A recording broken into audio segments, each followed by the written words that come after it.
Pop on the honcho, the neighborhood quote man, the slippery slope man, and you are now rocking with the best, Mr. 7-Up Cake in the flesh. This is generally speaking when we urge you to say what you feel as long as it's real, and say it with your chest, not under your breath. Let's get it cracking. Correct. Correct. This is Traumatic El Guapo the Honcho, the neighborhood quote man, the slippery slope man, and you are now rocking with the best, Mr. 7-Up Cake in the flesh. This is generally speaking when we urge you to say what you feel as long as it's real, and say it with your chest, not under your breath. Let's get it cracking. Correct. Tap in, tell a friend, and wipe your feet when you come in. You have now entered the trauma unit. This is generally speaking. Make sure you tap that thumbs up, hit that like button, make sure you subscribe, and tap that bell button. We are now live. Correct. Tap in, tell a friend, and wipe your feet when you come in. You have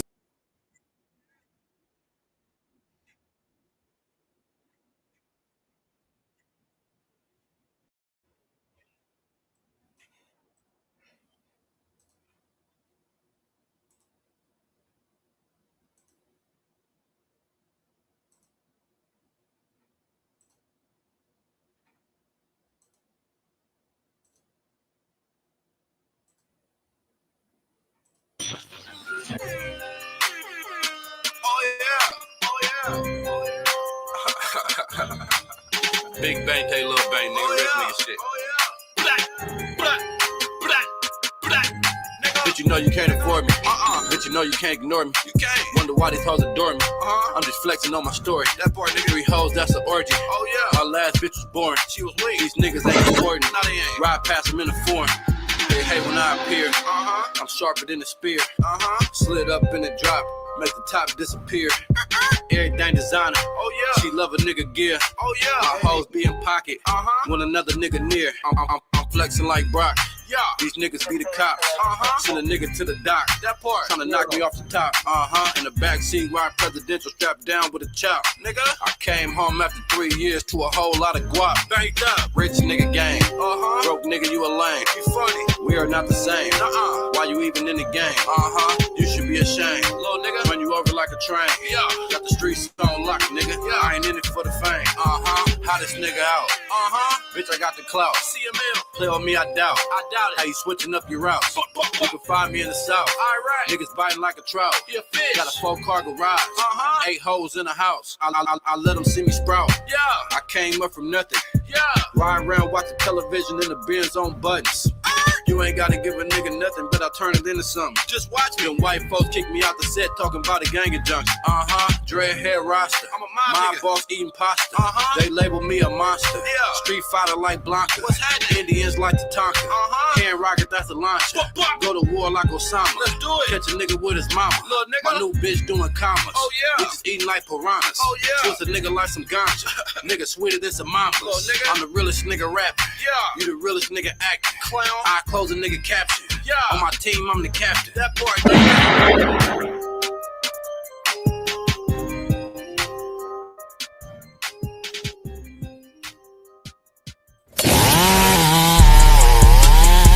Well, welcome to Trauma Unit TV. You are now rocking with the best. Yeah, man, real shit, man, real talk, man, real walk, man. Y'all know what it is. Well, welcome to Trauma Unit TV. You are now rocking with the best. When you hear them drums, you know what's about to happen.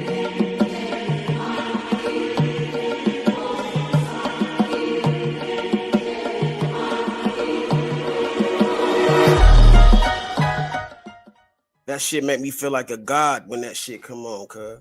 Nah, man, real shit though. Hey, man, talk with me, walk with me, man. Yeah, man. You know I'm back up in this bitch one more again, man. Hope y'all niggas can hear me loud and clearly, you dig? Another late night edition, man. You dig?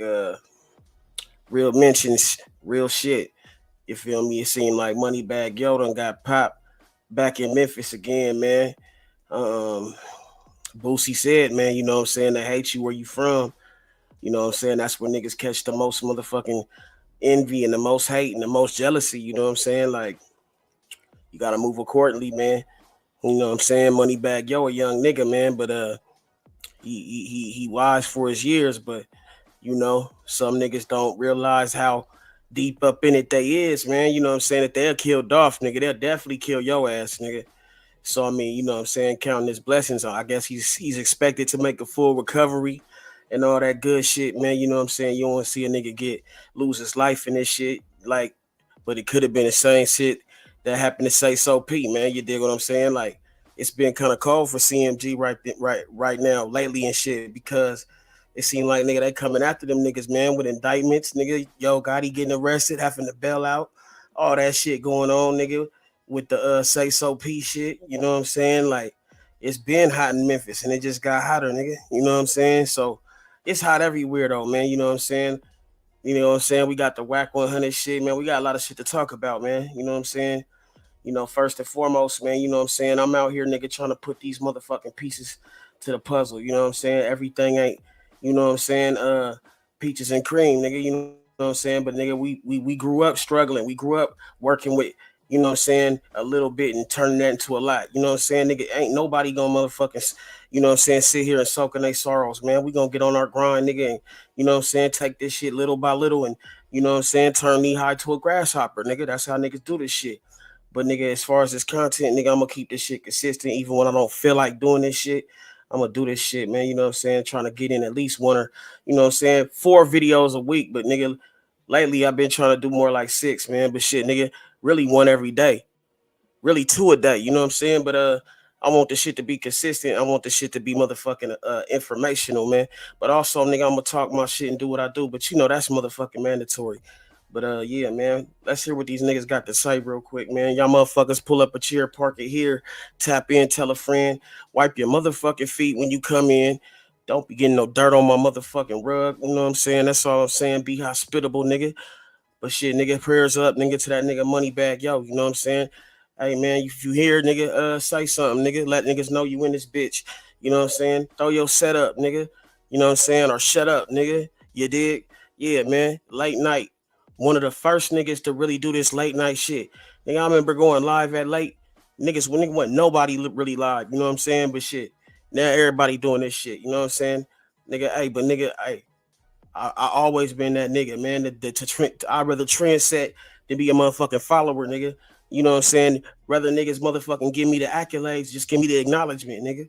We'll call the rest motherfucking what it is. I ain't clout chasing anyway, nigga. I'm here to motherfucking send a message, nigga. Fuck your numbers, nigga. Fuck your bullshit, nigga. But shit, nigga. Yeah, man, money bag, yo, man. What's the fuck's going on with these niggas in Memphis, man? What's the plot? What's the twist? You know what I'm saying? Who shot you? Who sent you to the doctor? You feel me? Shit kind of motherfucking unnerving, you dig? But yeah, man. See what these niggas got to say about this shit, man. Tap a motherfucking friend on the shoulder and tell him to you know what I'm saying, if you in this business shopping, nigga, buy something. I mean, if you gonna be in my business, buy something. Try something. Who was the shooter? I want y'all to hit that like button and subscribe. If you rocking with Dolph, spell them Dolph emoji down in the comment section down below. Yo, Gotti already know. Nigga, if they would kill Dolph, nigga, they'd definitely pop this nigga, man. Daddy-O was the reason why his brother got killed, man. Y'all got to understand and put 2 and 2 together. CMG is falling right now. And Moneybag Yo, he just got himself in a tied situation, man. He got himself in some beef that he ain't had no business to get in, man. Y'all got to understand. Moneybag Yo, he was with Paper Route at first. He was with them at first until he switched up and got signed to CMG. I want y'all to hit that like button, man, and subscribe. I'm giving away cash. I'm giving away $300. All you have to do is subscribe to the channel and hit that like button, man. Mia J exposed the whole CMG. She said in 60 days, it's going to be a trial. And all of these dudes, Moneybag Yo, Lil Migo, that part, Black Youngster, all of them getting dealt with. Moneybag Yo, oh no, he got in a situation they ain't had no business in, man. They just ran down on him and he didn't got what he deserved. I want everybody to pay attention. Memphis is on fire right now. They shot his truck up though. 10 times, 10, 15 times. They shot Moneybag Yo truck up 10 times, man. He ain't had no business doing it, man. Hey, nigga, that nigga Moneybag Yo, nigga, if he wasn't moving like motherfucking, you know what I'm saying, like nigga, G.I. Joe, nigga, with that bulletproof and with that motherfucking, you know, good artillery, nigga, then that nigga, man, might have motherfucking, nigga, you know what I'm saying, 25 shots, nigga, they threw a whole clip at your shit. But luckily, nigga, your shit, you know what I'm saying, was a built, you know, properly, nigga, because, yeah, man, 26 shots, nigga, and you only caught one. I think he caught 1 or 2. I'm not sure. But yeah, man. In Memphis. That's why I say lucky to be alive in this these bitch, dudes out man. here moving shiesty, man, and they playing for keeps. Even when Young Dolph was alive, man, he was hating on Young Dolph. You know how that shit It's a whole video, literally, of Finesse 2 times, hating on Young Dolph, man, just saying so many, harsh words, man. You know what I'm saying? Finesse 2 times, he was a big hater. Like, hey, he was real life. Finesse 2 times, nigga. These niggas really been beefing though. Like for real. Like this shit go back. Like, hey man, like I ain't really been too invested in it, but nigga, lately, nigga, just recently, nigga, I started checking into it, seeing what the fuck going on, and these niggas got like a little bit of something. I call that shit motherfucking bacon, nigga. When that shit in the oven, nigga, they might have some beef in the oven, nigga. This shit might be motherfucking not serious at the time, but the shit cooking. You know what I'm saying? The shit can get serious at any time. Anytime it can heat up, nigga, and niggas will eat up, nigga. You know what I'm saying? Like the shit can happen, nigga, at any motherfucking juncture, nigga. You know what I mean? You don't know what to expect really, because it could be all the way calm, and then nigga, the storm could be coming in a few minutes. Nigga, shit happen in a couple of seconds, and then nigga, the whole shit change. Nigga, wars start, nigga, with one motherfucking move. Real shit, nigga. Every war started with one move, nigga. You know what I'm saying? I'm telling you, bro. Like, and that shit spread, nigga. That shit spread, nigga. Right now, there's a few niggas with the bird flu. You know what I'm saying? Because one nigga was coughing. Hater, man. And I want y'all to really understand that, really get to understand what type of person he is, man. Dude, not all the way thorough, man. Like, he real life messed up in the head, bro. Like, he seriously needs some help, man. And I just want y'all to really understand that, bro. Dude already knew. He already knew, man, that CMG, man, they was really thorough, man. They was really solid, like, really about their life, man. The next 2 times just got out the feds. He ain't really trying to go back. He ain't trying to. Damn, boy, that nigga snitching on cuz. He just said, nigga, he basically blaming this shit on motherfucking, on Finesse. So what you just trying to say? You trying to say Finesse, nigga, put one in that boy? Because that's what it sounded like, nigga. Because felt like he could roll around Memphis and be that nigga and nothing was going to happen. You know what I'm saying? He had a dose of the motherfucking, You really thought you was special. Trying to do that time, man. HPD, man. HPD and MPD. Who told you was special? Who told you that you was, you know what I'm saying, like, gonna be able to diss Dolph and then ride around the motherfucking Memphis streets like nobody was gonna motherfucking feel away? Or Finesse at that, nigga. You know what I'm saying? Finesse be on the road, nigga. Every time you see that nigga be in them streets, nigga. You never know who that nigga might see. I'm gonna give it to Finesse on that, nigga. Every time that nigga go live, that nigga in them streets, that nigga on the road, nigga beating up that pavement, nigga. So nigga, he liable to see a nigga in the crossing, nigga, and he be alert too, nigga. You know what I'm saying? Real wolves, we alert, nigga. You know what I'm saying? Might see a nigga in crossing, nigga, and nigga don't even know it. Nigga, yeah, if you ain't aware, nigga, hey, nigga, I'm like, I'm always there, nigga, and you ain't never there, nigga. We everywhere, you ain't never there, nigga. Them type, niggas pop up, nigga. But nigga, if you ain't never going nowhere, if you ain't never beating up no pavement, nigga, you know what I'm saying? You ain't never gonna see shit, nigga. But a nigga might see you, nigga, but you might motherfucker not be paying attention. Shit happen like that, nigga. This niggas that done got caught in the cross, nigga, and lost, nigga. Real shit, bro. And it happens, bro. You know what I'm saying? It happens, nigga. And this is what happened again. The history repeats itself. TD came together, man. They told Finesse 2 times, bro. You got, since you around these dudes, you are affiliated with these dudes. We need information, man. We need information on Young Dolph. We need information on Duke the Jeweler, man. We already know you affiliated. You associate with these people. Like, we need evidence, man. We need answers, bro. And Finesse 2 times literally opened up his mouth. They told him, we're gonna give you 20 years, boy. If you don't tell us what's been going on behind. Finesse already been to the pen. He done been in the pen, nigga. He came out, nigga, and got in the rap shit, nigga. You know what I'm saying? Straight out the motherfucking pen, nigga. So, nigga, hey, bro, that nigga, that shit don't scare him, nigga. Hey, man, some niggas, nigga, hey, jail is just another motherfucking encounter, nigga, but it's not no place a nigga want to be, nigga, but some niggas can get through it, nigga. You feel me? Time is just all, it's all in how you motherfucking, you know what I'm saying, look at it in your mind, bro. You know what I'm saying? Some niggas can handle it. Some niggas can't. You know what I'm saying? But shit, nigga, yeah, it's all a matter of motherfucking mind, man. So it's a mind fuck, bro. You know what I'm saying? You're not in prison until you're in prison in your mind. Your mind can be in prison, nigga, but I mean your body can be in prison, but your mind can be, you know what I'm saying, wandering free if you have that type of mentality. You know what I'm saying? But yeah, man, if you become a prisoner of the streets, nigga, motherfuckers want to be that nigga to say, hey, man, I can go wherever I want, nigga. I can, hey, nigga, hey, that nigga, they didn't love him like they love me. Yeah, nigga, but see, the same love you get, nigga, you can get back in hatred, nigga, because motherfuckers be mad because you getting the love. These niggas be mad because, hey, why that nigga getting love and niggas ain't giving me no love? Why them niggas is motherfucking getting, you know what I'm saying, the support and the motherfucker, and they ain't giving me none. You know what I'm saying? Motherfuckers get, you know what I'm saying, that type of hatred, nigga. But nigga, as you see, nigga, another motherfucking nigga caught in the cross and nigga took a loss, nigga. And we know what happens, man, when niggas get up in their feelings. Behind closed doors, behind all this internet stuff, we gonna just throw you 20 years, man. Since you literally around these dudes, man, and you literally, you know, he's literally fed. If y'all don't know that, he don't supposed to be sent up. That's why he wasn't there. Same thing with having to take off, man. Finesse 2 times wasn't there, but it's a whole lot of niggas being called feds these days, bro. But hey, it's a bad time for CMG, period. You ain't nowhere to be found. It's like, bro, they setting this stuff up, man. And I want y'all to really pay attention, man. This is a revolving door, man. Like, even with Finesse 2 times girlfriend, man, she already know what type of person he is, man. And literally, Mob Ties J Prince Jr. told people, like, he ain't really like that. Finesse 2 times not cut like this. You know, he's sure to like, comment, and subscribe. And we ain't leave on bad terms or nothing. Yeah. It just ran its course. Somewhere down the line, I just got the word that it was a wrap with it. Like it wasn't. The contract was over, basically. Basically, like it was balled up.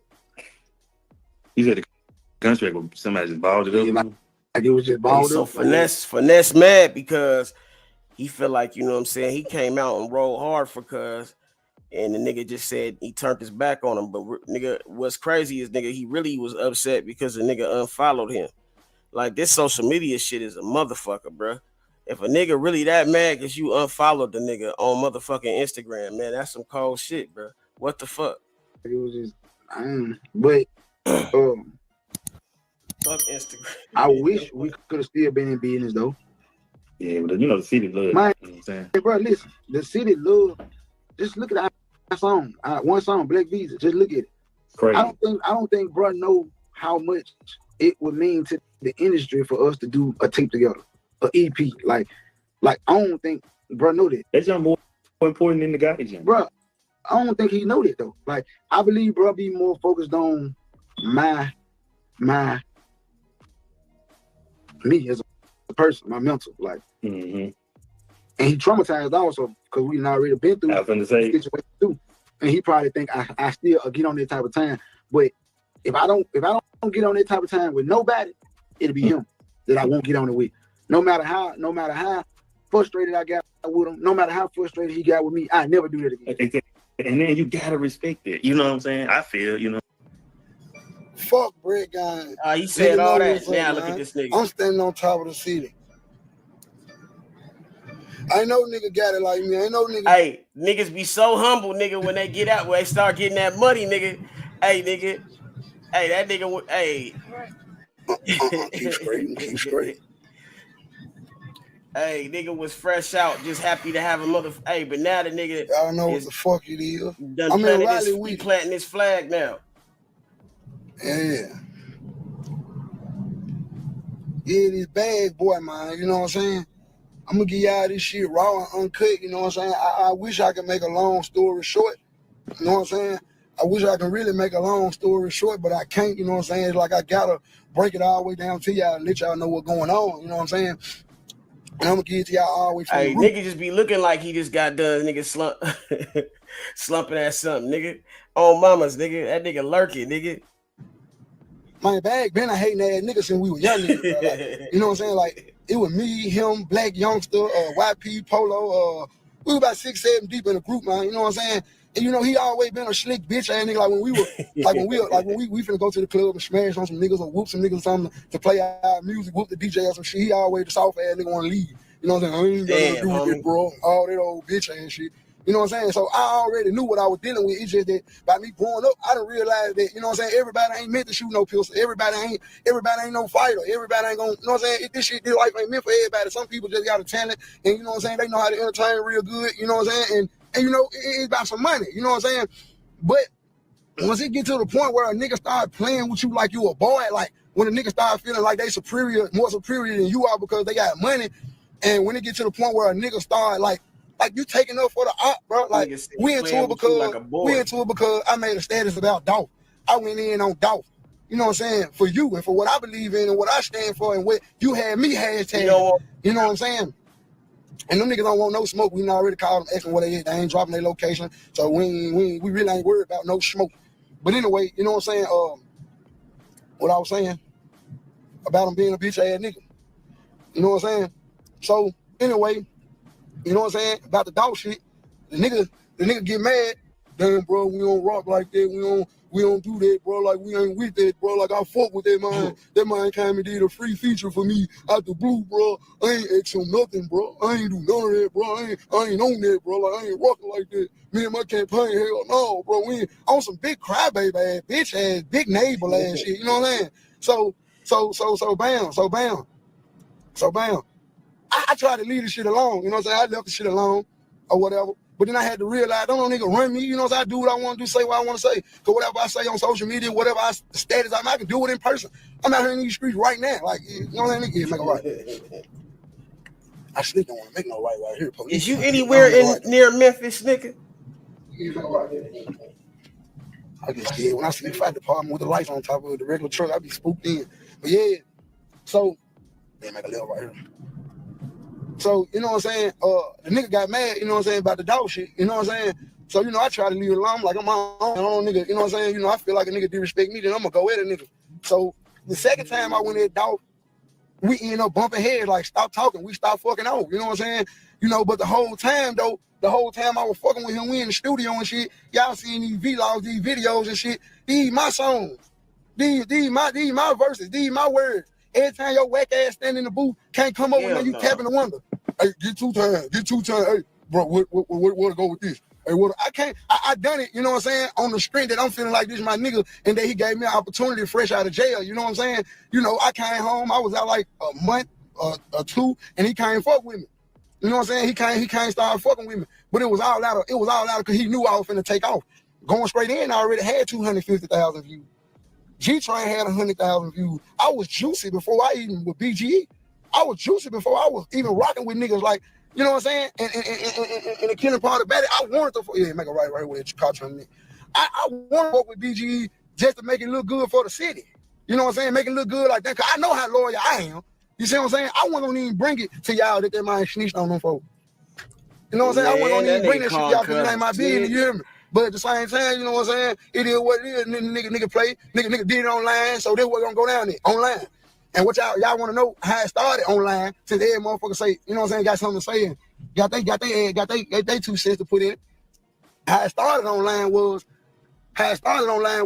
the nigga he going off his feelings. He say, man, I feel like bro making posts about me and unfollow me. Now y'all know the man ain't got number 27, 28 followers.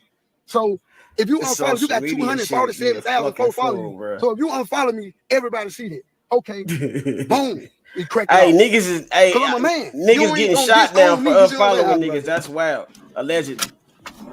And I got that beamer with me, believe it. But yeah, you ain't gonna disown me. And I'm ripping when I'm about to. You ain't gonna disown me. You know what I'm saying? I ain't running from no nigga. You know what I'm saying? I don't need no nigga with me. You hear me? I ain't running from no nigga. I ain't having this no nigga crazy, bro. You know what I'm saying?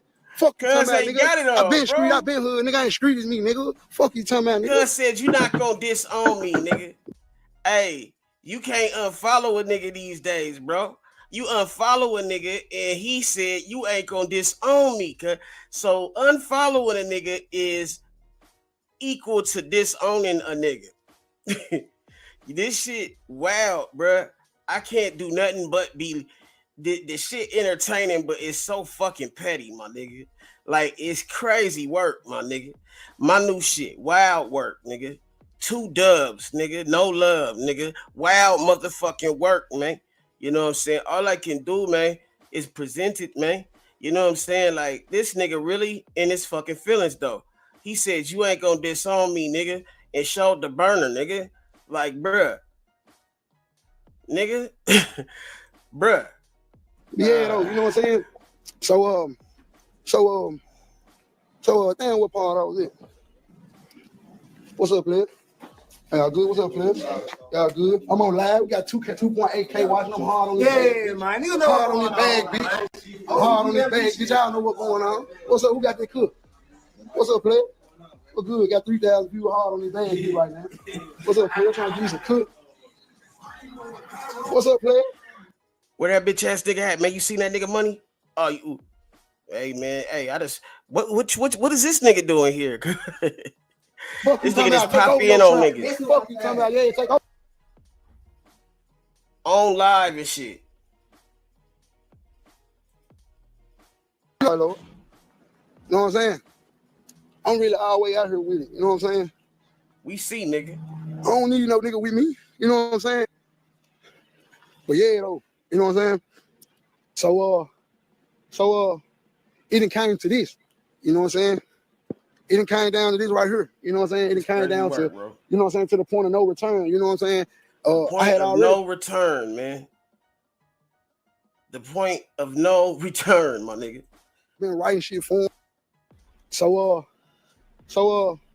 it done came to this. You know what I'm saying? It done came down to this right here. You know what I'm saying? It done came down to, you know what I'm saying, to the point of no return. You know what I'm saying? I had already been writing shit for him, you know what I'm saying, fucking with the nigga, you know what I'm saying, letting the nigga get my songs and shit. I don't give no nigga my music, bro. If I fuck with you and give you my music, I love you. You see what I'm saying? He had the nerve to tell me that. You see what I'm saying? And that's what he fucked up at. You see what I'm saying? When you a type of nigga like me, I stand on loyalty. You know what I'm saying? And he telling me shit like, man, bro, you just don't know how easy you making it for me, bro. Like this, bro. Like I love you for this shit, bro. So I took that to the heart. You know what I'm saying? I took that to the heart because I'm a real nigga and I already don't do that shit. Like, I already don't fuck with niggas like that. You know what I'm saying? The KKK, the Brick Gang, the Klan shit, that's what started it all. This morning, I went on this. Like, we supposed to be sitting down, squashing this shit. Like, this shit supposed to be a dead issue. I just stop making posts. You know what I'm saying? Only reason why I started because he unfollowed me. And then I see 2-3 statuses. Huh? What you gonna say? Unfollowed you get on my last, you gotta say, fuck Moneybag, yo. If you ain't gonna get on here, say fuck Moneybag, yo, don't even get on my last. Cause a nigga unfollowed him, man. Fuck Moneybag, yo. Fuck you, phone. Fuck you, son, man. You hear me? But anyway, so you know what I'm saying? When a nigga unfollowed me, that's where the real problem came in. You know what I'm saying? Because I felt like I was getting a little bored. I felt like I was getting disowned. You know what I'm saying? And I go harder for Brick Gang than any nigga than him. You know what I'm saying? I go harder for Brick Gang than you do, bro. Then Tavo do all them niggas, bro. You know what I'm saying? Bro, I turned up for you, bro. You know what I'm saying? That's how you repay me, bro. You cut me off for fucking with dog. You know what I'm saying? We start rapping because I got hard on dog. Damn, you don't want no smoke with no nigga that bad. You a bitch like that. You know what I'm saying? You a hoe like that, home out here in these streets. You know what I'm saying? Let niggas hold you and, you know what I'm saying, treat you any type of way. You know what I'm saying? I ain't with that bullshit, home. I stand for something different than you stand for, home. You know what I'm saying? And that's why we can't rock. But at the end of the day, you know what I'm saying? He a whole hoe out here. You know what I'm saying? And I tried to. What's up? You ain't got no. Hey, you finna go to now, Memphis? Right down the street. I ain't gonna tell him I seen you today. Good. I ain't gonna tell him I seen you today. I ain't gonna tell him I seen you today. Come on, I got a holler them guys. Do you hear this shit, my nigga? I see you at the time. Hey, my nigga. That sounds suspicious as hell, nigga.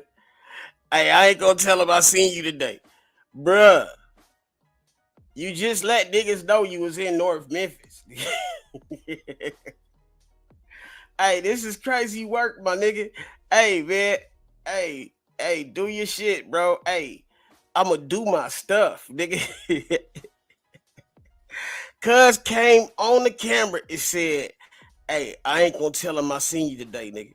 Like, bruh.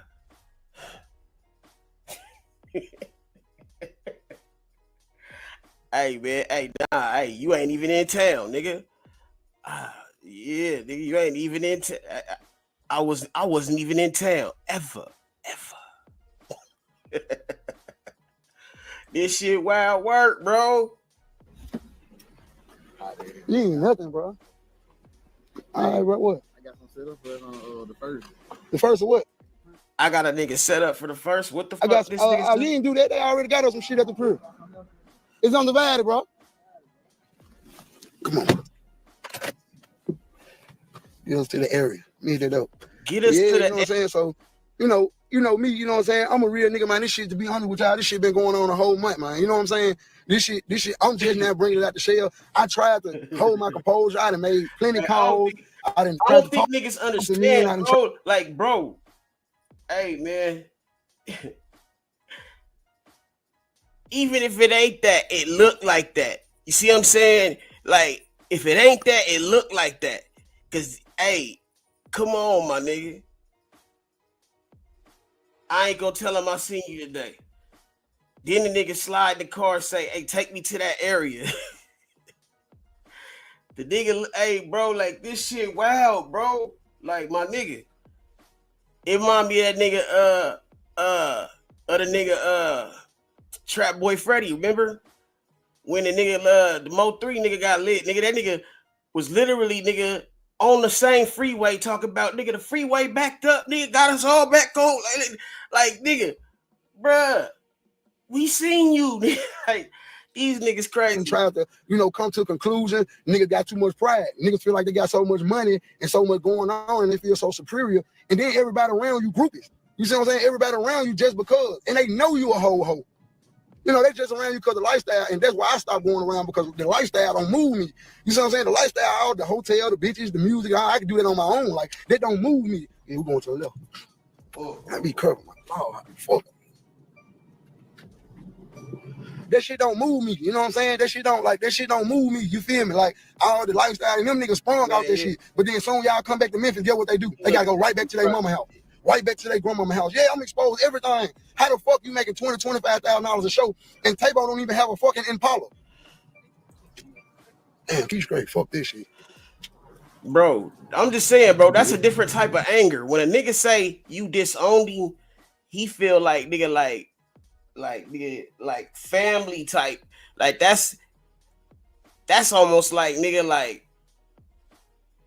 a crime of passion or some shit like that type shit. Like, nigga, you was really in your feelings because you felt like you got disowned, nigga. Like, bruh. I want y'all niggas to understand, bro. This unfollowing shit, nigga. Niggas, man, take that shit seriously, man. Hey, man. And, nigga, that just go to show you, nigga. Niggas following niggas, period, nigga. Hey, bro. Don't let no nigga lead you and then mislead you, nigga. You see what I'm saying, nigga? These niggas will lead you and then mislead you. Some niggas don't take that shit lightly. Some niggas take that shit to the heart, like this nigga just said. You feel what I'm saying? Then you in town riding around, nigga, when you're in your Lamborghini and shit, nigga, like thinking you bigger than Dolph, nigga. He just got at Dolph for you. So, nigga, you disown the nigga. Like, what's up with you niggas having niggas do dirt for you and then doing them dirty? Like, that's crazy, bro. You don't think a nigga get at you for that, bro? Like, same shit, nigga, going on with the nigga Big U. I mean, the nigga Loose Cannon, nigga, used to do dirt for the nigga. He felt like he wasn't done right. Nigga, if a nigga feel like he was your go-to, he was your go-to guy, you could always depend on him, but he feel like he didn't get his just due. These niggas really get in them, like they feel a certain type of way. So I mean, bro, like you can't put it past a nigga to you know what I'm saying, to get at a nigga, man. You did, like these niggas, man, don't take that shit lightly, my G. And I feel like these niggas be thinking shit's a game and this shit ain't a game. You dig? Fuck this. You know what I'm saying? How the fuck, and he don't even got no motherfucking Impala. How he ain't even got no fucking Grand Prix or fucking Charger. He don't have nothing. I have literally seen this man wear the same 3 pair of jeans to the same show. I mean, to 3 different shows. You see what I'm saying? So how the fuck is you any kind of real, any kind of lawyer, bro? You using them in, bro. You can keep straight.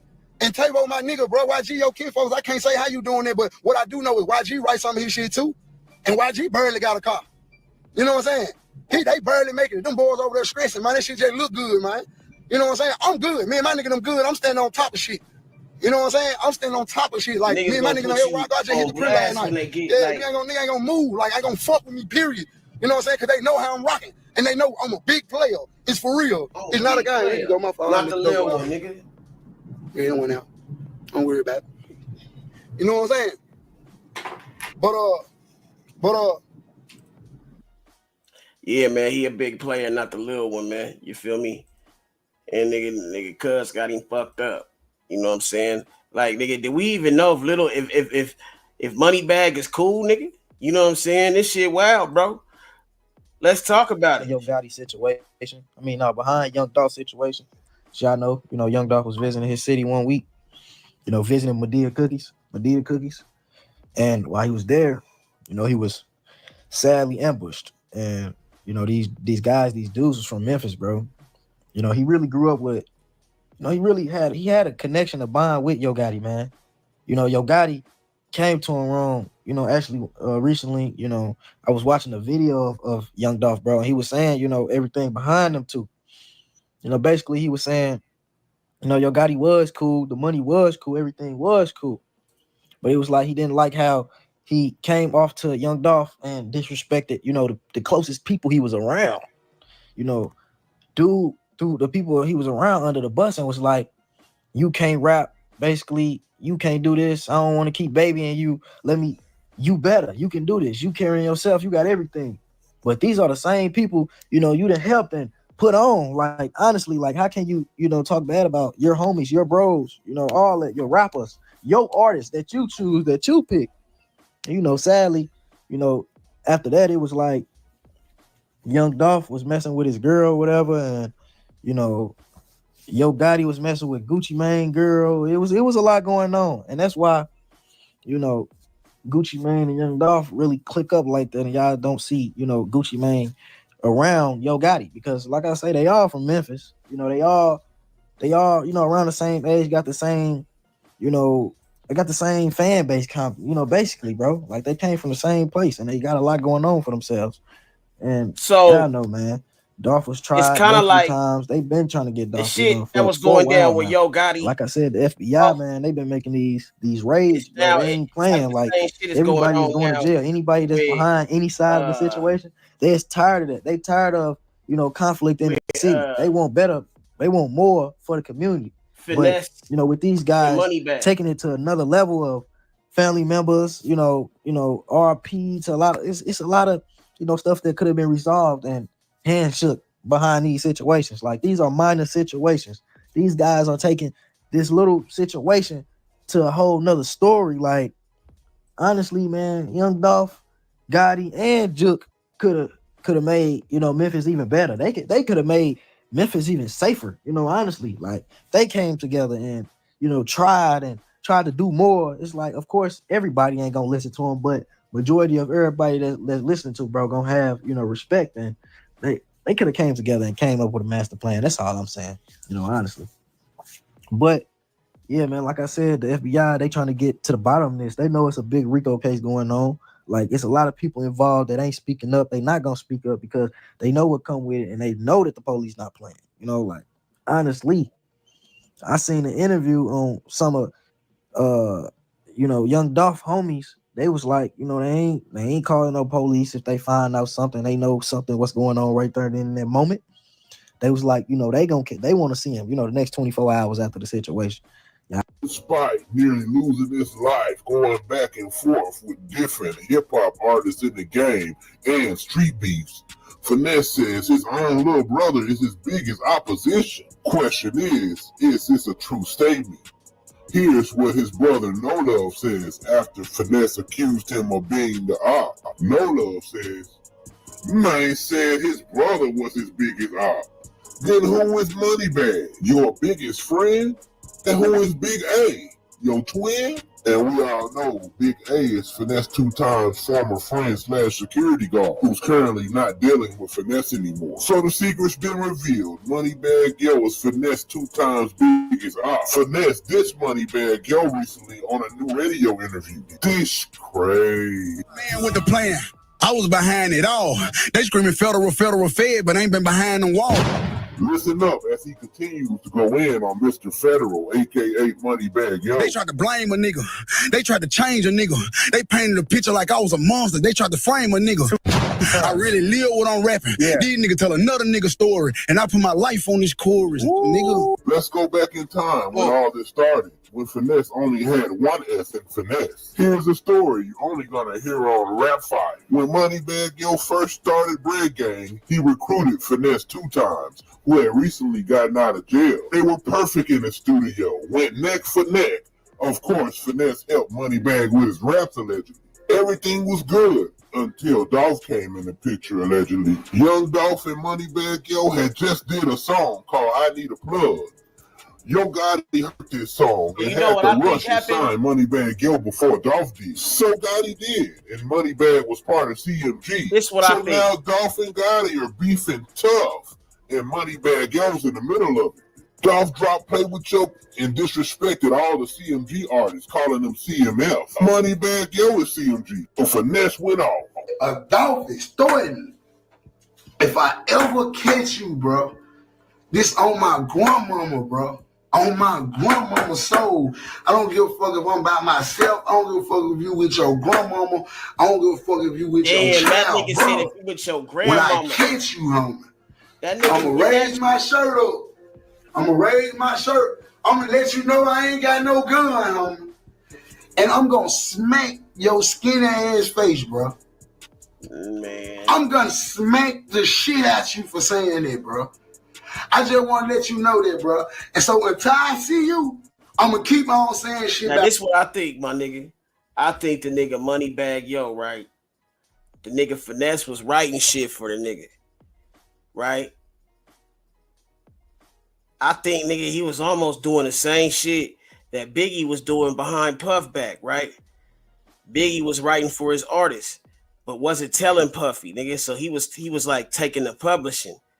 Like, you know what I'm saying, keeping it for himself, but he was writing. So he was, and they kind of technically see that as still in publishing. But anyway, what I'm saying is, nigga, the nigga Finesse was writing for what was helping Moneybagg with his flows. So that's why Moneybagg started getting harder, because nigga Finesse is probably a better rapper lyrically, right?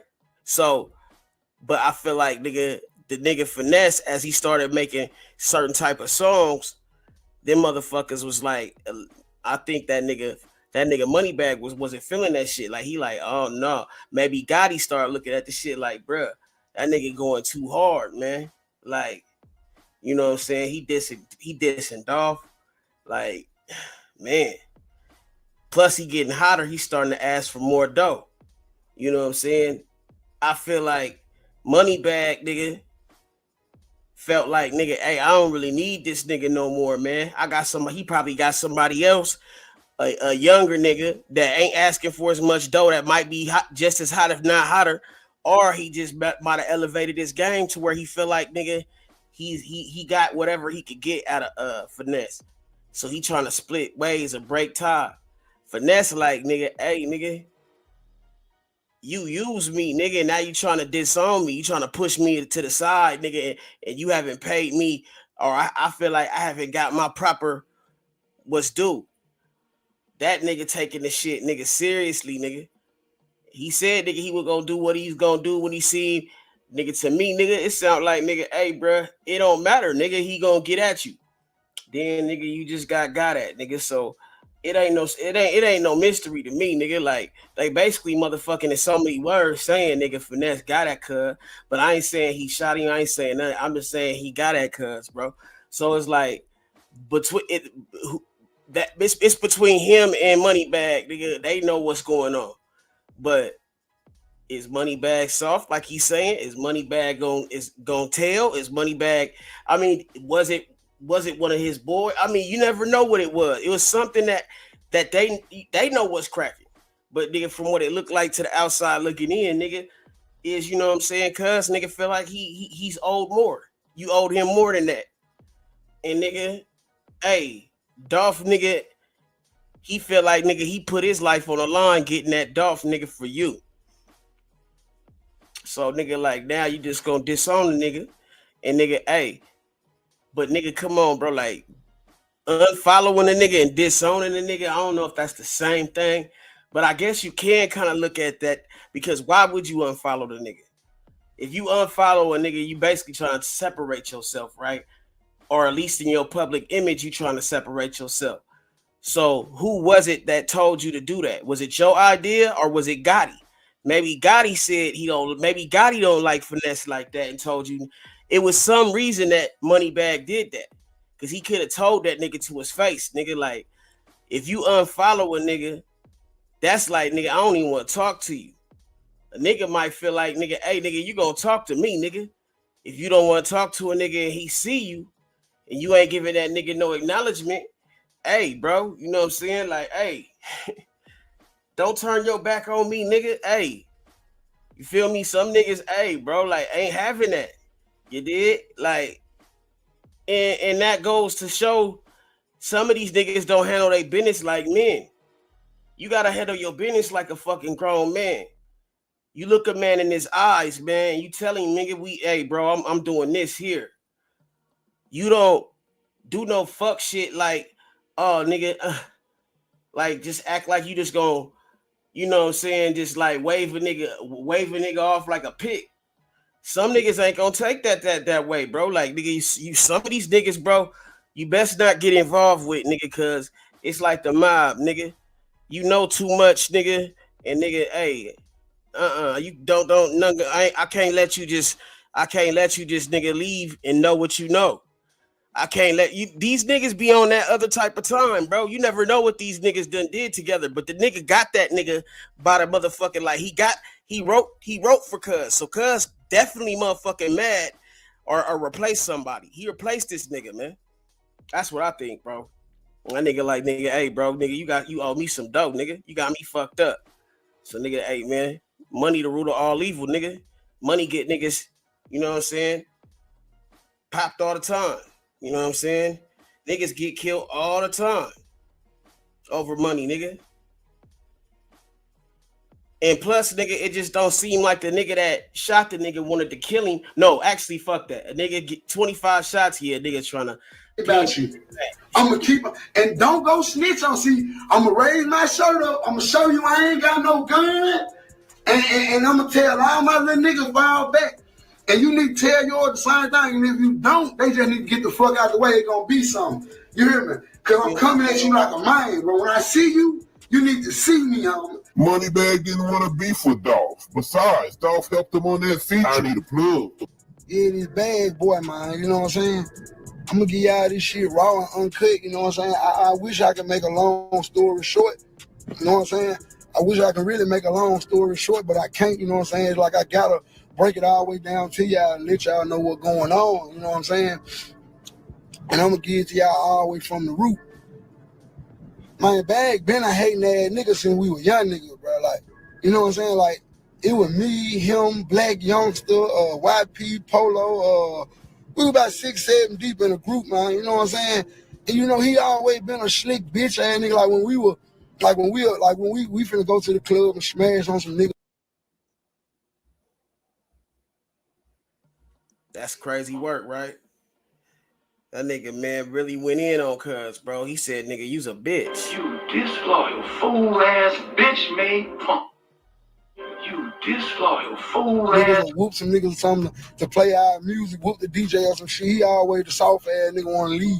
You know what I'm saying? I ain't got nothing to do with this, bro. All that old bitch and shit. You know what I'm saying? So I already knew what I was dealing with. It's just that by me growing up, I done realized that, you know what I'm saying, everybody ain't meant to shoot no pistol. Everybody ain't no fighter. Everybody ain't gonna, you know what I'm saying? This life ain't meant for everybody. Some people just got a talent and, you know what I'm saying, they know how to entertain real good, you know what I'm saying? And you know, it's about some money, you know what I'm saying? But once it get to the point where a nigga start playing with you like you a boy, like, when a nigga start feeling like they more superior than you are because they got playing with you like a boy is crazy. While locked up, Finesse is still signed the Bread Gang under Moneybagg Yo on paperwork. However, streetwise, he wants nothing to do with the rap. Finesse claimed Moneybagg owed him money for writing his raps and getting Moneybagg where he made it in his career. But Moneybagg denies Finesse was writing his rhymes. While locked up, Finesse allegedly wrote down 200 songs or more. So the years have gone by. Hey, I believe that nigga, man. I think that nigga was writing for Moneybagg, bro. You gotta think about it, nigga. With a nigga in jail, nigga, that nigga gonna be writing some shit. He is probably, nigga, hey, That nigga was in that bitch, nigga, writing from his motherfucking nigga bosom, nigga, from his soul, nigga. You dig what I'm saying, nigga? That nigga Moneybag heard that shit like, oh, wee. Oh, okay. Oh. Nigga, he probably was getting verses from that nigga for the low, bro. You know, that nigga just 2 times was fresh out. Nigga, I mean, you know what I'm saying? He was hungry, desperate kind of, you know what I'm saying? So he feel like, nigga, hey, cuz, I made you hits and I ain't get my chip, nigga. And then you just gonna try to disown me, cuz, for you paid me? Like, nah, you tried to pull the okie doke on me, bro. Like, nah, it don't go down like that. Like, bro, a nigga, hey, man, what if a nigga swindled you like that, bro? Like, nigga, hey, cuz you gotta think. He said the nigga telling him, hey, bro, I love you, bro. Like he did that nigga like a straight bitch, bro. Like, hey, I love you, bro. Like, I always be here for you, nigga, type shit. And nigga didn't do that type shit. Nigga did, hey, just use the nigga. That's what these niggas be on some vampire shit, bro. Like, bro, look, man, give a nigga what you owe, nigga. And nigga, do right by niggas, man, that do good business with you. You know what I'm saying? Like, nigga, if you owe the nigga, pay the nigga, bro. Like, I don't think that nigga the type nigga that's just gonna get at you like that for nothing. Especially if he is rocking with you. So I feel like Moneybag, yo, nigga, hey, bro, like, he tried to like play the nigga and it didn't work. I don't know, bro. That's how I see it, bro. Cause I don't know. Nigga, when I see you, nigga, you want to come out, nigga, drink, bro. Hey, bro, look, that nigga felt like, nigga, if I see cuz, bro, I'm gonna get at you. Like, and he probably bumped into cuz or seen cuz. But shit, I'm not saying what happened, nigga, was justified, but nigga, it was definitely for a reason, nigga. By and Finesse was getting released from prison. He changed his name to Finesse 2 S's now. I guess maybe Finesse thought he'd get out of Moneybag Yo's Bread Gang contract by changing his name. But it's not that easy. J. Prince Jr. with Mob Ties had a plan. Instead of an artist deal, Finesse could sign with Bread Gang as a partnership and partner with Mob Ties for a deal. So there you have it. They both came together and came to the conclusion. Let's start over, but this time we're all working together in a partnership. No man over the next. This stuff got Man, ain't every G Maltese, every G Maltese Bread Gang DVD. They were going on, man. Fuck the world up. Yeah, and I need one of them. Part of the contract was to have Finesse apologize on Big Facts podcast and admit he was wrong with Moneybag Yo, allegedly. Finesse did. Now it's time to hit the studio. Wake up, fuck up, leave her, go. They released Black Visa, I hit. Prove his loyalty to Finesse. Moneybag even slick this Dolph. I need a plug. I'm just playing, I am the plug. In the drought, I cause a flood. So Dolph don't need a plug. Is the plug now. Y'all remember that I Need a Plug song featured Dolph Gable. I need a plug like you need. I need a plug. I need him now. After the success of Black Visa song, fans thought Moneybag Yo and Finesse would link up and do a collab album and take over the industry. But it never happened. Why? We all suspect jealousy and envy. Finesse had an interview with Wicked, the podcaster from Memphis. Finesse explained Moneybag tore his contract up and didn't give too many details on why, but he wasn't rocking with Finesse. So here we have it. After all the drama back and forth, these two are at it again. Where will this end? And who will be standing strong in the end? Don't like, share, and subscribe to the best damn channel on YouTube is Rap Fire TV.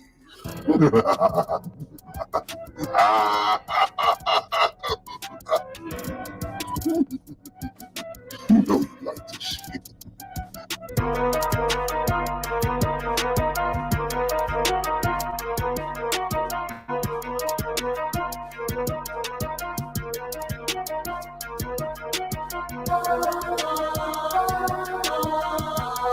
It's a crazy war in Memphis, and today we're breaking the whole story down.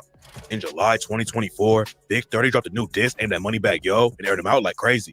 Big 30 said Moneybag never lifted a finger in the streets and raps, "You don't even hurt people. Boy, you Nooski living where?" Nooski was Big 30's cousin. He's the reason that Big 30 and Moneybag Yo linked up back in the day. Nooski signed the Moneybag's label, but he still had one foot in the streets and got killed back in January 2022. Nooski was allegedly putting in major work for the streets, and his death had a major impact on Big 30. After Nooski died, Big 30 dropped the track Nooski Livin' and raps, "30 the murder man. I'ma send shots at your fitted. I better not drop a bag on one. Everybody gonna get it. I'm EBK. I'll drop $1 million on your whole committee." And I remember thugging on Willet all the way back to Janice. Way before rapping, I was trapping, posted with the Matic. You speak on Nooski, you gonna die. Moneybagg Yo acted like he was tight with Nooski, but he didn't even show up for the funeral. So on Big 30's diss track, he raps, I better not say on this song, say what I'll do to you. Go shake your ass. I gotta attend my nigga funeral. Then he sent shots at Moneybagg for pushing up on people and raps, you ain't no stand-up guy no more. Yes, man, glued to you. Guess you ain't slide, cause there's just some shit you ain't used to do. And I put morals over money. Pussy, you a fucking fraud. Tough don't even sound right on you. I swear to God. Moneybagg Yo had dissed Big 30 and said he gave him jewelry. So Big 30 clapped back and said, I figured out why you left me, but why you lying on me? You gave me jewelry off your body, and I still paid it back. And try to brag on it. Boy, what type of CEO is that? Big 30 clowned Moneybagg for airing her issues out where everyone could see it. Then he took a shot at Moneybagg for allegedly getting plastic surgery and raps, claim a time you see me without a Glock in a 223, or name a time you see me without a Glock or a DRAC. I work out and go lose weight. Ain't no way in hell I'm paying a doctor to redo my face. It was clear that the beef was heating up, and then Moneybagg clapped back on the track Rap Niggas and raps, Rap Niggas. Fuck a rap nigga. You don't want to rap with them. I've been in my bag. Truth be told, I don't give a fuck about niggas. Instagram ass niggas. You just want some clout, nigga. Hiding your hand. Really a fan? Don't let me find out, nigga. Then he called Big 30 broke and raps, I feel like Shiesty. I don't need no security in the club. Most of them niggas doing the talking can't break out a dub. Might drop an op and throw a party like I'm Mr. Ruggs. Moneybagg also said that Big 30's been pillow talking and raps, you gossiping to that bitch, go and blame it on the pills. Go and blame it on the lean, blame it on the green. That's what you niggas is anyway. You niggas fiends. Then he clapped back about the plastic surgery rumors and said, I'm calling this shit how I see it. What makes you think I'll play with my skin? Surgery where? Out of shape ass people don't even know nothing about the gym. Big 30 said Moneybagg wasn't really in the streets, but Moneybagg said the same thing about Big 30 and raps, these niggas be talking that gangster, all that rah-rah, I never heard about no spin. Nigga was probably in the car, but ain't shoot shit. Must forgot I know the real man. Then Moneybagg warned Big 30 not to press him and said, ain't no nigga alive can name a time somebody punked me. Come find out yourself, that shit be capped. Don't make assumptions. Big 30 responded on social media and said it's crazy that Moneybagg has been in the rap game for 15 years, but is calling other dudes rap niggas. He claimed that Moneybagg isn't in the streets at all and said that the only crime Moneybagg commits is smoking weed in states where it isn't legal. When Big 30 and Moneybagg started beefing, it didn't seem like it would get that serious, but the drama is actually way worse than anyone thought. It all started when Big 30 dissed Moneybagg on an unreleased track. Then Moneybagg Yo clapped back in another leaked song and aired Big 30 out. Big 30 had been complaining about his deal with Moneybagg's Bread Gang label. So Moneybagg called him out and raps, I want everybody to win. If I sign you, I'm letting you in. What am I holding nigga back for? The fans gonna feel who they feel. Big 30 was allegedly going behind Moneybagg Yo's back to get another deal too. So Moneybagg raps, try to go make a move behind my back. Let's wake it up. Be for real. Talking about I stole, I ain't hurting for nothing. You cap nigga out your deal. Back when Big 30 got into the rap game, he was popping off with his homie Pooh Shiesty and running up big numbers. But then in 2020, Shiesty got booked for a shooting and robbery that went down in Florida. Pooh Shiesty and Big 30 were tight before they started rapping and were taking over the rap game together. But after Shiesty got hit with a 5-year sentence, Big 30 didn't keep the momentum up.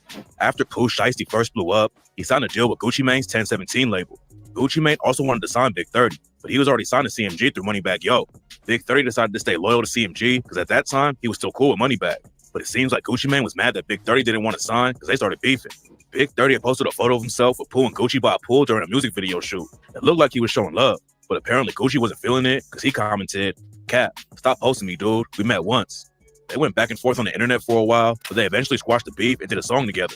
But it seems like staying with CMG instead of signing with 1017 may have been the wrong move because Big 30's career hasn't really gone anywhere since Pooh Shiesty got locked up, and now he has beef with the dude who originally signed him. And on Moneybagg's diss, he took shots at Big 30 for the situation and raps, you're the one that did that fake shit. I stood there, nigga. How the fuck am I wrong? Postal went even harder when Shiesty got locked, but it's like you stopped putting on. But to understand why the situation is getting so heated right now, you gotta understand where it all started. Moneybagg Yo came up on the south side of Memphis and started hustling in the streets when he was 15. Back in the day, he was rapping on the side, but didn't think he could make any real money with it. But after some ops almost killed him, Moneybagg switched up how he was moving and started going hard in the booth. Moneybagg Yo was independent at first and got his name buzzing in Memphis by dropping mixtapes by himself. By that time, Yo Gotti was already one of the biggest rappers in Memphis. There was one major issue though, because Yo Gotti's from the north side of the city. Hoods from the south and the north side have had issues in Memphis for decades, but Yo Gotti still wanted to sign Moneybagg to a CMG label. Moneybagg took the deal and started running up big numbers in the rap game, but it caused some issues in the city for him too. Back in the day, Moneybagg was in a crew called Young Mob with his homie Stupid Duke and a bunch of other dudes. Then Moneybagg signed with Yo Gotti and Young Mob stopped rocking with him. But it wasn't just some petty drama though, and it turned out that Young Mob and Yo Gotti had deadly beef. Around 2010, a Young Mob affiliate named OG Boo Dirty was beefing with Yo Gotti. Then one night they ran into each other outside of a club and started arguing. Someone tried to break it up, but OG Boo Dirty allegedly punched the dude, and that's when the situation really popped off. It's not clear exactly how it went down, but both sides pulled out guns and started shooting. And when it was all over, one person was dead at the scene. After that, everyone in the city knew that Young Mob and Yo Gotti's beef was serious. OG Boo Dirty and Moneybagg Yo are both from Walker Homes in South Memphis, and Moneybagg Yo was even in the video for OG Boo Dirty's diss track against Yo Gotti, and that's why Young Mob was so pressed when Moneybagg Yo started rocking with Yo Gotti. And what makes the whole situation even more complicated is that Moneybagg Yo was tied with Young Dolph too. When Moneybagg Yo was trying to get started in the rap game, Dolph even gave him a feature for free. Then Dolph and Yo Gotti started beefing, which put Moneybagg in a tough spot. Yo Gotti originally wanted to sign Dolph to CMG, but Dolph wanted to stay independent and didn't want to be signed to another rapper. Yo Gotti got mad he didn't want to sign to his label, and they started taking shots at each other in interviews, which eventually led to them getting into serious beef. Back then, Yo Gotti and Dolph's beef wasn't too serious yet though, and Moneybagg pretty much stayed out of it. Moneybagg had also been working with a dude named Finesse 2 times. Finesse got locked up in 2010 for aggravated robbery, but he came home and started rocking with Moneybagg and his Bread Gang crew. Finesse 2 times said he was writing bars for Moneybagg and gave him some tracks, and Finesse wanted to hop into Yo Gotti's beef with Dolph. Moneybagg allegedly told him to stay out of it though, so Finesse called Moneybagg soft. Yo Gotti and Young Dolph's beef kept on heating up, and it wasn't just rap drama. Bullets were flying, and everyone knew the situation was deadly. But what a lot of rap fans didn't know is how Dolph, Big 30, and Big 30's cousin Newski were all connected. Back in the day, Dolph was tapped in with a crew called Trula Mafia and was tight with a dude from the set called J Money. There's a lot of crazy stories about J Money too. He was allegedly one of the most active dudes in the city, and when he was 18, J Money got booked for allegedly killing one of his own homies. J Money was on the block when he saw a whip rolling up. J Money allegedly started shooting at the car, and then his homie Denzel Monroe hopped out of the whip, so J Money would put the gun down. J Money allegedly kept shooting when Denzel hopped out and killed him, but J Money beat the case and started dropping music. J Money and Dolph were linking up in the studio, and rumors were going around that J Money was about to sign on Dolph's paper route label. But then in 2016, J Money got shot and killed outside of a club. J Money was Trula Mafia's biggest member back then, and his death was a huge loss for him. And then they started having internal issues too, and rumors said it was because Big Scar was hooking up with the same girl as J Money's brother, D Money. So Big Scar and some other Trula affiliates split off and started their own crew called Rich and Ruthless, aka Double R. Then a dude from Double R started beefing with a Trula affiliate named C-Mode, and that's when everything changed. BG had been sending shots at C-Mode on social media. Then one night, he was riding around with another Double R member named 2-3, and some shooters aired out their whip. BG was left dead at the scene, and 2-3 barely survived. C-Mode and his homies, Zay and Go Crazy, were the ones who allegedly pulled the trigger on BG and 2-3, but Go Crazy's the only one who went down for it. C-Mode got booked on another case and went to juvie, but Zay was still out on the streets. Zay ended up getting killed, and rumors said that Double R was involved with the hit, and then Trula allegedly clapped back and killed 2-3. After J Money died, his brother D Money was still trying to put on for Trula Mafia. He ends up getting killed too, though, and rumors say that an alleged Double R member named Big Unk killed him. Some people claim Big Unk is actually from KSBG and TTK, and is just tight with dudes from Double R, though. The Double R and Trula Mafia beef was crazy, though, and that's why everyone was shocked when Young Dolph signed Big Unk to his label. Dolph was cool with Trula Mafia when J Money was still alive, but he was closer to Double R after they split up. He was never involved with the beef, but people thought it was wild that Dolph would sign the dude who allegedly killed his homie's brother. Young Dolph was tragically shot and killed in 2021, and one of the shooters was a Trula Mafia affiliate named Straight Drop. Straight Drop also had ties to Yo Gotti and CMG, and according to the other shooter in the case, Yo Gotti's brother Big Jook is the one who paid for the hit. Big 30 and his cousin Newski were both cool with Straight Drop too. Big 30 was cool with some Double R dudes too, like Big Scar, but there was still a lot of drama in the streets, and Big 30 didn't go to Big Scar's funeral.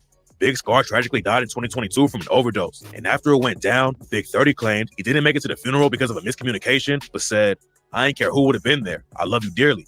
Big 30 had tracks with Big Scar too. Big 30 reps a set called KSBG, and some people claim that they're beefing with Double R now. But the street politics were getting messy because a lot of the beef was just personal drama, and it wasn't a full-on war between the sets.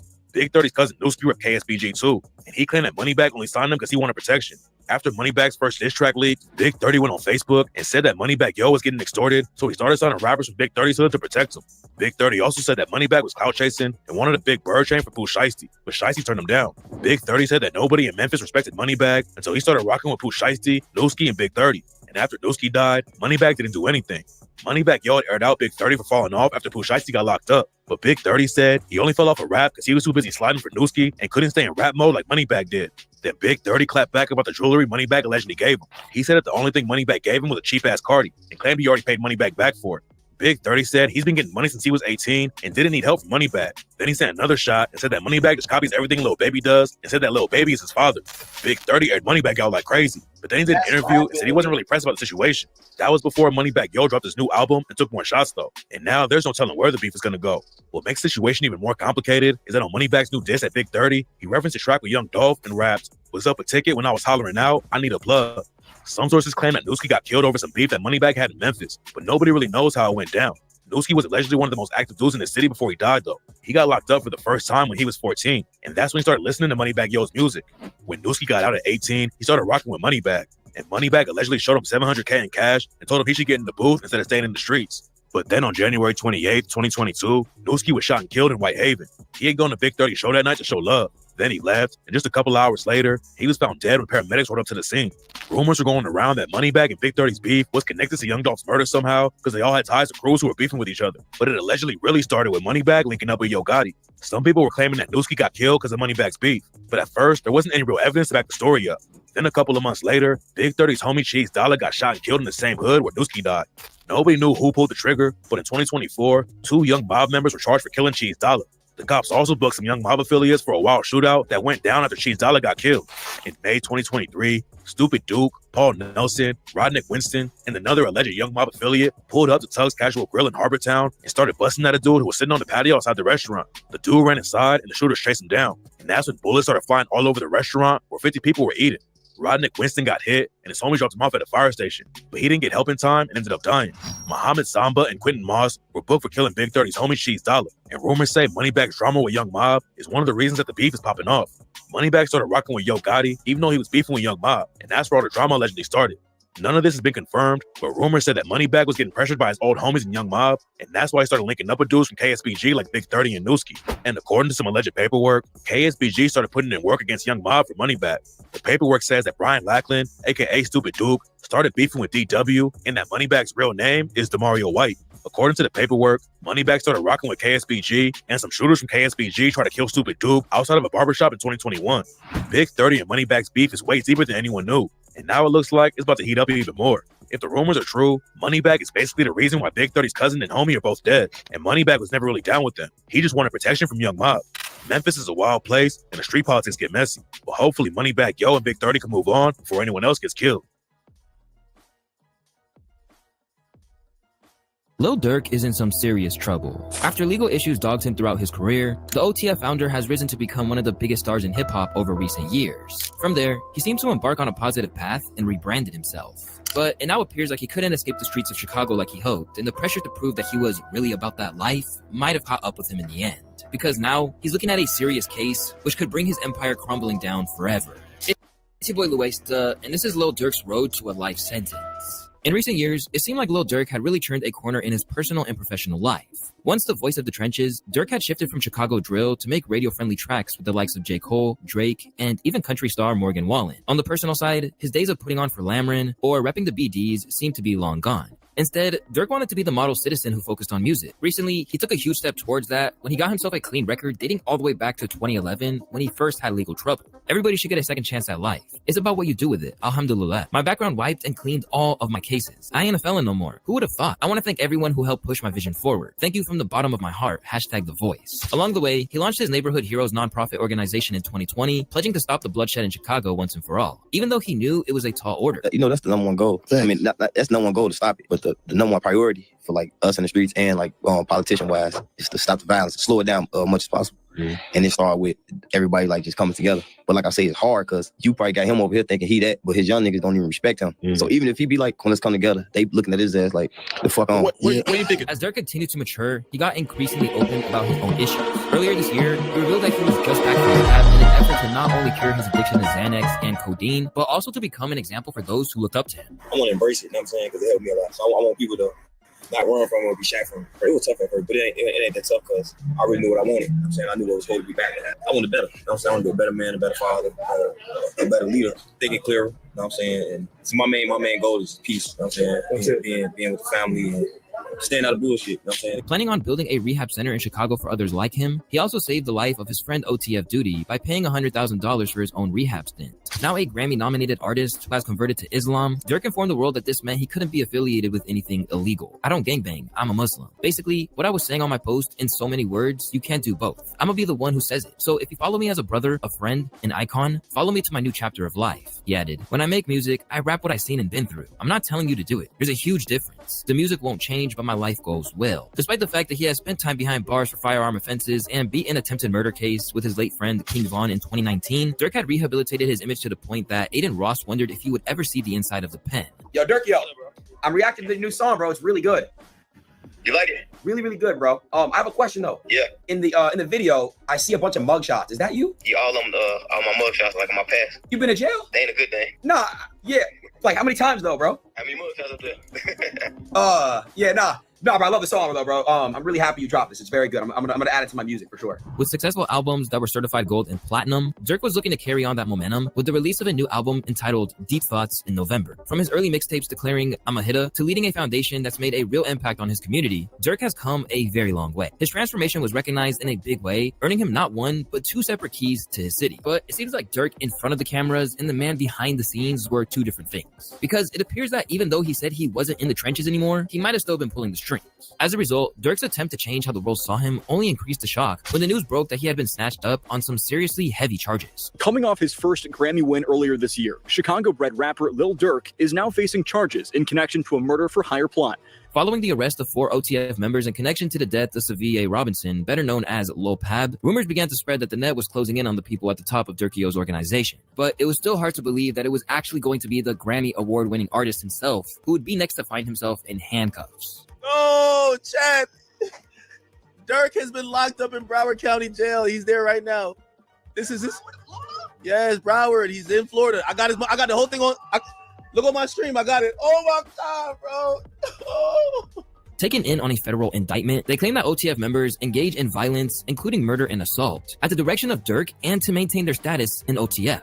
As for the murder for the hire charges specifically, they reported that Durk said he would, quote, pay a bounty for the murder of Quando Ronda, which is OTF's longtime enemy whose crew killed King Von after an altercation outside of a hookah lounge in Atlanta. From there, a plot came together with Durk allegedly telling his association via text message, don't book no flights under no names involved with me. The accused OTF members such as OTF Didi, Vonnie, and 072 Boogie headed to California to meet Keon Grant, which is a high-ranking member of the crew. Intent on catching up to Quando and his crew, they tailed them throughout the day until they reached the fateful gas station where they would spring their attack. While Quando escaped unharmed, Lil Pab was left dead at the scene, while the famed rapper cried out in pain over his fallen friend. Shots fired. A fight. Over here, play with no do all this extra, man. You just know. I let you do that shit. Moneybag crossed the line, you know, it's forever, he smoke for life. You know, get a song with a dude, kill one of the homeboys. He got his face on the TV, got all those guys, 9 tattoos, don't know, he just did some stuff you can't never come back from, so, you know, it's smoke. If you was more loyal, if you showed me more loyalty, if you showed me more, you know what I'm saying, like, if you was with me before all that. Moneybag Yo is known for his explicit lyrics, a lifestyle of crime that deputies say led to 28 people being locked up on Sunday after law enforcement barged into Club Maserati off of Highway 70. What up, gang? Back with the real. You know what's the deal. Mr. I got time today. F it, I'm crossing the line today. Might have crossed the wrong line. Memphis rapper Moneybag Yo has risen to be one of the most played artists in the industry for his street lingo and authenticity of his catchy music. From club bangers to hood anthems, Moneybag is on his A game. But lately, his realness is under attack. Fans fear the same may be for his life after his past betrayal of his old gang is seemingly exposed. They caught everyone off guard with everything that's come to light, but just what the hell is suddenly going on around bro's life? Well, we're going to chop it up and break it down and see who from his past is back to haunt him and if he needs to get more protection from the target on his back. He became Moneybag Yo, the blood cousin of 3-6 Mafia's Crunchy Black. Moneybag Yo, he political, straight. He wild as fuck too. That's my cousin for real. Was DeMario Dwayne White Jr. from South Memphis, Tennessee, trying to make ends meet with his single-parent mother and 2 other siblings. Having to struggle every day to make it, he was tempted to go the route of the street life from a young age. At around the age of 14, Moneybag would begin venturing further from school as women in the streets enticed him the more he got involved with that lifestyle. When I was in school, I skipped school a lot, shot dice under the bleachers. You know, the typical hood nigga shit. Just didn't really go to school, stayed out, smoked. Did all the shit I wasn't supposed to do. By the age of 15, he'd already jumped off the porch and soon after dropped out of school altogether. And it was around the time like I had my first little girl, so there was a lot going on. And I dropped out of school around that time too. Even if he didn't complete the 12th grade, he had the smarts to grind, hustle, and get it out the mud. The block on Haravan became a frequent spot where he hung out and conducted in dealings in the streets and even nearly lost his life. I just happened on the street out there and I lost my life on the down here at the end by the stop sign. H-block Haravan. In that clip, he mentioned a specific name that plays a big role in the alleged attempt on his life, where one woman was left with 2 bullets and had to be hospitalized. We'll come back to that later on. Now, Moneybag was all but a hood dude at this moment, doing what he had to do to blow. But as fate would have it, something worked its way into his mind. Moneybag had a love for hip-hop music and listened to legends like Boosie, Yo Gotti, Juvenile, and Future. As a kid, I listened to Gotti, Boosie, Juvenile, Future, like stuff like that. So it only made sense that being in a room of homies rapping and getting money, he would have the idea of why not doing that himself. It would start as just a way to make it out the struggle, but over time, he realized he had a passion for it, and that's when Moneybag Yo became Moneybag Yo. But when something seems too good to be true, it most times is. At one of his family annual picnics on August 8th, his street life spilled into his personal life, and he was shot at. Luckily, he made it out unharmed, but was arrested for the altercation. Going to jail and this little time out, we had this picnic. We usually have it every year, August 8th. And I got shot at, and it was the worst thing she probably could have been through in that time. Back out and able to focus on his music, Moneybagg Yo released his first official offering to the streets in February 2011 with the song F You Pay Me, and it actually had a vibe. Whatever cash Moneybagg made from the streets, instead of splurging or gambling it away like some of his peers, he would spend down to his last, investing in studio time and other things, pushing to improve his music quality. Then, 2016 came with the mixtape that really made some noise in the streets, Federal, which represented the rapper's breaking point, where he stopped caring and let everything he was holding in out. The tape was released under his very own Bread Gang label, which he owned. The name of his movement came about after hearing it within bars of a Yo Gotti song. By this point in his career, his buzz was getting around and the financial gain began flowing in from show gigs. After he got his first $2,500, Moneybagg was locked in with a greater dedication and grind to take off. And then I started getting booked like Chicago and stuff. It started spreading, like Indianapolis. It started just spreading. Moneybagg Yo would, however, soon find out that juggling illegal and legal careers don't go together. While having a release party for his CD on March 13, 2016, at the former Maserati Club on Highway 70 in Mason, Tennessee, cops would storm the club, confiscated 10 loaded guns and a bulletproof vest and cash. Moneybagg Yo, along with 28 other persons who authorities labeled as gang members affiliated to the Vice Lords, Gangsta Disciples, Bloods, and Crips, were arrested for possession of controlled substance and gun charges. Sadly, after bonding out, his problems kept piling on. Tragedy soon again struck the rising star when his day one homie Elo losing his life to the streets between 2015 and 2016. This hit Moneybagg like a ton of bricks, losing both his day ones that supported him. My partner, my brother Elo, you know what I'm saying? He died, you know what I'm saying? Like, he used to always tell me, like, bro, you gotta keep going hard, even when I wanted to give up, you know what I'm saying? And I got another brother before him, you know what I'm saying, sleeping. You know what I'm saying? Both of them, like, I just feel like, you know what I'm saying, every time one of them died, he would honor his fallen homie by tatting his name beside his eye. He tatted on the side of my face and Elo right here. And that year, he would release a tape in honor of his name and life, Elo, Everybody Lives On. Moneybagg was using the grief over his loss to elevate higher to his dreams for both them, himself, and his family. His tribute work to those dear to him that passed on brought a blessing in disguise. He would sign a deal under Endless Entertainment. And with the release of his mixtape, All Gas, No Brakes, it was like everything was falling into place. It would catch the attention of CMG, Collective Music Group, label boss, Yo Gotti, and the rest became history. Yo Gotti would try to sign the rapper twice, but by the third time, they were already known through the streets and built up a solid trust, and Moneybagg signed on the dotted line. But he had tried to like come my way like 2-3 times. I ain't just bite. And then like the third time, I felt like it was real sincere. And I was like, okay, cool. I'm gonna see what's up with this. Yo Gotti blessed him with a $200K bag up front, and Moneybagg Yo was finally up and about to level up his career. But you know. Just when things seemed like they were too tough, pockets low, sleeping on cold floors, he kept the faith, put in the work, and his break finally came. You know what I'm saying? On the floor, you know what I'm saying? Assed out. Don't know where your next dollar finna come from. You just, you know what I'm saying? Just, I always kept faith. You know what I'm saying? I always prayed. You know what I'm saying? No matter how bad the situation got, I always knew like, God gonna get me out there. I'm gonna get out there. I know I ain't gonna be in this long. Moneybagg Yo got to celebrating the newfound success, enjoying the new cash flow with buying a white Tiger.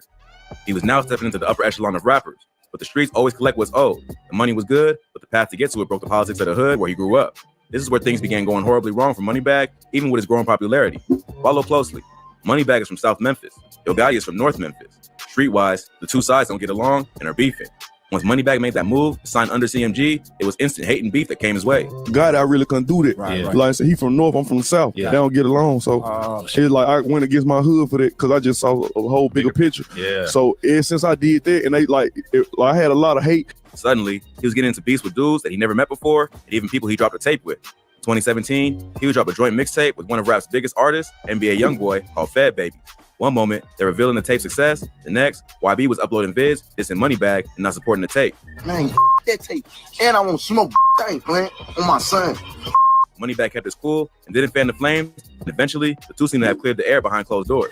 But where YB left off, 1017 label artist Rollo picked up, dissing Moneybagg along with Yo Gotti and label mate Black Youngster. Moneybagg would break down where the issue seemed to stem from in an interview on The Breakfast Club, but Rollo claims that wasn't the case, and Moneybagg misinterpreted the situation, and he only wanted his help and connected him to Black Youngster and Gotti to squash their beef. With Moneybagg Yo, before the incident happened with him and I actually was happy as fuck to go to the club to see him. I wanted to talk to the man and be like, listen, dog, I ain't got no beef with nobody on CMG, dog. I don't even really want to deal with that shit. That's what I was coming to do. Moneybagg was trying to stay clear of the drama, keeping it moving, even with the bad energy surrounding his new fame. He would keep his distance from Memphis outside of taking care of family. You spend a lot of time still in Memphis? A little bit. I try not to be there a lot. Right. Can't just really hang out. Too complicated? Too crazy. Rightfully so, as he was now basically an A-list rapper, getting $200K a show. But little did Moneybagg know what was coming next would open up a hole to his past. In 2020, a clip of a recording from a prison inmate surfaced online accusing Moneybagg Yo of selling out. Moneybagg crossed the line, you know, it's forever smoke for life. You know, he did a song with Duke, kill one of the homeboys. He got his face on the TV code. All of got his name tattooed on those. He just did some fast stuff and you can't never come back from. So, you know, it's smoke. It used to be Young Mom, and he did a song with Duke to kill your mom. So, you know, it's forever. It's something ain't gonna never stop. Turns out this dude used to be Moneybagg's day one. Not to mention a member of a group we came to find out was named Young Mob. He's known as Stupid Duke, so you know off the rip, bro must be some type of Memphis savage. Receipts even popped up confirming Moneybagg was with the crew. Up to this point, no one outside of the streets really knew that about Moneybagg, but the majority of fans either way. And the things that came to light was crazy. Duke said Moneybagg was working with the ops. All right, we got to backtrack a bit here. In this clip from a Vlad interview, Moneybagg was saying that dudes are hating for nothing because no one even got murked, so it shouldn't be an issue with him signing the CMG and getting the bag. The opportunity, you know what I'm saying, like, it is like, bigger for you to make millions, like, it's bigger than this shit, bro. Yeah. Like, cut this shit out. Like, nobody didn't get killed over the shit anyway. Like, leave it alone. Right. You know what I'm saying? Like, let's keep going. While this is true, someone did get shot, though, which adds credibility to Stupid Duke's claims. Let's go back even further to around 2010, where everything really connects. During Thanksgiving weekend that year, in the parking lot outside Level 2 nightclub, there was an altercation that left 6 people shot. Guess who were the people in the altercation? None other than Yo Gotti and someone by the name of Lance Taylor. Remember that name I told you to keep in memory earlier that Moneybagg Yo said he grew up in the hood with? Yep, same guy, OG Boo Dirty. He's also Stupid Duke's blood brother. Okay, so you and Boo Dirty, are y'all like brothers, friends? That's your big homie? Or can you tell us more? That's my real blood. That's my blood brother. Seems Young Mob is full of savages because this dude's credentials range from an arson charge, 2 attempted second-degree hit charges, and according to court affidavits, he was the trigger man in the shooting outside Club Envy around that time. And full circle it comes. So Moneybagg was well aware that this beef and bad blood was personal and involved his crew. If there were still any doubts, check this out. OG Boo Dirty dropped a diss song, Get 'em G, back in the day towards Gotti, and in the vid, there's Moneybagg Yo repping OG Boo Dirty. Dude wasn't letting off the gas. Taking shots online, another affiliates joined in targeting Moneybagg Yo and those connected to CMG before releasing a diss track towards Moneybagg. Moneybagg Yo would respond on the track, Thinking Out Loud, off his 2020 album, Time Served. Prompted another diss response from Duke, keeping the same energy. After that, the story got even wilder. Someone claiming to be Moneybagg's dad then came out accusing Moneybagg of selling out and switching up after fame. He posted receipts of Moneybagg with his past day ones before he blew up. Things seem to be looking crooked for Moneybagg. Like, he's following the paper trail no matter which side he gets it from. With targets placed on his back, Moneybagg might have betrayed the wrong crew. Things dumbed down for a bit, but in September 2020, where he was celebrating his 29th birthday with his shorty Ari in Las Vegas, shots rang out at his party, injuring a female rumored to be Ari's friend before the shooters escaped. Moneybagg would deny he was a target, but would he really admit it and have the law on his back? Shot at who? Shot at those, man. I'm in a Maybach right now, man. In April 2021, Stupid Duke was out of prison and back home, so who knows where things will turn next. Moneybagg has blown up even further and doing amazing things in the rap game. Hopefully, things don't escalate past this point and some sort of truce can be made. Shit, wow, my nigga. Even though Pooh Shiesty often gets the attention for being one of the most savage rappers from Memphis, his childhood friend Big 30 is also just as crazy. Here's a closer look at the criminal history and career of Young General, Big 30, the Demon of Memphis. Memphis is a wild city that has produced some of the most legendary names in hip-hop, from veterans like 3 6 Mafia and 8 Ball and MG, to Yo Gotti and Young Dolph, to the newer generation of rappers like Key Glock, Moneybagg Yo, Pooh Shiesty, and Big 30. Memphis has produced some major talent. But part of what inspires the music is the real struggle that those growing up in low-income neighborhoods of the city have gone through. Both Pooh Shiesty and Big 30 grew up together on the south side of Memphis, and together, they've taken the industry by storm with their unique flow and raw lyricism. But before breaking into the music industry, Shiesty and Big 30 were running the streets of Memphis by leading the Chopper Gang, a local crew they created. From an early age, Big 30 was a menace. He was kicked out of school for disruptive behavior several times before even making it to high school. He eventually went to an alternative school, but that didn't help much, and he would continue to get into trouble. At some point, he linked up with his childhood friend, Pooh Shiesty, who was heading down the same path that he was, and they both started going crazy in the streets together. They would assemble a crew with their friends, Lil Hank and Chopper Wop, and call themselves Chopper Gang. Together, they would terrorize the streets of Memphis and become one of the most respected neighborhood gangs in the area. Big 30 would rise in the ranks to become one of the most feared shooters in South Memphis, and his name is even a reference to his favorite gun. Chopper Gang quickly won numbers as they continued to gain respect in the streets, and not before long, they were becoming a major movement.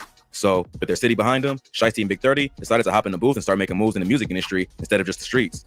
They were inspired by rappers like Kodak and Chief Keef to find a way out of the hood through music and started writing their own tracks about the struggles of coming up out of Memphis. But early on, rap wasn't paying the bills, so they were still making money in the streets to finance their careers. Those street activities would eventually get Big 30 locked up. In January 2018, Big 30 would get arrested for reckless endangerment and possession of a weapon alongside a friend named Marcus Walker. Police reports showed that they were accused of shooting into their own building and that bullets ended up going through at least 3 different apartments. The cops arrived and arrested Big 30 and Walker, even though a friend told neighbors that they were just playing around with the guns and weren't shooting at anyone on purpose. But a neighbor spoke to police and said the bullets only missed them by a few feet and could have killed someone. So police had to arrest Big 30 and his homie for reckless endangerment and gun charges. But he wouldn't be locked up for long and would get right back to rapping once he got out. He dropped his debut track, Breaking News, in 2018, alongside K Shiesty, Choppa T, and of course, Pooh Shiesty. Choppa Gang would then go on a spree and start dropping singles that started to build him a buzz in the city. He and Shiesty would drop tracks like Hell Night and Choppa Talk that went viral. They would also link up with other popular Memphis artists like Block Boy JB and Moneybagg Yo, which helped them get more attention on the mainstream level. Big 30 ended up linking with Moneybagg Yo through his cousin, who he knew from the hood. After they met, it was all love, and Big 30 ended up signing to Moneybagg through CMG, Yo Gotti's label. They gave him the professional connections and mentorship he needed to succeed in the rap game. But at the same time, his homie Pooh Shiesty would be building his own network in the industry, but they still continue to collaborate on tracks and satisfy their day one fans. After Big 30 signed to Moneybagg Yo, Shiesty would find his own mentor and sign a deal with the trap god himself, Gucci Mane. Shiesty secured a deal with Gucci's 1017 label in April 2020, putting Choppa Gang on the map and making him and 32 of the hottest up-and-coming artists from Memphis. The reason their strategy worked so well is that they each found their own lane and didn't try to piggyback off the success of each other. They also used their fan bases and connections in the industry to help each other. It seemed to work because the two rappers were on their way to taking over the game. But just as they were reaching the top, Big 30 would face more trouble with the law and was arrested on drug charges in Alabama in late 2020. Police said that around 4 a.m. on October 1st, police officers from the narcotics unit in Jefferson County, Alabama, pulled over a Ford Expedition rental car that was traveling west on I-22. The driver of the car was a man identified as L. Foster from Decatur, Georgia, and Big 30 was in the passenger seat. The two were driving from Atlanta to Memphis when they were pulled over. After searching the car, police found $17,000 cash, a loaded Glock 40 handgun, promethazine, codeine, and some weed bags up for individual sale. Foster was only charged with misdemeanor possession of marijuana, but records show that Big 30 was an alleged gang member with pending charges in Tennessee. So he was charged with felony possession of marijuana, drug paraphernalia, and unlawful possession of a firearm. He would be kept in jail for a few days, but would be back on the streets in less than a week. He dropped his first day out freestyle that quickly racked up millions of views and let the world know that Big 30 was back. But even though he made some friends in the industry, Big 30 was also starting to gain some enemies. In June 2020, the rapper would have a brief feud with his best friend's mentor, Gucci Mane. In a now deleted Instagram post, Big 30 posted a photo of himself alongside Pooh Shiesty and Gucci at what appears to be a music video shoot being filmed beside a pool. The caption of the post said, 375, 1017, brr. Pooh Shiesty commented, Big 3 CEOs, on the post with a bunch of heart emojis. But Gucci didn't have the same energy and commented, Cap, stop posting me, dude. We met once.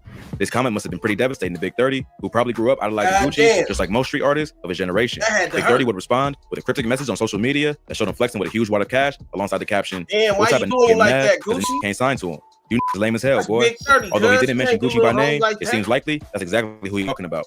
Big 30 was already signed to Moneybagg Yo, and Pooh secured his deal with 1017. It seems like Gucci wanted to sign them both, but Big 30 wasn't trying to get out of his contract, and Gucci got upset about it. It does make sense because it seems like Gucci and Big 30 were cool in the past. And suddenly, Gucci starts acting like Big 30 is nothing but a crazy fan. But the drama wouldn't last long, and Gucci would end up squashing the beef, posting a photo to his own Instagram of the rapper with the caption, I fucks with at Big 30 CEO. I still want to sign him. So it seems like for a second, the old Gucci got out, and he decided that anyone who wasn't with him was against him. But then he cooled down and remembered that he's a changed man and decided to kill the drama before it became a serious beef. He and 30 would later collaborate on the track Shit Crazy, proving that they were still cool despite all the drama. Then, in November 2020, Gucci Mane and Young Jeezy did a legendary versus rap battle where they went head-to-head for the first time since they first started beefing in the mid-2000s.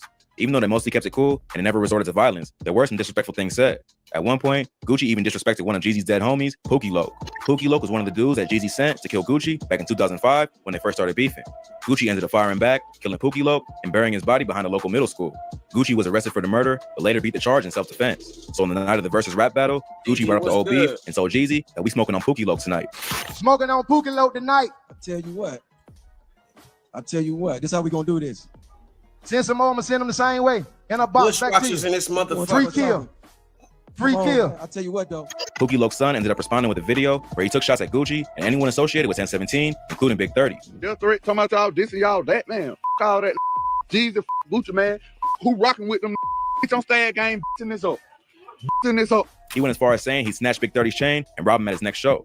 On Stag game, CTE, 1017. Hey, matter of fact, catch me at Big 30 tonight. I'm snatching him out of stage myself personally. Hey, you talking about?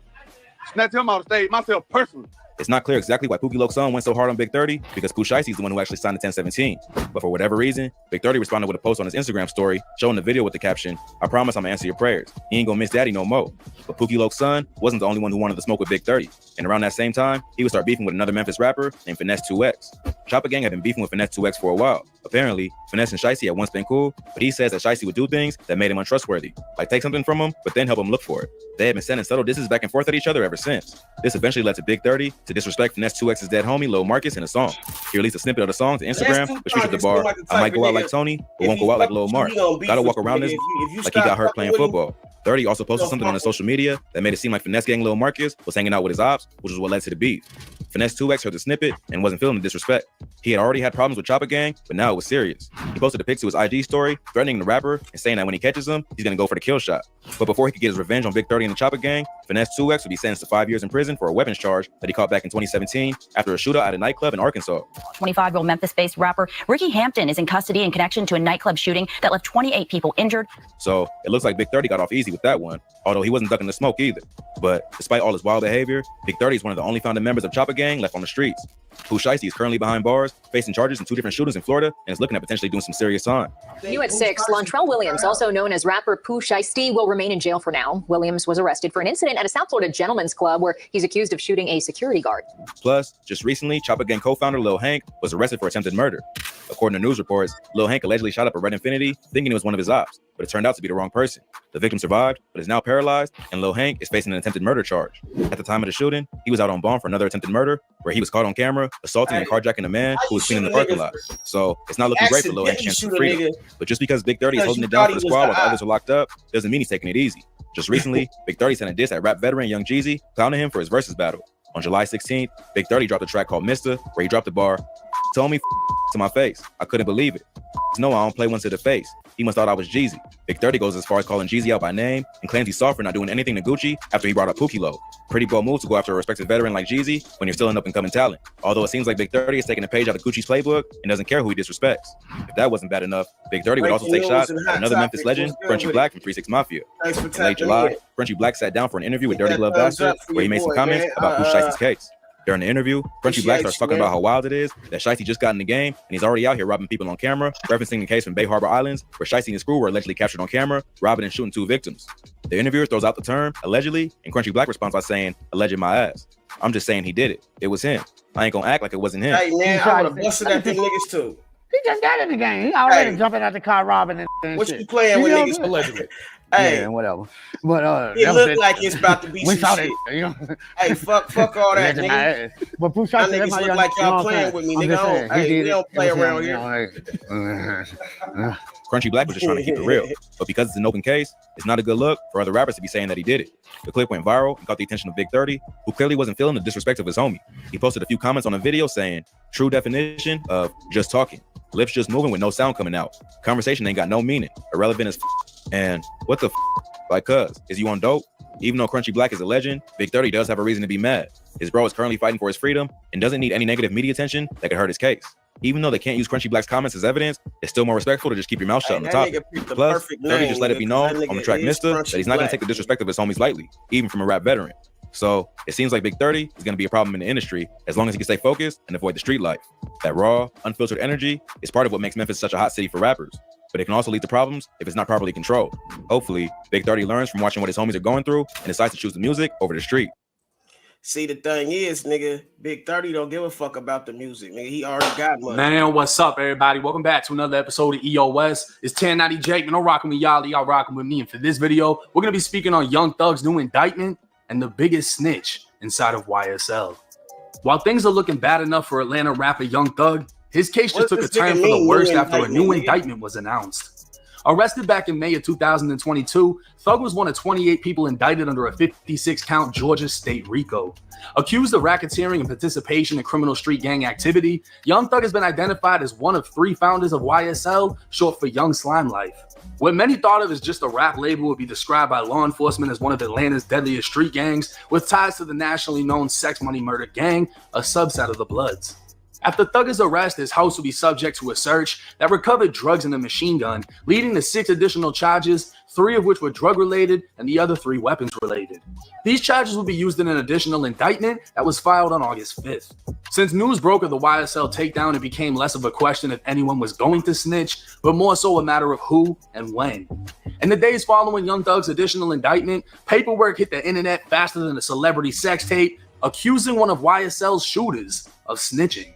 A blurry picture would make its way through social media, and if anyone squinted their eyes hard enough to read it, it would state a man named Kenneth Copeland, who's more commonly known as Lil Woody, was a witness in the murder of 26-year-old Donovan Thomas, aka Peanut, a high-ranking Inglewood family blood. You want me right here, nigga? I got one of the biggest bloods in America with me, my nigga. You did. I'm the Georgia nigga. Morning, the search is on for the person who shot 3 people, including a 14-year-old. 1 man died. All 3 victims, including a 14-year-old, were brought here to Grady Memorial Hospital, and 26-year-old Donovan Thomas was in the most serious condition, and the medical examiner's office confirmed he did not survive. A significant injury. We had at least multiple gunshots in the upper torso area. He was rushed to surgery. Thomas died at the hospital. Homicide detectives looked for bullet holes and brought in a police canine to search for more shell casings. They believe it was a drive-by shooting. That's a word that we're getting. We're trying to see if we can get any type of video to verify that. According to the DA, this murder was said to have caused 37 violent acts of retaliation, including 4 murders. His death would make rappers choose sides, and as the war between Inglewood family and YSL let loose, this would also be ground zero for the criminal indictment. Kenneth Copeland, aka Lil Woody, was one of multiple witnesses who saw Young Thug at a McDonald's the night of the murder. Woody would tell investigators he was with Young Thug when Thug rented a car used in the drive-by triple shooting that sent fatal rounds through Peanut's chest. He told investigators he knew it was the one the suspects used and stated he was in the parking lot of a McDonald's immediately after the shooting. The McDonald's was 10 minutes away from the shooting scene, and Woody told investigators he watched Young Thug drive his white Jeep into the parking lot as 4 men got out. He identified them as Scarface, Nard, SB, and Yak Gotti. Scarface would get into Woody's car where he told Woody they just killed Nut.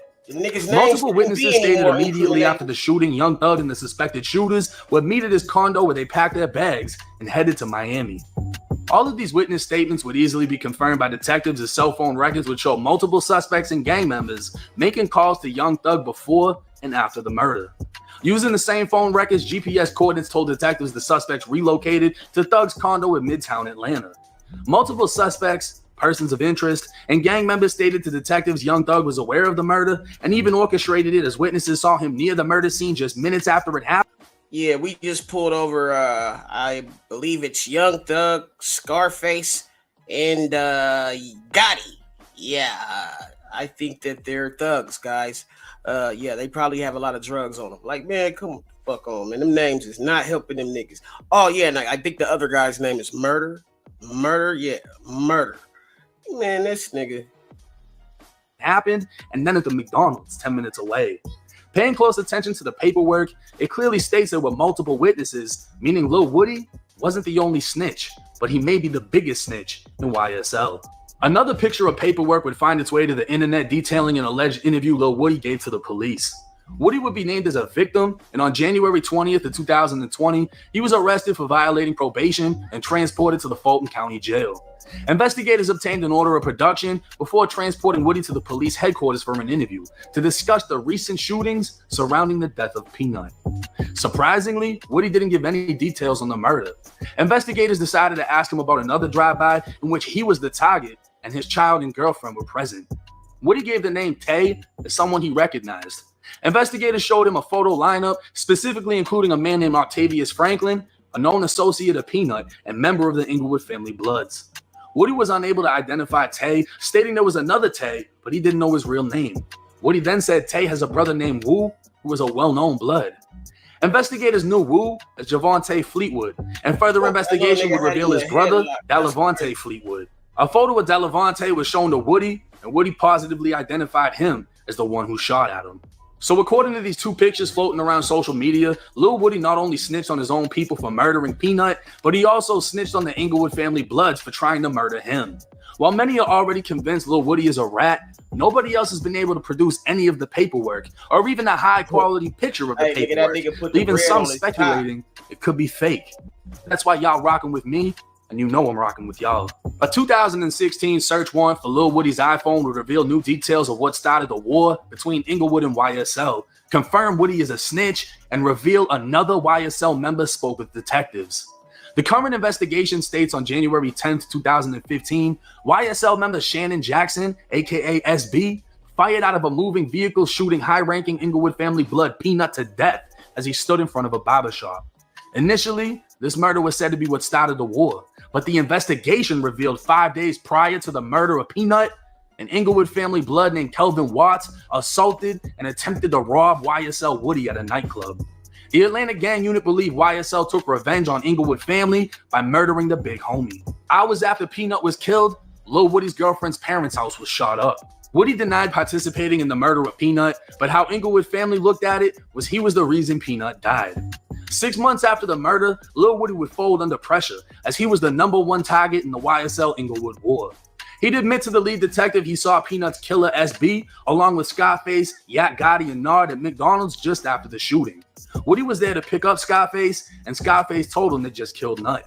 This would confirm the blurry picture of paperwork that made its way to social media was real and that Lil Woody was a rat. Surprisingly, within the search warrant, it also states Scarface spoke with lead detective Thorpe. Scarface told detectives he was with Young Thug when Thug gave the other men the rental after Thug had spotted Peanut outside of the barbershop. Scarface also told detectives he saw the same rental at the McDonald's after the murder before getting into Woody's car.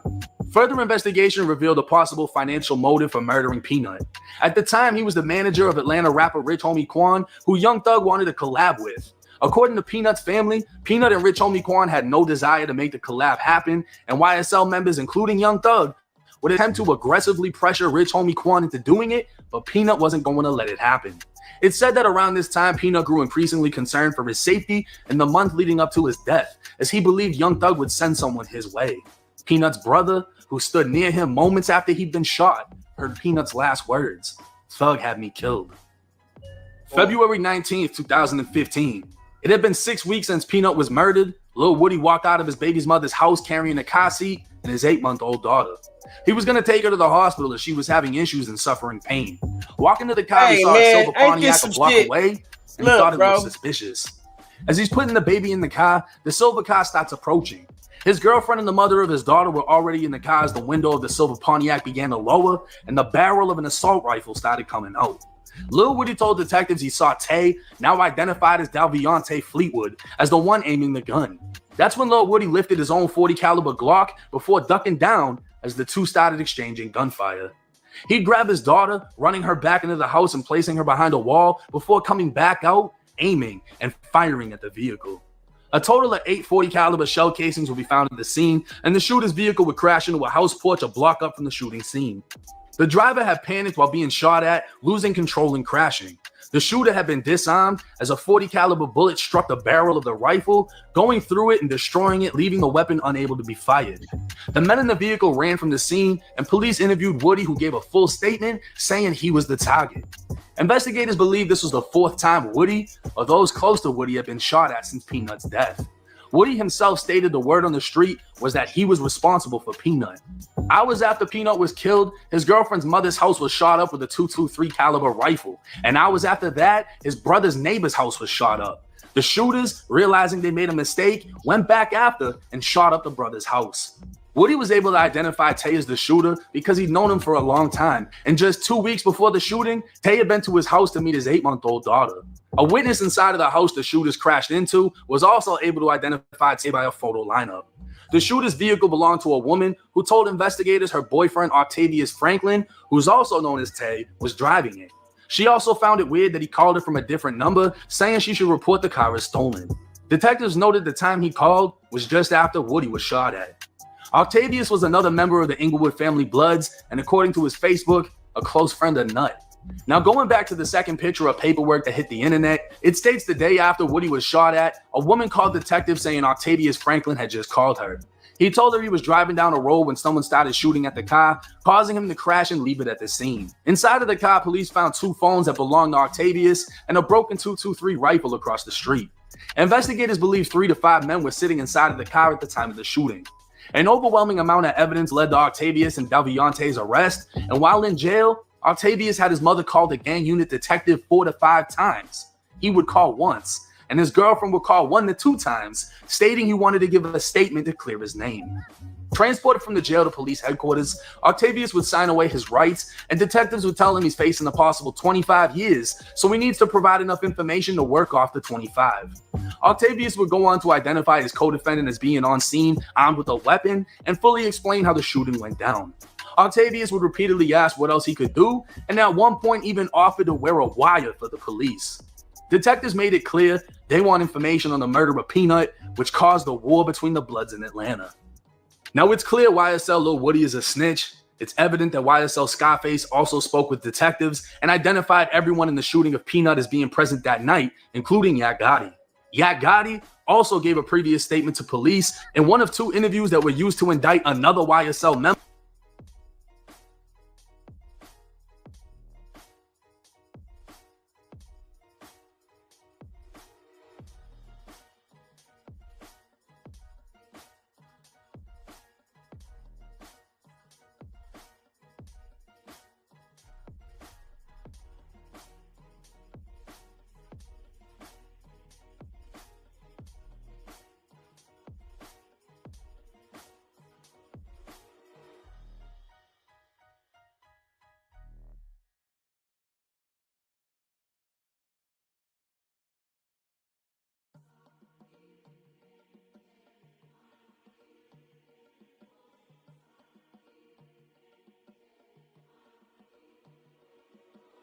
member with conspiracy to commit murder. It's now known that members of Inglewood family Bloods have been targeted by police, and Tay has willingly cooperated. And it's crazy to think that from Inglewood family's perspective, it was Lil Woody who started the war after getting Nut killed. But from YSL's point of view, Nut was only killed after Woody was attacked and damn near robbed in a club by Inglewood family. In the end, Woody would snitch on Inglewood family, his own gang who was willing to go to war behind him. So for Young Thug, it sounds like too many members of his own gang, never mind the other gang, have given statements and identified him as the one who orchestrated the murder of Peanut and saw it through, as they've identified him as being in the area before and after the murder. With time, I'm sure even more statements will break the internet, as Lil Woody has been in paperwork dating back to 2016, and it's only just now coming to light. But with the pressure of these new indictments being applied, more members will be tempted to come forward. At this time,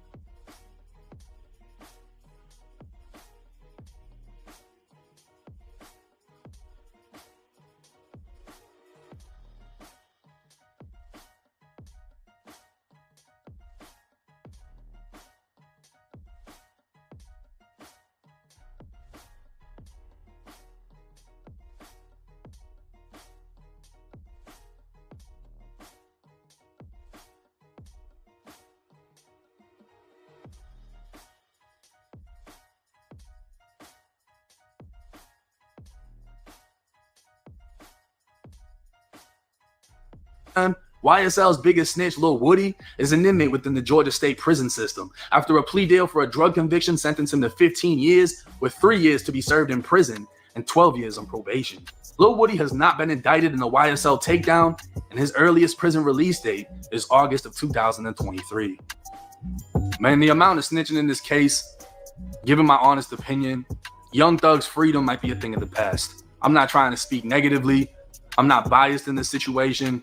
I'm taking into account the amount of evidence.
this ain't I really want to take a picture of it at the same time. It's just like, damn. It's fucked up, man. That man just walked out. They got the shooting 3 times. And it was other employees outside. Some of them started ducking and running.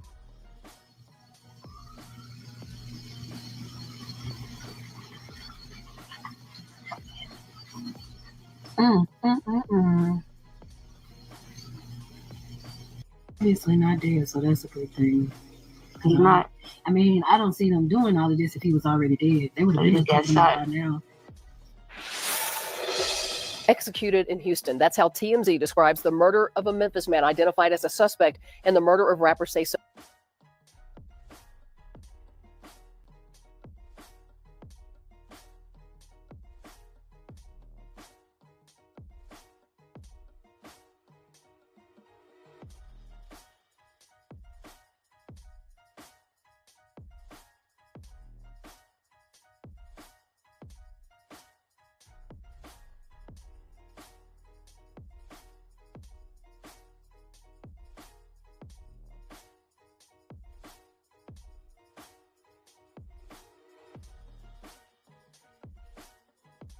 SOP. Police say Jaden Dandridge is in this video of the March 22nd shooting near the FedEx Forum.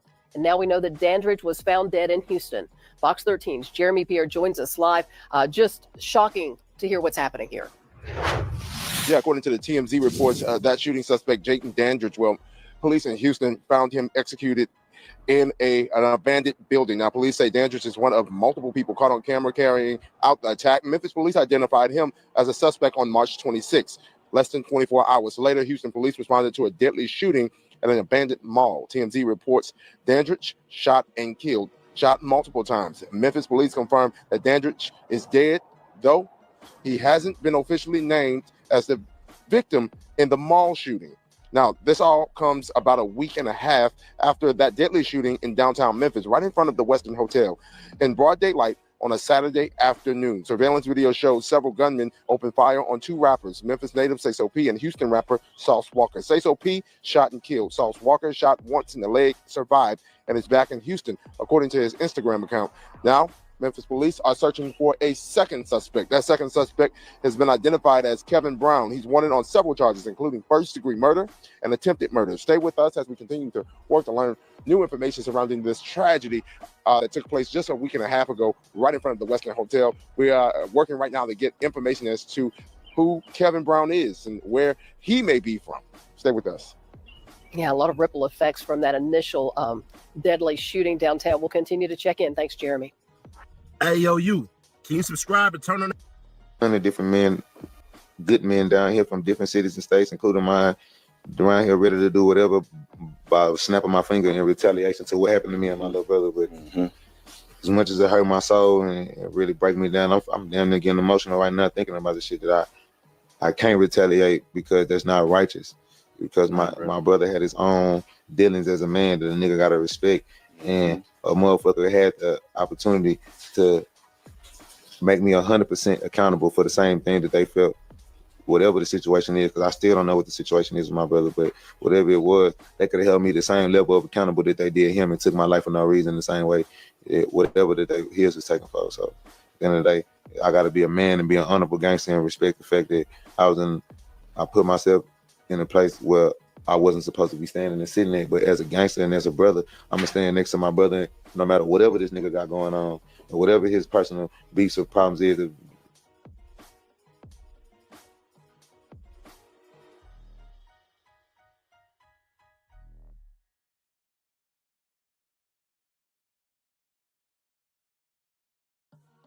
What's up, bro?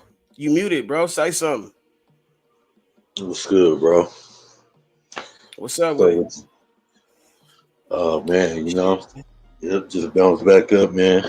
Jumped up in here, I seen you was on, so I just rushed in. Cuz, remember when I said that nigga Say So with the nigga that got killed in the nigga Memphis shit? Didn't I say that nigga shot back at that nigga? Oh yeah. Yeah, nigga. Now they confirming, and this nigga said he Nash, nigga. It's confirming the shit that they shot back. Nigga shot back. So nigga, I'm telling you, nigga, I be seeing shit, bro, that niggas don't see. And niggas was like, oh, nah. But they kept trying to say that the nigga Sauce was the one that failed. Nah, nigga, that was the nigga that Sauce was the one that ran. He got the fuck up out of Dodge. You know what I'm saying? And that nigga Moneybag Yo got shot today, nigga. But that's like a whole different story, nigga. But that's what the shit basically Memphis just been heating up, bro. You know what I'm saying? Like this shit wild, bro. But nigga, yeah, nigga, this nigga definitely shot the fuck back, bro.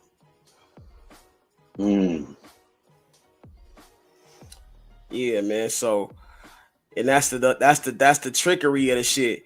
You know what I'm saying? Nigga be feeling so motherfucking on point when you got your burner, but nigga, when you got 4 shooters, nigga, coming from different angles, nigga, it's kind of hard to nigga to defeat. You got to be John Wick, nigga, to defeat that shit. You know what I'm saying? That nigga wasn't that quick on the draw, nigga. You dig?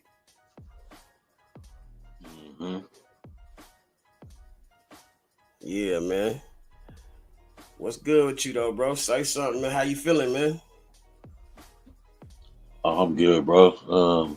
I'm feeling good. You know, long day earlier. You know what I'm saying? We're going into the next day. Just got back in town and stuff, bro. Then, you know what I'm saying? I had took a little cat nap, bounce back up or whatever, and now I seen you was on here or whatever. Nah, I know all that. I'm talking about how you feeling about this shit. Yeah, on the Moneybag Yo situation. I just had found out that Moneybag Yo had got popped, bro. Yeah, I just found out about that, bro. Yeah, this Memphis situation, I already knew it was gonna get heated up like this, bro. Because once Say So ended up getting killed, you know, it was like, you know what I'm saying, you talking about some powerful figures, you know what I'm saying, in the music industry, you know what I'm saying. So like, of course, they was gonna get their get back, you know what I'm saying, like, you know, and it's just, you know, it's gonna keep on going on. It's gonna keep going too. You know what I'm saying? It's a lot going on right now, so ain't no telling what's gonna happen next. You know? Yeah, man. I don't know. They saying that nigga Finesse 2 times did it, or was the one that was beefing with Cuz. Like, but hey, nigga, that nigga was driving around Memphis and shit, all through the town and shit. He was like going on live and shit, talking about he looking for the nigga and all that shit. He was showing his burner and shit, nigga, talking about he gonna do something to the nigga, he gonna slap the nigga and all that. I mean, shit, bro. You know, you never know, man. But I mean, when a nigga out and about, yeah, shit can happen, man. Nigga might run across a nigga, bro. You know what I'm saying? Some niggas gonna motherfucking feel a certain type of way. But the nigga, the crazy shit is it's about an unfollow, nigga. That nigga, the whole beef is about the nigga unfollowing Cuz. Like, this shit crazy, bro. Like, nigga, you unfollow a nigga might want to hollow a nigga for unfollowing a nigga. That's some stupid shit. Yeah, bro. That's the stupidest shit I ever heard of, bro. Yeah, bro. Like, this nigga was tripping, bro. Talk about you can't disown me. Nigga, how you gonna disown me, nigga? Like he really got in his feelings, my nigga. Like, listen to this nigga, bro. Like, this nigga. Keep shit quarter. This shit been going on for like a whole month. And then, you know what I'm saying? Just to keep it real, just to keep it all the way 1,000. You know what I'm saying? It really been going on since day one. You know what I'm saying? I knew that Bag was gonna hate on me. I just gave him the benefit of the doubt. You see what I'm saying? I gave him the benefit of the doubt. Like, damn, I hope this man don't do this. Damn, I hope he don't act like this. Damn, because I know how talented I am, and I know how many ears I can catch. Like, only I had a chance and an opportunity. He gave me a chance and an opportunity, and I took it, and I did my part. I put on for BGE. I put the man name in my shit. I put on for this man everywhere I go. Let's put this together. I'm gonna keep it all the way 1,000, child. Before I was Bread Gang, I was in the East. I was in East Memphis. I was around Young Mob. I was around like Polo P. Like, this my nigga. This like Polo P. Y'all know him as like YP Hood Rich. This the same man who was sending me 30s and 40s and 50s in jail and shit. And when I was fucked up, when my bitch couldn't come through for me, then what YP was fucking with me. You know what I'm saying? And I got out and I didn't know what Bag had done to them. I didn't know that he had crossed everybody out. I didn't know that. Like, I didn't know. So I'm just going off of damn, like, Youngster done got on, like, okay, bam. Bag done got on, okay, bam. So I knew I was gonna end up fucking with somebody because we got history. You see what I'm saying? But in the same sentence though, you know, I literally went against like Like I literally went against the city, and I apologize for that. You know what I'm saying? It happened too fast. You know what I'm saying? He wanted to fuck with me. I went with the move. You know what I'm saying? But I did not know like that he had crossed all the men and crossed his whole niggas out. And I knew he was CMG, but sometimes I didn't know that he had crossed all his niggas out.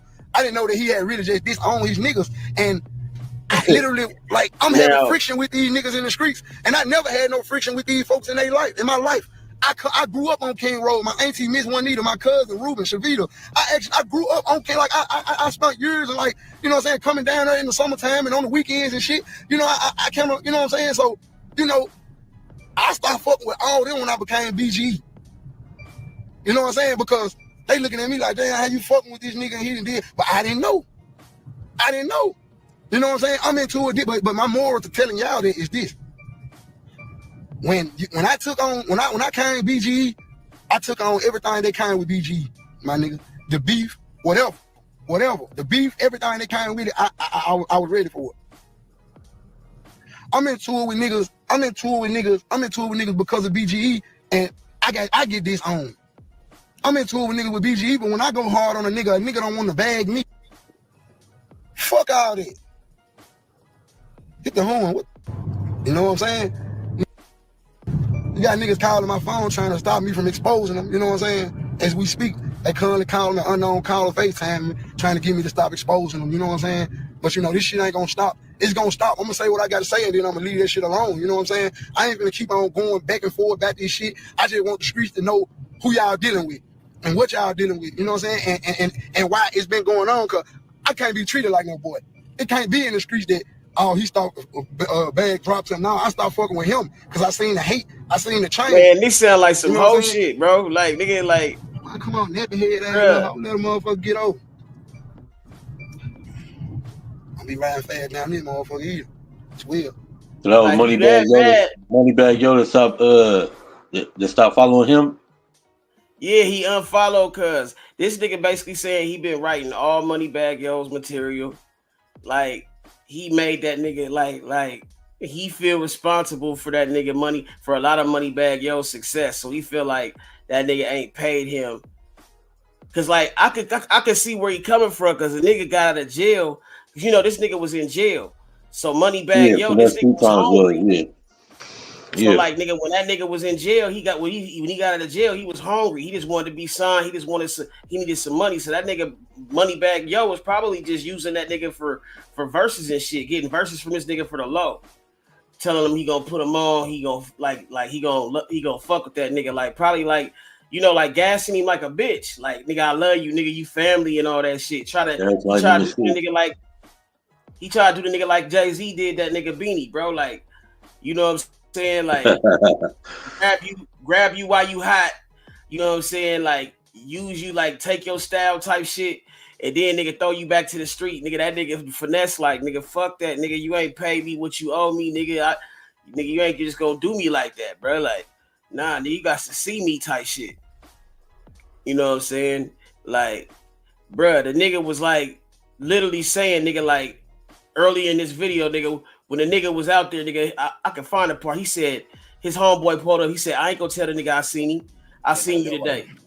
Like, bro. So, you know what I'm nigga saying? Literally telling that nigga, like, bro. You know what I'm saying about the dog shit? You know what I'm saying? So, you know, I try to leave it alone. Like, I'm my own, man. Listen to this shit, bro. Listen to what the nigga say when he come up. What's up, player? Trying to use a cook. What's up, player?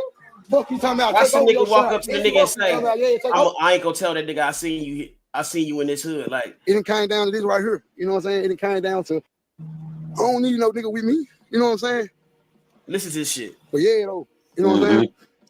So it done came to this. You know what I'm saying?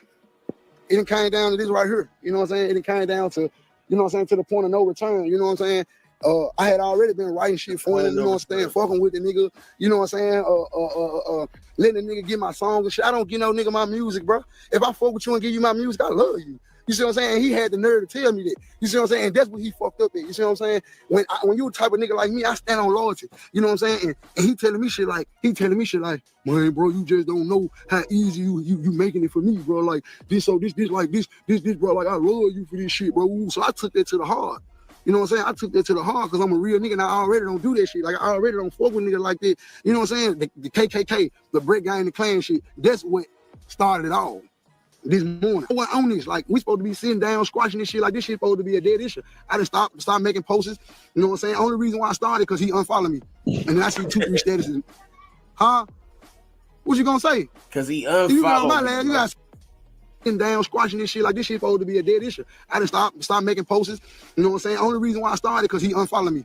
And then I see 2-3 statuses. Huh? What you gonna say? If you get on my land, you gotta say fuck Moneybag Yo. If you ain't gonna get on, just say fuck Moneybag Yo. Don't even get on This my nigga land. out here tripping, bro. Fuck Moneybag Yo. Fuck you, Fuck you, son. You hear me? But anyway, so you know what I'm saying? When a nigga unfollowed me, that's where the real problem came in there. You know what I'm saying? Because I felt like I was getting a little bored. I felt like I was getting disowned. You know what I'm saying? And I go harder for Brick Gang than any nigga than him. You know what I'm saying? I go harder for Brick Gang than you do, bro. Then Tavo do all them niggas, bro. You know what I'm saying? Bro, I turned up for you, bro. You know what I'm saying? That's how you repaid me, bro. You cut me off for fucking with dog. You know what I'm saying? We started rapping because I got hard on dog. Damn, you don't want no smoke with no nigga that bad. You a bitch like that.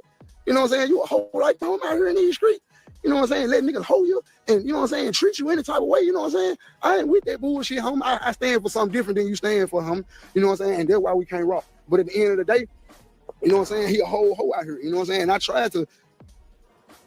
What's up? You ain't got no. Hey, you finna go to now, Memphis? Listen to this shit. I ain't gonna tell my teacher today. Huh? You heard that shit? Yeah, I heard it. Yeah. What's Play up? that back. Hey, you finna go to now, Memphis? Right down the street. I ain't gonna tell my teacher today. Huh? He right down the street. I ain't gonna tell him I seen you today. Nigga, that's a nigga drop. Man, I ain't stupid. Man, that's a nigga dropping the low, cuz. That's a nigga dropping the low, bro. Hey, Hold on. What do you say, bro? He said, nigga, he right down the street. But don't worry, I ain't gonna tell him I seen you though. Bruh. You understand me? Like, nigga, read between the lines, my nigga. Oh shit, that nigga on the hunt. Right. You know what I'm saying? He right down the street, but I ain't gonna tell him I seen you today. And then this nigga go hop in the car and go lurking. Listen what he say when he hop in the car. I'm coming. He going. The first of what? That's what he say when he hop in the It's car. on the bag. I see you at the time. You ain't nothing, bro. All right, bro. What? I got it set up. The first of what? I got some. You didn't do that. They already got us some shit at the crib. Watch when he hop in the car. What he say? Get us to the area. Meet it up. Get us to the area. So, like you know, this nigga you know lurking, me. You know bro. what I'm saying? I'm a real nigga, man. This shit, to be honest with y'all, this shit been going on a whole month, man. You know what I'm saying? This shit. I'm just now bringing it out the shell. I tried to hold my composure. I done made plenty calls. I done tried to talk to me, and I done tried to, right in the Moneybag Yo's neighborhood, nigga. Niggas got too much pride. Niggas feel like they got so much money and so much going on, and they feel so trivial. And then everybody around you groupies. You see what I'm saying? Everybody around you just because, and they know you a hoe. You know, they just around you because of the lifestyle, and that's why I stopped going around, because the lifestyle don't move me. You see what I'm saying? The lifestyle, the hotel, the bitches, the music, I can do that on my own. Like, that don't move me. Yeah, we're going to the left. Yo, he out there looking for cuz.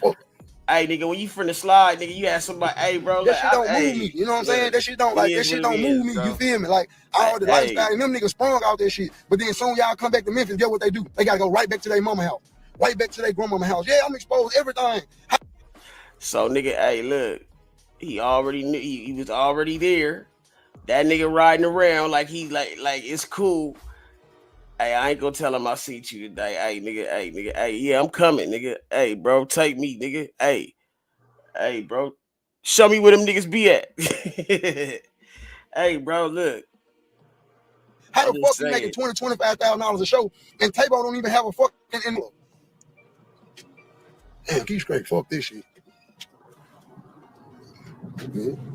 Fuck this. You know what I'm saying? How the fuck, and he don't even got no motherfucking Impala.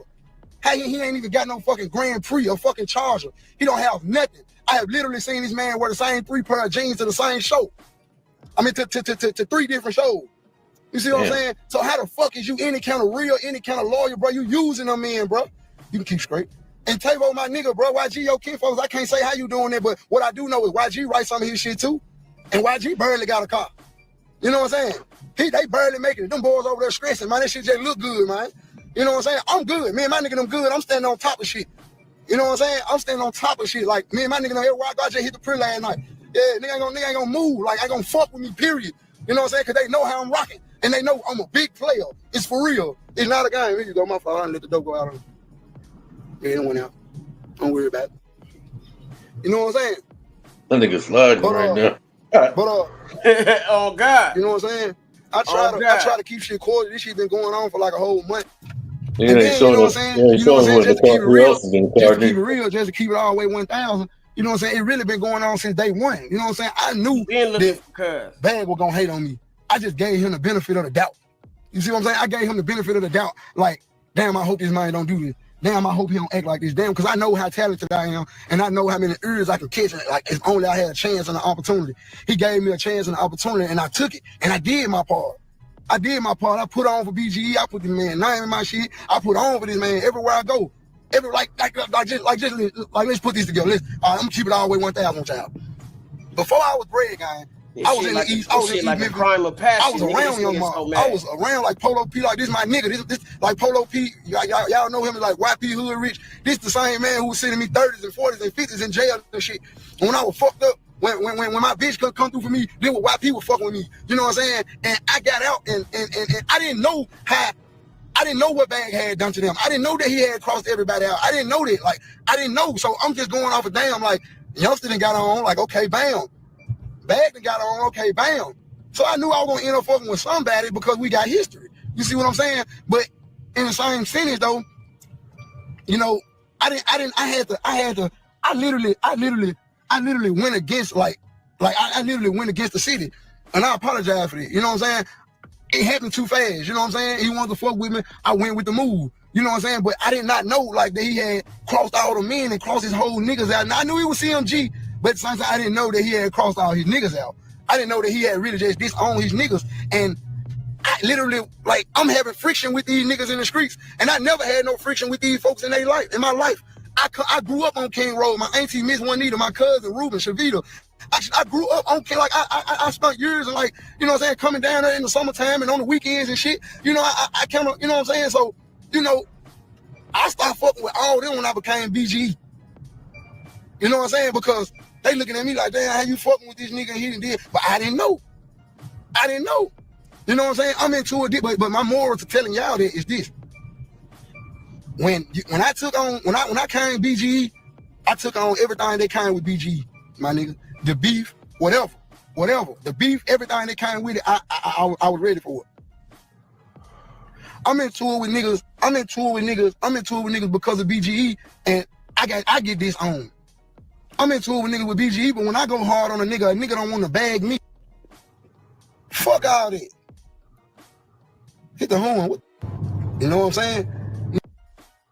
You got niggas calling my phone trying to stop me from exposing them. You know what I'm saying? As we speak, they currently calling the unknown caller, FaceTime me, trying to get me to stop exposing them. You know what I'm saying?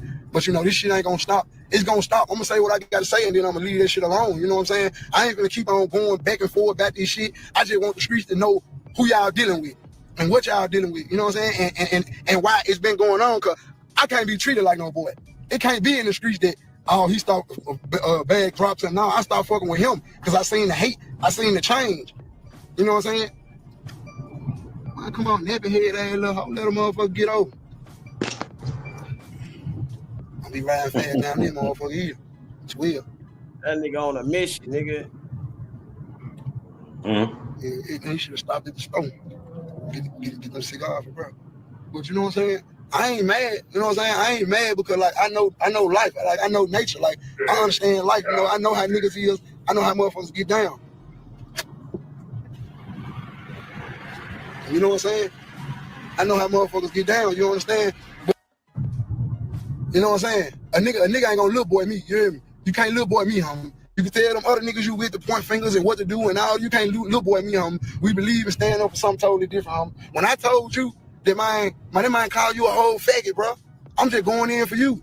Bro, I understand, bro, and I feel you, but damn, bro, like, I ain't with it, bro. Like, I ain't trying to, man, like, want no problem with these men, bro. Like, damn, bro, like, that how you coming. You know what I'm saying?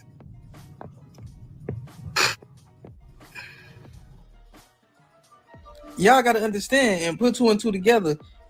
CMG is falling right now, and Moneybagg Yo, he just got himself in a tied situation, man. He got himself in some beef that he ain't had no business to get in, man. Y'all got to understand, Moneybagg Yo, he was with Paper Route at first. He was with them at first until he switched up and got signed to CMG. I want y'all to hit that like button, man, and subscribe. I'm giving away cash. I'm giving away $300. All you have to do is subscribe to the channel and hit that like button, man. Mia J exposed the whole CMG. She said in 60 days, it's going to be a trial. And all of these dudes, Moneybagg Yo, Lil Migo, Black Youngster, all of them getting dealt with. Moneybagg Yo, he got in a situation they ain't had no business in, man. They just ran down on him and he didn't got what he deserved. I want everybody to pay attention. Memphis is on fire right now. They shot his truck up 10 times, 10, 15 times. They shot Moneybagg Yo truck up 10 times, man. He ain't had no business doing in Memphis. That's why I say these dudes out here moving shiesty, man, and they playing for keeps. Even when, Young Dolph was alive, man, he was hating on Young Dolph. It's a whole video literally of Finesse 2 times, hating on Young Dolph, man, just saying so many, harsh words, man. You know what I'm saying? Finesse 2 times, he was a big hater. Like, he was real life a hater, all man. saying Finesse. And I want y'all to really understand that, basically saying, really get to understand what type of person he is, man. Dude, not all the way thorough, man. Like, he real life messed up in the head, bro. Like, he seriously needs some help, You man. said Finesse 2 times was hating on Moneybagg Yo? Dude already Finesse 2 times was hating on CMG, man, they was really thorough, man. They was really solid, like really about their life, man. But next 2 times just got out the feds. He ain't really trying to go back. He was going at Dolph because Dolph wasn't respecting Moneybagg. HPD, man. HPD and MPD came together, man. They said they told Finesse 2 times, bro. You got since you around these dudes who are affiliated with these dudes, we need information, man. We need information on Young Dolph. We need information on Duke the Jeweler, man. We already know you affiliated. You associate with these people. Like, we need evidence, man. We need answers, bro. And Finesse 2 times literally opened up his mouth. They told him, we're gonna give you 20 years, boy. If you don't tell. So he felt like, nigga, like he was riding with that. He was riding on that nigga, like, and then, after the nigga, you know what I'm saying, like, he like the nigga gone, but shit, nigga, it's still up. And that nigga like, hey, man, he trying to leave that shit alone and shit like that. But he like, nigga, the damage already been done, nigga. Now you trying to cut me off? Oh, nigga, when I done rode on this nigga for you, like, type shit. Right. Yeah. Man. So, like, nigga, this nigga feel like, nigga, he trying to disown him and ain't paid him and all that shit. So it's some crazy shit, bro. That shit deep, bro. Like, it's wild, bro. Like, I don't know, man. That's what happened when the money come into play, bro. Like, but if you promised that nigga you was gonna do something for that nigga, bro, you ain't do it, bro. Like that, hey, bro, like, yeah, what you expect? You gotta follow through. Yeah.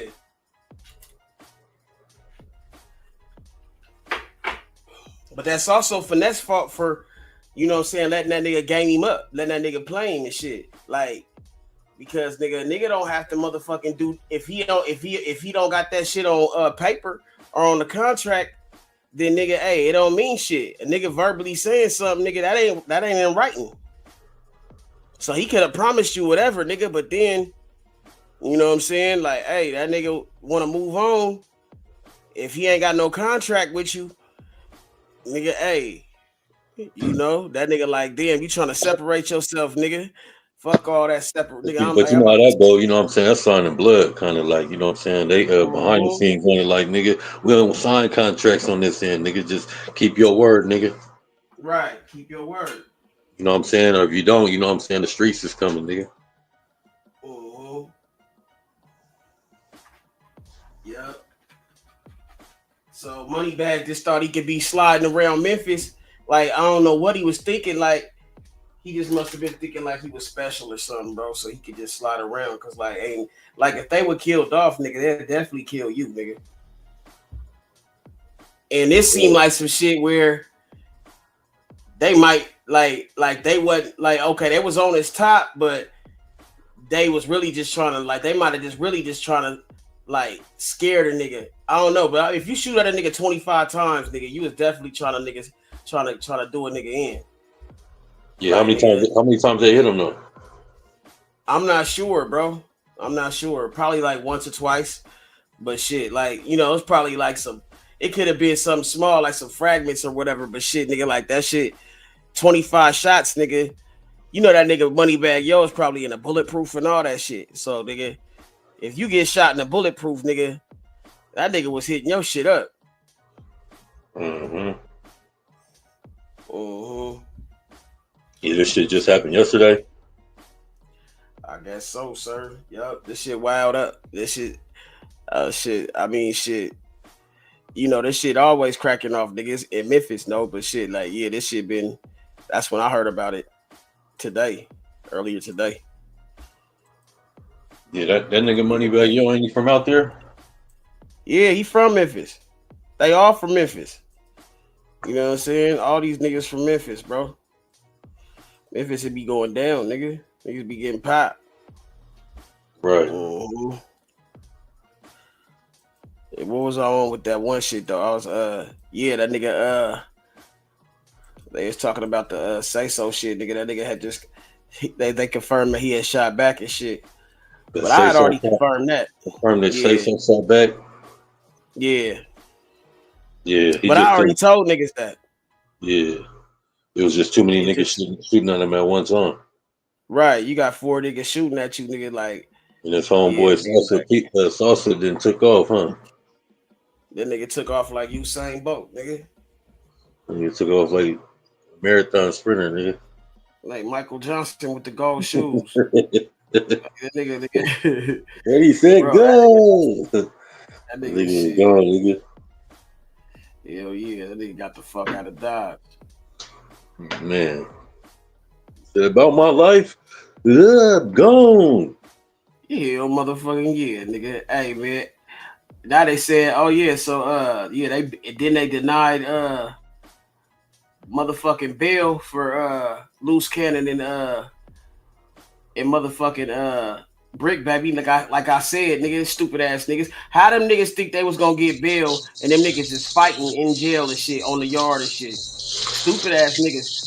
Nigga on motherfucking the jail phone talking about nigga he beating up niggas and shit, nigga. Like, nigga, you're a danger, nigga. You're a danger to society, nigga. They're not, nigga. And then they already done confirmed the date, nigga. Oh yeah, you're done. If they confirm your motherfucking trial date, nigga, you're nigga, the feds, nigga, usually, if they ain't got nothing on you like that, they gonna push your trial date back. They gonna try to build the case and shit. They already know, nigga, they got you, so they gonna put the case, nigga, like they gonna get a speedy trial, nigga. They know they got you. So it's like, bro, like these niggas playing this shit like it's a game, thinking it's all content.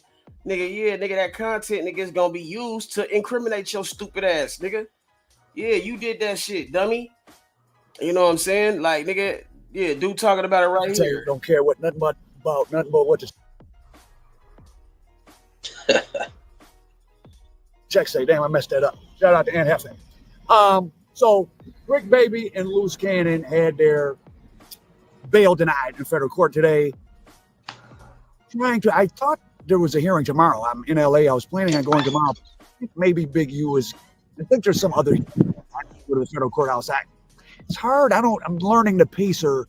I'm able to pull documents. I'm not seeing where to read the court dates. I wanted to be there. Apparently, to show how. If I was in Cali, I'd go, nigga. I go just to see that stupid shit. Small in the grand scheme of things, some of the things we may be interested in are there was nobody in court, no press. Despite I'll be like, nigga, I'm here with Trama Media. Bitch. I'll make up my nigga.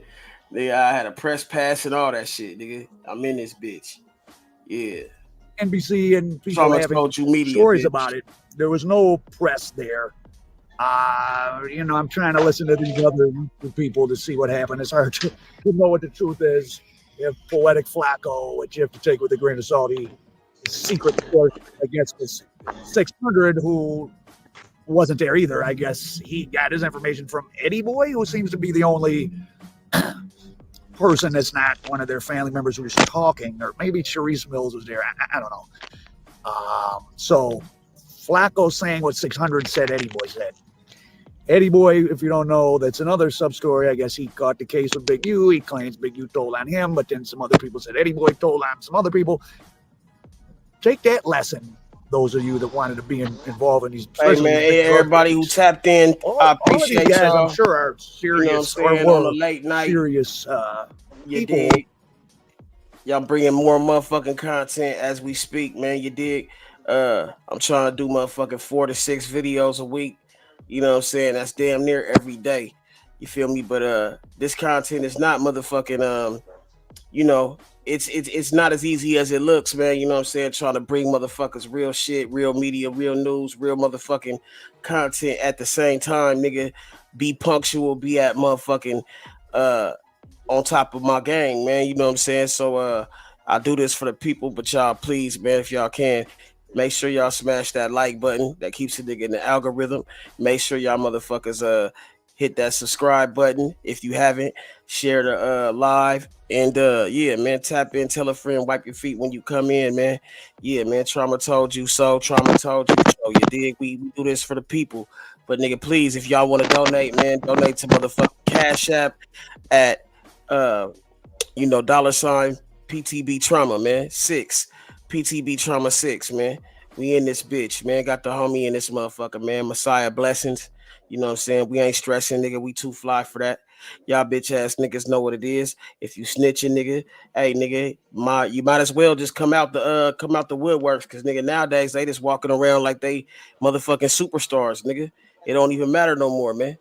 Nigga, but if you play with me, nigga, you lay where you play, nigga. Real shit.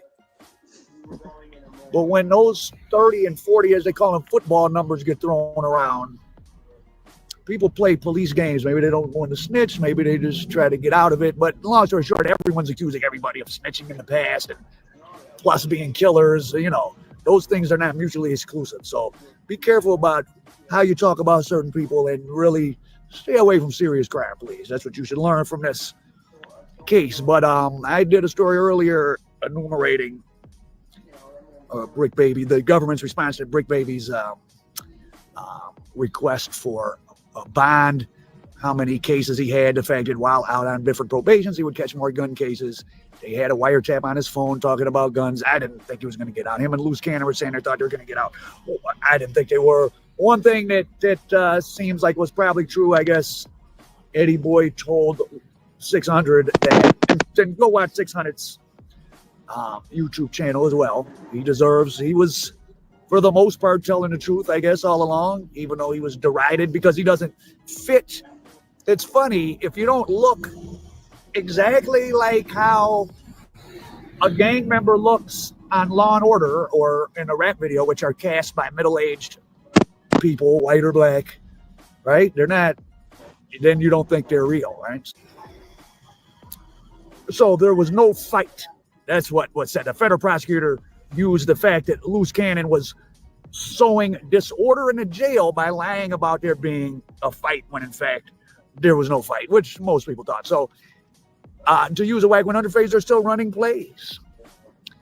This is so interesting, but you know, for those of us that have had the displeasure of growing up in dysfunctional households or doing bullshit in the street ourselves, or just hanging out on the street corner, I mean, all this seemingly illogical behavior is not that surprising. The older I get, I think that a lot of people in the criminal life, they just want attention. Because if they just wanted money, because believe me, in my instinctive travels of life, I mean, I have met and know people involved in non-traditional activities that do very well for their whole life and never really get in much trouble because they truly are doing it for money, not attention. But a lot of people that get in these big criminal cases they have a need for attention. Are they narcissistic, or did they just not get enough attention growing up? It's very sad, to use Cavario's phrase, a lot of damaged people. That's who shows up in the courtroom. So Brick Baby and Loose Cannon still in jail. A commenter pointed out that Big U is probably with the Muslims. Well, he may be with the Muslims in there.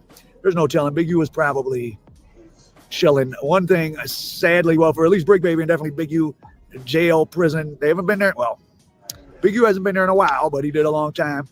Brick Baby just sat in the county for a couple of years. So this environment, they'll be, unfortunately for them, they'll be not that uncomfortable in.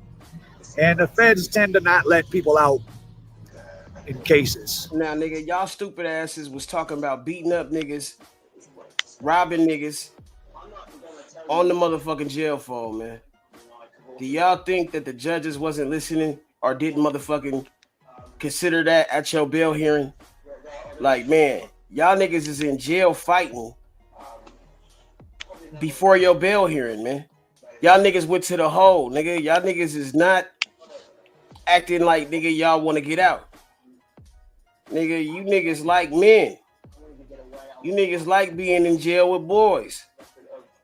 Cause, nigga, if you wasn't, you would motherfucking be on your best behavior, nigga, or at least, nigga, know better than to talk that shit on the motherfucking jail phone, man. You niggas care more about clout than you care about your kids. You niggas care more about clout than you care about your motherfucking, your freedom, nigga. You see what I'm saying? Like, and nigga, it shows. It shows. You dig? Like, I said clout is the worst drug ever motherfucking made to man because these niggas don't know when to stop. They OD off that shit like fentanyl, nigga. That shit worse than Fetty, nigga. It's worse than Fetty Wap, bro. Like, these niggas OD off clout and then don't make it out, nigga, or just end up, nigga, back where they started because these niggas got egos, nigga, that can't motherfucking be controlled. These niggas ego tripping, nigga. You dig? Like, what you got to prove, nigga? These niggas act like they got something to prove to these niggas that ain't gonna do shit but laugh at your ass when you locked up and you boxed up. Like, nigga, like, you ain't gonna think about it till you taking that motherfucking lonely stroll down fuckery road, nigga.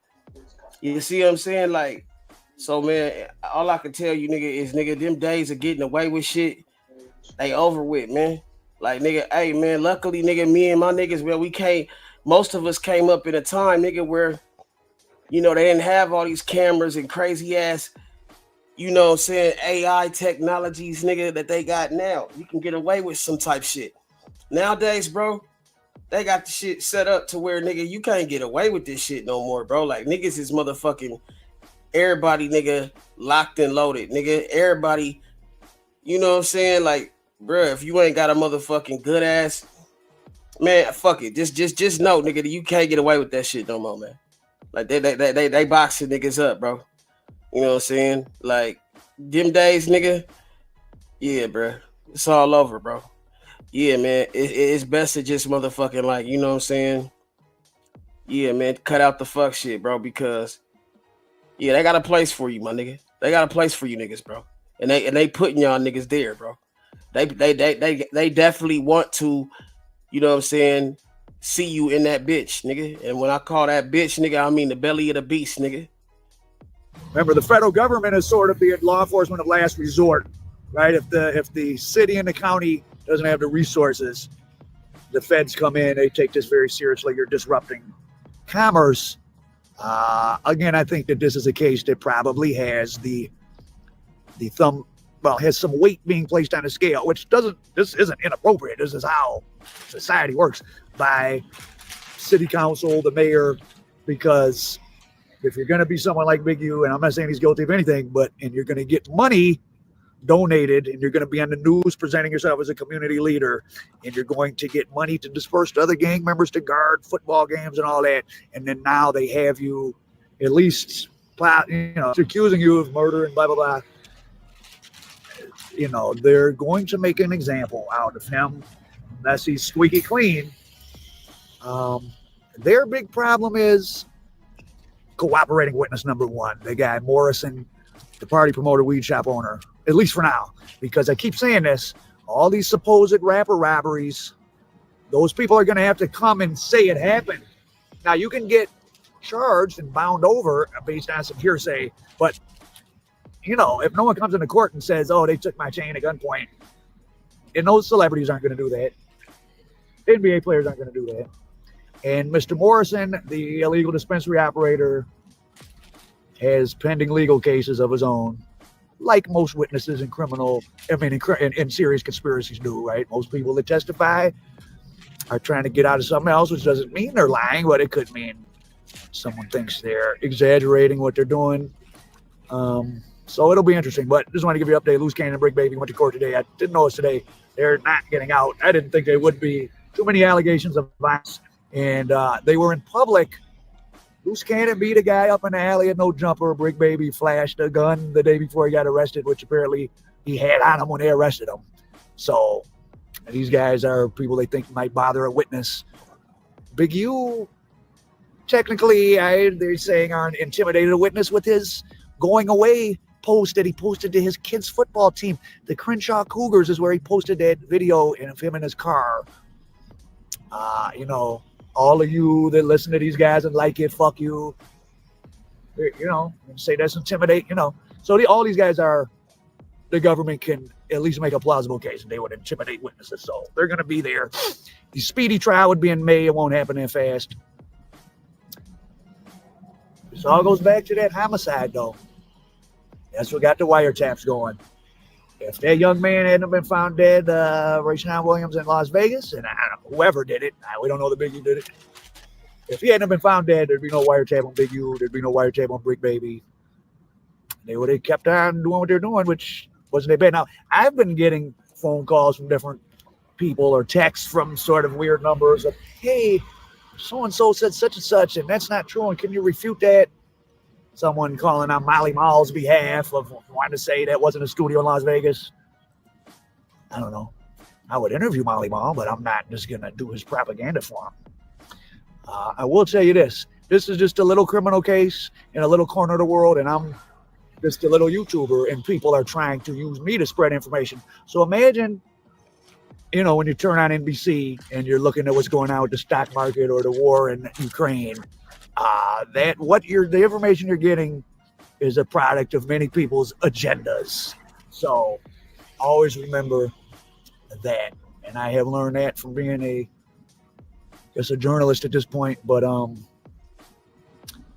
the world has changed. This street stuff, you better be real smooth and easy. I don't know why gangs have had a resurgence, because all that stuff does is make you a target. It gets you extra time. And now with like black male incarceration rate is down 44% since 1999. There is about as many black people with beyond a bachelor's degree as there are high school dropouts. There's 2.5 times as many black college graduates. Hey, bro, as high I be school really dropouts. trying to, put some game in these culture niggas' of bro, because in prison with no I ain't gonna GED, lie to you like the rest of these niggas. roaming the city streets committing crimes. There's not that many people left doing it. I mean, it does go on, and there's bad areas, and in certain cities, a handful of very economically depressed cities is bad. But in LA, you better be careful. Same thing in New York. You'll step on some people's toes. You better that are be getting real careful money. everywhere, but Music you better industry be may careful, happy to nigga. get rid of Big U. Fucking Who knows? these motherfucking Whack boys, 100 next man. on the hit These parade. feds, nigga. Is Adam 22 going to get charged having a public other charges, robbery and extortion. So he's admitted already to the robbery and extortion. This right here shows the charges that he got. So he's facing a maximum of 20 years on each count, right?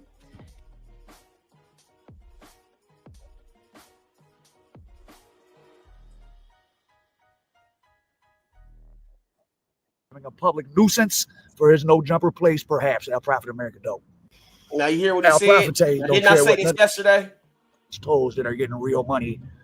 The music industry may be happy to get rid of Big U. Who knows? Is Whack 100 next on the hit parade? Is Adam 22 going to get charged with having a public Adam nuisance 22. for his no jumper place? Perhaps. Al Prophet America dope. What did I say? Al Prophet don't care what these nothing niggas but, be listening to nothing me, but what the bro. check say. Damn, I messed that up. Hey. Shout out to Aunt Hefe. So Brick Baby and Loose Cannon had their bail denied in federal court today.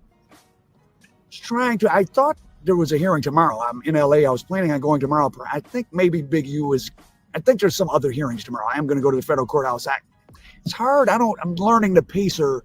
I'm able to pull documents. I'm not seeing where to read the court dates. I wanted to be there. Apparently, to show how small in the grand scheme of things, some of the things we may be interested in are, there was nobody in court, no he can press. go in that bitch. Despite NBC and people having stories about it, there was no press there.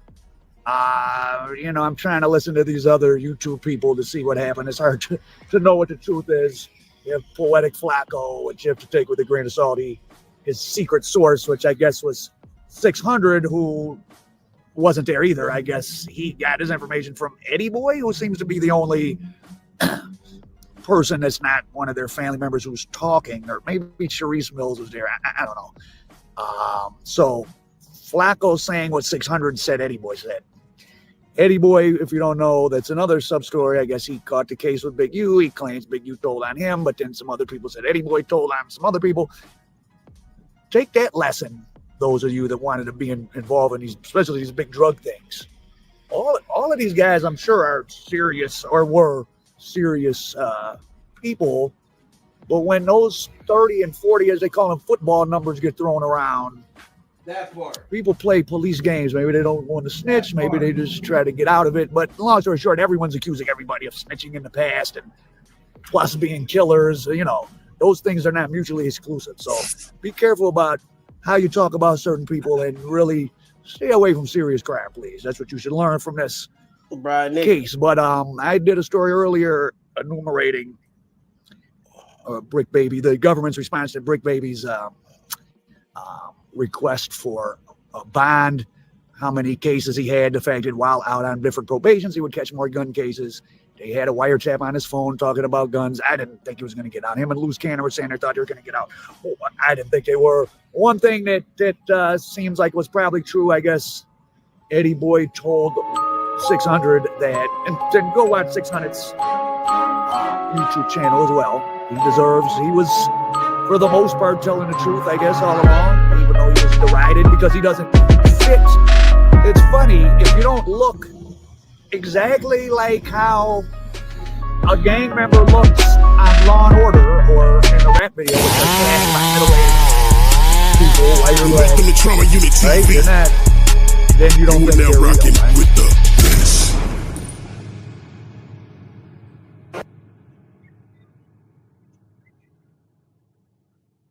And they don't carry a minimum. Welcome to Trama Unit TV.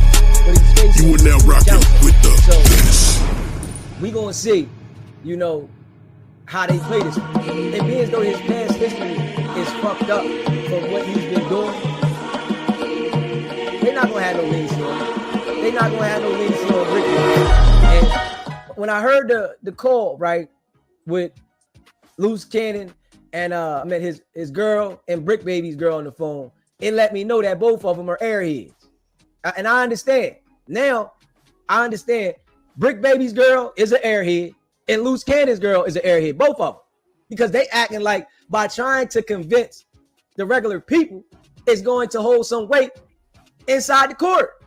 That shit ain't hold no weight in the court at all. Y'all trying to convince us out here of why these people are doing this. Man, they already got a case. They really don't need nothing.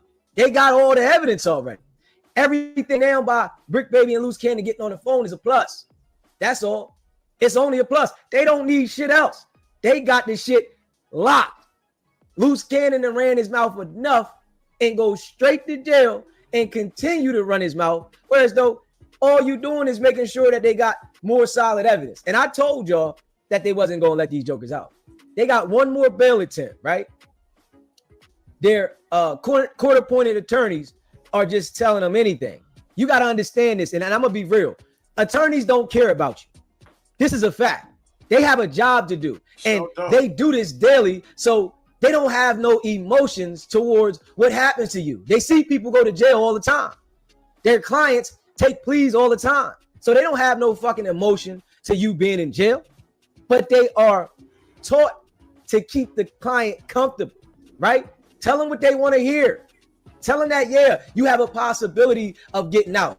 Because most of them don't tell you the truth. You only get to know the truth, right? Their job is to get it's time to go to court and you in there and they see the judge ain't fucking playing. Hey, man, listen, the judge ain't taking kindly to the shit y'all was doing, and this is what it is. But then when they on the phone with you or they coming to see you, they telling you, hey, listen, everything's going to be all right. Yeah, you gonna make it through this, and you not looking at this when in all actuality, you really looking at this time. It's not gonna be all right. You done incriminated yourself to the fucking max. So it's really nothing I can do for you, right? And the feds say they have overwhelming evidence on Brick Baby. But I do find this mighty funny that they don't dig into Loose Cannon's case like that. And we waiting on that. They do not dig into Loose Cannon shit like that. When we pull the documents up of Loose Cannon, it's not digging into the detail the same way as when you see Brick Baby shit, right? Because the case with Big U is like semi-sealed, right? You see certain things, they release certain things, but it's kind of like sealed.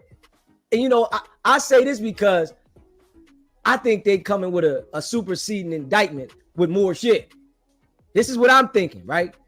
They allowing these niggas to incriminate themselves, but they gonna come with more shit because they've been doing this for a while, and the prosecutors are not revealing everything up front.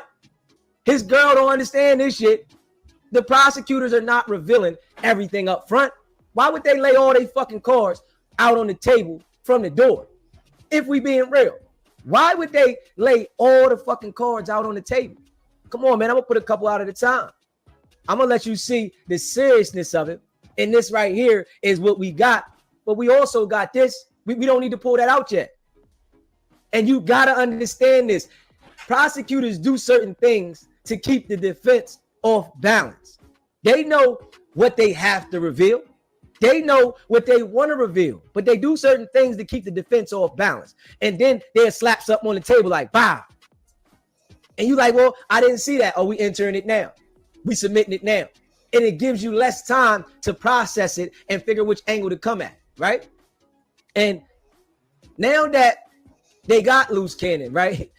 His girl is letting everybody know now he got a twin brother. This is something that he kept from us, right? But we already knew it. But he was spinning the narrative saying, yo, I'm 32 years old. I don't have a twin brother. This is my older brother. But now that he wants to point the finger at the twin brother, he letting everybody know now he got a twin brother.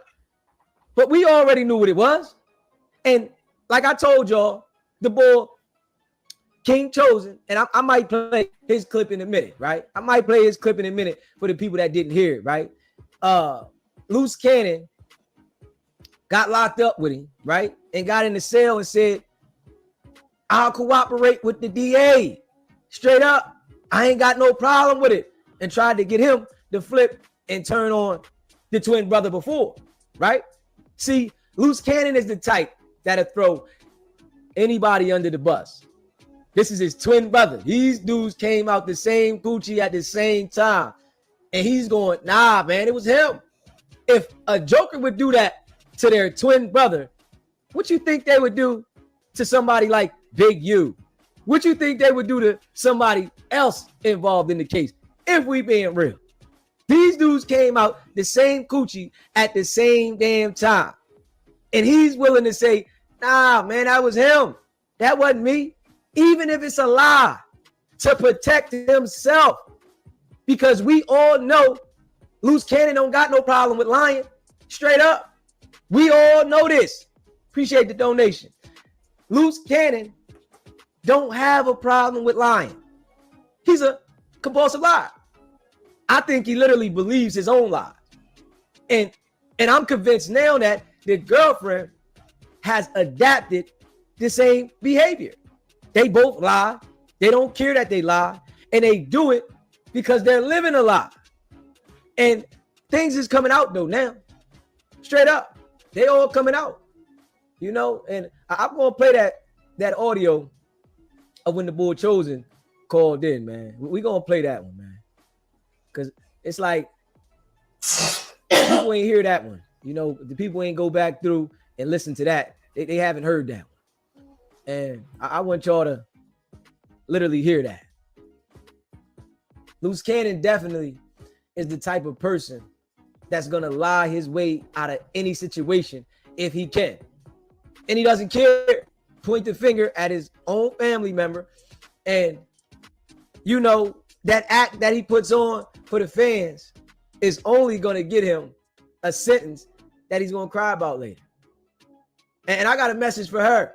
If you think he's getting out, you tripping. They not letting Loose Cannon out. That no jumper situation is not going away, man.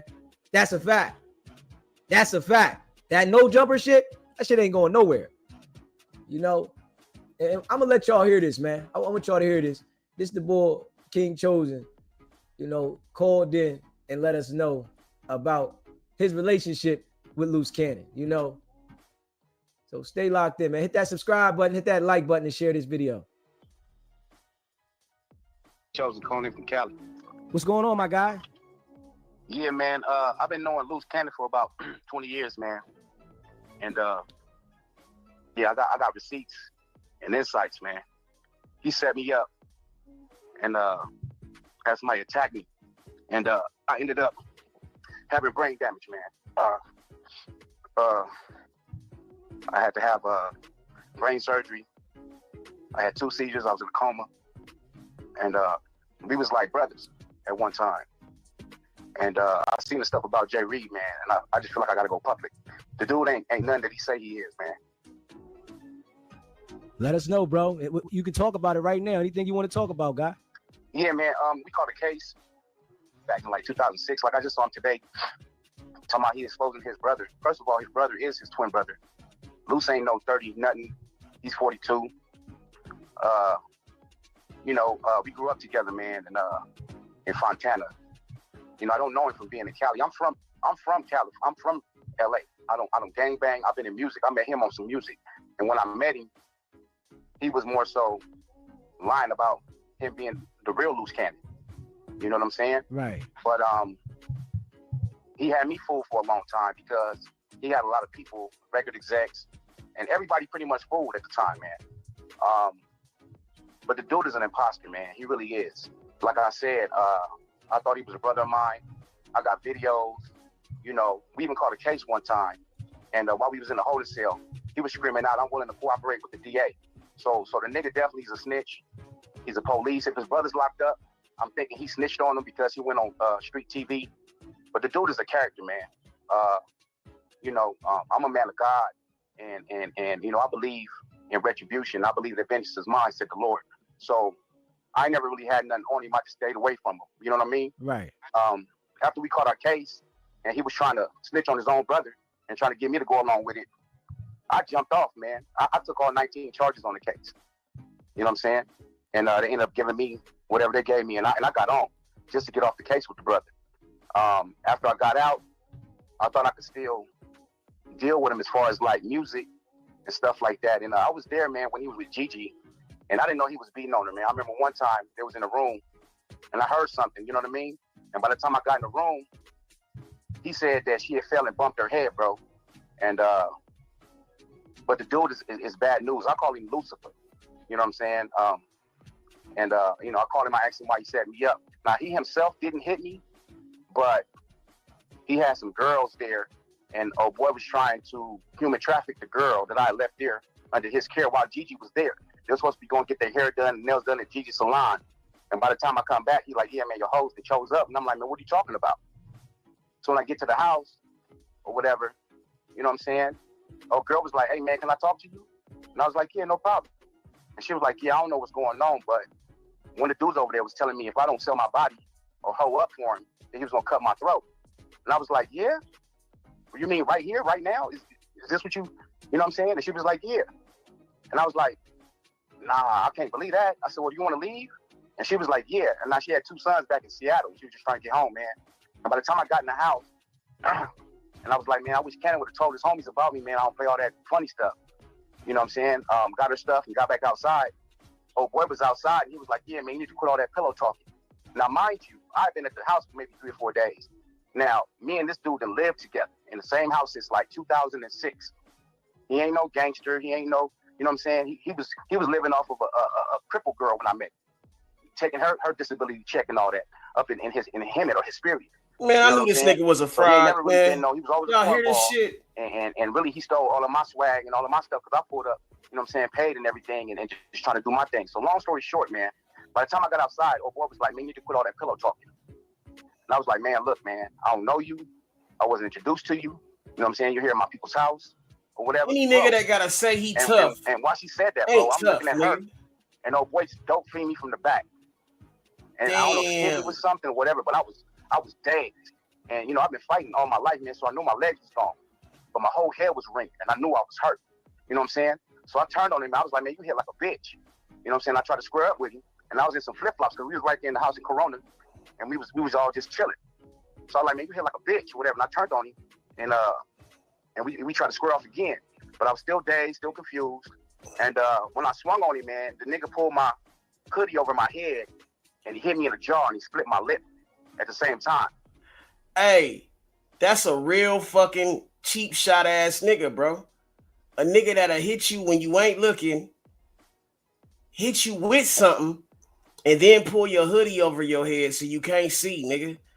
Like, bro, that's one of them. Hey, bro, that's one of them nigga bitch ass, cheating ass type niggas, bro. Hey, he ain't gonna square up with you, but he gonna motherfucking hit you when your back is turned. You see what I'm saying? And then he gotta be a bitch because he didn't even knock Cuz out. Cuz told him he hit like a bitch. Bruh. What type of nigga does that? Man, this nigga don't sound like he lying, bro. He sound A1 thou wow, nigga. And the fact that he's calling in and basically, nigga, putting you on motherfucking blast, nigga. It makes you look like, nigga, exactly what the fuck he's saying you is, cuz. Because, nigga, everything you say is fabricated, bro. You talk about you, I'm tough and all that shit. Hey, man, tough niggas don't have to motherfucking say they tough, nigga. And them niggas that hit you when your back is turned and shit like that, bro, them is cheap shot niggas, bro. Them is niggas that really don't have no hands. They scary. You know what I'm saying? Type of nigga that a motherfucking hit you with a bottle or something like that. Nigga, he ain't gonna fucking square up. Nigga, he ain't gonna give you the head on fade, nigga. Every time you hear a story about this nigga, you hear he either setting a nigga up, jumping a nigga, or some fuck shit like that. Man, bro, I can't respect that, bro. That's some pussy shit, bro. Let's call it what it is. I had like one of my peoples with me, man, and I was like, man, come on, man, we got to get up out of here. And I was able to get me, him, and old girl up out of there and get her to safety, man. But it took me a few weeks, and I was just like dazed, and I was like wobbling. And so my brother was like, man, wobbly, you know, go to the hospital, drop it like head. And I was like, man, you know, I'm thinking it's a concussion. I play football. No, I'm thinking it's a concussion. So I'm like, I don't know, man. And so when I finally went to the doctor, man, you know, they rushed me to the ICU. I had to have emergency brain surgery. Damn. And I ended up having my brain was smushed in, and they were draining my blood out my brain. And when I woke up the next day, man, I had a seizure. You know what I'm saying? Tried to kill your ass, bro. Woke up the next day. This nigga tried to kill, bro. So, you know, yeah, dude is a character, man. You know, I wasn't gonna say nothing, but I'm seeing he's still out here damaging people. He's still out here lying. He's still out here manipulating. You get what I'm saying? And he needs to be stopped, man. I grew up in LA on the west side. I don't know him from the west side. I don't know him from nowhere down Crenshaw. Now he was running with Big U as Big U's muscle, and his crash test dummy, really not even his muscle. And so, you know, because I think Big U never put him out on any platform for him to do his music, he ended up turning on you. You get what I'm saying? And trying to throw him under the bus. Right. And so now, because he is 42 and pretty much washed up, he's doing whatever he can do to get famous, man, to get on, man. And this dude needs to be stopped. Right. Damn. And listen, if you can email me some of the stuff that you saying, any pictures or anything that you got with him. Yeah, I got a lot. Like I said, man, I've been knowing the dude for almost 20 years, man. We call cases together. Me and his brother's really tight. Jermaine is really the solid one out of the two. You know what I'm saying? I don't know how he got Jermaine to recant on his story, maybe because he got Jermaine arrested, because I know for sure he working with the feds. I know for sure he working with the police. You know what I'm saying? That's how he's able to get away with so much. You get what I'm saying? I was right there standing next to him when he said I'm willing to cooperate with the DA when we was in the holding tank. So I ain't scared of the dude. You know what I'm saying? His mama love me. You know, his sisters love me. You know what I'm saying? His family love me. You know, I done made Christmas happen. I done made Thanksgiving happen at certain times. You know what I'm saying? For the family, I done been there. We done slept in the car. I done got up in Victorville and went out and cut hair just for us to eat McDoubles when it was $1.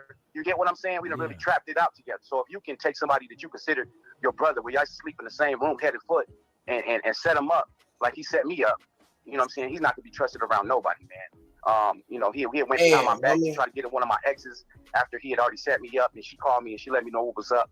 You know what I'm saying? And even on the little spoof I seen he put up on the little thing when with him and what's her name, Sharice, his wife, when he was like acting like he was in Belize, because my people from Belize, and he was like, oh yeah, I got head trauma on his little show. That was all behind me, bro, and I don't think it was funny. You know what I'm saying? So, like I said, my people told me to stand down because if anything happened to him, they want me to be implicated. But I'm not on no violence, man. I just want the dude to be exposed for who he really is, and I got receipts on him.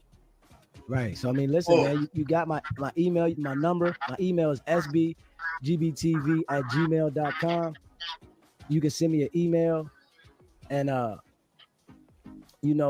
let me know whatever you got, my guy, and we gonna put him out there, like, cause I'm not stopping. Yeah, well, like I said, man, I seen your platform. You know what I'm saying? I wasn't gonna say nothing, man. And hey, this nigga a real shitbag, bro. You rang true like a real dude like me. You get what I'm saying? And hey, I ain't into no clout. Cause nigga, you loose cannon, you damn bad, bro. Man, like, I went up to heaven's door. And, I hate bitch ass niggas that do shit like that, bro. White and everything. And like, when the door opened up, I saw some clothes on the hanger come out, and I was like, "Are those for me?" You really won't give a nigga the fade? You gonna hit a nigga but when he not looking, type nigga, bro. You know what I'm saying? Like, hey, you running plays and shit, but nigga, you ain't even smart enough, nigga, to motherfucking. I mean, bro, it makes perfect sense, bro. You obviously motherfucking working with them people, bro, because that's why you was getting away with the shit you was getting away with. Now you talking about, nigga, hey, you gonna tell everything, bro. That's why they put you in the cell with old boy, bro. It makes perfect sense, nigga. Two niggas working, put them together. Like, bro, it's no motherfucking coincidence, bro. I don't believe in coincidences, nigga. I don't believe in conspiracies, nigga. I don't like the word conspiracy. But, nigga, it's too many motherfucking cases, nigga, where, nigga, you done been caught lying. You done been caught being a fuckboy, nigga. And, nigga, we ain't motherfucking taking that shit, nigga, lightly, nigga. Because, nigga, right now, nigga, hey, nigga, the shit you doing, nigga, is getting your motherfucking whole, I mean, basically your whole hood fucked up, nigga. Nigga, you done turned on Big U, who was your motherfucking big homie. I mean, I'm not saying, nigga, you don't rightfully have the reason, the right to do so. But whatever, nigga, it's like, bro, you don't have no loyalty, bro. You don't have no motherfucking integrity, nigga. And you don't have no motherfucking real legs to stand on, bro. So, nigga, everything you doing, nigga, is fraudulent, nigga, and it's backdooring, nigga. You backdoor anybody who fuck with you, bro. Like, it makes sense, nigga. You use a clout chaser, nigga. You chasing clout, even to the point of your own detriment, bro. You a suicide bomber, nigga. Yeah, nigga, you gonna blow up yourself, nigga, just to blow up the building. And don't give a fuck, bro. And nigga, these niggas is tired of seeing the fuckery, bro. So niggas is busting you out, bro. Cause nigga, hey, bro, it's just real, bro. Karma gonna come back in the same form, nigga. You put it out, nigga. You gonna get that energy, nigga. And the energy you came in putting out, nigga, was negative, bro. It was fuckery, bro. And we seen it. And now niggas is calling and exposing you, nigga, because you done did the same shit, nigga. And God was like, yeah, but you can't have me yet. And the door slammed and I woke up. So I ain't scared of nothing. I know where I'm going when I leave this place, man. And any demon I got to stand up against, anybody I got to stand up against in the name of righteousness, man, I'll do it. My name is King Chosen. Instagram is King_Chosen1000. You know what I'm saying? And I'm saying, I'm his arch enemy. This dude would hate for me to go public. He'll wait for my story to get out because it's going to expose everything about this dude. But I ain't scared of loose. He ain't never put his hands on me, and he can't. He always get other people to do his bidding, and he always picking on older people or people that are injured. I could tell you stories, man. He used to push people off their bikes while we was driving. Wow. All the people at this nigga a real when I fight everybody at the basketball court, all the young, anybody that's not affiliated. Loose a real fuck boy. He a real reputable dude. Right. He never really want to square up with no real reputable dudes, and if he do, he won't have one of his homies try to tee off on him or something. You get what I'm saying? He's a real coward, man. And he really ain't about it like that. Like he's a backdoor nigga. Yeah, he's a backdoor nigga, bro. You could tell, bro. He's a backdoor ass nigga, bro. He takes the motherfucking, he comes in the back, nigga, and try to leave out the front, nigga. That's the type nigga that's always fronting, nigga. You dig what I'm talking about? He always fronting, nigga. Come in the back, leave out the front, nigga. You dig? Like the type nigga that set up his own sister, nigga. Bitch ass niggas, man. Like, I don't, man, you can tell by how the nigga talk, bro. He's stupid. And he's a manipulator, like I said. Only thing I call him is Hitler and Lucifer, but he's a real devious dude. You understand? Real devious dude. Right, I can tell, bro. You know what I mean? Listen, you let us know. Anything else, you can keep rocking. Yeah, I can go on and on, man. Like I got 20 years worth of history with this dude. You know what I mean? I know his character in and out. You know, he's not to be trusted. Anybody he can slide, anybody he can get over on, he don't get over on him. And he is working with the feds and the police, man. That's why nothing ever happens to him. But I don't care about the feds. I don't care about the police. And the feds and the police know about me, and they don't bother me because I'm a Moorish American. You get what I'm saying? I know the law. So I'm like his worst nightmare right now because I'm the true warrior. You know what I mean? My name Ben chosen. Nigga. I'm chosen of the Most High, and I fear no man. You get what I'm saying? And I was gonna stay silent, but I feel like people really, really, really need to know about this dude, man. Right. Yeah, we exposing him and Wack. So yeah, I don't know too much about Wack. I see Wack working out at Black Diamond back in the day. You know what I'm saying? But I know him. You know what I'm saying? I know what he's about. And I've been in enough circles and enough situations with him to know that he ain't about shit. He abandoned all his kids. He abandoned his kids with Nikki. He abandoned his first baby mama. You know what I'm saying? He abandoned Gigi. You know what I'm saying? I guess bro. These guys are not too smart. These guys are not too smart. At all. Sharice is just all in the clouds with it because, you know what I'm saying, for her to be an Islander girl, she really is fucking with the wrong type of dude because we stand for way more than that, than what he represented. Solid, man. Yeah. Listen, tell us whatever, man. We want to hear it. Yeah. All right, so I'm going to send you the information, man, and then, you know what I'm saying, whenever you want me to tap in, I'll tap back in with you, man, and just give you a line on it because the dude really is a charlatan, bro. You know what I'm saying? He's down to fight. He's really down to sucker punches. You can see. That's all he's good for is the dope fiend. He's not gonna give you no head up, square up, nothing like that. You know what I'm saying? Him and his brother used to fight like cats and dogs. Me and his brother got real tight because we were really about the business. Any type of plays or moves was really me and his brother. Then he just kind of ate off of what the fuck we was doing. You get what I'm saying? So he's real jealous of his brother. He was jealous of our relationship. You know what I mean? He even made us square off one time and got into it. You know what I'm saying? But like I said, I'm family. You know, his mom calls me son. You get what I'm saying? She left me in charge of the house in Fontana off of Almeria and Baseline when we was like 26 years old. We was in our 20s, you know what I'm saying? And we had a lot of fun, I ain't gonna lie. You know what I'm saying? And the brother really, really, really can come across as a cool brother, but until you get really intricate with him or he feel like you trying to overstep him or outshine him, he gonna get you out the way. So yeah, man, I'm gonna tap in. Your email, I'm gonna send you some you know what I'm saying, all that footage. Man, I got all the way going back to when he did this one to stop a demon dead in his tracks and expose him to the world. Right, and listen, it's about to go down with Luce. I'm gonna tell you that now, bro. It's about to go down. Man, because there's too many situations like this where he can set people up, and you know he really robbed my people, man. They on his head. So like I said, my people told me not to say nothing because they know the hammer gonna drop on him real soon. But I don't fear none of that, man, because I know, like I said, I'm not about violence. I'm not about none of that. I'm a civilian, so can't none of them hood politics bother me. You get what I'm saying? None of that. You know what I'm saying? I made a report about me being attacked and all of that, bro. I don't care about none of that. You know what I'm saying? When I do my dirt, I definitely don't be telling on nobody, and I definitely just hold my shit. I took all 19 charges and I got on like a real man. You get what I'm saying? Yeah. I took all 19, and I send the paperwork. You know what I'm saying? Just so I can get off the case with him because he was trying to snitch on his brother. Damn, you got info of him saying that he was snitching on his brother? Yeah, I'm gonna have to go pull the paperwork, man. You know what I'm saying? But I'll get it to you. You know what I'm saying? Just to make the content or whatever. Just, you know what I'm saying? Help support what you're doing, man, because you seem like you're doing it from a good place. You don't seem like you out here clout chasing like a lot of these other YouTubers and shit. Like you're really on his head because he's not a good dude, and that's where I'm at, bro. That's where. Hey, man, you know what, Luce, man? I can't even hold you. You know what? Real shit though, man. You're a stupid bitch, man. You know that you a real low-life scumbag ass bitch. I'm tired of you sucking all this dick, bitch, and I got all my money at the end of the night. With it, man, I can already see, you know, what type of dudes him and Wack is, so it's on. Yeah, for sure. I appreciate it. All right, man. Thanks for your ear, bro. Yes, sir, thanks for man. your platform. Make sure you send it to me, bro. I will, ASAP. All right. Yeah, see, people definitely, you know, have called in to the show and let us know different things about Luz, right? Hey We man, heard I'm from gonna him, have we heard from his my wife. call-ins tomorrow, right? And Watch, man. we I gotta be guarantee real, you, man. we gonna probably find out some We more can't feel shit. sorry for Luz. Straight up. We Who can't gives a feel fuck? sorry. That's for something that I know I didn't do. You know what I mean? For the young lady that claimed and said that, man, that ain't never happened.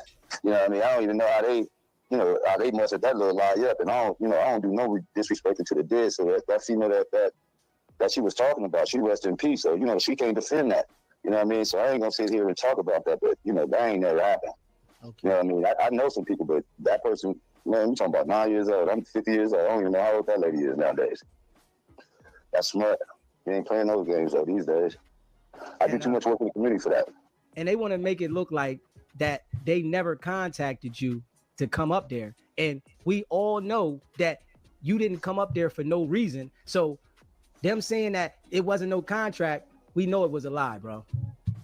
Yeah, you know, sometimes when people talk, you know, words get mixed up. Like, you know, like I said from the beginning, I never went up there and tried to go close out no deal for nobody. I wasn't there for that. I'm only there for a year. You know, so when I was called to go down here and hear what the person had to say. I wasn't calling out there to make no deals. Hopefully, I was just to make the situation better. But, you know, it's only so much I can talk about that just from the legal standpoint. Right. You know what I mean? If people think that, you know, I made up and everything is cool, it's never that. It's never cool. I'm just not into the violence. I'm just not into the back and forth. I'm here to do business. So we're going to handle business like it's supposed to be handled as business. Right.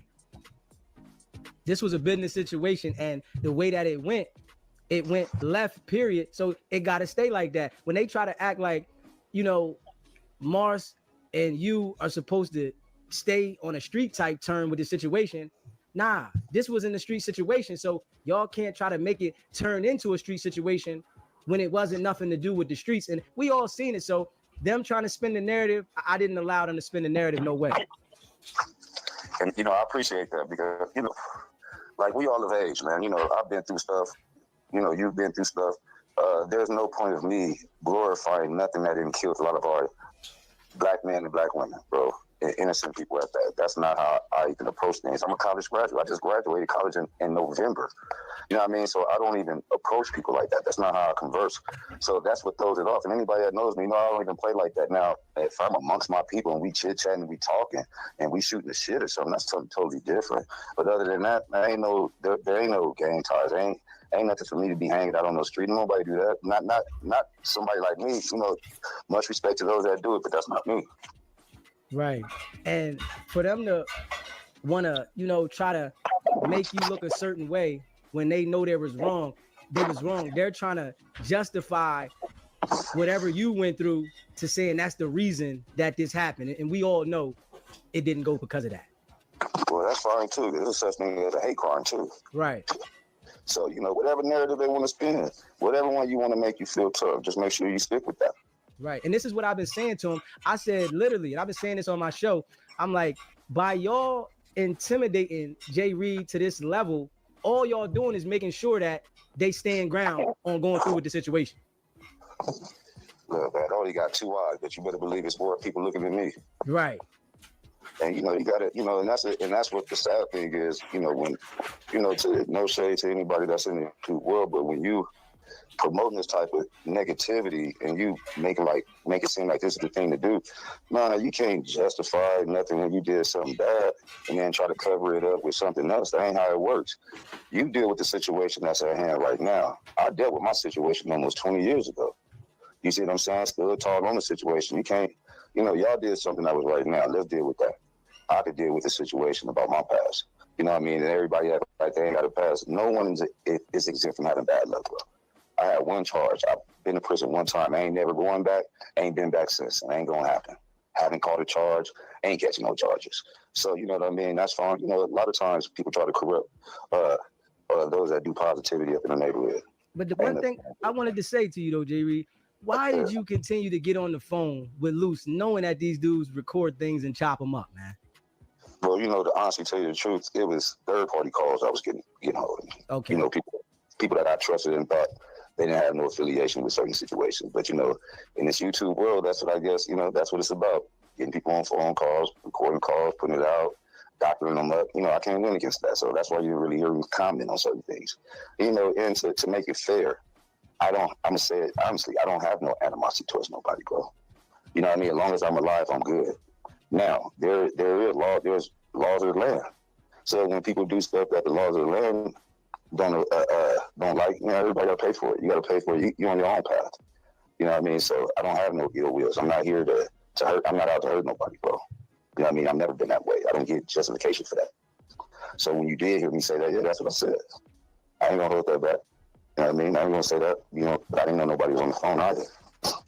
Yeah, see that's their game. And that's why I would never talk to them off of the air so that they don't have that ability. The only way I talk to them is on air. So I want everybody to hear the same conversation. And I try to say this, and I've been saying this ahead of time, that anybody that is dealing with them should make sure that they don't have conversations with them out like that, because that's their objective, to befriend you and then talk crazy about you. All right, somebody sent me a super chat. They said, ask him about the lawsuit and Marciano, has he even checked on him?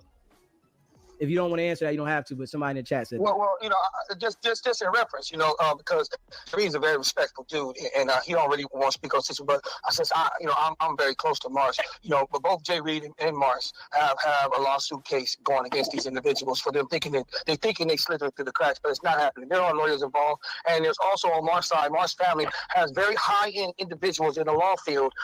One of his cousins is in the federal side, and another cousin is a detective in the LA district. So at the end of the day, these individuals who think that they got away from this, they're going to have a very serious example set out of them. And we're going to make sure there's an example set out of individuals like this that believe the internet banking and all of this limelight is what we're trying to teach our youth.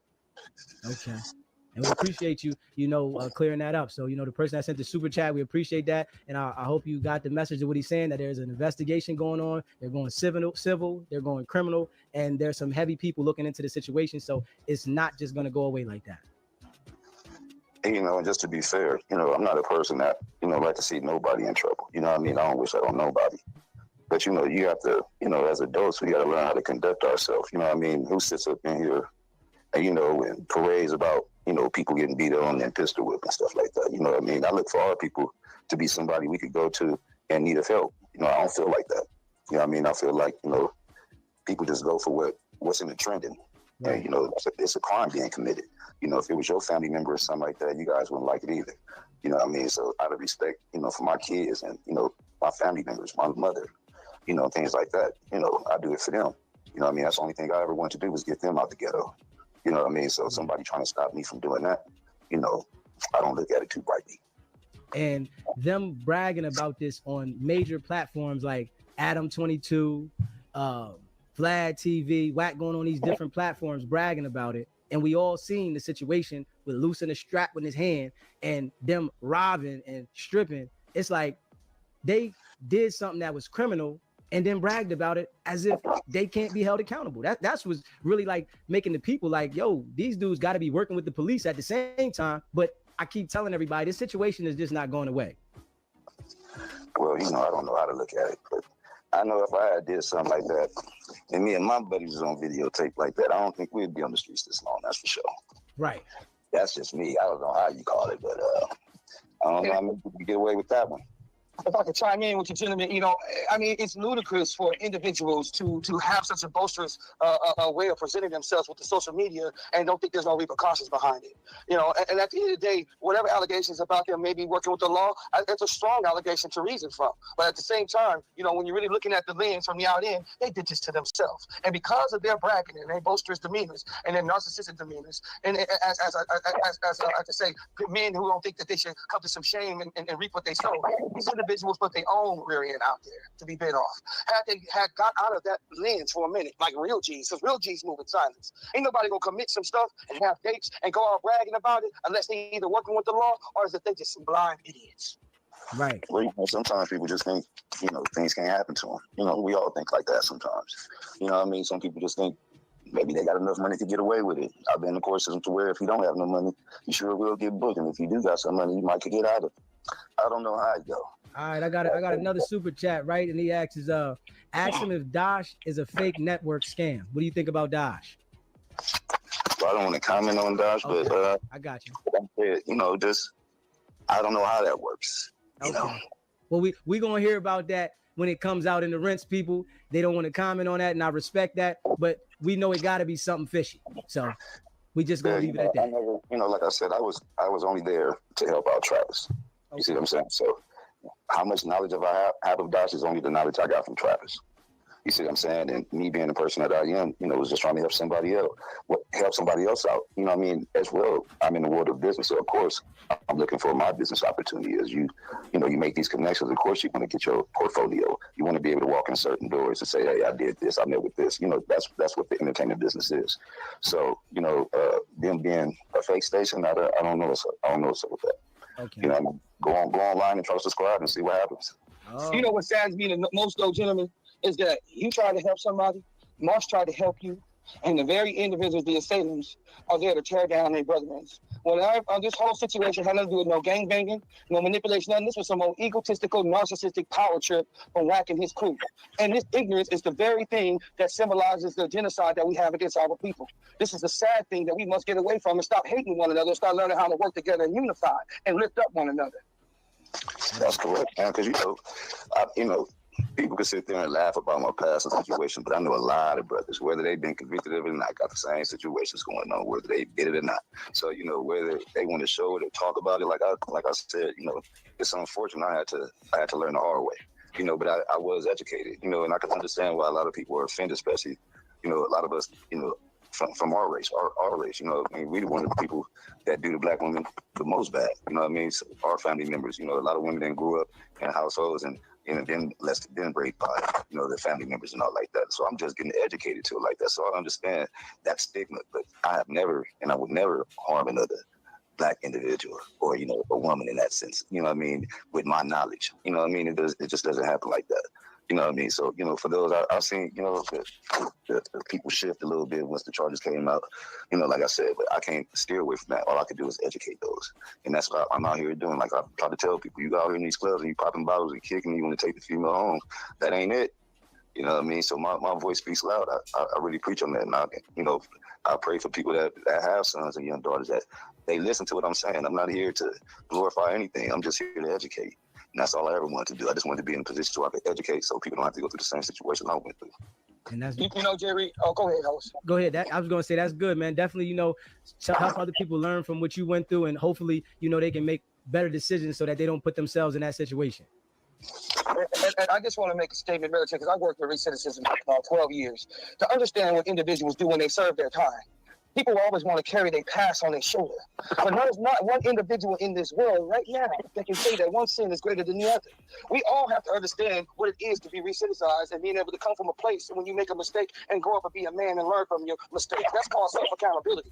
And when a man makes self-accountability, nobody should be trying to tear that individual down. If anybody should understand this very much greatness of what I'm saying is Wack. He been in the system. He understand where he comes from, and now he claims, quote unquote, he's out here trying to help elevate. But we see through the lens. But real brothers that need the recognition don't get it because we have individuals tearing one another down. So when I used to see these brothers come from jail, I never judged them behind their past. I looked at them as men that need to be able to make a change so they can put on the right leadership and make an example out of where they came from and where they're going. Because God ain't worried about what the dirty monkeys you got on your back. God is worried about what you're doing today. And if we don't understand that, that's what our problem is with our. Yeah. Well, it's the type of people we dealing with. Some we dealing with the good and some people dealing with the bad. It's up to other people to make decisions. If they want to go on that broad road and go with those that follow that broad road that everybody else doing, that's fine. I'm still on that narrow path. It's hard, but I could get through it. I got through a lot worse. Yeah, you got no choice, Oh man, once you stop doing that, you stop living. Yeah, you got to keep going, man. And we definitely appreciate you. Chiming in on the situation. His prayers up for Mars. We've been keeping it out there for Mars, not letting them change the narrative. And, the people, I've been telling the people, I let the people know about the situation, that Mars is still going through it. And, but we glad you called in and gave your take on what you could talk about and let the people know about what they was trying to say about you. But, we wish, you could have said something about the Dosh Network, but we got to take what we got on that one because we feel that Dosh Network ain't what it is. But we appreciate it though, Jay Reed. No, not to just I really don't know. I haven't did my research on it like that to say is it really not. I know Travis works, and tries it's best to get the shows out now. Or do they come out? I don't know. You know what I mean? I haven't subscribed. Okay. Okay, you said you haven't subscribed. Okay. I'm just being true. Okay, and Turtle Soup. Hey, Turtle Soup. How is Mars coming along? And man, Mars is pulling through so much better, man. Now he's finally communicating as he's need. So his cousin is gonna go there to him and get him on the phone because he's been asking endlessly about me. He said, and I'm a very busy man, and the calls when it was coming through my way, I wasn't able to get to the phone in time. But he's making sure he take care of that for me now, so I can be able to give you regards on how much y'all been supporting and sending y'all prayers and love towards him. So I will be making sure I mention. I already told family over and over who you are, brother, and they are so grateful for having a brother like you, being humble as you are, and letting the Spirit of God move you in the directions you need for our people. Definitely, man. You know, we appreciate, you too, letting us know what's going on. And it's definitely people, praying for him. A lady called in today and she was letting it be known that she prays for him in church and that she sends prayers for him. And that, it's a lot of people over here that got love for Mars too. And we all seen the situation. And it was like nothing that they can say, no matter what direction, can justify what we seen. Absolutely, 100%. Go ahead, baby. And I was just saying, I appreciate that, man. I really do. Right, man. We appreciate y'all, man. Definitely for calling in. Appreciate you, Turtle Soup, having Jay Reed in the building. And, if you talk to Mars and you able to get him on one time or something, let me know. Just let him know. We definitely sending prayers up for him. Absolutely. It'll be a while before that happens because he needs to really recover. This has been very strenuous on Mars' recovery, and with him being able to get to where he needs to, I don't want to say too much because I promised the family I won't mention too much, but just good words about the brother and uplifting, because that's what we want to do. We want to send positive affirmations out into the universe versus all of the negative things that these monsters have done to my boy. So at the end of the day, we're going to uplift God and we're going to uplift the good people of God and make sure we stay on the right hand side of God. So peace and blessings to you too, brother. All right, brothers. I appreciate y'all, man. Peace and blessings. Yeah. Okay. So that there is when Jay Reed called in, and this was, I think these niggas is all Muslims. A little over a month ago. Yeah, this was a little over a month ago. I might be wrong, but that was them reassuring that this shit is going down, and we all know that them people, say that it was over $5,000 worth of merchandise or whatever they had, they was robbed for, right? And we all know Marciano paralyzed on one side of his body, but he got to go through therapy to heal. Hopefully he has a full recovery behind the situation, but it definitely changed his life from that situation. You hear me? And Loose Cannon wants the people to, feel sorry for him and forgive him. And, we don't feel sorry for him. I'm going to just be real, man, because he has no hit the remorse nigga for what so he hard, he he paralyzed him. And this is why they not going to give his ass no bail. Like, that's crazy, bro. The actions you displayed. Sucker punching niggas Let and shit. Bitch them ass know that you will continue to do the same thing. This action that you are locked up for happened a few years ago, right? This shit here with this federal indictment happened a few years ago. So if they took a few years to come indict him on that, they don't got to rush. They got him in custody already. They got it. They ain't got to rush. Karma is a bitch. Charge Loose. He ain't going no damn where. So, and I'm going to tell y'all, we all going to watch how Sharice flips the script. We all going to see this shit. The entire world is going to see how she flips the script. My prediction, Sharice going to end up curving cuz because he ain't getting out. It's going to be so funny. And she going to end up fucking with a nigga like he ain't getting out. Or extra or some shit like that. Straight up. Mark my words. He ain't getting out, man. Let me see here. Hold on. I'm going to play this one here. Here's a strong message to Whack and Loose. Hold up, y'all. Hold up. I'm going to play this one. Crazy shit, bro. We're going to play this one, bro. SBGB TV, it's a live call-in show. State your name, where you calling in from. Yes, sir. It's Turtle Soup from Atlanta. What's up with you, King? What's going on, my guy? I'm glad you called in. How you doing today? Hang with Tim, man. I'm just enjoying the conversation and all of the fugazi that everybody's trying to play over there at No Jumper. I called in just to verify a couple things, just to keep everybody in being. You understand what I'm saying? I appreciate it. No, absolutely. So, at the end of the day, they can facade this and try to make it some gangbanger stuff, okay? All right. Now, everybody know Jay Reed for doing nonprofit organizations and stepping away from the gangster side of life, like every other grown man do when they already done all the young and stupid mistakes that they have made. Jay Reed ain't an active gang member for somebody trying to base a fight with or trying to make this some street politics. The street politics only goes to a certain level when people start becoming hanging up their khakis or versus, I should say, becoming civilians. You see what I'm saying? And a lot of times people want to spin this narrative to fit their faulty mistakes that they have made. Well, I'm here to just to bring a little bit more enlightenment, relative to how the street politics happen on the West Coast. And they trying to swindle him out of as if like he's going to snitch or he going to get dope king or put off the hood because of the lawsuit that they're going to put on the white boy. You know what I'm saying? And because the detectives get in place, and all this stuff when you have an actual crime that they promoted first.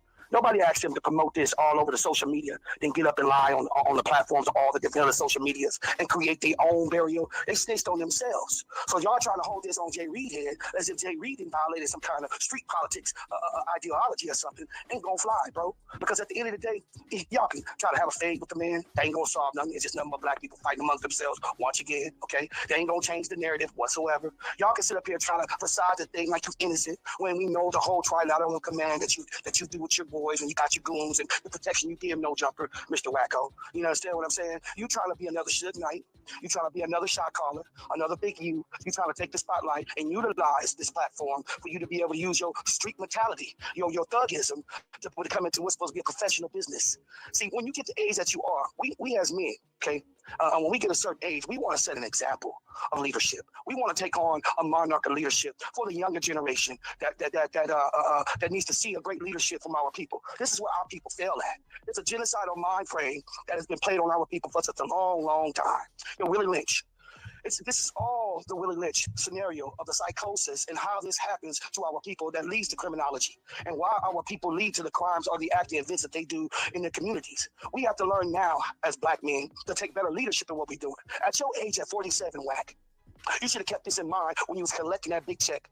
When you was up there allowing the white boy to extort our people, to make our people be blackballed, to make a black spot on our people. The snitching is already there with the platform that y'all carry. Y'all bring all these gang members up here. Y'all let this man get all this fame and seniority off of our people. You ain't nothing but just like the Romans sitting in the high stadiums of the Roman cathedral, watching our people fight amongst themselves while they reap the benefit. Y'all are adjective to the very problem of what I call the white America. Y'all is the very reason why our people are genocide against each other because you don't take the righteous leadership. So now we can try to dumb this down to gangbanging all we want. Call Jay Reed out. Jay Reed is an old dude, a little guy at that.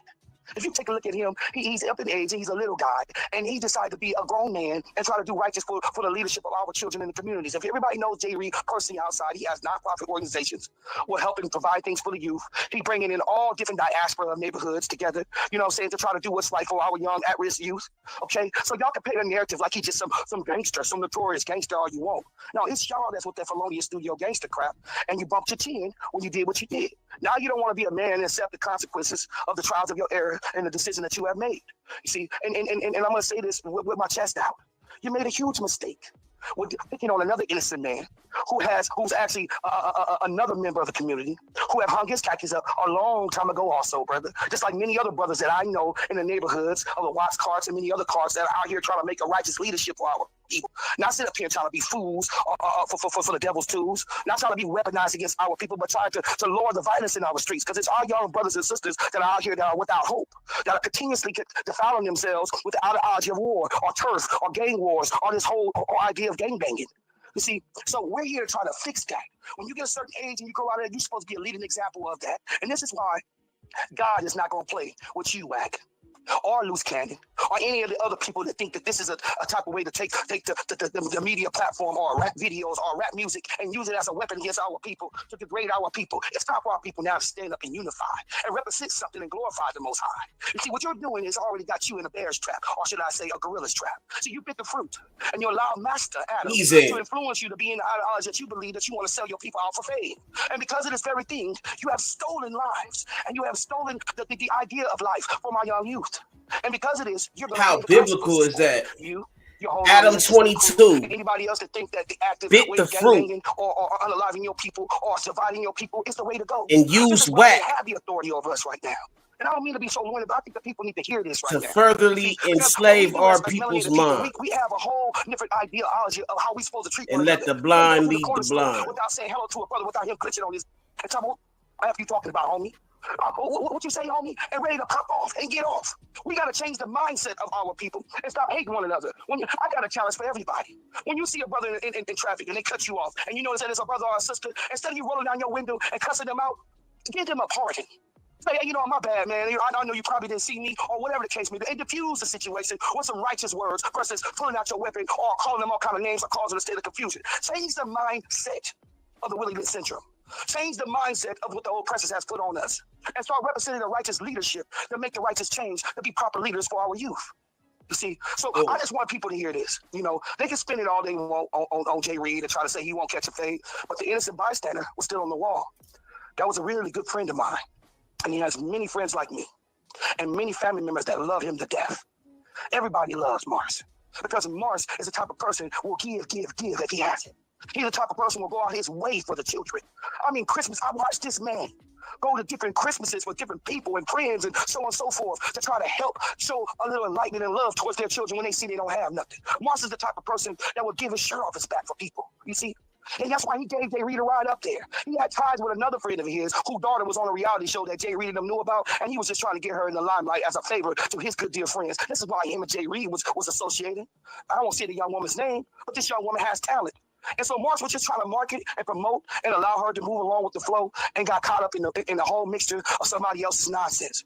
Our people have to stop being a weapon towards each other and start learning how to love one another and try to lift up one another. It's all about reach one to teach one to reach one. And this is what we have to get out of our mind as being genocided to each other. So that's the message I got out for everybody.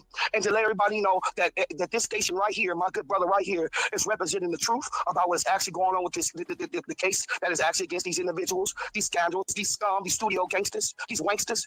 They're going to be made an example for our youth. The investigation is thorough.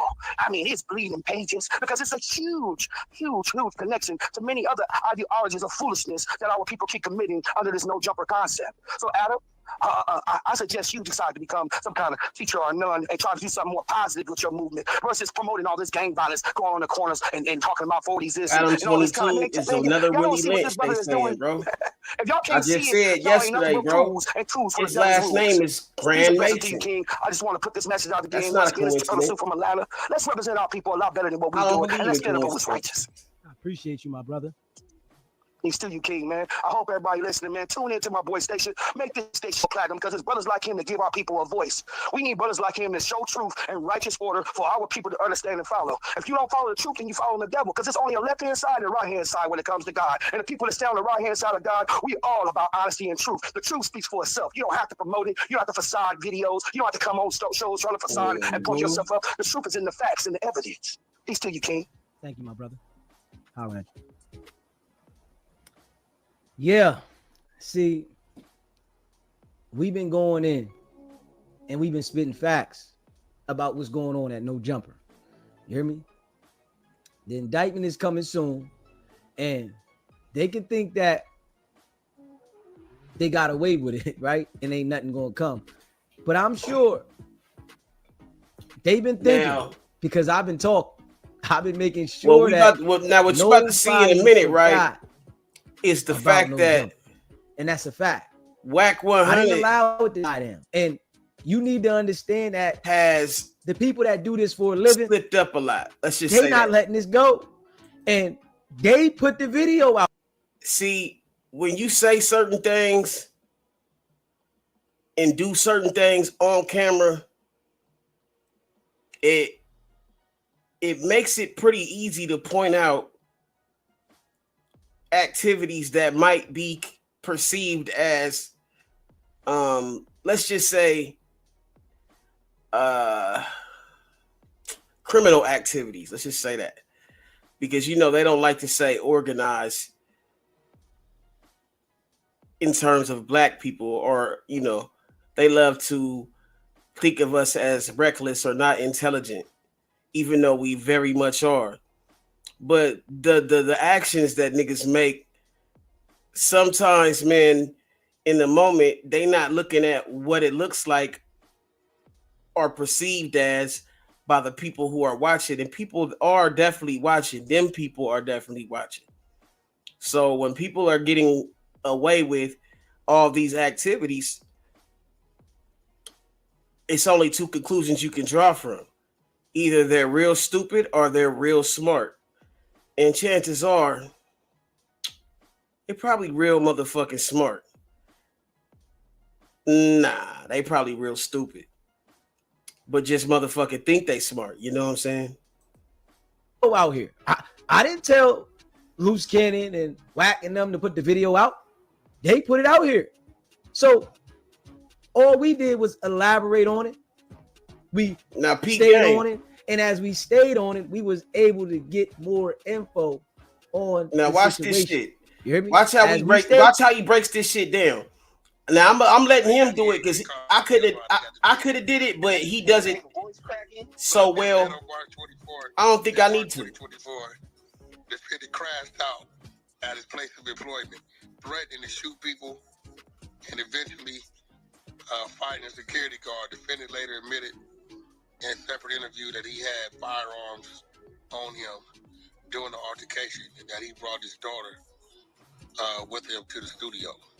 They got the picture of the nigga. I am done. Did he admit he had his daughter with him too? Oh, wow. Millions, they right there with him. He be saying all kind of crazy. Straight up. Hey, Wacky, you think he gonna embrace that character full on? No, that's just him. Right. That's him. And that's the way he talk. That's him. That's Brick. I sure hope his baby mama's okay. He don't like her ass. Brick, the girl baited him. She said you pointed the gun at me when I had your daughter in my hands. Or your son or something like that. So what, bitch? Oh, yeah. Well, there's that. He probably thinking the least I did is shoot you. Do you know how bad I wanted to shoot you? Yes. Because he kept saying it. That nigga said something like, you want to die in front of your child or something crazy. Damn, you want to die for your child as well. He got more bodies. Why you let him say that, Wack? Now he talking about the girl who ran up on Wack like you slapped me. Remember the girl that went on No Jumper? No, didn't run up on Wack, excuse me. She ran up on Big U.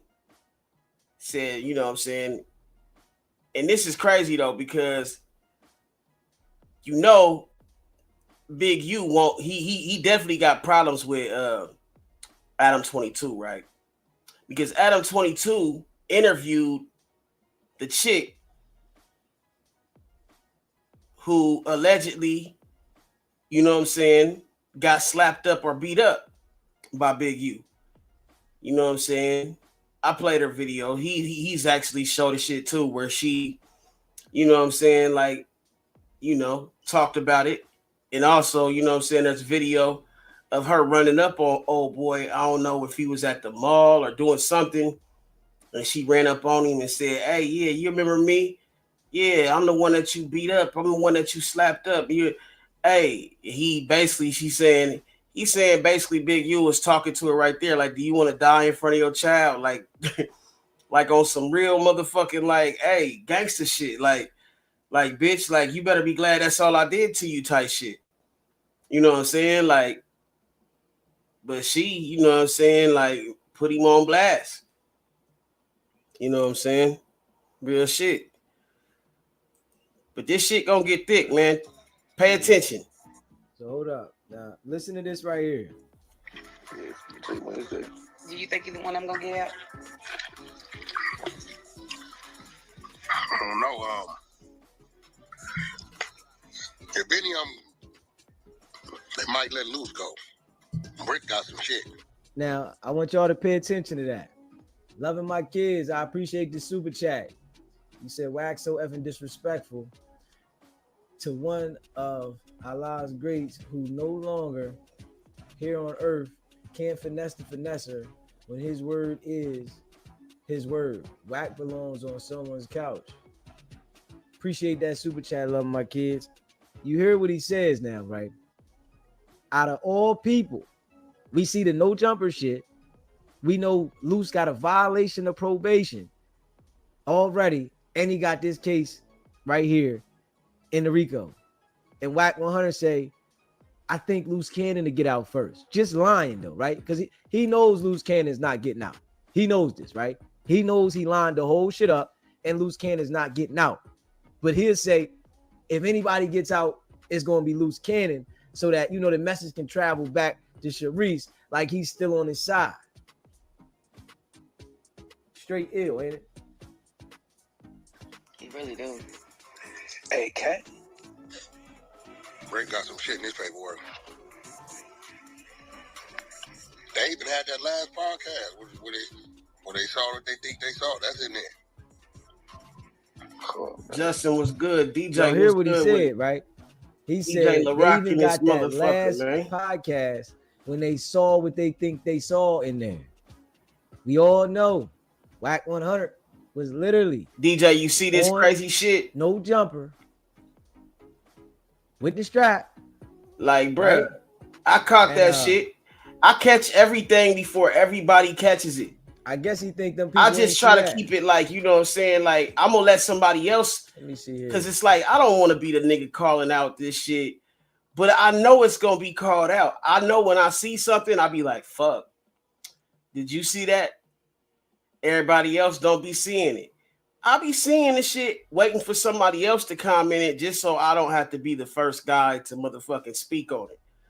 But I seen the shit from the jump. And I was even motherfucking trying to get other people to motherfucking call it out. Like, but man, yeah, man, that nigga definitely, you know what I'm saying, had the strap, definitely ran up on old boy, definitely motherfucking threatened old boy, definitely motherfucking put it out there that the niggas move when he say move. Like, bro, like there's so many incriminating factors or so many factors that they could use to incriminate or to allegedly identify this nigga as a motherfucking criminal or even a motherfucking head of a criminal enterprise, that it's motherfucking phenomenal. Like, bro, this shit's crazy. But I do believe that Whack is smarter than Big U. He's not as reckless, but he's still reckless in his own right. Because, nigga, as you're about to see, watch how we depict this shit. Well, I let old boy depict the shit, but watch exactly how the motherfucking shit plays out. And I'm glad he did, because I didn't have to be the motherfucker to point out all this shit. Yeah, let me see here. And we seen that. Pull that motherfucker back up. Now pay attention. Here it go right here. Going on. Yeah. But you let me. Understand? Damn. And you talking about you pay let attention. somebody else diss my hood. Come on, man. True. You're in the valley. Yeah. So you got niggas doing shit because you trying to show love and they want to play with me, but that's bigger than playing with me. Like, if you diss Insane, that ain't just them. Yeah. It's all kind of niggas that don't do social media and shit that don't do that, but you done took it upon yourself, let some shit in the building, right? Okay. And now they should at least have enough respect to say, well, we know Whack don't fuck with us. I ain't trying to block nothing. I'll let you do your shit. Yeah, of course. Don't have them there on your platform dissing. That shit gonna lead to some shit. Well, it's not like my show though. Like, it's your show. I got niggas from prison sending me the shit because they think I'm here every day. No, true though, but it's not my show, right? It's your show. No, the title is you got them up there. Yes, right? Yeah. So either no, you gonna do what you gotta do, or they gonna do it like you gonna have to make a decision, bro. Head right, but like head right. Think it's Ain't this, no right? discussion, bro. You from North Dakota. No, true, right? Like in Flacco. Now Whack is getting very irritated because it seems like Flacco ain't taking him seriously. Like, it's almost like he trolling because Whack is trying to tell this nigga, I could get you fucked up. Matter of fact, like, you already done fucked up and I done had to save your ass a few times. And if it wasn't for me saving your ass, you would have been done got rolled on, nigga. Cause nigga, you done made a motherfucking few mistakes, nigga. That's dire, nigga. And now watch what transpires, right? Basically, nigga, listen to what Wax says and how he moves. And this nigga, man, basically, you know what I'm saying, pointing this shit out, how this shit is very motherfucking maniacal, bro. Like, nigga, it's clear to see. Yeah. No, but it's not my show, though. Like, it's what I'm gonna do, too, you know? That's what I'm gonna do. If you don't mind me asking, what exactly was that? Right? You let him in, nigga. Right. You let him in, nigga. Stop playing with me, nigga. But you let him in, I'm not playing with you, nigga. You let him in, nigga. You playing games. But it's not my show, nigga, playing games. I'm not Brick Baby. I'll start with you right here. But it's not my show, though. Okay, I tell you what. This what I'm gonna do. When my homies get here, I'm gonna act like I'm not here. But it's not my show, though. That's cool. You feel me? I'm gonna tell them this ain't not my show. But it's not. Now, when you listen to Wax say that right there, when my homies get here, I'm gonna act like I'm not even here. So what he did is just identify that the people around you do what you say. So the situation that happened outside of No Jumper was people doing what you said. Because if you would have told them not to do anything, they would have listened to you. But being as though that you wanted to make a statement, they did what you wanted them to do. And this statement that he made right there lets it be known. You hear me? Straight up. This right here lets it be known. Yeah, play that little part back. Nigga, you playing games. But it's not my show, though. Nigga playing games. I'm not Brick Baby. I'll start with you right here. But it's not my show, though. Okay, I tell you what. This what I'm gonna do. When my homies get here, I'm gonna act like I'm not here. But it's not my show, though. That's cool. You feel me? I'm gonna tell them this ain't not my show. But I'm not my show. Like, I can go back if you the one got him in the building. There's always evidence of that. No, true that, Wack. Yes, you got him in the building. Yes, but it's not my show. If I put a nigga in the building, and they get to disrespecting some people in the building, and I'm not gonna look at me. I'm gonna tell the niggas, look, bro, you in the building, do your podcasting. Yeah. But leave that other shit because it's a reflection on me. No, true. Yeah. I just know how to do it. You hear the statement that he made there. When he's in the building, when he's there, if somebody else is doing something, I'm gonna tell him to chill out because that reflection is on me. But we all seen the No Jumper shit outside, right outside with the people that was with him. But he wants to disassociate himself with that as if he didn't make that call for it to go forward. This whole video right here is literally incriminating to Wack 100, but he hasn't been picked up at all. All right, stop playing them games, bro. I don't give a fuck about none of this shit. Yeah, true that. Basically, what he's saying, Flock, is if you got some niggas up in the building, bro, as soon as they start disrespecting somebody you else, already know it's a problem with me and these niggas. Cut it off. Because you said something to creep already. About what? You said, man, I know Wack. I don't know. And one of them niggas lied to you and told you we cool. I'm not cool with none of them niggas. But you do your shit. But you ain't finna give them niggas a platform to be dissing my set, homie. So I got a question, Wack. If somebody came up in here and on your platform, when you was on your show, and they started disrespecting Flock, what would you tell them? I'm not gonna let it happen. Right? And then getting at an individual. Let me ask you something. If a nigga sit in front of me, keep it real. In front of me in that room, and a nigga just outright this insane. Right in front of me on my show. What I'm gonna do, that? You gotta correct them niggas, or I'm gonna feel some type of way about you. There you go. Man, you gonna have to holler. That's a problem. That's a problem. Man. And this is why I keep telling you, bro, stay Flacco. They the nigga from North Dakota. You letting these niggas drag you, the wrong niggas drag you into shit. And while you showing love, they using you. They know that when my homies see that, they gonna call me, and then it's a conversation with you for what? When you showing them niggas love. Right? I could have called you, what you doing, nigga? I don't trip, do your shit. I don't give a fuck. Yeah. Y'all do y'all thing. But nigga, at some point, if you think that your platform is gonna be a platform they got to come diss my neighborhood, then you're gonna find out what it is. Wait, but like, hey, but like, No Jumper is not my platform, it's Adam's platform, right? And the show itself. Hey, listen. Hold on. Now you see the nigga got the strap on him, cuz. It's my neighborhood. The nigga you gonna find out. Hey, the nigga. Wait, the but nigga. like, hey, but like, No Jumper is not my platform, it's Adam's platform, right? And Hey, the show bro. itself. Hey, listen. Hold on. Look, you see the strap on, cuz, the man. same way Most niggas didn't that see Brick that. Baby I see everything. had that thing on his hip. You see Wack that? 100 you had see that, one you too. see that whammy right there. Yeah, you know, and right where my arrow is. Nothing's happened to him. Now, in this video right here, Whack 100 incriminated himself to the T. Definitely did. He got the strap on his hip. He let it be known that people don't move unless he says so, and he doesn't want anybody to move unless he says so because it's going to make him look bad. He says the statement himself. So he ain't been picked up yet. Why not? Them people seen this.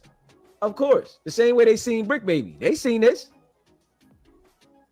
This is No Jumper now. They watching all No Jumper shows. Facts. He had to grab Cuz pretty hard to stop him from doing something. You know, he was grabbing the joint. I want to play that little part back. This what I'm gonna do. When my homies get here, I'm gonna act like I'm not here. But it's not my show though. That's cool. You feel me? I'm gonna tell them this ain't not my show. But it's not my show though. Like, you feel me, right? Like, you the one got him in the build, nigga.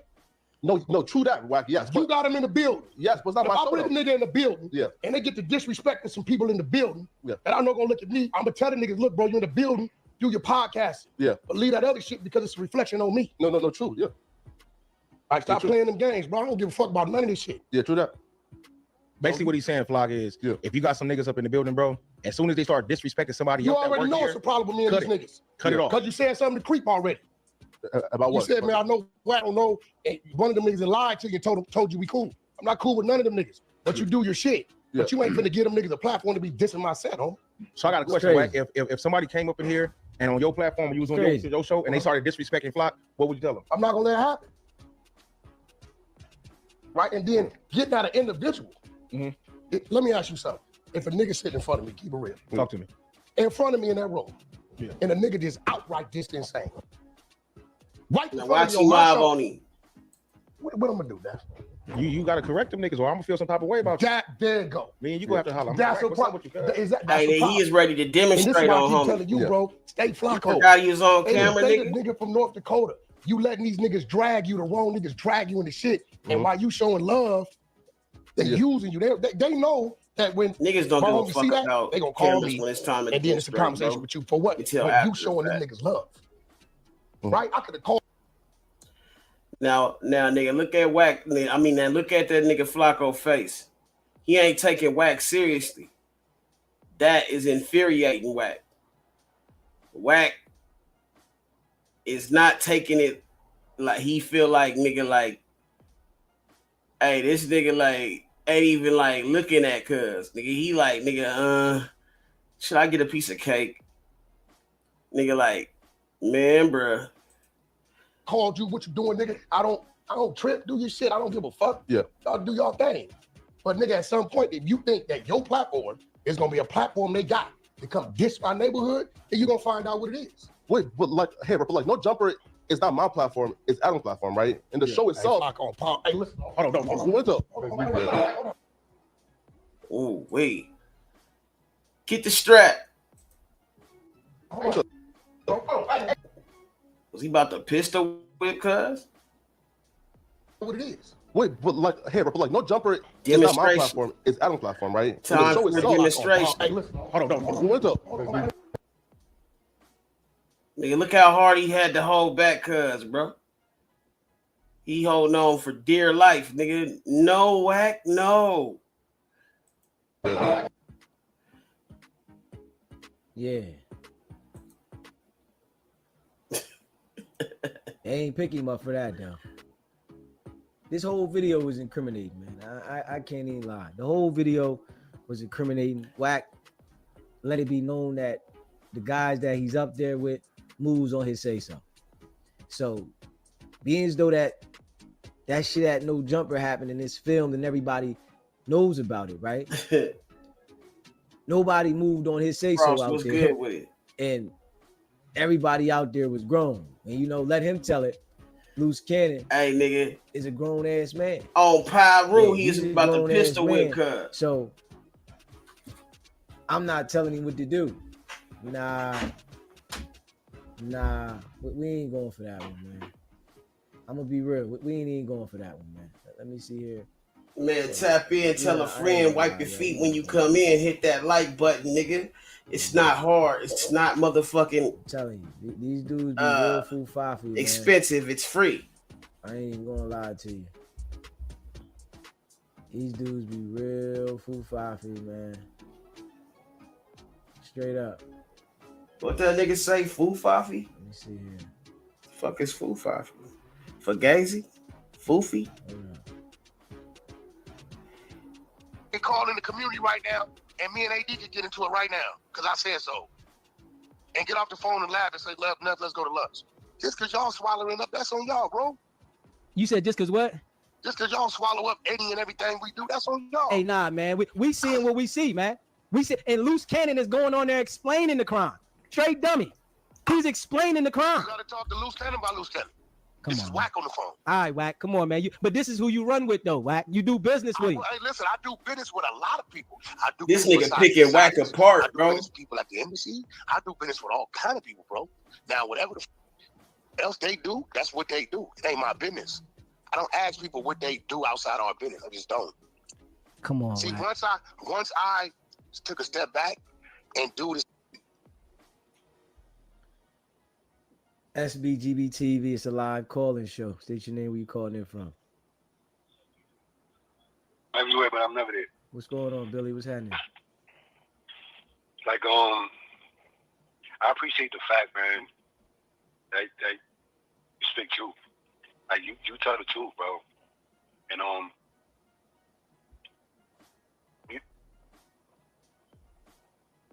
What you say? We can't hear you. I'm saying the person gets tired, right? Like, you know when you're tired? It's like I see all this, the culture, like, and these people are trying to, like, drive out children. Bro, I be wanting to smack the shit out of people. So I gotta be on focus. Oh, mamas. I said it wrong, my bad, DZ. And they don't even know what a gangster is. Like, and I'm not a gangster. I'm on pause, I'm retired. But to go through the system and then see all this shit on TV, yeah, I'm the biggest gangster on earth. Bro, you're not the biggest gangster on earth, bro. You can't even work the yard. And watch. Listen, 6 months from now, a year from now, right? They're gonna be like, he couldn't even work the yard. And that's gonna be a topic. Because they act like they super tough, right?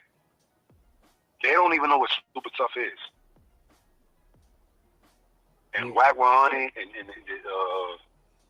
Lukey or whatever the fuck his name is, bro, your wife's gonna sell you on 2.5 seconds.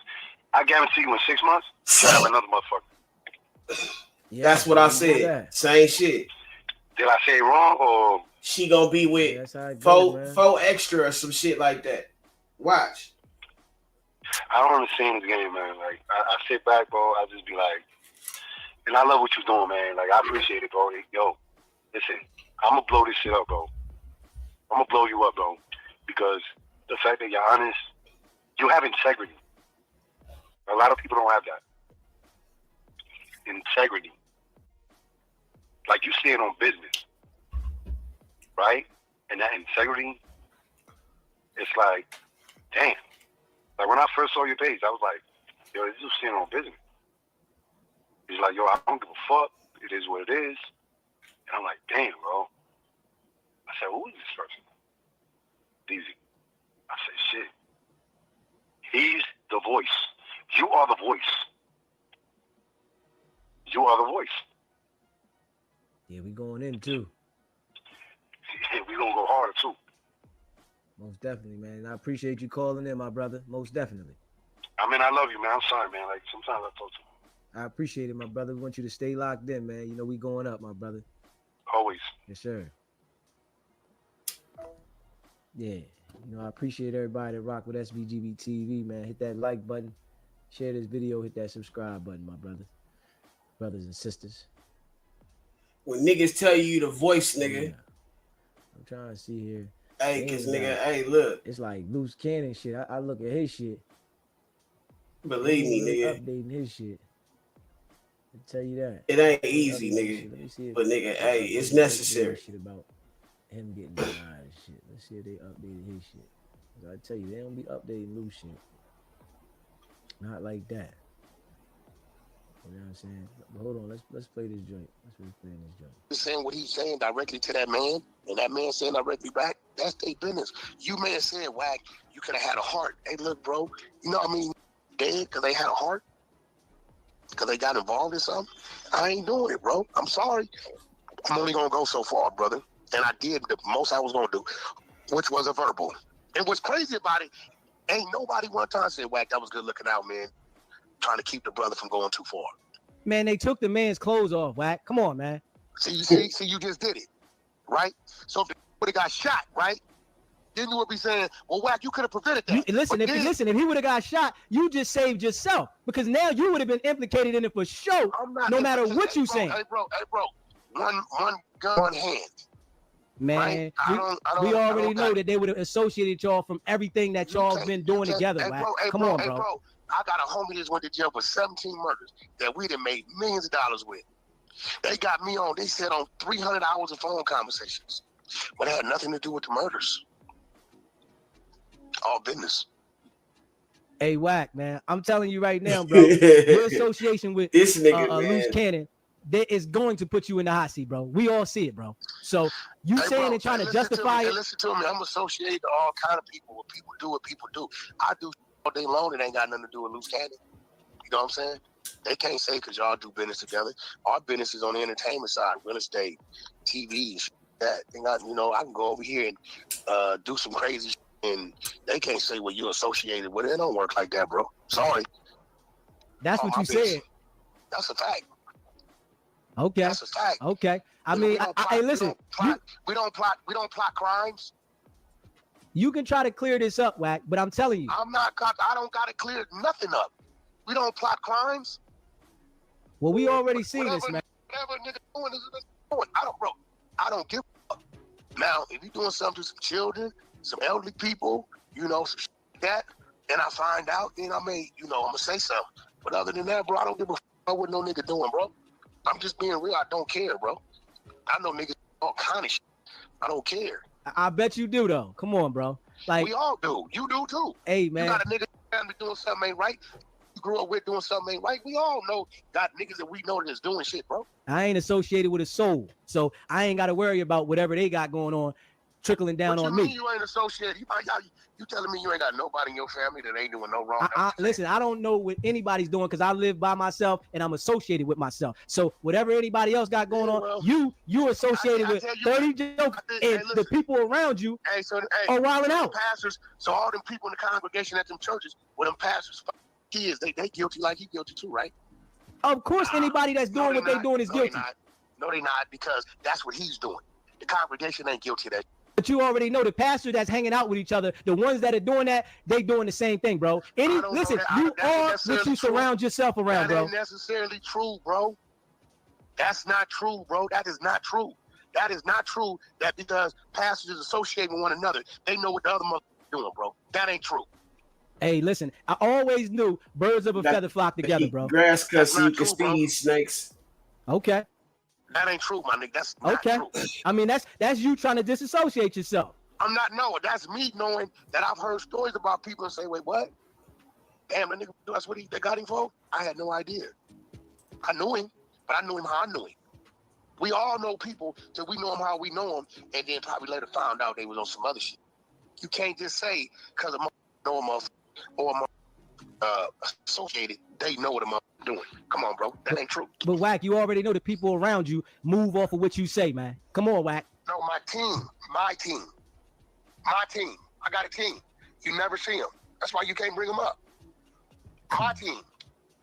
Whack, boy, I'm telling you, boy. You can't give me one name for my team. You want to make sure you ain't associated with Loose on this because you know Loose messed up on this one. You know Loose messed up on this one, bro. I don't know.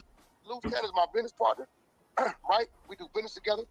He's definitely an associate of mine, somebody I know, somebody I talk to. They've got a lot of business going on, right? But at the end of the day, I ain't seen the voice and the people's choice. Did today. It looked to me like he pulled up on Big Homie CC yesterday. I saw something on the internet. I didn't know about it till I saw it on the internet. But you know what's going on with Loose, though. So no, bro. I know what Loose wants to tell me. I think y'all take like Loose a little boy or something, bro. I mean, listen, that's his actions display that, bro. His actions display that. I don't care how much money he's making. His actions display that. He got multiple kids, multiple businesses. He got a wife. He got his own team. You know what I'm saying? You know, shit. I looked up this morning. I said, damn, what's this? Yeah. Loose Cannon, big homie CC. I'm like, oh, what's this? When this happened? Oh, yesterday. Oh, okay, goddamn. I still ain't asked him about it. I looked at it, so if he want to tell me about it, cool. If not, I don't my business. I can care less. Okay. We see what it is. You want me to babysit, bro? I'm not babysitting nobody, bro. Hey. You know, whatever we doing together, we doing together. Whatever he choose to do in his own free time or whatever decision anybody choose to make, that's their decision. Yeah. Whatever decision they choose to make is their decision. Huh. Well, we already know, nigga, you had the battery and Loose back heavy.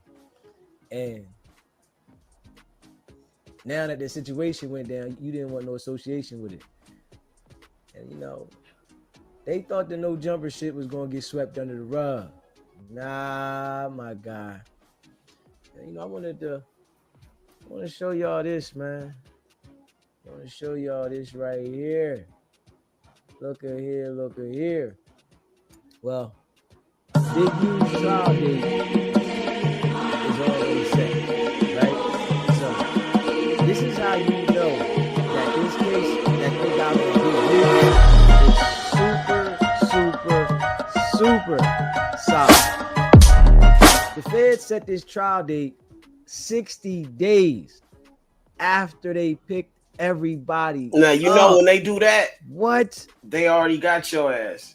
This nigga, they ain't trying to post date that bitch or nothing, nigga. They put that shit a month down the line. They got you already fucked up. A court-appointed attorney too. God damn, boy.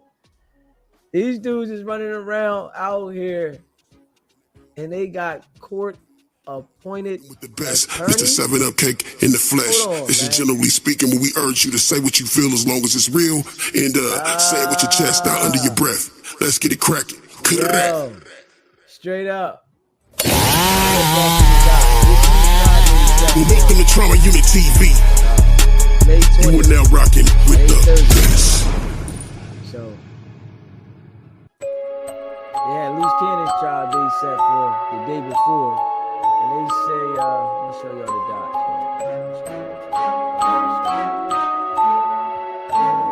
Big U got a court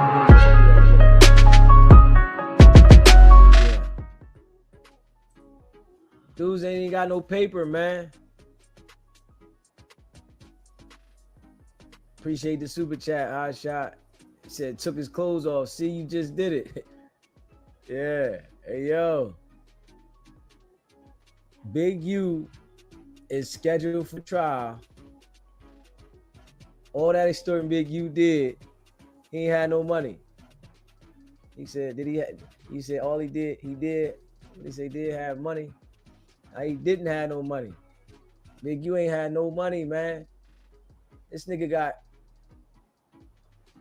trial scheduled for May 20th. You hear me? At 8:30. They gave these niggas trial dates, right? Yo, 60 days in. This how you know the Feds ain't playing, man. And Loose Cannon on the phone acting like this shit is a game? What? Nigga, they done gave you niggas trial date 60 days in. This when you know the Feds ain't playing. This when you know they got a solid case and they going straight for the kill. Trial date scheduled for next month, man. These niggas, these niggas go to trial in 39 days. These niggas go to trial in 39 days. That means it's a slam dunk. What? So he Loose Cannon in there playing. See, and I'm telling y'all, in that 39 days, you hear me? Did he go to trial in May too? Yes, he do. And I'm gonna tell you, right? These prosecutors, they looking at it like we want to crush them like a bug. It's a slam dunk, and bro. Let Whack 100 say it, right? Loose Cannon got a chance of getting out. Why the fuck would they let you get out on bail knowing you got a trial where you're going to be convicted beyond a reasonable doubt in 30-something days. Why would they let you out, man? Huh? Come on, man. Yo. And these niggas got court-appointed attorneys. Them court-appointed attorneys ain't doing no rumbling. Hell no. They reading off a script. I'ma just be real.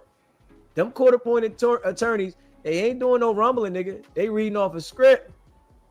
Yo, this is the docket. This what's going on. Where they gonna fight? Ain't no fight. Ain't nothing to fight. All the evidence is there. SBGB TV is a live call-in show. What's happening? Hi, this Lady T. Sweetie, you better sell some of them Subway restaurants you got and get on out of jail. I thought you was rich while you using a public defender or whatever. Sweetie. You didn't get out today, sweetie? All right, this Lady T, and I'm out of here. I appreciate it, Lady T. Yeah, we know Luce got a court-appointed attorney, man. You know, he got a court-appointed attorney.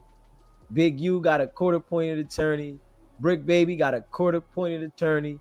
And these dudes running around the net, man. This is something that the youngins shouldn't follow, man. Don't follow Big U. Don't follow Brick Baby. Don't follow Whack 100. Don't follow Loose Cannon. They're the worst people to follow. If Whack and Big U are business partners, Whack needs to hand over his diaper money for his attorney. Feds always do speedy trial. They don't play no games. They don't want to violate nobody's speedy trial right. You hear me? That's one thing you can see about them jokers. God damn. Shit. They got me thinking about going for the trial. I should go for the damn trial. Shit. Let me see here. Let me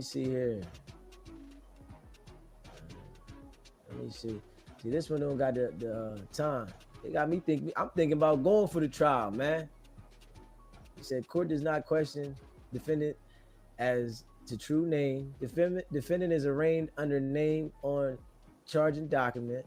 Defendant acknowledged having read the charges document and discussed it with counsel. Defendant pleads not guilty to all counts of the charges document, all the charging document. This case is assigned to Judge Fernando Anela Rocha. He said it is ordered that the following date and time set jury trial, 5/20/25 at 8:30. He got a pretrial conference on the same day as Loose Cannon, though. You know, I guess they gonna get them niggas, you know, whatever plea deal they want to try to take that day. But we gonna see here because it ain't looking good. You hear me? It ain't looking good, man. I ain't gonna hold you. This shit here ain't looking good, man. They definitely already froze niggas' assets. They froze the assets that morning. Shit, when they kicked the doors in. Shit. We know they froze everything. Even though I can press charges for what you did to me. You see that? Did you try to blackball me? I think you're mentally ill. You fucking bully? Did you? You fucking bully? Did you just throw something at me? Did you fucking bully? Did you see that? Nigga, if I have my burger, I'll blow your bitch ass back. Did you almost make me lose my fucking baby? Did you put your hands on me? So there was a young lady, goes by the name SKG, which originally stood for Suge Knight's Girl. She was signed to Death Row Records as a rapper 20 plus years ago. She left because she got pregnant and Suge didn't like it, but there's a bunch of other drama. She's been doing interviews on Tasha K. She just did one, Adam 22. Go watch them. They're good. But what can we learn from this Big U indictment? Because I'm always looking for teaching moments. What can you take out of this? Well, it's to not play both sides of the fence. Meaning what? Meaning either you're in the underworld, you're a criminal, you're a gang member, you're a tough guy, you don't obey the law, you don't go to the police, or you're regular. But a lot of people who you're from a certain neighborhood, or you got a relative, or when it's convenient, you break the law, but then other times you call the police. And I was listening to her story. Now, she starts off and she tells you, I don't think she said was a rolling 60, but she's from that area and she has relatives that were in it. And she starts off telling you, I'm from one of those families. My uncles are known killers and they would go out of town and hit licks for 100,000 and they were doing this and that. So she says that. Okay. And so she said her experience, and back when she was with Death Row, those guys would have been around. She said Suge always treated her fine, other than when he finally ended their business arrangement, but that's not really mistreating somebody. She's talking about the things Big U, I mentioned in the story before. She felt Nipsey called her up to his store. Big U locked the door behind her, beat her up. She was pregnant. They had footage in the beginning that was from just like a year ago where she was in a hotel lobby and Big U was there and she just went off, started throwing stuff at him. She claims she was getting phone calls that Big U had put a hit out on her, like recently, like after that incident. And she had fallen out with Nipsey for a long time, of course, because if you feel someone called you to set you up to get beat up. But Nipsey always maintained to her he didn't know Big U was going to do that. And they ended up getting back cool. But whether you knew someone was going to jump me at your store or not, I'm holding you responsible. When that guy gets done beating me up, like you should be, hey, Al, I didn't know that was going to happen. We can go shoot him right now or whatever, or to the police or whatever it is you're going to do. But you need to be, it's kill or tell. You do something. Don't just accept being a victim. So she's someone that was starting different entities that would work, and to use her terms, with the white people to do fundraising.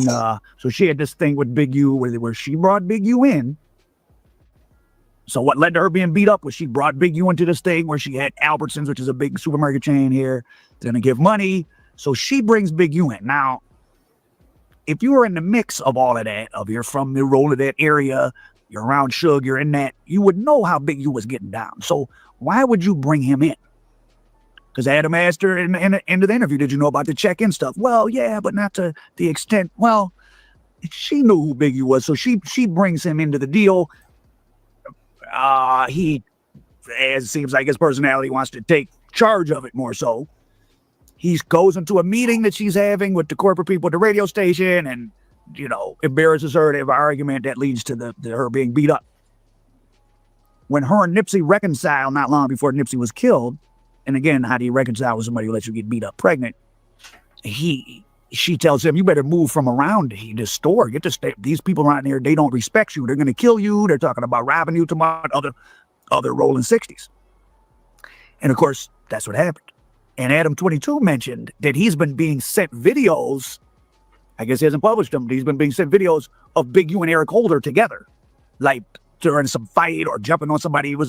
He was sort of briefly described it, but he received videos from people proving Eric Holder and Big U were around each other and, leading up to Nipsey's demise, which Eric with Big U, acts like he don't really, that he didn't have anything to do with Eric Holder. So that may come out too. If there's videos of them two together, the police are seeing them. I think that a lot of people are using these social media. They don't want to feel like they're snitching, but they feel people have done wrong stuff. I think the tables turned against Big U in the streets with the murder alleged. Well, the kid was murdered. Whether Big U did it or not is up for debate. But it seems like everybody turned against him. They wanted him gone. Like he went too far. Now, this young lady, SKG, who says her uncles were killers and all this from the early 60s, well, she wasn't just whistling Dixie. A crime, her uncle was convicted of a crime worse than anything in a Big U indictment. By far. Like one of the most awful crimes. And I guess she said her uncles were that she's from their rolling 60s community. I guess they would have been rolling 60s. I'm not sure. Maybe though. And of course, the reason the rolling 60s are nationally they were the first gang that people probably outside of LA heard about because they made the national news for a couple incidents, one of which was the Little Fee murder where 3 or 4 members of Rolling 60s, after a night of cocaine usage, went to carry out a $60,000 contract hit on a girl in a wheelchair. She was put into a wheelchair. She was shot at a bar owned by some black gangster guy, and he didn't have insurance. So the girl's in a wheelchair. She's suing the bar because she was shot by just some random patron at a shooting. And that's why bars are supposed to have insurance for things happen in bars. People get hurt.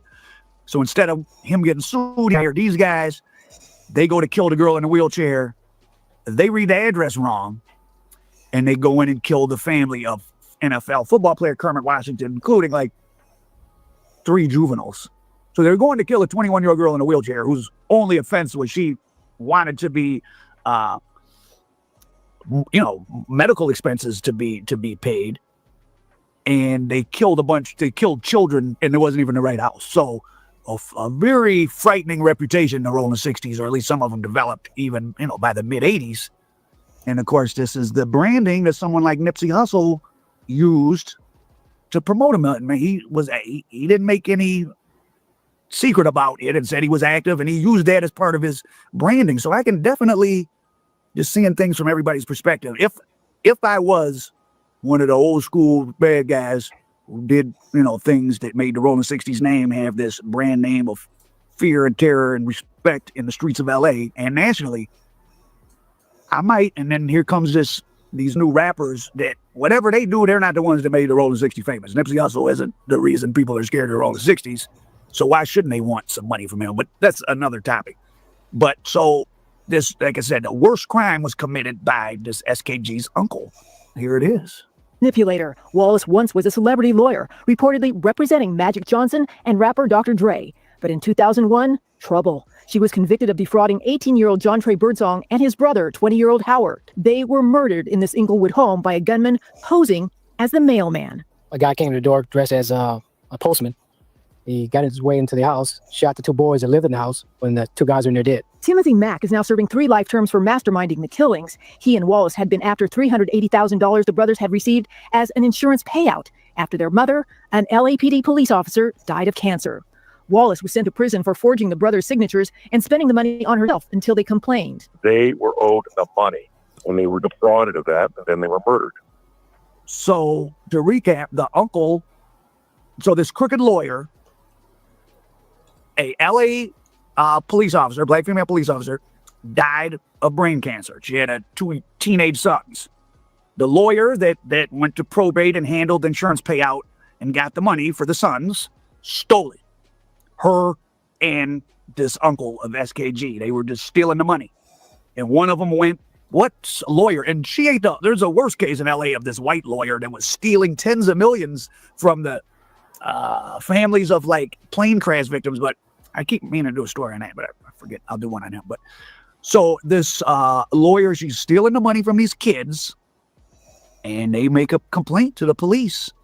And so SKG's uncle has this other guy, Wayman Jackson, knock on the door, posing as a mailman, and executes I think one was 18, one was 20. All because they just wanted their mother's insurance. I mean, that's one of the most horrible, bro. Your mother died of brain cancer. Your mother was not a lowlife, who was a police officer. She's an upstanding citizen. She left provisions for her 2 sons, and this lawyer steals it, and then she gets this guy, who I don't know, was he Rolling 60 Crip or whatever he was, SKG's uncle. He has this guy, Wayman Jackson, do the murders. Now, it says in one of the articles, Wayman Jackson at the time was dating one of SKG's uncle's nieces. Was that SKG? I don't know. Maybe I'll get a chance to interview her. I don't know if she wants to go into this too much, but I don't know. But so fast forward to SKG bringing Big U into her business. All the people in the Big U's indictment, all the rappers they are alleged to extort, it's just like with the Italian mafia. You put yourself in a position to be victimized by like these rappers. I mean, you could come to LA and just hire an off-duty police officer, but that would mess their image up. They're supposed to be street, but they're not necessarily. So they don't even know that the people they tapping in with are running a play out. So how street are you? So if you want to ride around and look tough with jewelry on and act like you the dope man from the 80s, well, you're gonna get treated like that. They don't. People that just conduct themselves normally sometimes get robbed and are victimized too, but much less so. Even the NBA players who getting tricked at the dice game. Why are you shooting dice in a hotel room with a washed up boxer? You can watch my Adrian Bronner Big U story about that. So they're putting themselves in that case. So SKG seems like a victim, but what were you bringing Big U into your deals for? You had to know how he was getting down. You knew these guys were active gang members at the least. So you were getting some benefit out of it. Was it that, you could walk into these meetings with someone who was intimidating and it helped, because I was taken around to big meetings with bigger people, like at big agencies and stuff, by someone who in 39 days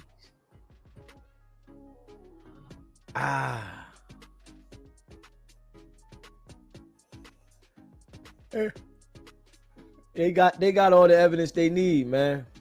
They got all the evidence. I'm gonna tell you that right now. Loose Cannon definitely gave him a whole lot of evidence, right? Fucking around on the internet. Loose Cannon gave him a whole lot of evidence, right?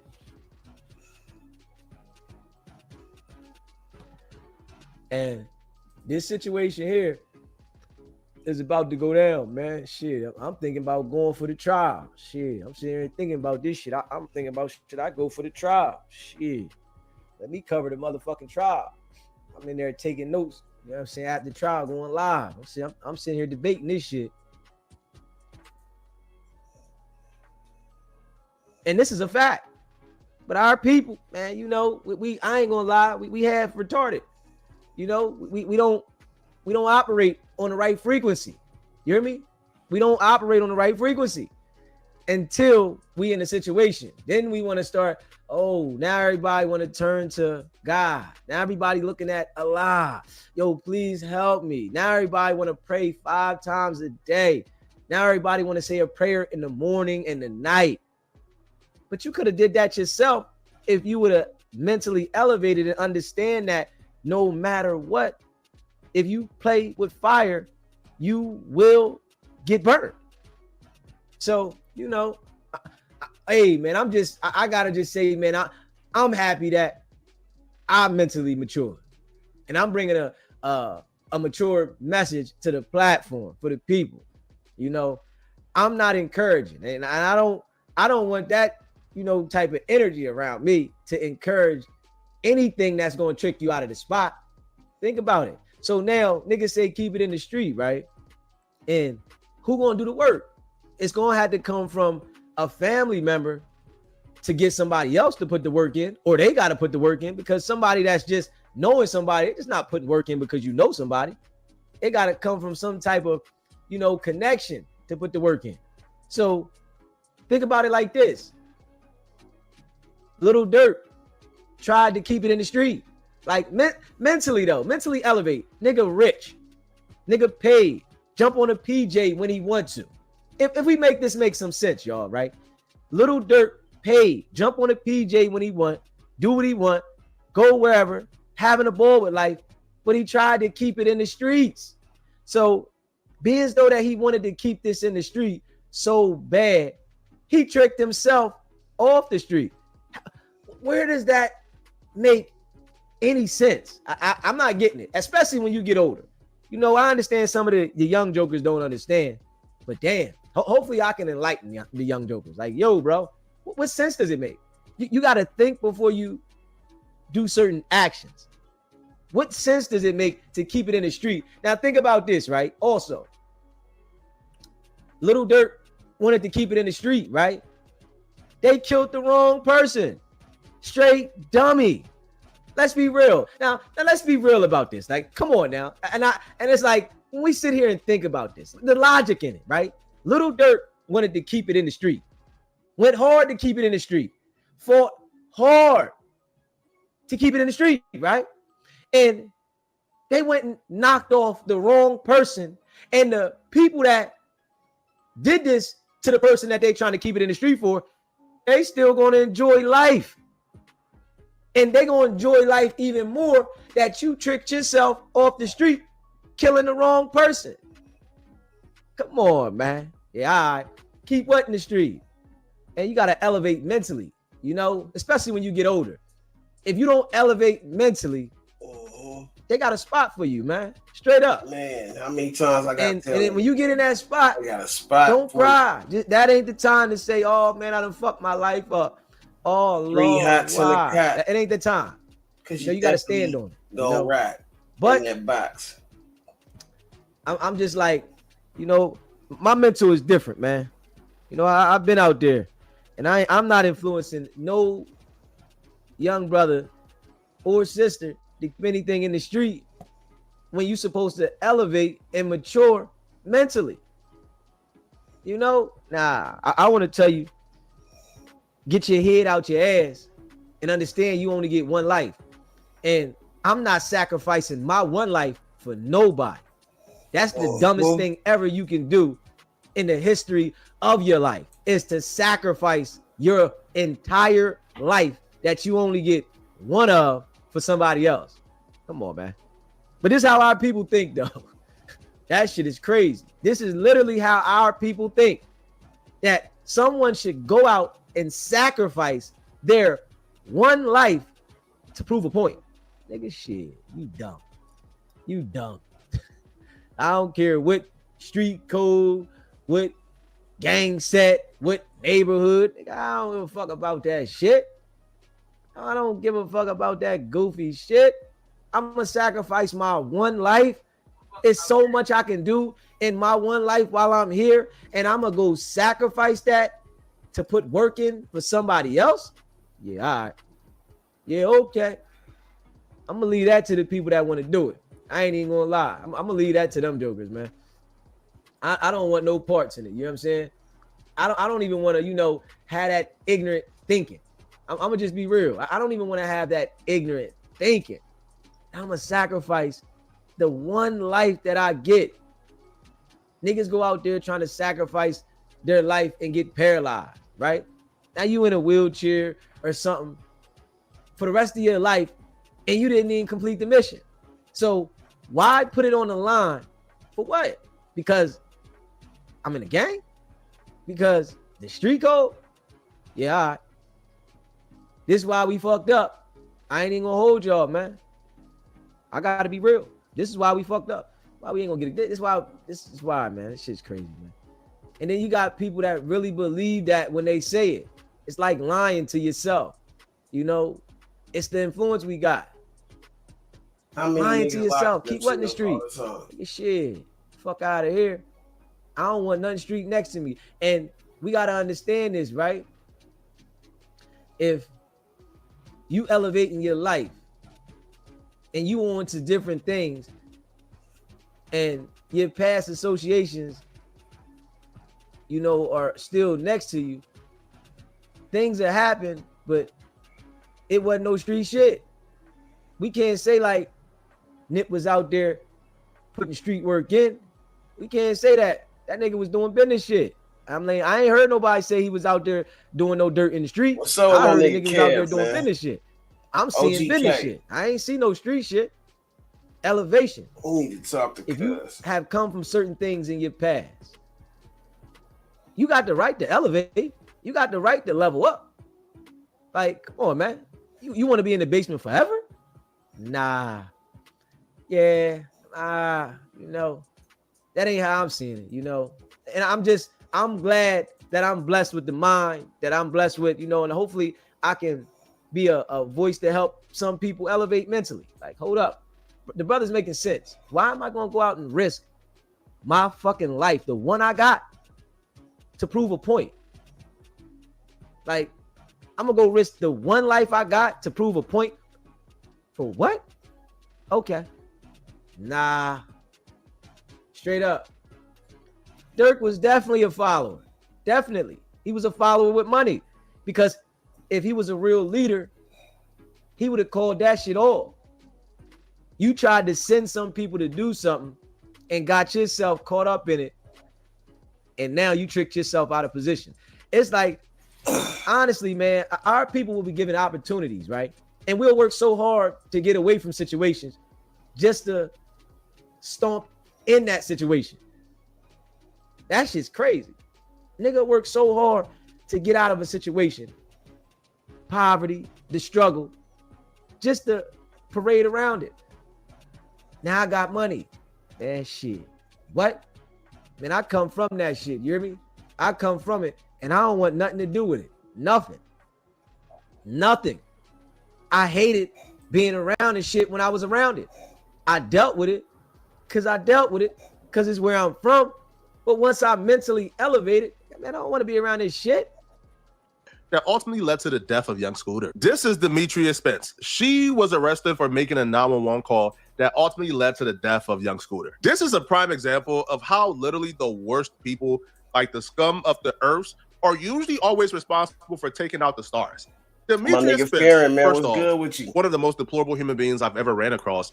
But this chick is currently pull in up, jail, Farron. If you sitting, want, by the man, way, pull up, still in jail, chop it up with me because real she quick. can't conjure up $750 to post bond. And Demetrius Spence chose not to appear in front of a judge, but the court did set a $7,500 bond for the 31-year-old, along with some special conditions. A Fulton County judge set a bond for Demetrius Spence, who is facing charges for allegedly making a false 911 call. She was charged with transmitting a false public alarm after audio from the 911 call claimed shots were fired at a home on William Nye Drive on Friday. Spence made several claims, including that multiple men lived in the home and claimed illegal activity was going on there. There is literally a whole domestic dispute going on. This girl doesn't have on any clothes. They threw her outside. He was fighting the girl. But Atlanta police never found a woman at the scene or any evidence of a shooting. You have no business whatsoever doing crime if you haven't squandered up $750 in savings after decades of being a deplorable. Crime should not even be on your mind at that point, right? Yo, this chick was an absolute degenerate all across Atlanta, bro. At baddies, auditions, acting a fool, getting whooped on, fighting, just disgracing her family completely. All right, selling herself at some point. And she didn't have $750 after all the bopping you done did across town. You should be embarrassed of yourself, bro. Disgusted. All right. Now, come to find out, okay, the real reason why she called the police on young Scooter was all documented on Clubhouse. Out of all places, okay, on Clubhouse. What up, nigga? I mean, called the police to the house that young Scooter was at because the target was actually what up, nigga? Was messing with at this point. What's up with now, my nigga, man? Apparently, she came on Clubhouse disgruntled. Pause the video real quick. I like you can't. I am. I got right. you. So she came on Clubhouse. Yeah, you good. Her Clubhouse friends. This ugly ass nigga talking. Be with her. Her nigga didn't go. Jimmy got a blood bounty on her student. My bad. I had to find which one I was on. But shit, what up, Kyle? Traumatic in the motherfucking building. Man, your favorite cousin in the building on this great Thursday. It is Thursday morning, man. Stop playing with you. I see you, man. Y'all hit that goddamn like button. I don't give a fuck if you don't like my nigga Traumatic, but you gonna like my nigga Traumatic. Hit that like button, nigga. Fuck y'all talking about. What's up, big dog? Hey man, you know it's another day in the office, man. Hey bro, I'm keeping this shit going, man. Hey, 100 with this shit, nigga. I'm gonna shoot this content. I'm gonna shoot the shit with my people, man. You know what I'm saying? I'm trying to make sure. I've been seeing you, nigga. I'm just showing you love, big bro.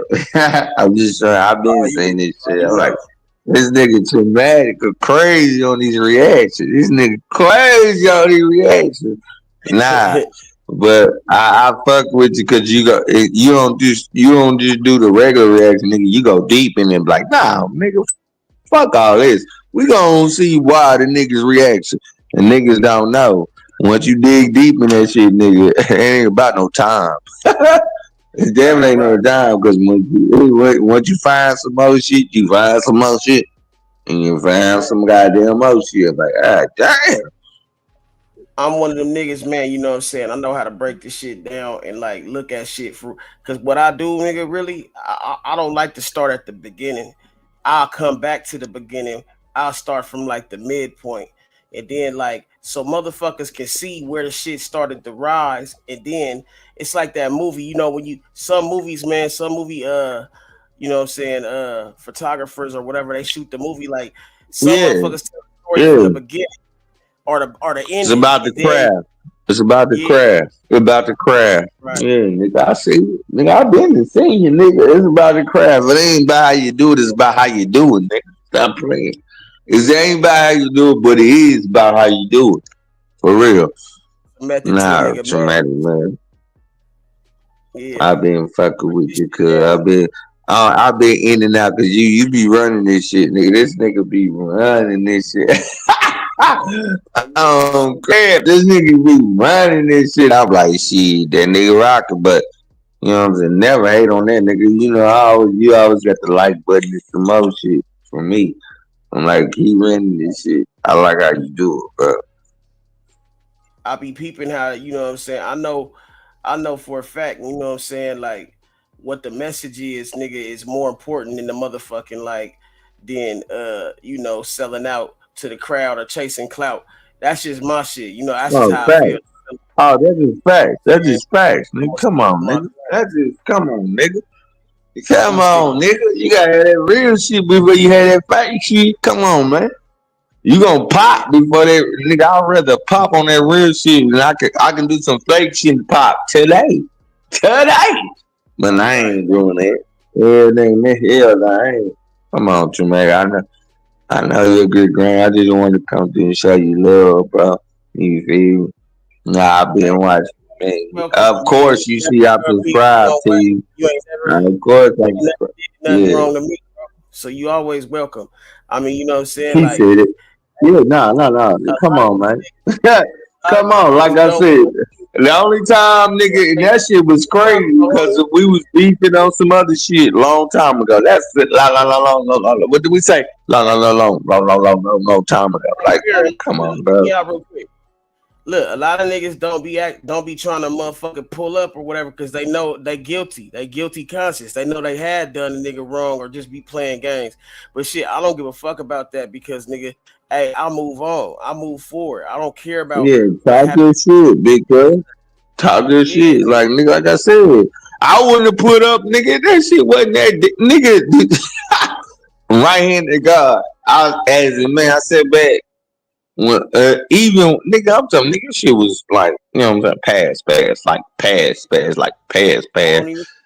I said, damn, why I go at traumatic on crib? I said, why I go at traumatic? That nigga ain't had no reason to go. I think it was definitely because who you was riding with. That's the only reason why. That's the only reason why. And not like I said, as a real nigga, you see how quick I stopped that shit? I'm like, come on, cuz. I ain't bring shit up. Like, I ain't worried about that, bro. Like, because at the end of the day, nigga, nobody got hurt. A lot of these niggas be taking shit too seriously because they be in their pussy too much. Way too serious. Way goddamn too serious. Like I told niggas, this is my second hobby. Y'all niggas need to get out there and get a hobby. Y'all niggas need to get out there and get a goddamn hobby, nigga. Right. It's like your Nintendo, nigga. It's like playing a game, nigga. Yeah, real shit. This is nothing more than a game, nigga. You play it to win, though. You know what I'm saying? You feel me? First of all, you bring it back to Nintendo, niggas gonna get married because nigga, you the best Nintendo player in the goddamn world. Nigga, fuck this nigga. He cheating. This nigga cheating. This nigga, come on, man. We playing Sega Nintendo, nigga. Somebody super good. Like, this nigga cheating, bro. Fuck that. I'm mad.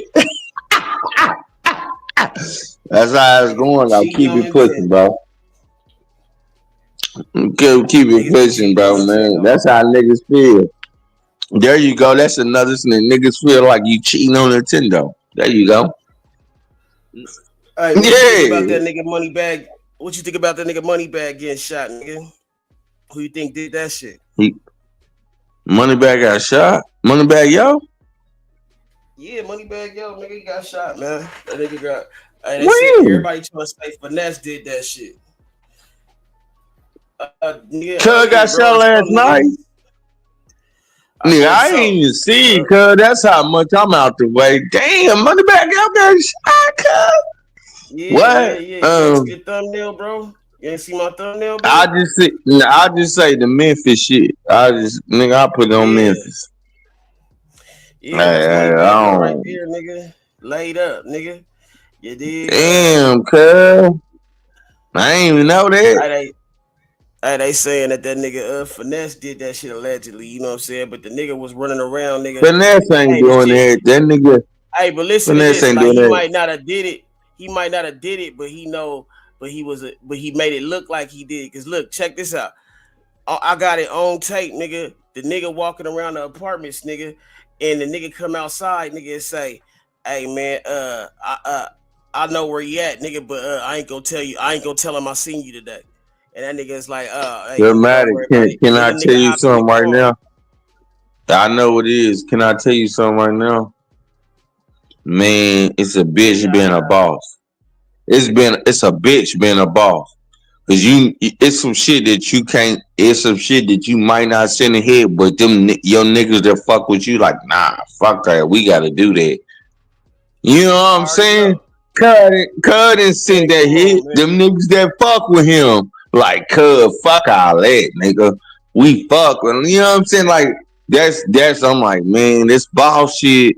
Yeah, ball shit been cool, but you know what I'm saying? You got niggas, you got flunkies under you, nigga. Like, bruh, and you can call that shot and say, we're not sending no shots, bro. We're not moving on nothing.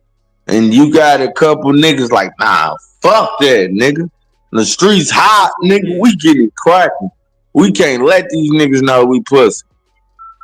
That's the thing of being a boss. Like, you can't control them niggas because they was already gonna. You know what I'm saying? Let niggas hold you and, you know what I'm saying, treat you any type of way. You know what I'm saying? I ain't with that bullshit, homie. I stand for something different than you stand for, homie. Listen closely, you know though, what to I'm what saying? the homie say when he come out. But at the end of the day, No, you know no. I'm not go ahead. Let it play. What's up? You ain't got no. Hey, you finna go to now, man? Right down the street. I ain't gonna tell my teacher today. Huh? You heard that? Now listen. You heard that? You hear that? Listen. What's up? You ain't got no. Hey, you finna go to now, man? Mm-hmm. Right down the street. I ain't gonna tell my teacher today. Huh? That nigga about to go to law, man? He said, nigga, nigga, hey, I ain't gonna tell him I seen you today. I ain't gonna tell him I seen Yeah, you. nigga, come on. First of all, niggas gotta stop playing, nigga. Yeah, and not only, bro. I'm not, like, niggas gotta understand, Cub from Vice Lord, GDs, BDs, nigga, they about that shit, nigga. They don't play. Ain't about what state you in, nigga. It's about what we gonna get it. He from Vice Lords, nigga. Vice Lords just hate it.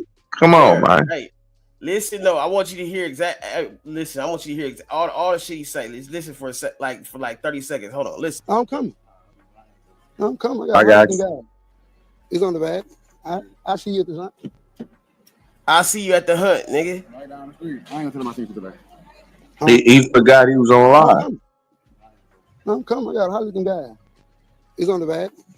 I see you at the hunt. He forgot he was on live, cuz. You ain't nothing, bro. He forgot he on live. The first Stupid ass nigga. All the mics pick up everything. It's on the body, bro. Come on. The mics pick up everything, nigga. In the area. Made it up. For these niggas forget, nigga, the mics pick up everything, This shit been nigga. going on a whole month, man. You know what I'm saying? This shit, I'm just now bringing it out the shell. I put some shit at the crib. It's on the body, bro. It was to the area. Made it up. It's over with traumatic. Yeah, you know what I'm saying? So, you know. Take me to that area, nigga. Hey, that nigga, I'm like, bro, these niggas, man. That nigga said he was. I'm gonna take you to the area. Right, bro. Yeah, I'm gonna take you to the area. Yeah. Hey, guess what? Hey, guess what the Fed's gonna do? Hit his cell phone. Hit his cell phone to see who's in that area. Sure. Yeah, that's crazy. Bro. Hey, I'm glad Traumatic can. I keep telling niggas being gangster ain't cool, bro. Just be yourself. Being gangster ain't that shit been out since 06. You got snitches and you got cameras. You got snitches and you got cameras. Why you gonna beat the system? The system niggas like, niggas. Bro, you got niggas they doing police work. You got niggas all they got to do niggas they doing police work. Police ain't doing no work. Yeah, they don't have no to do work. Shit, but nigga, turn on this YouTube, nigga, and watch these niggas. Exactly. These niggas be telling on they ain't gotta do no work. Bro, I'm from OG crib and I'm from OG murder, nigga. Like, nigga, do that shit yourself and don't give no evidence where the police can give you work. These niggas giving police all the work ever. Come on, cuz. I was just watching showing how nigga whack nigga jumping up, nigga got the strap falling out of his pocket, nigga threatening to beat up the nigga Flacco and shit. These niggas be doing it to their selves, but what's crazy Traumatic. Everybody watching now, Traumatic. When you said that shit on some real shit, bro. I'm 34 and nigga I've been in and out the streets. You know, I've been out the streets since I was 25. Not gonna cap to you. I'm in this neighborhood crib shit. I've been there since I was 25 because I knew it was fraudulent. I knew it was fraudulent like a motherfucker. When I came into and now and then, when I tap in a little bit, bro, this shit crazy. You niggas, you go do them niggas that get niggas don't understand. Niggas is getting double digits right now. Yeah, Niggas football is numbers, getting nigga. double digits right now because of they That's what I be homeboy. telling niggas. Because Yeah, of they convincing homeboy, nigga. Yeah. What? Nigga, Like I said, thank God. they be getting too motherfucking ahead of themselves, trying to impress a bitch or trying to motherfucking be that nigga. They ego trip all the time. Niggas be ego tripping too, man. You know what I'm saying? First of all, damn, traumatic. You hit the right word, ego tripping. Cause I Yeah, can't that's exactly understand what it. it is. I can't understand, we gonna drill this bitch. You gonna get caught, cuz. You gonna get caught. Let's do this Yeah. 30 years in jail. We gonna do the It ain't 40 how it years in used jail. to be, No, man. cuz. Like you old enough too, nigga. We came up in the time where it wasn't all these cell phones and these motherfucking Thank cameras you. and I shit keep like that. telling niggas. I'm glad you said that shit. I keep telling niggas this ain't the 90s no more, nigga. You can't get away with that. You can't get that, like, nigga. That was back Boy, in they the got day, you in nigga. 4K. They got cameras on every street corner, nigga. They got you in 4K. I keep telling niggas 4K, Yeah. nigga. Like they seen you grab that. They seen you did that. Like, come on, Nigga. cuz. Zoomed in on I you, seen the told it serial number, all that stupid shit, nigga. Like, bruh, what is right you hand to think God. you getting away with? Hey, traumatic, And then, cause nigga, you you the nigga told like niggas. this. Then you told Yeah. niggas. And like traumatic, you like this. I swear to God, on my dear clubhouse grave. And they thought I was tripping. I said this shit 5 years ago. I said crime is done. They were like, "Cuz, what you mean?" I said crime is done. I said, nigga, any block, anything you hit on, nigga, you got a camera on. Like, nigga, I told y'all niggas. Like, welcome, y'all niggas gotta. The thing about this shit, y'all gotta bless the 90s and the 80s type shit. Like, woo, cause them niggas ain't had no cameras. Right now, nigga, if you gonna do a crime, you just gonna have to go all out. Like, fuck it. Like, niggas, you gonna be on camera, nigga. There's a camera on every block in America. There's a camera on every. Hey, Yeah, from both sides collide. There's no place to hide. You know what I you say? know what I'm saying? Cause like I keep telling niggas from the what they said, the ring cameras, all that, the ring cameras, all that, nigga. You got a camera on you, 24/7. Just don't do the crime. Just be a real nigga. Don't do crime. You're gonna get caught, bro. You're gonna get caught. I just say, bro, listen, if I'm gonna do some dirt, nigga, I'm gonna do it by myself and I ain't telling nobody. You know what I'm saying? Oh, Like, nigga, first of all, that's number one. That's number one, though. phone, bro. Like, That's number one. leave your phone at home. You need to do it's so Hey, many I ain't gonna lie, Dramatic. That makes it even more right now. Shit. Back in the day, that shit was pussy. Niggas wasn't doing it because I was dumber when I was pussy. Like, bitch, I'm gonna do something, I'm doing myself. And I'm still on like talking about the dirt I'm doing. But right now, how cameras and got going on, like, cuz it got even stricter. Like, bro, I gotta do my shit myself. So if I get maxed out me, I'm getting maxed out me, nigga. Like, stop playing. But a lot of niggas don't even know the normal or the actual regular shit that you need to know. Like, They don't. You talking about the old school shit? Yeah. Gunpowder off your skin. Only way you get gunpowder off your skin, nigga, is by piss keep talking. or motherfucking milk, nigga. Milk, nigga. Yeah, nigga, you need the motherfucking like. You can do. You can do. You can do a little bit of. You can do a little bit of bleach. You can do a little bit. I'll say you can do a little bit of bleach, but you're gonna have to double back on that bleach. Right, but I'm just saying, like, you have that's just it's gonna dramatic. tell. You talking too much. So I don't really You talking too recommend much. that. No, Yeah, he talking to you. I'm not fucking with you. Hey, right here in the guard, these stupid ass niggas, they could take that shit and steal your car on camera. Steal your car on camera. Like, damn, good. Like, let me cook, homie. Look, check Oh, this my out. bad. Look, these niggas don't understand the principles, nigga, to even doing some shit. That's why they get caught up. They tell everybody, they run their mouth, and they don't know simple shit like that. Like how to get rid of that tight shit, how to incinerate your clothes. These niggas don't even burn up the shit in the car. They motherfuckers. They don't even do that no more. They don't even do that no more. They don't even do that shit no more. Stupid niggas, bro. Like Like hey, on some real shit though, because they was pushed by stupid niggas. You can't get niggas. They was pushed by stupid niggas. The niggas that they tried to, them niggas is doing 20 years, 30 years. Niggas wasn't good at that. Like you said, bitch. Me personally, nigga, if I'm gonna do something, I don't give a fuck about none of you niggas. I'm gonna do it by myself. Like niggas say, I don't even tell on my motherfucking self. So, first of all, and these young niggas, these new niggas nowadays, they not cut from the cloth. They gonna tell it, bitch, and now they gonna tell it. They gonna tell it every single way how you did it. Yeah, like god damn, like guaranteed. Niggas don't know, like that's guaranteed. Oh, that's guaranteed 15. That's guaranteed 16. Off the top, like niggas don't know, like he can say everything he want to say. He can bring the best lawyer, bitch. He can reincarnate Johnny Cochran, nigga. The shit that I seen that he got on film, he's going to jail for 10 to 12 years. Fact. Niggas are stupid. Hey man, like how this nigga loose cannon, man. He done basically clouded himself in the prison. You know what I'm saying? Like suicide bombed himself, nigga. Like they didn't have shit. Nah, I'm glad you said that because right here in God, bro. I mean, yeah, I know you on that crib.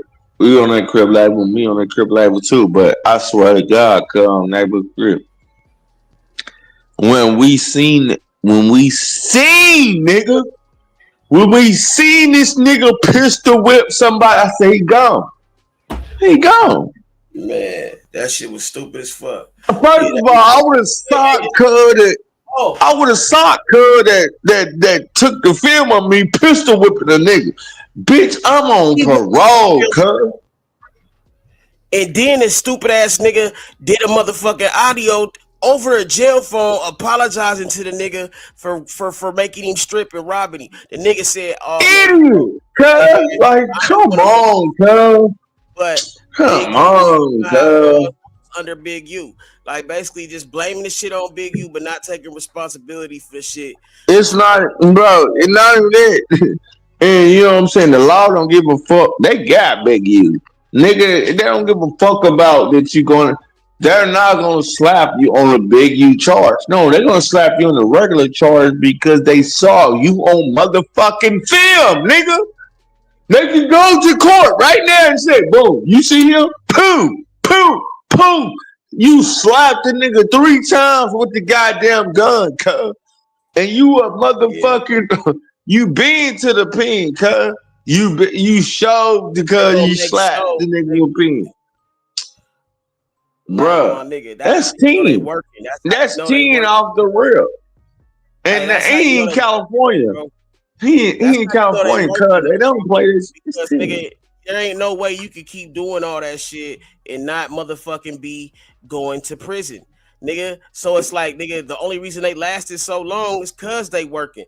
Old boy called in and said, hey man, the niggas are informant, man. I've been in the cell. The nigga basically said, nigga, I'll work with the DA to get out. This nigga telling, bro. Who you say who? Ain't cell. Loose cannon, bro. Loose cannon. Oh shit, for real, cuz? I didn't hear that, boy. You ain't listening to me, bro. I'm trying to tell you, nigga. No, I'm listening to you, cuz. I'm talking about back in the day. I didn't hear that shit. Dang, what? No, I'm listening to you, cuz. Nigga. I'm saying you say I ain't listening to you, cuz. I'm like, nigga, I'm talking about back then. I'm listening to you that's what I say. What? I'm talking about damn, cuz, for real. Damn, cuz.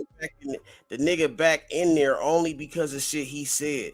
Like the nigga was trying to impress niggas, trying to impress motherfuckers for clout. Facts for clout, stupid ass nigga. Mankind, bro. Like what other thing is worse than fentanyl, my nigga? These niggas is getting gassed up. Oh, nigga, don't bring that shit up, nigga. I didn't have, boy. They pushing fentanyl, cuz.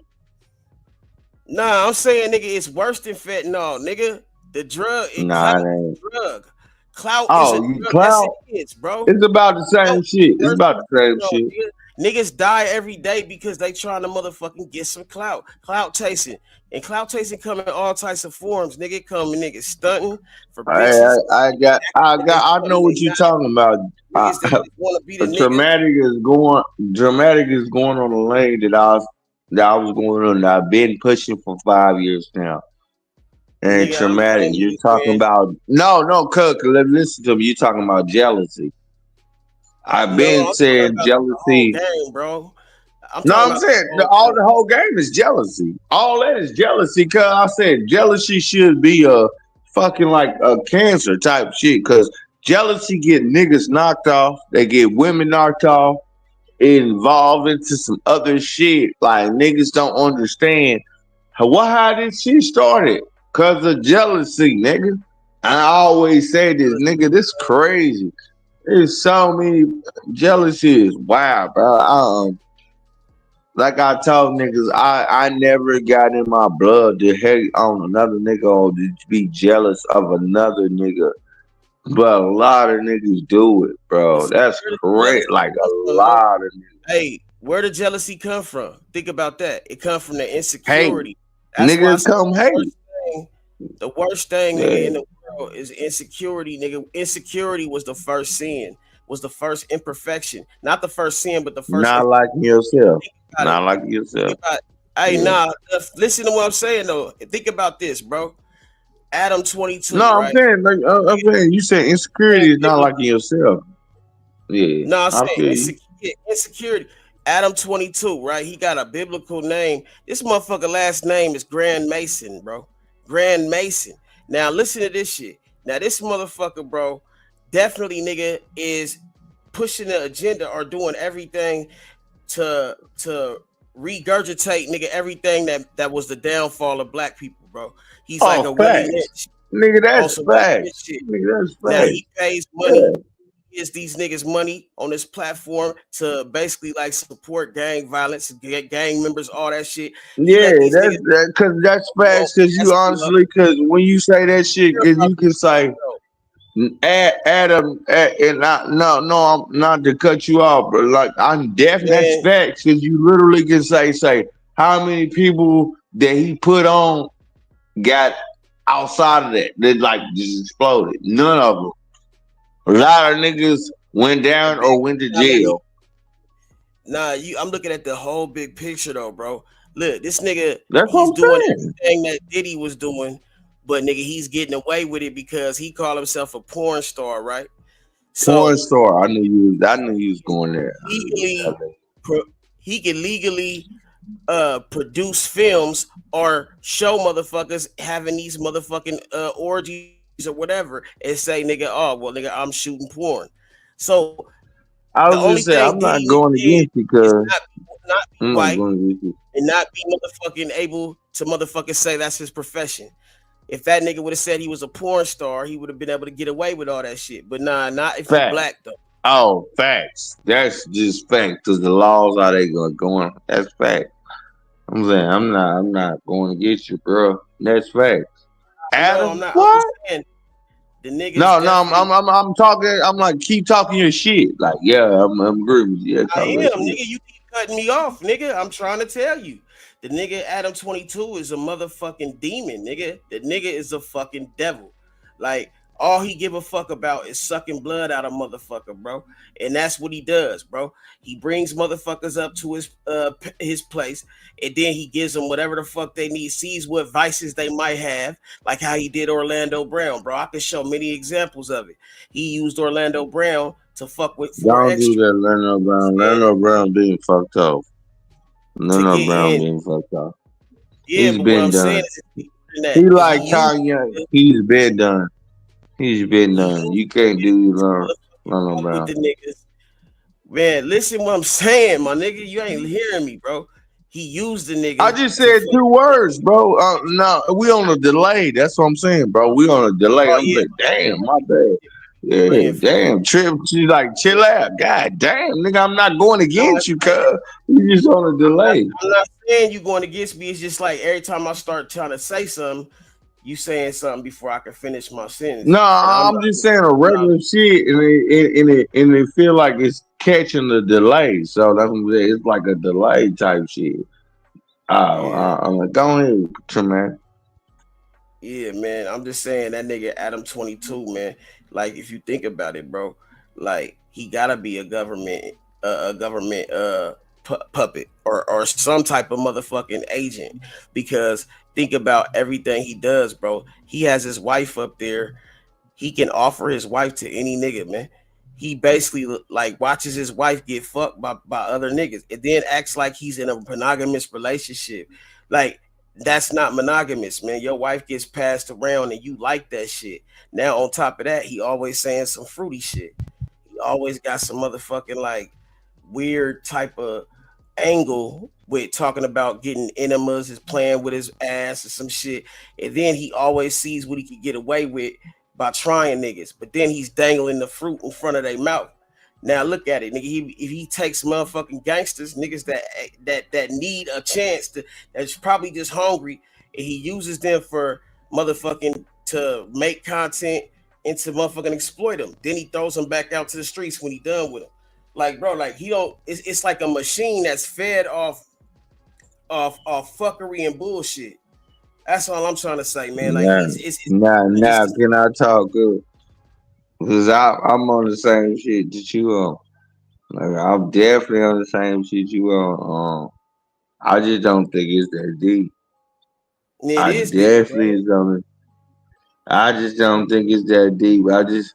Only reason why I feel like it's not that deep because he suck at picking talent. Nah, Literally, he got to cut niggas. He got to cut. Literally, he told you he got to cut niggas off. Now on some. Now on that, bro. I'm telling you this. I'm not disagreeing on what the fuck you said about him. Hey, no, hell no. I'm just cannot just speak of my kid, bro. I'm not, nigga. Everything you said about Adam, I agree. Straight up. I just don't. That's a game, bro. That's Hollywood. That's just Hollywood, bro. Like you gotta if you ain't got enough, if don't have enough money to push everybody, you gotta go. You definitely gotta do bankrupt. Niggas think when you got bankrupt, your shit is over with. No, bankrupt is just about money shit. But I always felt like Adam 22 was like a cop type shit, like. But hey, I'm gonna tell you this, bro. Real talk. No, I'm about to keep it straight gangster with you. Adam 22 just gave a link and gave away from gangsters and what they did, thugs and what they did on both sides and all sides. Niggas they actually wanted to tell them niggas that what they did. Niggas don't understand. You can't. I think the fucking main streets. Oh, you better be a gangster. You better take that shit to the death. Nah. What's crazy? I'm never gonna tell you what the fuck I ever did. I ran the guard, bro. I'm never gonna tell you the gangster shit I ever did but now that's popping. So like nigga, what we came from and what coming was different, bro. Like them niggas gonna tell you what they did or what they're like. You can't tell. You can tell them niggas shut the fuck up, but like what we doing, nigga? This ain't where we going, but they're gonna do it anyway. They like literally gonna do it anyway. That's why so many people in jail because they're gonna do it anyway. It's almost like, bro, these motherfuckers Go is ahead. still the guinea pigs because they still the guinea pigs on the shit. Because think about it, bro. Like They you guinea don't know pigs, how. cuz. Like they still gonna do it. They still gonna do it. Like, man, the fuck? Hey, you don't. But when I You say feel? guinea, I say that because like it's like you don't know the you don't know like the damage something causes until you've done the research. You got to have like 20 years or more of research to really know how bad something is, right? Because like say if for Hey, instance, hey, nigga, you hold up, traumatic. I been want to say this shit. We young niggas, man. We the young niggas. It's a bunch of bullshit you old school niggas and did and put in the game, bro. That's what I wanted to say. There's a bunch of you snitch ass old school niggas or bullshit nigga that you fucked up your homeboy and you did it. It's a bunch of foul ass shit been in old school, bro. And niggas just been sweeping that shit under the motherfucking rug. That's what we under right now. Like, oh, y'all gotta go under. Fuck that, nigga. I'm fair, cuz. Nigga, I'm born in nice. I know the shit that was swept in. And I know the 90s shit and I know the young shit. That shit crazy, bro, to me. That's what niggas don't understand. Niggas about my age, about that 90s shit, it's super shit that been has swept on the rug. Hell no. Hell no. We're not gonna do this shit because I didn't do that shit and I was a real nigga. And we're gonna let you niggas know. And I feel like all you niggas that swept that shit on the rug, y'all gonna talk some bullshit to our young niggas, and y'all think that's how that shit gonna go. Oh no, traumatic on crib, nigga. Like, man, no, don't get me motherfucking started, bro. Like literally, I'm hey, born in '90, nigga. I'm born in '90, bro. So I know what the fuck happened in '90, and I fucking know what happened in 2000. I'm talking about from the gangster shit, my family's gangster, cuz. Nigga, full of bloods and full of hoovers. Nigga, I'm the only neighborhood crip in a couple of the feminine nigga, couple neighborhood crip. I know this shit like like this shit was I didn't seen about this shit was wow. Like y'all don't do it. Y'all niggas be a goddamn fisherman. Don't come in this shit. This shit ain't crack. This shit is not. need this These back to niggas is Shalom, fraud. man. These Hey, niggas is bitches. it's over with. Like niggas is not what they used to be. Niggas is Yeah, not gang stand banging on shit. nothing. That shit is fraud. These niggas, This shit is over with. Like the niggas with OG was to tell on your stupid ass. They will tell on you quick because they don't care. Like nigga, stop playing, nigga. Like me personally, bro, I'm an OG in this shit. And now that niggas, I can call niggas right now at your man. I swear to God, I call niggas right now. They're like, if you ain't push me away from that game shit, nigga, I did this shit a long time ago. Nah, cuz this shit ain't what it is. see, that's the thing though, This shit bro. ain't what it is. Niggas like Adam 22, like, which I'm not blaming this nigga like for everything. I'm just saying he's definitely a vulture who's exploiting this shit, No, and he's no, placing. he ain't blamed for everything, but he got a piece Hold of it. up, Farron. Let me finish my shit, my nigga. Let me get the shit I out just before said you he got a start piece talking of over. it. Cause I was I'm just agreeing saying, with you, hold cuz I on. just said, I know, but I'm saying, go like, ahead. let me Go finish ahead. what I'm saying. The nigga gets off like that's what he's like. You seen the movie Clone Tyrone? Yep.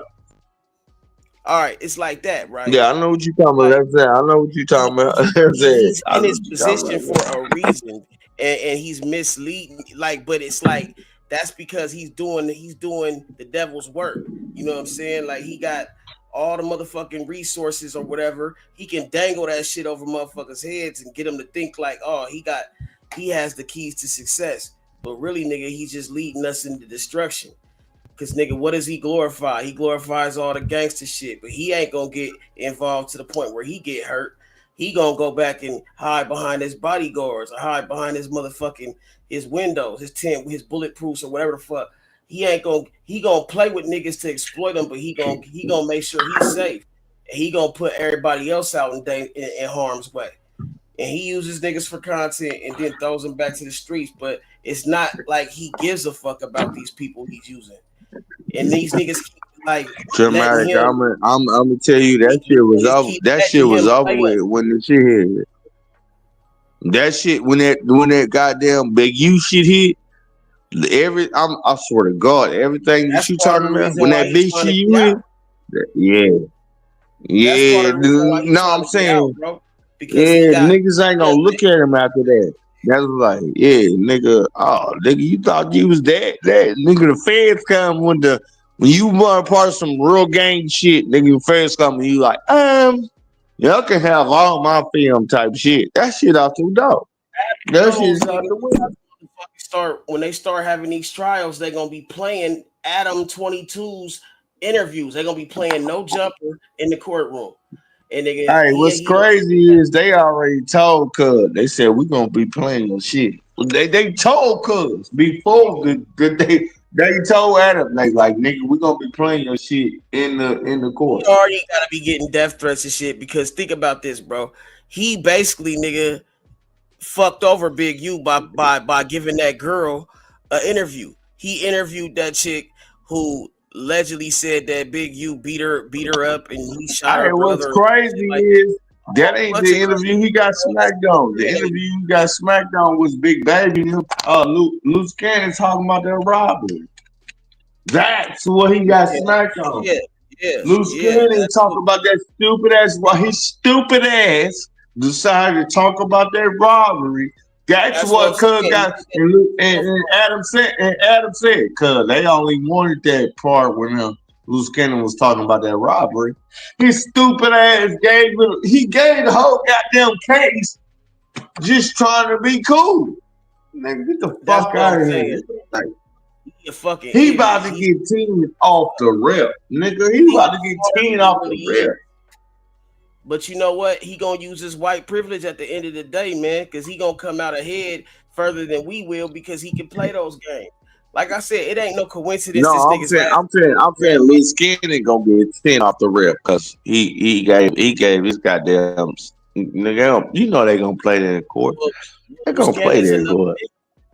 That's another nigga that's stupid as hell, and they used him. And Adam That's used what I'm him. saying. That's what I was telling you. Like Cud told the whole shit on film. Like, bro, that's the Adam. He said, bro, saying nigga talking to a nigga about how he's sorry he robbed a nigga.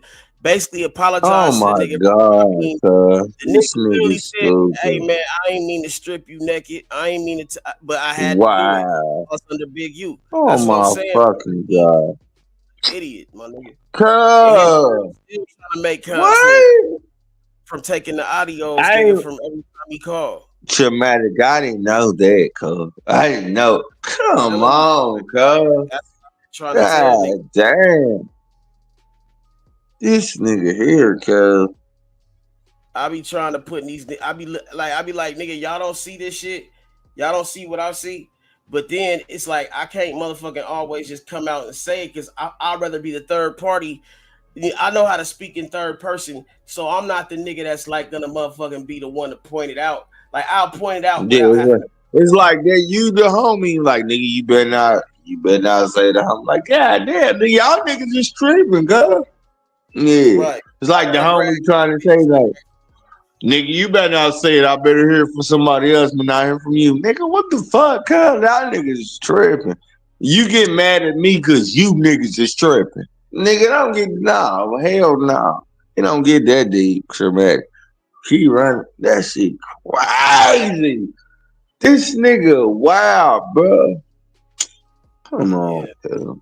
It's some niggas that just they don't realize what they doing until it's too late, bro. And I'm telling you, that little bitch that he think is motherfucking there for him, she gonna be the first one. She gonna take Katie's ass. You see what that bitch did to take Kate? She said, nigga, first of all, honest to God, how TK be locked up for 5 years and we just now learning the sentence? TK been locked up for 5 years and we just now doing the sentence. We just now doing his trial. That's crazy work. Crazy work. And like TK said, his ex bitch told everything. everything. Right. TK gonna die. TK gonna die in that bitch. That's what's crazy. Like just like how you just said, nigga TK, nigga, what's crazy? I said, when did TK get locked up? That nigga got locked up. My bad. My bad to interrupt you. What you say? How old is that nigga? Bro, he went in as 14. TK is fucking 18 years old. Yes, that's what I'm saying. He a little young nigga, bro. Young as fuck, bro. And gotta do all nigga spend his years growing up in that bitch. In that bitch. Oh no, ain't no year, nigga. They about to bury Cuz because literally his ex-girlfriend told how she just came out and she hit the stand on Cuz. She did stand on Cuz and said he did this, he did that, he did. TK ain't never getting out. Oh no. And that's the His thing, bro. ex-girlfriend. Ooh. Yeah, these niggas don't care about the motherfucking like, and like that's another example. His girl will find another nigga. You know what I'm saying? She That's like, exactly. this nigga ain't getting out. Oh yeah, she gonna hop on that nigga smoking. Real shit, bro. Bro, I said this shit. I said I looked up TK got locked up in 2017. It's 2025. She been found the nigga. She probably had a baby with that nigga and some other shit. So it's nothing for her like to testify. Oh yeah, that nigga did that. Come on. Yeah, that part. Come on. Crazy She work, done moved on with her life and some more shit. Oh, it ain't nothing for her to tell it. Shit. Crazy work right there, bro. Like these motherfuckers playing games and they playing with the devil's tools, nigga. They fools playing with the devil's I tools. say that shit. I ain't heard that shit, but that's fine. Y'all niggas is playing with the devil too, bro. Tools, man. Real talk. And they lost in the sauce, man. Need to knock it off. You know what I'm saying? Like that's really what it is. Do you think Melly gonna get released? Melly been in that bitch about 8 years. I think he will eventually get released. And I think like that's what I'm saying, because he beat the case. He beat the case and some other shit. Like it just. And if I was him, I would not fucking take no crazy ass probation. If you get out, nigga, he need to just motherfucking look, because that's where Young Thug fucked and up. I agree with you, bitch. I've been in this bitch jail for a long time. Bitch, I ain't going on no goddamn probation. Nigga, I've been on probation. The fuck you talking about? All right, I knew that was a setup, nigga. I said, oh, they gave this nigga 15 years probation. That's a setup because, nigga, just the stressfulness of being on probation. They might pull up on you in the middle of the night, make you piss in cups. You know what I'm saying? Might This run through is for the fun of it. Just for the fun of it. You can't be around any gang members. You can't be around any guns. I'm saying, let your ass post like you a gangster or something. Nigga, let your ass post. Oh, nigga, they gonna pull up on your ass quick. Nigga, it's what? It means that they can do whatever they want to you, nigga. That's why I told him, I say, bro, look, get off that motherfucking paper, bro. Probation. Nigga. I ended up, nigga, from one little bullshit ass case, man. I ended up being on probation for damn near 15 years, bro. Like, you know what I'm saying? Damn, like, traumatic. Yeah, bro. It was damn, just girl. Yeah, bro. Real shit. What was the little charge? 10, I say more like maybe like 10 or 11 years. You know what I'm it's saying? Still like, too goddamn long. Still too goddamn long. What was the little charge? It's like a little a little PCS charge or something like that. You know what I'm saying? But like, I mean, and they rolled your ass. They rolled your ass in the pause, but they rolled your ass that long. Damn it, cuz. Yeah, it's like that's the thing, bro. Did they hit you with a felony or misdemeanor? Man, I ain't getting into all that, man. But just know, nigga, it's gone now, nigga, because I expunged all my shit. Yeah, misdemeanor, ladies and gentlemen. It's all good. I'm saying, good. I just said a misdemeanor, man. You ain't got to go too deep. But that shit crazy. That shit crazy. The charge, I'm saying, that shit crazy. What? Yeah. Yeah, bro. Like you in Oklahoma, nigga. They want until weed was legal, they was waiting for your ass to have a doobie. Crip.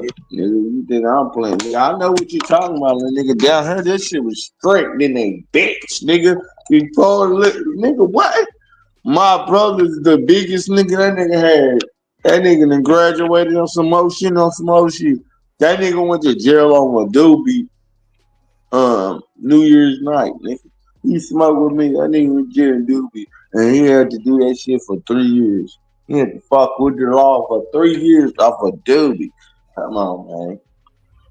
Yeah, I know what the bullshit talking about. My nigga literally smoked my shit, came in, nigga. That nigga got pulled over after he pulled up on New Year's Eve, nigga. He had to do a whole. That nigga was on some. Yeah, he had to go to probation, whole 3 years on some doobie. Like that shit was weak in the bitch. Oklahoma, they nigga, what? That shit crazy. They was trying to push my cousin's felony at that. They was like, oh, that's a felony. Come on, stop it. Stop it. Like you close, nigga, then do you dirty, bro. Like, and when I tell niggas, I'm like, bro, it's just slavery. Cause you gotta think about it, bro. Like, that's all they traded the plantation in for the prison. You know what I'm saying? Because as long as they got you on that motherfucker, they can use you. No, I feel what you talking about. I said probation is slavery. I said probation is slavery. Yeah, straight up. I said probation. Yeah, probation. They just said, nigga. I got you. I got you. Really slavery because they paying you 10 cents an hour to do motherfucking shit that you should be getting, nigga, like $20, $30 an hour for. That's why they took all the trades out the motherfucking out the schools and put them in the prisons. And that's fucked up. That's crazy. First of all, hold the fuck up. That's crazy. Yeah, I just thought about that. Right. I just thought about that. Nigga, and become a carpenter and do all that shit, but you gonna get 10 cents a motherfucking hour, nigga. And you I ain't gonna lie. Before I left, I was on carpenter. I was in carpenter, like that was you know what I'm saying? That was a glass carpenter. But once I left, that bitch left too. I'm like, I always wondered where the fuck that she went to the prison. That shit crazy, bro. They got you like this. You know what I'm saying? They got you shackled, nigga. That's how you that nigga. They got you shackled, tackled, nigga, and motherfucking nigga. Yeah, in that motherfucking ring, man. You know what I'm saying? They got you lined up, and nigga, you can't really go nowhere, man. You can't, But as long as ain't no going nowhere, nigga. Ain't no going trap nowhere. your body physically, but they can't trap you mentally, bro, unless you let them. You gotta always remember. You gotta take. I got a cousin right now. My favorite cousin. Yeah. Hey, Traumatic, you'll love this. I got my favorite cousin right now. My favorite cousin, cause he was power to the bit. Not only that, I'm from Old Muggy, cause so if you don't know, if you just tap in, Old Muggy, it's a small town in Oklahoma. I was born in a small town. The thing about Old Muggy though, my family, like literally, no, none of these niggas got that shit. My family, we got judges and people that hate our family. Like they go, nigga, if they see if they see us in the goddamn. He said, "Oh Muggy." Yeah, oh Muggy. Okay, I mean, yeah. Yeah, because my family was gangster like that, some more shit. So where we had racist judges, like we had racist judges, our family type shit, like promise to God. Oh, yeah, like literally. You got your white side or something? Nah, this is my side, cuz this is me. All right, I was you were saying, are you mixed? Nah, yeah, this is Old Muggy, nigga. This is me, but I'm telling you where I'm from, Old Muggy. Yeah, for sure. Yeah, and I'm telling you how they did my cousin, cuz did some bull, and he had to hit the wrong judge and got 75 years. Hit the wrong judge, got 75 years. He ain't killed nobody.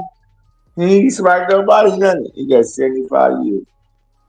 Which I'm lying. He definitely did kill somebody. That nigga tried to play. He did because the niggas tried to play him like he was gay or something. He shot her. Fuck. He shot her. Like, nigga, I ain't about that. Punk. But the judge, they gave him 75 years, bro. It was literally on self-defense. They gave him 75 years, bro. Yeah, there ain't no Right self-defense. now, and I tell you right now, bro, how much he was fucked up because he got a new judge, and guess what? Cuz out right now. My cuz out right now, and that's my favorite cuz right now. That's the goofiest nigga ever. And that's what I'm saying, bro. When you talking about life, that was a nigga that was doing 75 years, bro. They gave him 75, bro. And that was like on some hating judge shit. They gave him 75 years. They gave him 75 years on trying to protect himself. That's why that's crazy. So the only reason why he got what they say, the only reason why he got shit because his literally the judge that he had. I'm from Old Muggy. We a country town. The judge, we hated our family. Hated our family, bro. So that means anytime you fuck up, they're gonna try it. The judge is gonna put you on the ground. So he was a predicament of it. He did about I swear to God, like niggas. That's why niggas say, why you don't go to Old Monkey no more? I only go to Old Monkey to go to the rodeo because if they lock me up, nigga, they gonna love it. And they gonna dog me too. They gonna try to put me underground. Like bro, right here in the crib on neighborhood crib on my dad come off grave. Half of my family is literally I never knew this. They're not allowed it though. Like when you say, "Oh, you're banned from the city," nigga. Half of my cousins, I'm not the women. Half of my cousins is banned from where the fuck we from. They're banned. That means anytime they get pulled over, they going to jail instantly. Yeah, bro. Shit crazy. Like, what you gonna do, man? What the fuck you doing, man? Man, I got nothing on me, man. What you gonna do? Say, man, fuck me. Fuck you. Fuck, man. Fuck you shoot me for, man? Fucking empty you, motherfucker. Because if you ain't What you listen to? and you think about that shit on your way to hell, and tell me your motherfucking answer when I get there. There we go. Oh wait. Yes, sir. Fuck you, how ain't nigga.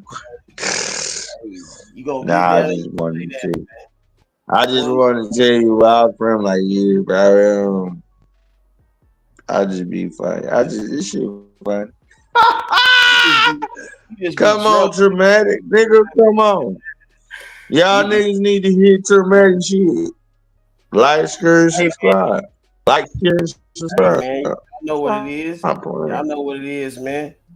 Hey, yeah, man. These niggas be acting like they don't see the pit. Like they be scared or something. Like they scared to hit the panel or act like they don't see a nigga or something. But it's cool, nigga. Y'all motherfuckers know Traumatic it be you, bro. And the nigga way you pull up on nigga like I don't know if niggas gonna nigga, come on, okay. I'm just saying that's how these niggas see it. It be you, bro. I don't know how you should pull up. Like I don't know how you should pull up on it. It just be you. Cause I literally see it. I'm like, come on, fuck with me. Or fuck them niggas, they just don't fuck with you, bro. At the same time. Nah, niggas fuck with you when it's convenient. You know what I'm saying? But That's like, crazy. Hey, that's crazy. Yeah. But see, That's look, man, you know what I'm saying? crazy. It's all love till it ain't. I go hard in the paint, Nah. niggas. I'm in this bitch showing my love to my nigga Traumatic. If you don't know, hit the like button, man. Stop playing the games, man. Yeah, he's like, what's fan over here? Yeah, fans over here, nigga. It's my nigga, man. I ain't trip. We never trip. Like, stop playing. We never trip. Yeah, Just man. hit that Yeah. goddamn like button. Y'all know what it is, nigga. It's your favorite cousin. It's the advertiser of this nigga, my nigga Traumatic. Got it. Yeah, man. Nigga, come on, man. Come on this bitch. Even if your niggas don't stab this bitch, hit that like button. Stop playing. That part, nigga.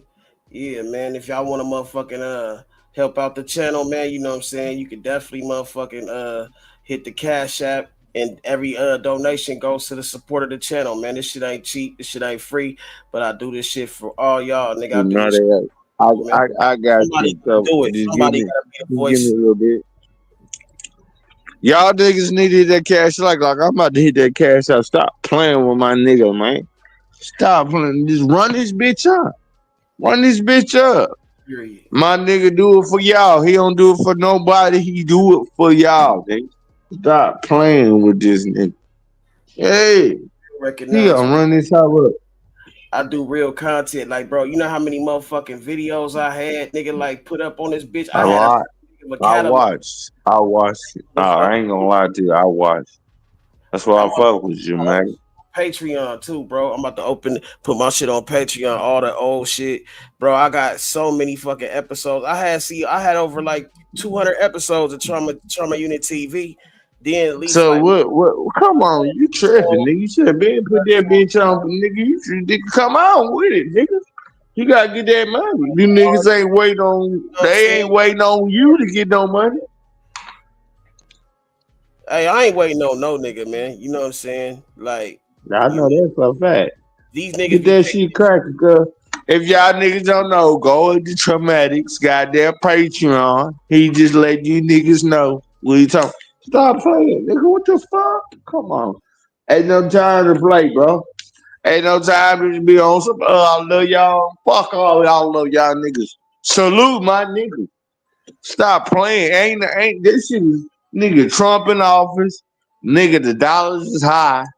We not playing no fucking games, cuz if this is the real shit, if you fuck with me, you fuck with me. If you don't, you don't.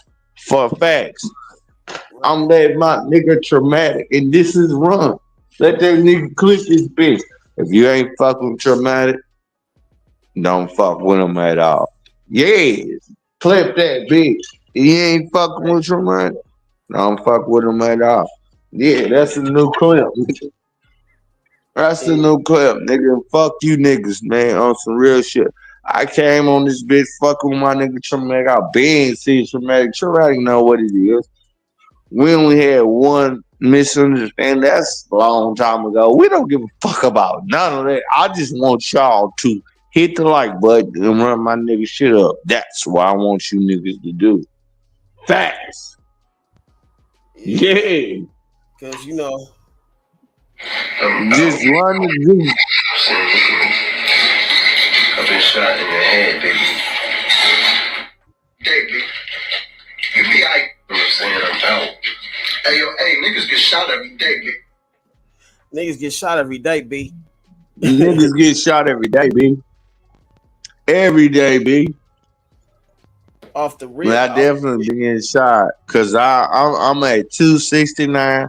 Shout out to my nigga Traumatic. Get that nigga pumped up. Get me pumped up, but I don't give a fuck about get me pumped up. Get my nigga Traumatic pumped up, man. Fuck y'all niggas. Hit that like button, nigga. Come on, man. Yeah, niggas come in this bitch, nigga. He got some great shit. He might break down and shit. You like, huh? Damn, I didn't know that. Yeah, he know that. Stop playing. Yeah, man.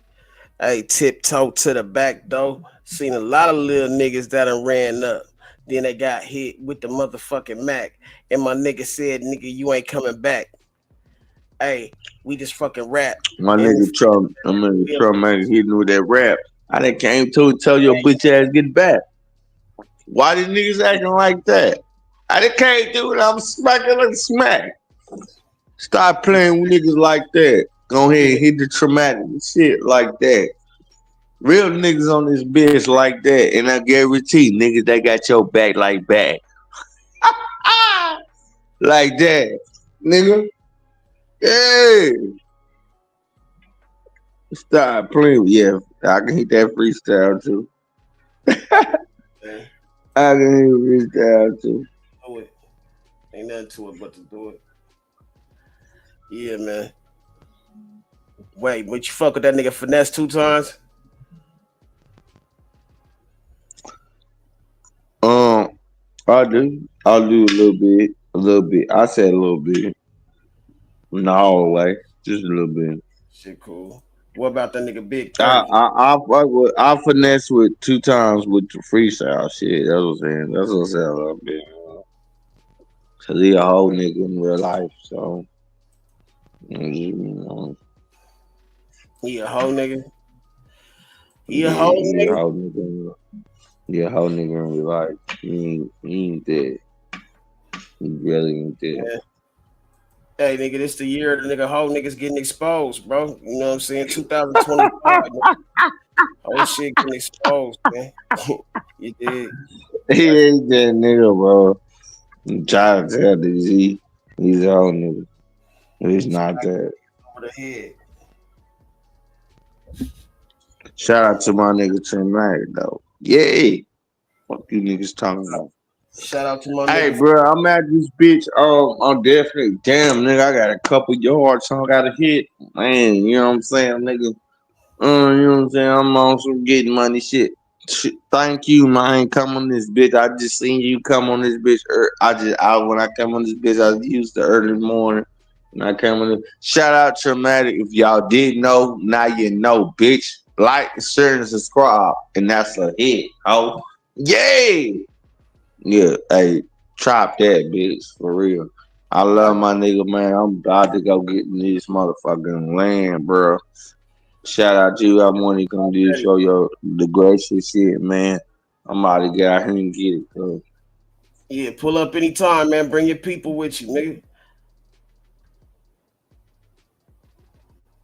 You did.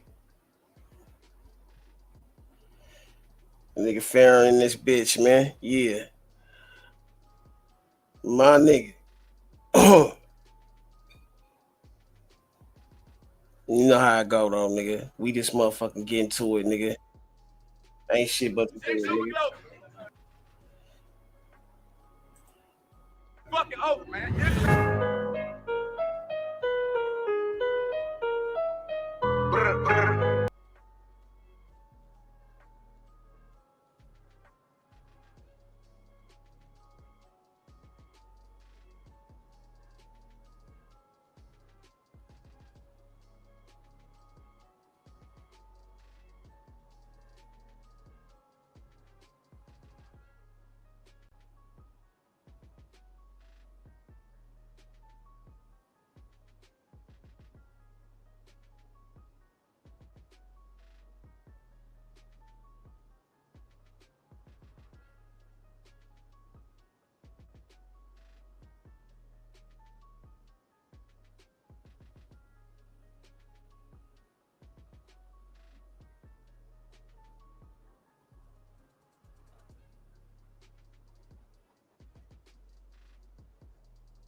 All I see is red now, blood and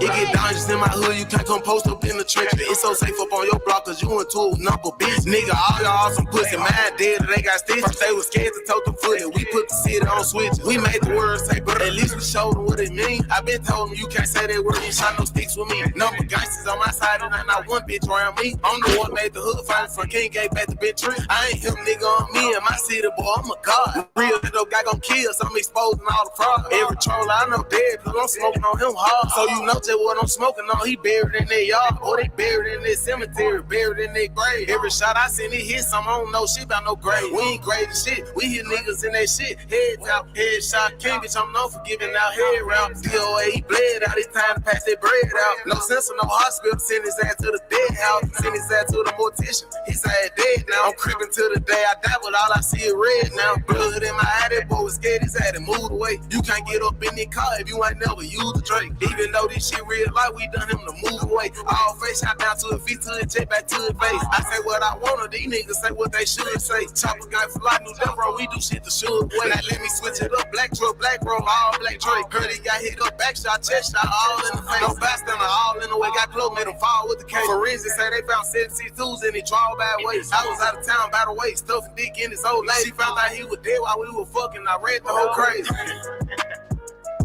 Big brother. Big shot. Brother. Yo, Ed.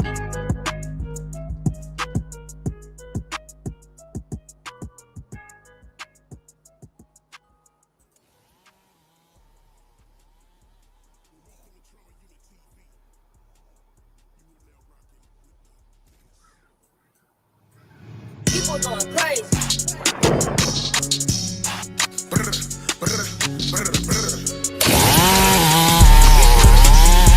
Welcome to Trauma Unit TV. You are now rocking with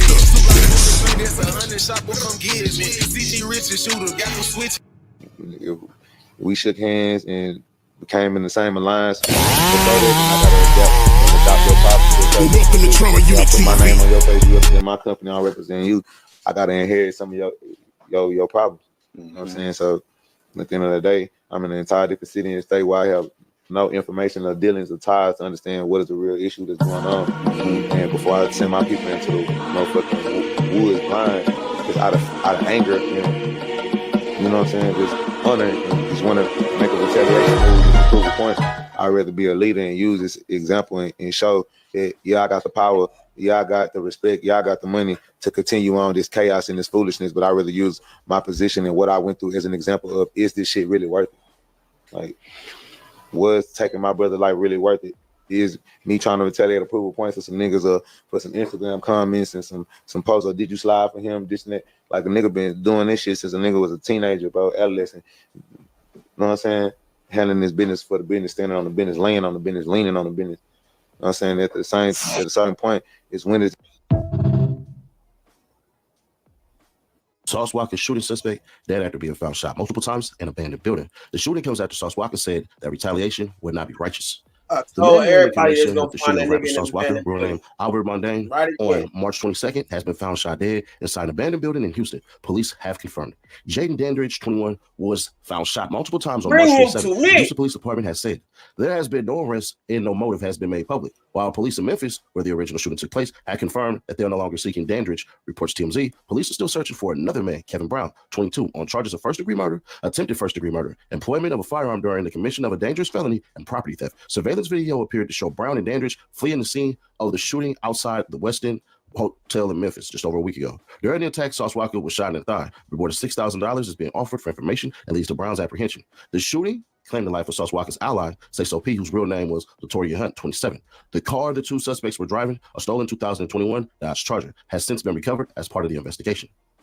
In a post on Facebook, Say-So P's mother, Tanya Redwing, said that her son was set up by haters. This is the type of lies and stuff that keeps mothers losing their sons. My son never stole anything, never ran off with anything, didn't have to. Haters set him up, but not because he stole a dime. He would give you his last before he stole anything. Please stop spreading rumors. On March 22nd, a police spokesperson said that robbery was a possible motive for the shooting. In an interview with KHOU, Sauce Walker's father said, had it not been for God, my son would have been dead. Hours after the news of Dandridge's death broke, Sauce Walker wrote on his Instagram story, RIP Say-So P, and the name of my brother, I love Memphis, I love y'all, I have no hard feelings. Sauce Walker definitely got spared. That's number one. Number two, that was targeted. I don't know what static he got with somebody, anything like that. If that was supposed to be a hit, old boy that was in a red sweater, where he came back around, I ain't gonna hold you. He would have put it on him too. He the one that shot Sauce Walker, which I actually believe that's a little buddy that's still on the run from there. So I don't know what Say-So P had going on in Memphis, but I don't feel like that's a robbery after seeing that. I don't feel like they came to rob him. And I ain't gonna hold you. Say-So P went out like a gangster. There was a flash of a muzzle, which means that he died with his fire. At least he tried what to I tell you. There was a what I rumor, tell you niggas. And I didn't believe it. And I think it was his mama that said it, but she took the post down or it's still up. His mama said, yeah, he shot back and he shot one of them cats. I told you. Didn't I tell you? It definitely looked that way. So as far as the whole setup and all that stuff and everything like that, I don't think so. But they definitely spared him because we went on Instagram Hey, Live y'all and we niggas discussed gotta this, give and I was my saying dude motherfucking could have props, stepped to the man. left and shot the Hey, mess look. out of Sauce Walker. And I ain't gonna lie, he better go get some I therapy, bro. analyze this shit well, To man. see your friend die like that, to see your homie die like that, bro, it's only so much pretending that you can do. So I kind of get why he was acting Shot one of eyeball them and all that niggas and because everything like nigga that. was walking But right up it behind that doesn't help nigga. with the conspiracy Sauce. theories at all. I ain't gonna Sauce was lie. about to get his head It blown don't off, help with the nigga. sacrifice rumors at all, which I one more time because people are going to put it in the comments. I don't believe. Let me put that out there for you lame-os and the people who don't understand nothing about nothing. I don't believe any of it. But I'd be remiss if I didn't say, man, bruh, the way Buddy spun back on that, because I can't show the damn video, but what I can do is walk through it all over again. And so when y'all see the way that the dude who ran up, you can tell he done this before. I ain't gonna say he a paid assassin. That's not what I'm gonna say, but I'm gonna say this. He done got bodies before. That right there, he looked like he did this. And for those who were saying Sauce Walker ran all the way around the corner and all that, them rumors is wrong. Rainwater, this is why you're a very discreditable person, because you said they stood over him and then they decided not to execute him. Yeah, boy, that ain't what happened at all. Now, Sauce still got it as far as running go. So I'm wondering where Sosa man was. Sosa probably was in the damn SUV or whatever the hell. But as far as it stands right now, bro, yeah, nah, man, I ain't gonna lie. The way that Sauce Walker was positioned, it looked like he saved his own life, man. But I tell you, man, I don't know. What man. I tell you, this nigga. one of them things. What the hell?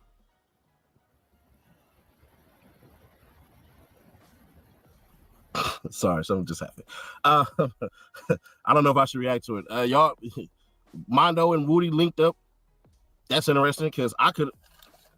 We pushing peace over here. We pushing peace. We pushing peace. We pushing peace. Yeah, but other than that, man, y'all let me know y'all thoughts on this one. Do y'all think that Sauce Walker got lucky, or do y'all think like his instincts basically kicked in? Because you can tell the way a person stand, where you can literally see like, hey, bro, he done been here before and all that. Or do y'all think he just got lucky? Or for the worst of y'all, which I don't believe for the 1,000th time, that man sat up there and set him up. I don't know. I don't think so. Bullets ain't got no names, but obviously Sauce Walker was not the target of that because he was able to run and not dodge bullets or anything like that. So that's me, because he kind of ran in a goofy way. When you are dodging bullets, it's best you just hit a zip line. And it's harder for them to hit somebody that's running sideways opposed to a straight line. So he ran like this. That's not that hard to shoot you. Yeah, he and ran I'm in a just speaking straight line like Forrest from Gump. video games. From video games. The harder people, when they run like straight across like that, as long as they're not in front of you, those are the hardest ones to kill. And then y'all can see military movies on stuff like this, like where they react to this in real time as far as people shooting and stuff. But I don't know, man. It is what it is. But hey, if I did say the rumor stuff as far as the backdoor and insurance policy, well, Sauce Walker responded to me on that one. If you want to check that video out, check it right here, but it should be in the most recent one. So if you want to get caught up on all the videos from gang fighting or almost fighting to old girl that set up young Scooter, she can't make $7,500 bond, hit this playlist right here. Oh yeah, speaking of the bitch that set up young Scooter, putting man. a title that he didn't even watch the Let's video. talk about hit this video right here. Yeah, she was in kiddo room the day before talking about how she had some threesome and all that. Y'all want to hear about it or not? Y'all cool? Yeah. Okay, period. She was in kiddo room on the stage. So she was in kiddo's room prior before, and she was talking about how it was supposed to be a threesome with him and some other girl. And basically she was pimping the girl out to be there, right? And then she had said that she played sleep. Like she said that she didn't really go to sleep. She just played sleep. This would make me believe that this chick, Demi, wasn't even the girlfriend of Scooter's homie who was at the crib. This was just a bop he was dealing with. So, he gave the bop a couple of dollars to bring another girl, right, to bust down with her. But she, on the other hand, is thinking that this is my dude. We're serious. We're committed. But if he's paying you to bring another girl there, bruh, you just a bop he's dealing with. So apparently she got there. She's trying to play girlfriend games, which is fall asleep, so the threesome can't happen. But, when she fell asleep, the dude took the other girl to the other room and was busting her down. So she woke up from her fake sleep to him piping the other girl down because you not his girl. You just a bop he's dealing with. So he's cracking the other bop and she gets jealous. This chick is irrational. Don't even try to understand the logic here, bro. Just follow along with the story because she said all of this on the Clubhouse to these people. Alive. And the girl backdoored her and ended up having sex with the girl anyway. And she got up. She woke up from a fake sleep and walked in on her. So she got upset and she walked out of the house and she left the door open on her way out. And then she called neighborhood. She didn't call neighborhood watch. She called 911 pretending to be neighborhood watch, saying that the girl that was in there from the threesome, who she woke up to having sex with the guy that she put her on to, which just so happened to be student. She called 911 and said that he had drugs over there, a kid over there. She seen somebody getting beat up. Not to mention, she said that this is exactly the type of bitch you don't want in your life. Hey man, if y'all listening out there, this is the type of bitch you do not want in your life. Hey, these hoes do some shit, man. When they get mad, and what I try to tell females all the time, man, is, you know, as men, we definitely have to be aware that women are emotional and that they are, you know, it says in the Bible, you know, they're a weaker vessel. So don't get me wrong, women are very strong in a lot of other ways, though, you know what I'm saying? But I'm saying, like it says, as women are the weaker vessel, like they're not built like men, but they're very emotional. So when you're emotional and you're angry, you really want to get back, or you really want to it's like vengeance. Like they really want to get back at you. But it's like, honestly, we don't intentionally really do shit to hurt y'all. Y'all will be hurt and be trying to hurt us the way we hurt you, but we didn't necessarily intend to hurt you. Like a man just be doing shit and women motherfucking feel like, oh shit, I want to make him feel like I want to make him feel like he made me feel. But we half the time don't even know what we made you feel like.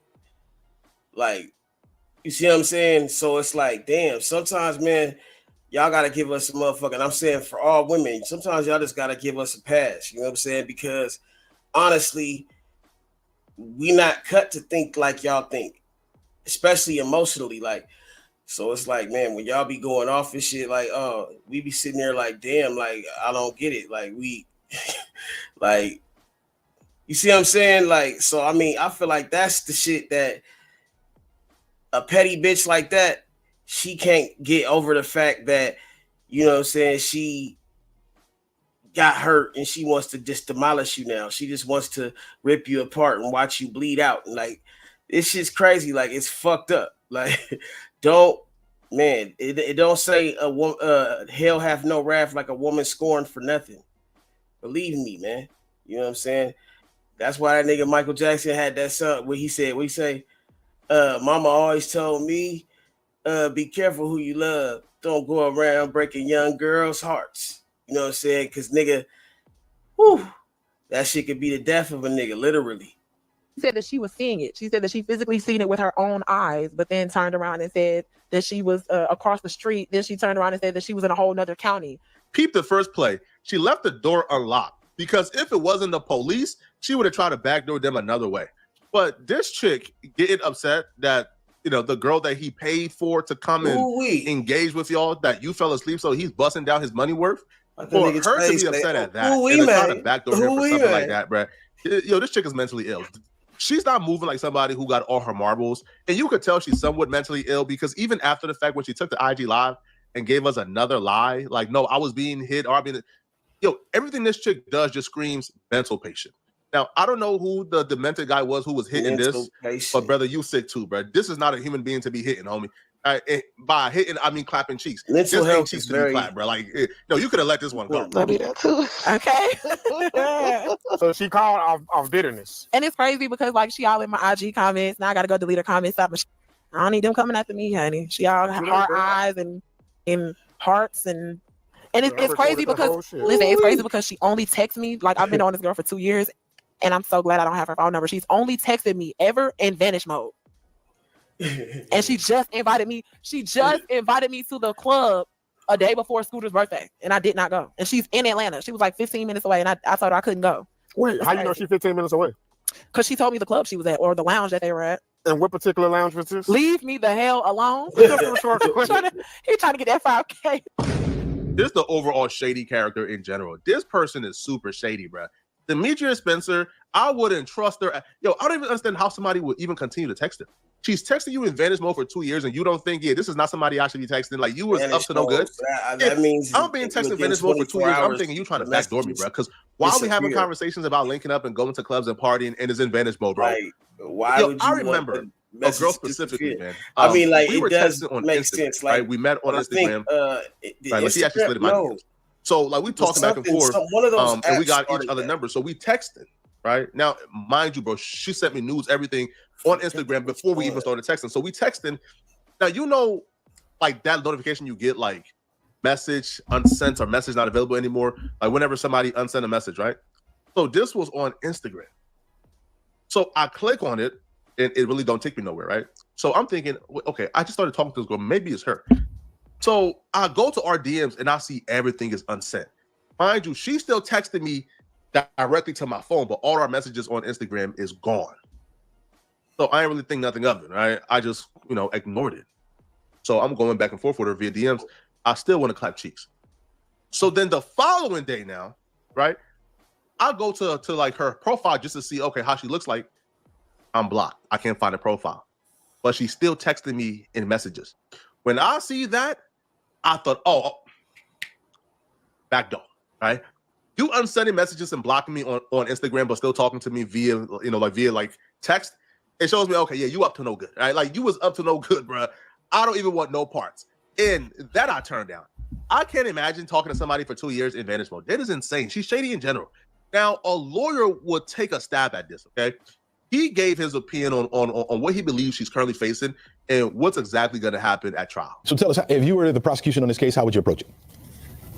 I would, one, look at the victim. He's dead. Mm-hmm. I would, two, look at the defendant and see, does she have a previous record? Is she 19, 20, 25, 40, whatever it may be? Does she have a record of doing anything else? If this is what I call an OTO or one time only, I would prosecute her and probably recommend a little bit of jail time, a month, 2 months, 3 months, and that's it. This is an actual lawyer in the state of Georgia. So he's referring to plea deals. Now, there are mandatory minimums, but you could plead to a lesser charge. So the fact that he's saying she could potentially get 3 months in jail and come home, I knew it was a bad sign when her bond was only set at $7,500. A $7,500 bond to me tells me, bruh, man, they ain't taking this seriously. Her intentions were malice. It was premeditated. You swatted with the intention of trying to get them hurt. Because you have to understand, she left the door open. So if she wasn't going to call the police after she left, she was going to call the ops to go there, bruh. She wanted them hurt. And the fact that she did this with malice, with intent, and she could potentially get 3 months and come home and probably move away to like Iowa or, like North Dakota or somewhere in the middle of nowhere and live a normal life while Scooter life is taken, bro. She made a call accusing them of probably the worst. Bro, she accused them of every crime under the book. This is insane. Now, here's what he says that he would recommend if she's a repeat offender. But if she has a record for doing anything else that's really out of what she should be doing, whatever that record may be, then I would increase my recommendation. But you don't want the recommendation to be so high as to ask for a trial by jury, because that takes up so much time. And in this type of situation, it ought to be worked out. Quickly, give me your perspective from this. Okay, this is what this is all about after the death. You want to send a message to people. You don't do this. Gotcha. I don't care how upset you are. I don't care how mad you are or how cute you think it is. It isn't. This sums up everything I hate and despise about the justice system, bro. These prosecutors, these lawyers, they're lazy, bro. This man really just said, hey, bro, let her off the hook, man. Give her a couple of months. Don't really take it up to a year or 5 years, because God forbid we are forced to do real work and go to trial. God forbid, man, we actually have to go to trial over this, bro. Ain't going to trial your job. Ain't going to trial their job. Ain't actually getting bad people behind bars for a long time their job. But because they're lazy, don't want to work, they're satisfied, content with giving this chick a couple of months. Oh my. Give me your take from the defensive side, right? If you were the defense attorney, how would you handle it? I would say to her, KYD, BMS, keep your damn big mouth shut. Let me do the talking. Mm-hmm. I would say she didn't mean anything by it. She was upset. Maybe that was her ex-boyfriend. Maybe she just was unhappy. She didn't mean for anything bad to happen. She wanted to teach them a lesson. So let's mitigate it. And I would bring it down. I would have people in her behalf testifying if necessary, providing statements otherwise, saying she's a good person. She just made a mistake. Gotcha. All right. So I minimize it. Gotcha. Attorney Darrell Cohen, thanks for giving us that insight. Really appreciate it. That defense would have worked before she went to IG Live after the fact, or before she went on Clubhouse before the fact and laid out her premeditated plan. This is some nasty work, bro. Nasty work. But y'all let me know in the comment section, bro. Right? Do you guys believe this lawyer's recommendation for sentencing? Do you guys believe that's enough? Is that enough punishment for the crime? Let me know, okay? And if you're still watching, man, click on this video here on my screen, somewhere here, man, to find out about the really bad news that Brig Baby and Loose Cannon got in court today. I'm gonna see you guys in this video somewhere on my screen. Out of here, folks. Peace.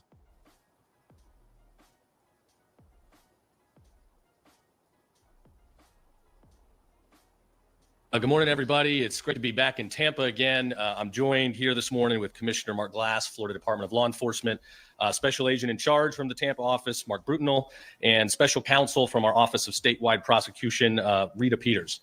It's good to be back. I wish it was to talk about something more uplifting, but we do have a big announcement this morning that we are busting an international child pornography ring. We will be bringing charges against 8 individuals this morning, 7 of whom are Florida residents.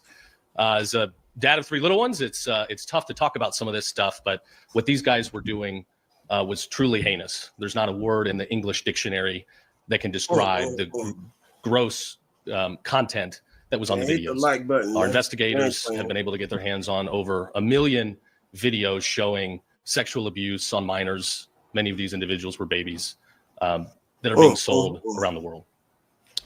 The 2023 National Center for Missing and Exploited Children reports over 36 million instances of suspected child sexual exploitation and over 100 million files Get him out of here. related to child Get sex him the abuse fuck material. out. And that's only what's getting reported. This continues to be a problem in our country, in our state. Protecting our kids is not an easy task to begin with. And today, with the access to the internet and social media, it allows these sick predators to more easily get access to our kids. And as I've said, my first 5-6 weeks on the job here, that's going to be a major priority for my office. The individuals that are being busted today that purchased this harmful content, many of them found it through TikTok. It was available online. They found access to a portal where they could purchase this dangerous material. TikTok has shown they can very quickly get stuff off their website. If there's unlicensed music or something going around, they've proven with a flip of a switch, they can get it off. And it's taken too long for them to get some of this pornographic material and avenues to purchase harder, more gross content. We've got to get them. Don't do that. To be Don't more blame it on accountable. So we will be TikTok. working on that. We're going to hold social media companies accountable that want to put our families and our kids in jeopardy. So today, these 8 defendants are being charged with multiple felony counts, including RICO, money laundering, and purchase of child pornography. Again, I can't tell you in words how gross this content is, but it shows the dangers, the evil that's out there. It is truly evil. And you've got my word that in this state, we are going to do everything we can to hold these people accountable. If you are a child predator, if you are one of these sick people, then I hope you see the sun again. And I hope you certainly never have access to kids again. So we will continue that fight. And I want to give a very special thanks to Rita Peters from Statewide Prosecution for leading this fight. She's going to slap these guys around in the courtroom. And unfortunately, I'm figurative in that comment, but thankful to her, as well as Investigator Abby George, who busted the case. So thank you. I'll turn it over to Commissioner Mark Glass. Thank you, General. Appreciate it. I X just want marks to the say, spot. first You and have foremost, officially been General marked Biden out. stepped in and Exit stepping up and that stepping out. away. He is really allowing us to just move forward on X these marks types of the spot. cases, these long-term cases, and continue on to get these evil, sick people behind bars. I want you to just take a look at that board over here with these folks. And it is just evil. The faces you see there are faces. Breaking news, man. The General talked about, we can't even talk about what was on those films and what they had because it is that disturbing. More disturbing than you would see even in your movies. Way more. It's evil. Man, this is crazy. And the sad part about it, there's many more out there, just like these evil. So Many more. And we know it. And through the hard work and Weirdos. dedication of multi-agencies, such as HSI or DHS, our task force agents from multiple agencies across this Tampa Bay area and the rest of the state, FDLE, and our They Office of got the Statewide whole Prosecution, pyramid, nigga. we're able to get out there and get these evil people out of our society, put them where they belong, behind bars, They is kind of evil. answer They to their is crimes. I'm a father. I'm I'm a brother, I'm a husband, and I'm your state of Florida commissioner on FDLE. And the stuff that these evil people did emboldens not only me, but the men and women behind me to go out and get more of people like this off our streets. This will not be tolerated in the state of Florida. And when I became the commissioner of FDLE, this is one of my highest priorities, is going after sexual predators, sex offenders, child molesters, deviants that do this kind of stuff to our children. Not just our children in the United States, we're talking about children all across the world. We would be remiss not to talk about why it was such important to shut down our border. Children that these evil people do these heinous things with came across our border. I was out there, and the people that looks like it's their mother, it's not their mother. They're just muling the kid. And with HSI out there looking up the unaccompanied minors, we're helping them, FDLE shouldering with them to try to find these children that were brought into our system to make sure they're safe. And we want to make sure that every one of these children were safe that came across that border that are here in the United States, first and foremost. But ladies and gentlemen, make no disclaimer here for you. This is evil, and it will not be tolerated in the state of Florida. I'll be followed up behind me by the Special Agent in Charge, Mark Rootnell, to give you a little bit more in depth about this case. Mark. Thank you, Commissioner, and thank you, Attorney General, for both of your support and your leadership. I know the team really appreciates you guys being here today. Thank you for that. So I'm going to kind of get into the bit of the weeds of this investigation, which to me, this is one of those career cases. This is one of those cases where you're going to look back 10 years from now and say, I made some change. It was a lot of hard work, and I'm glad I did it, and the results speak for themselves. So what happened was in July of 2024, our agents were working proactively on the internet, looking for individuals that like to sell and distribute child pornography.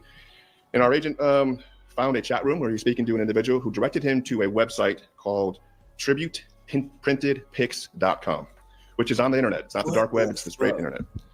So our undercover agent went there and began a conversation with an unknown individual who wanted to sell him child pornography. At the end of the day, our agent purchased 6.7 where the fuck is Chris Hansen at, man? For $100. So to put that into context, that 6.7 terabytes is 1.2 million videos and pictures of some of the most egregious, disgusting content we've ever seen. My agent has done this for a long time, and he came to me after that purchase and having to view some of that stuff and said, boss, it was awful. It was awful. For him to say that, it had to be really bad. I've read the affidavits and it makes me sick. So that's where the case really started off. So within a week after that, working with our Attorney General's office, FDLE and the Attorney General's office, we executed a seizure warrant on that website, tributeprintedpics.com, and we shut it down. We said, you're not selling that stuff on the internet. We shut it down. Within 2 days, several phone calls from law enforcement agencies all across the country. This is some serious shit, bro. Thank you guys for doing that. Thank you. A lot of them had active cases, and they could not figure out how to shut this website down. The state of Florida shut it down. So as the case progresses, we identify an individual from New Jersey, Krunamar Modi. We realized he was a money mule for this organization. Whoa. Let me back up. In the midst of our undercover chat, we also were directed how to pay $100 for this 1.2 million files. So we went up to New Jersey, working with those authorities in New Jersey, and we executed a search warrant at his residence, an arrest warrant, and all of his electronics. We did a very thorough scrub of his electronics, which produced a treasure trove of evidence. This is where the case really started to take off. We were able to identify an individual by the name of John. Hey man, who DeVille. get this shit first, Clearly, man? This we knew that at the time. motherfucking Trama told you. But John DeVille and Mr. Modi had over 500 transactions. So that's the volume of transactions of this CSAM that they were distributing and selling. Knowing that was clearly an alias, that was when the case really took off. That's when our primary goal was to find out who John was. As a part of this investigation, we were able to identify 7 people in Florida that had purchased this material from John through Modi. And those customers were identified as Brett Ryan Moore from Orange City, Michael Andrew Warden from Kissimmee, Jacob Ross Conley from Fern Park, Cody Vance Jordan Muti from Palm Bay, and Israel Cole Thomas from Lakeland. Now there's 2 customers up here on this board, and I'm going to just kind of talk about them briefly. The first one is Frankie Pinero Jr. He is from Groveland, Florida. This individual was listed as a sex offender. He was currently on probation from a child pornography arrest that our office in Orlando did in 2019. He got a very light slap on the wrist for that case, and he was also sentenced to 20 years of probation. We know he bought a large amount of this disgusting material from our guy John, and it was on his phone. So I'm pretty confident, you'll hear from Rita here in a minute, he's not getting probation on this one. There's no doubt about that. Our second individual is a guy named Brett Allen Snodderly from Clearwater. Again, we know he purchased that man, material he's from John. definitely going to prison. During a search warrant at his residence, we found children's underwear at the residence. Now, we did our due diligence. We're positive he's not a hands-on offender, but obviously great cause for concern. His phone, which was very tech savvy, we had to bring it back to the office, get into it with a search warrant, proper legal service, which we did. Ultimately, you guessed it, lots of CSAM on the phone. So about 7 days later, we get an arrest warrant. We have Clearwater PD go pick up Mr. Snarley. And when they do, what does he have? He has a new phone with even more child pornography on the phone. I mean, I don't know what to do at this point. You can't fix that, right? So this guy, we have his phone within a week, a new phone, more child pornography. As the investigation continues, always searching for John. We identify through HSI another money mule, Exima Maqueda from Portland, Oregon. She was a facilitator for the sale of this disgusting material. She has a current arrest warrant now for money laundering. We also identified suspects in Canada and Ireland, and we're working with HSI in that regard. So finally, after almost a year of diligent work, 140 subpoenas, 20 search warrants, endless hours of analysis. You see this chart here. That's kind of a way to break down the spider web that we had to sift our way through and figure out who's who here. We were able to identify John DeVille as Mehmet Bozayuk from Adana, Turkey. Mr. Mehmet was very deliberate in hiding his identity. He utilized multiple layers of VPNs, money mules, obviously, burner accounts, burner phones. He also used a lot of stolen personal identification information that he would steal off the web to send money through different channels. He really, really believed that he could outsmart us, but at the end of the day, he didn't. He tried to profit on this horrific abuse of children, but we caught him. A little backstory on Mr. Mehmet. He's married with 2 kids, and this is his way of making money. We currently have an arrest warrant for him in the system. We are talking with HSI, our partners at HSI, to try to get him extradited to Florida, and I hope we can pull that off because he will be held accountable here in Florida, no doubt about it. An excellent case, the teamwork. Again, as a father, like everyone has mentioned before, I was amazed at these guys, the way their dogged pursuit of him. Again, it's one of those cases where you're gonna look back when you're over with this career and say, I made a difference. That's just one network. I'm sure there's several more out there that we are actively gonna target as well. So with that, I'm gonna bring up ASAC McCombs from HSI to talk about their role in this case. Thank you.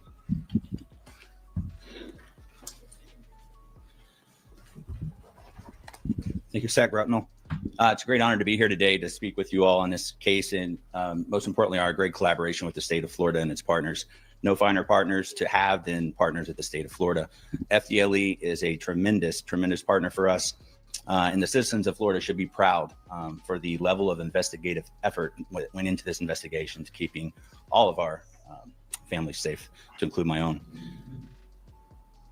HSI has 90 offices in 56 countries all around the world, and a number of them were utilized in this investigation to uncover this network. Oftentimes we will bring these investigations to the state, but this one was the reverse. They brought us in on this investigation. We're very thankful for that. It's a great partnership when the federal government and the state government can combine resources and leave no stone unturned worldwide to uncover massive amounts of child pornography at a low, global, systemic level, and one that we're going to, work very hard to dismantle. We will not stop in pursuing these investigations. We can't stop.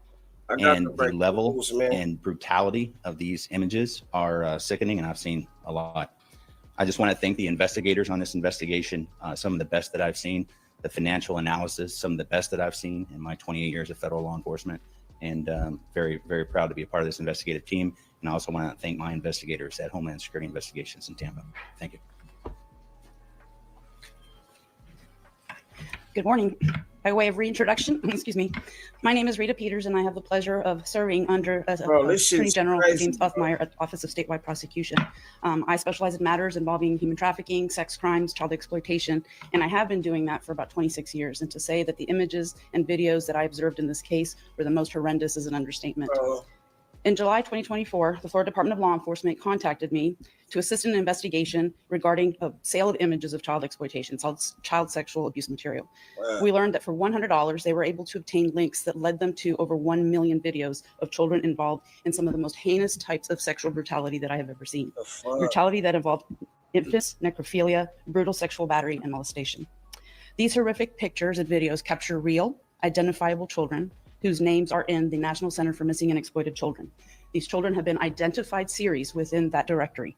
They are victims of human trafficking. They're also victims of sexual battery and a plethora of other crimes.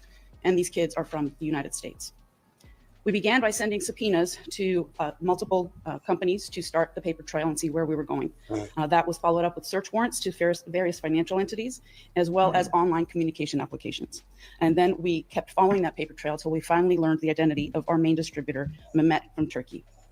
Through our past investigative experiences and information that we were able to obtain in the early stages of our investigation, we determined that the vehicle that was used by Mehmet was tributeprintedpics.com. And very quickly, we shut that down. We seized that website, and FDLE was able to shut it down. And as you've heard, multiple agencies, we actually heard from global agencies, England as well, that they thanked us for shutting that website down because it had been such a source of a problem.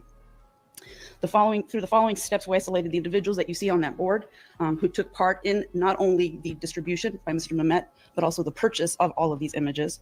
It is because of that desire to see children being brutally raped, the demand for that this was possible. In addition, we learned that Mr. Boziuk Mehmet also employed identification from other individuals stolen on the dark web to use their financial resources or their financial accounts to obtain funds from buyers to also sell this child pornography. We spoke to 2 of those individuals who had no idea that their financial accounts had been utilized for that purpose, one of whom was in Canada that broke down. He filtered money through these accounts just so that he can enrich himself through the sale of child pornography. These individuals have all been charged in Hillsborough County Court. Kunal Kumar Narashabi Modi from New Jersey is facing a 65-year sentence for RICO, racketeering, conspiracy to racketeer, and money laundering. Frankie Pinero Jr., who also faced child pornography charges in the 9th Judicial Circuit, is charged with conspiracy to commit RICO, purchase of child pornography, and use of a two-way communication device to commit a felony, 40 years, Florida State Prison. And as a side note, Mr. Pinero was charged by our Office of Statewide Prosecution through the Orlando Bureau with the additional child pornography that we obtained off of the electronic items, and he has pled and received a 35-year sentence on that one. So it's just a matter of days before we have him in our jurisdiction. We have Brett Ryan Moore, also charged with conspiracy to commit RICO, purchase of child pornography, and use of a two-way communication device. Again, 40-year sentence. Israel Cole Thompson, conspiracy to commit RICO, purchase of child pornography, and use of a two-way communication device, 40 years. Brett Allen Snodderly, similarly, 40 years. Jacob Ross Conley, 40 years. Cody Vance Jordan Muti, 40 years. Michael Warren, 40 years. And then ultimately we will have Mehmet and also Jimena from Oregon. They will be charged. Mr. Mehmet Boziuk will have a whole host of charges, and his exposure will be well over 400 years in Florida State Prison. It was a pleasure to do this investigation. This was hands down, just good old-fashioned police work, and that's what it was. It was a partnership. We made ourselves available at all hours, every day, as did every other agency, because it was about saving those children and making sure that we would take this element off of the street. And we look forward to prosecuting these individuals. We look forward to bringing Mr. Boziuk back from Turkey so that he can be answerable to our courts and receive the sentence that he so richly deserves. Thank you. Thank you, Rita. Parents and families at home can rest assured knowing Rita's here fighting the fight and keeping our kids safe. With that, we'll open it up if there's any questions. Do you have Mr. Boziuk in custody in Turkey, or is he currently at large? Is there an avenue to extradite him? He is not currently in custody. We are working to get him. We'd like to extradite him over here and hold him accountable here, if at all possible. So we'll be working. So these motherfuckers been running a sex ring, man. A real live sex ring with children, bro. And how they've been getting along with getting away or getting they've been getting away with doing this for how long? Conversations have begun, but I can't really share much more. What do you say? Be answerable to our courts and receive the sentence that he so richly deserves.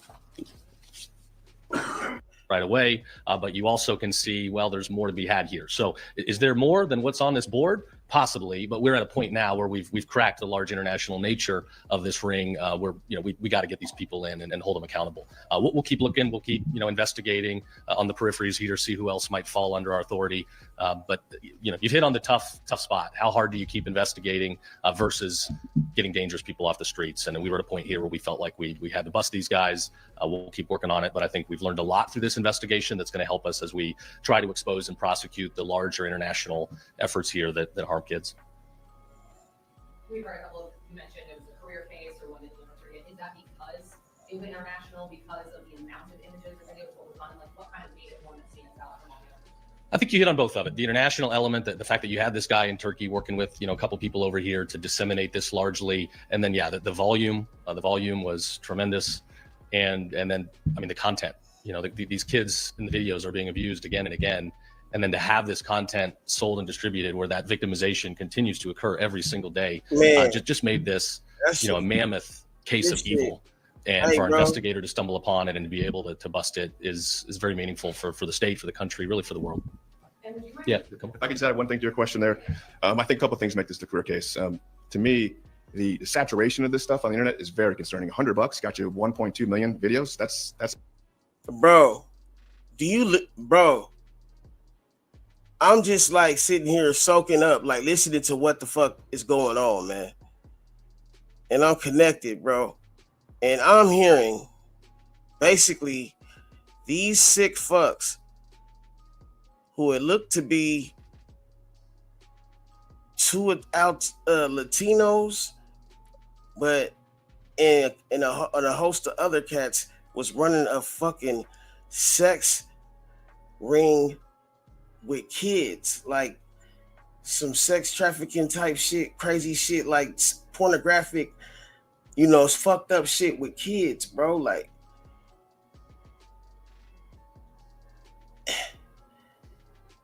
yeah, bro, like it's really like shit is coming to the light. All that little fuck shit that they've been doing in the dark, that shit is starting to come to the light, bro. You know what I'm saying? Like this shit is coming in biblical proportions. You gotta look at it like that, man. But this shit wild, bro. Like, I'm just thinking, like, bro, like, nigga, when motherfuckers fucking with the children, bro, the children are the future. You fucking up the children. You fucking with the kids, bro. The kids is what you supposed to protect the kids.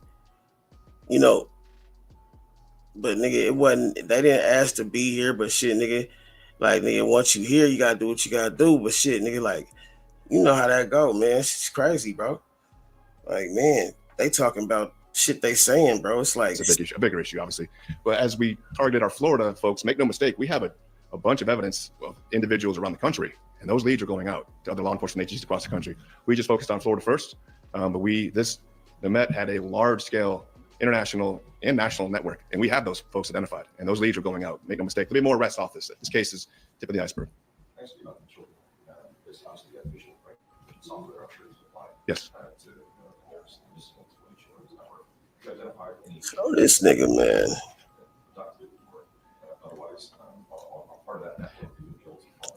Yes, or not as of yet, but we were able to identify several series of this downloads that have been identified from NCMEC as that. And they make the movies, but also new ones, which we've never seen before. Selling them on the black market. There's a lot of videos. I mean, again, I go back to when they told me $100. Hey, man, they be having that dark web shit. It's a whole nother motherfucking demon, man. The way they be doing shit, like, bro, shit on there, I don't even fuck with it.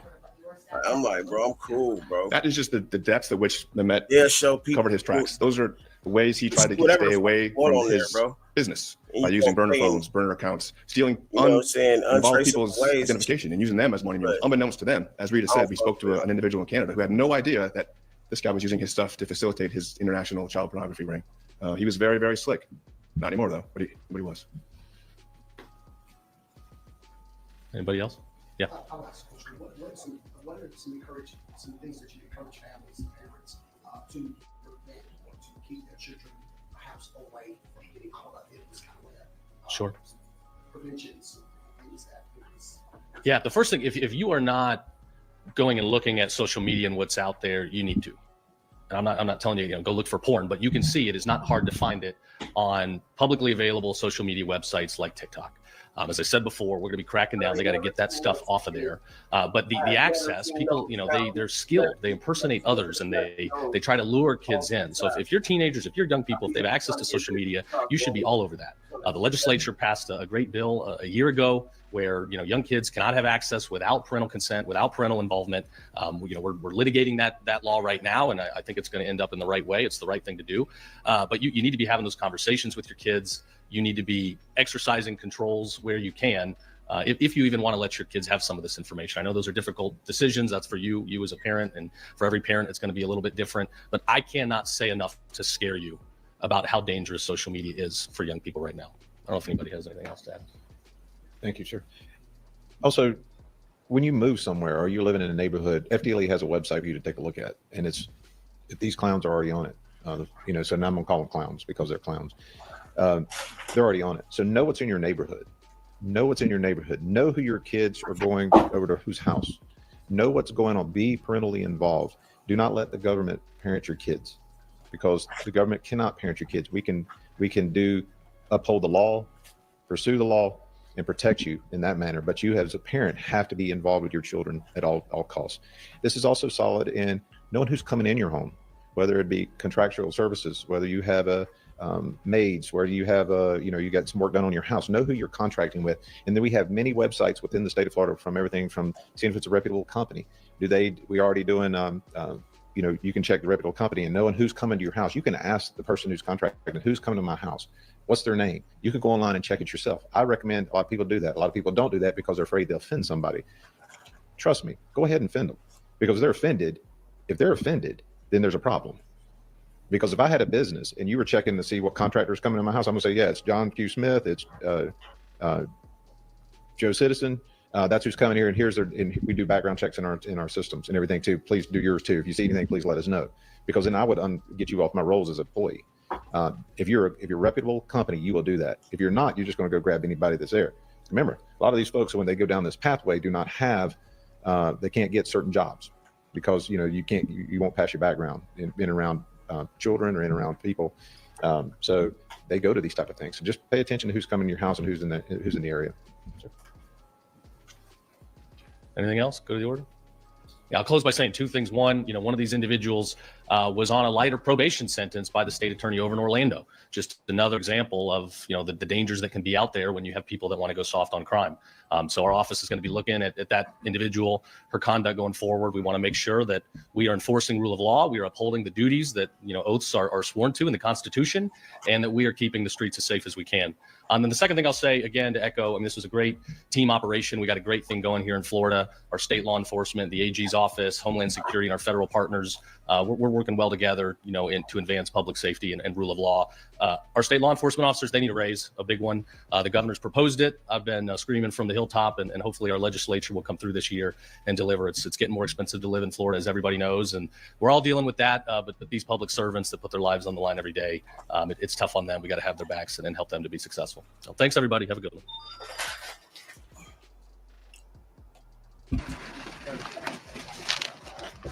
Yeah, okay, that's Good afternoon, everybody. How are we? Good to see you all. I have a few announcements off the top today. On April 14th, President played a major role in this case. I want y'all to seriously think about this whole situation, man. McKee's Cookie Shop told off to pull up at the shop while they was not even there, man. They had regular workers working at the shop that day, man. Nobody was there to watch out for young Dolph back. Like, nobody was there to watch his surroundings, man. You know what I'm saying? So a lot of people feel like the Makita's Cookie Shop played a major role in this case, man. People like already know Black Youngster was a part of this situation. Why y'all think his brother just got killed? There was a message for Black Youngster. They told him, we're going to kill you or we're going to kill your brother. Which one you want to do? His brother was at the wrong place at the wrong time, man. He was never supposed to get caught slipping at a gas station, man. Everybody know if you slip at a gas station, you just not on point at all, man. You just not. At this point, you don't care about your life. You pulled up at a gas station. You know you got ops. You know your brother into a danger with the whole city, man. Why would you come to a gas station and get out the car to pump some gas? You supposed to have another person pump gas for you, man. Everybody knows that. And it just take it back to the Dolph situation. Why did Dolph get out his Corvette? Why did he get out the car? If his brother was with him, Why he didn't have his brother pump his gas for him? They don't see. It's sounding crazy, man. Dolph would never get out the car to pump his own gas, man. Why his brother couldn't pump his gas? Like it's just so many questions you just have to ask in this whole situation, man. You know what I'm saying? But Moneybagg Yo, all his cars just got pound. Everything got seized, man. Bank accounts, everything. They own Moneybagg Yo. They said he played a major role in this Young Dolph case, man. I want y'all to real life understand everything what's going on, man, is real life happening, man. Y'all gotta understand, man. CMG is gonna go down. They are finally getting caught, man. Everybody getting caught up, man. And you know, we got Raven exposing text messages, and, you know, her looking for straight drop. You know, Daddy-O, the business partner, everybody played their parts in this, man. Everybody played their parts. They done got CEO Teasy out the way, man. CEO Teasy was the fall guy. He allegedly snitched on everybody, man.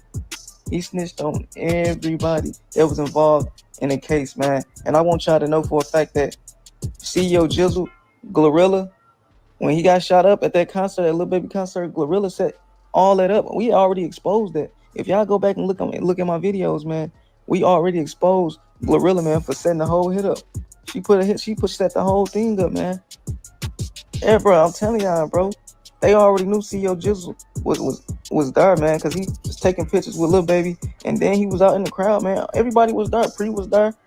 CMG, man, everybody was at that concert, man. And it's just like, you have to not go to not be in a certain situation, man, because they looking at it like, if both sides show up, 9 times out of 10 it's gonna be a shootout, or you know, somebody gonna get killed after that. And that's exactly what happened. It was a buck out, man, in the arenas, bro. Now he can literally sue whoever was, you know, was control of everything. He can sue that whole company, man. Y'all gotta understand, bro. Dude got shot in the arenas, man. Who would have the audacity to sneak a gun in arenas, man? That is crazy. That is crazy, man. Like, with all this going on, man, this whole, you know, paper route versus CMG shit, man, this shit will never come to an end, man. It never come to an end, bro. Both sides, man. It's just like, y'all both getting money. Y'all both from the same. Why not come together and build something, man? And instead, y'all want to hate on one another, each other. Like, come on, man. That ain't where it's at, man. Dolph was a real thorough dude, bro. Like, he didn't care about who had the most. Or, you know, he was just a genuine person, man. He wanted to see people pass him up. Yo Gotti not like that. If you look at Yo Gotti circle and you look at Young Dolph circle, you can see that, okay, Young Dolph was the motherfucker. He want to see you with everything. He wants you to pass him up. He don't care about this shit for real. As long as his guys better when you able to enjoy life. Nigga, keeping it in the streets ain't enjoying no fucking life. I'm talking about keeping it in the streets. Ain't nothing about keeping it in the streets fun. You got to put work in and then look over your shoulder. At the same time, you got to worry about if somebody going to tell on you. That shit don't add up, man. Mentally, it don't add up. But I understand that, you know, some of the generation, you know, look at it the way they look at it. You know, I remember being in that state of mind before. I can remember that. I remember being in that state of mind where I would say, yeah, I'm going to keep it in the street. I remember that. But it's supposed to be, you know, people that been through shit telling the other people why they shouldn't do it. Nah, nigga, don't do that. It's going to trick you out of position.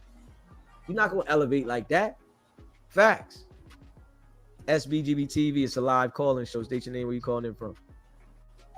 And son, yeah, man, I had to call back, man. But the thing is, and I appreciate it, because like I said, the marathon continue, but you gotta understand, bro. This shit is coming all together.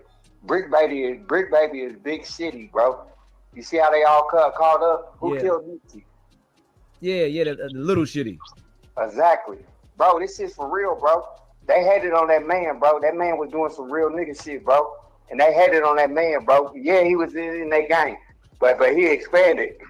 I mean, he did his thing to say, hey man, I know this nigga, you a snake. So I'm gonna do whatever it takes to get from this nigga.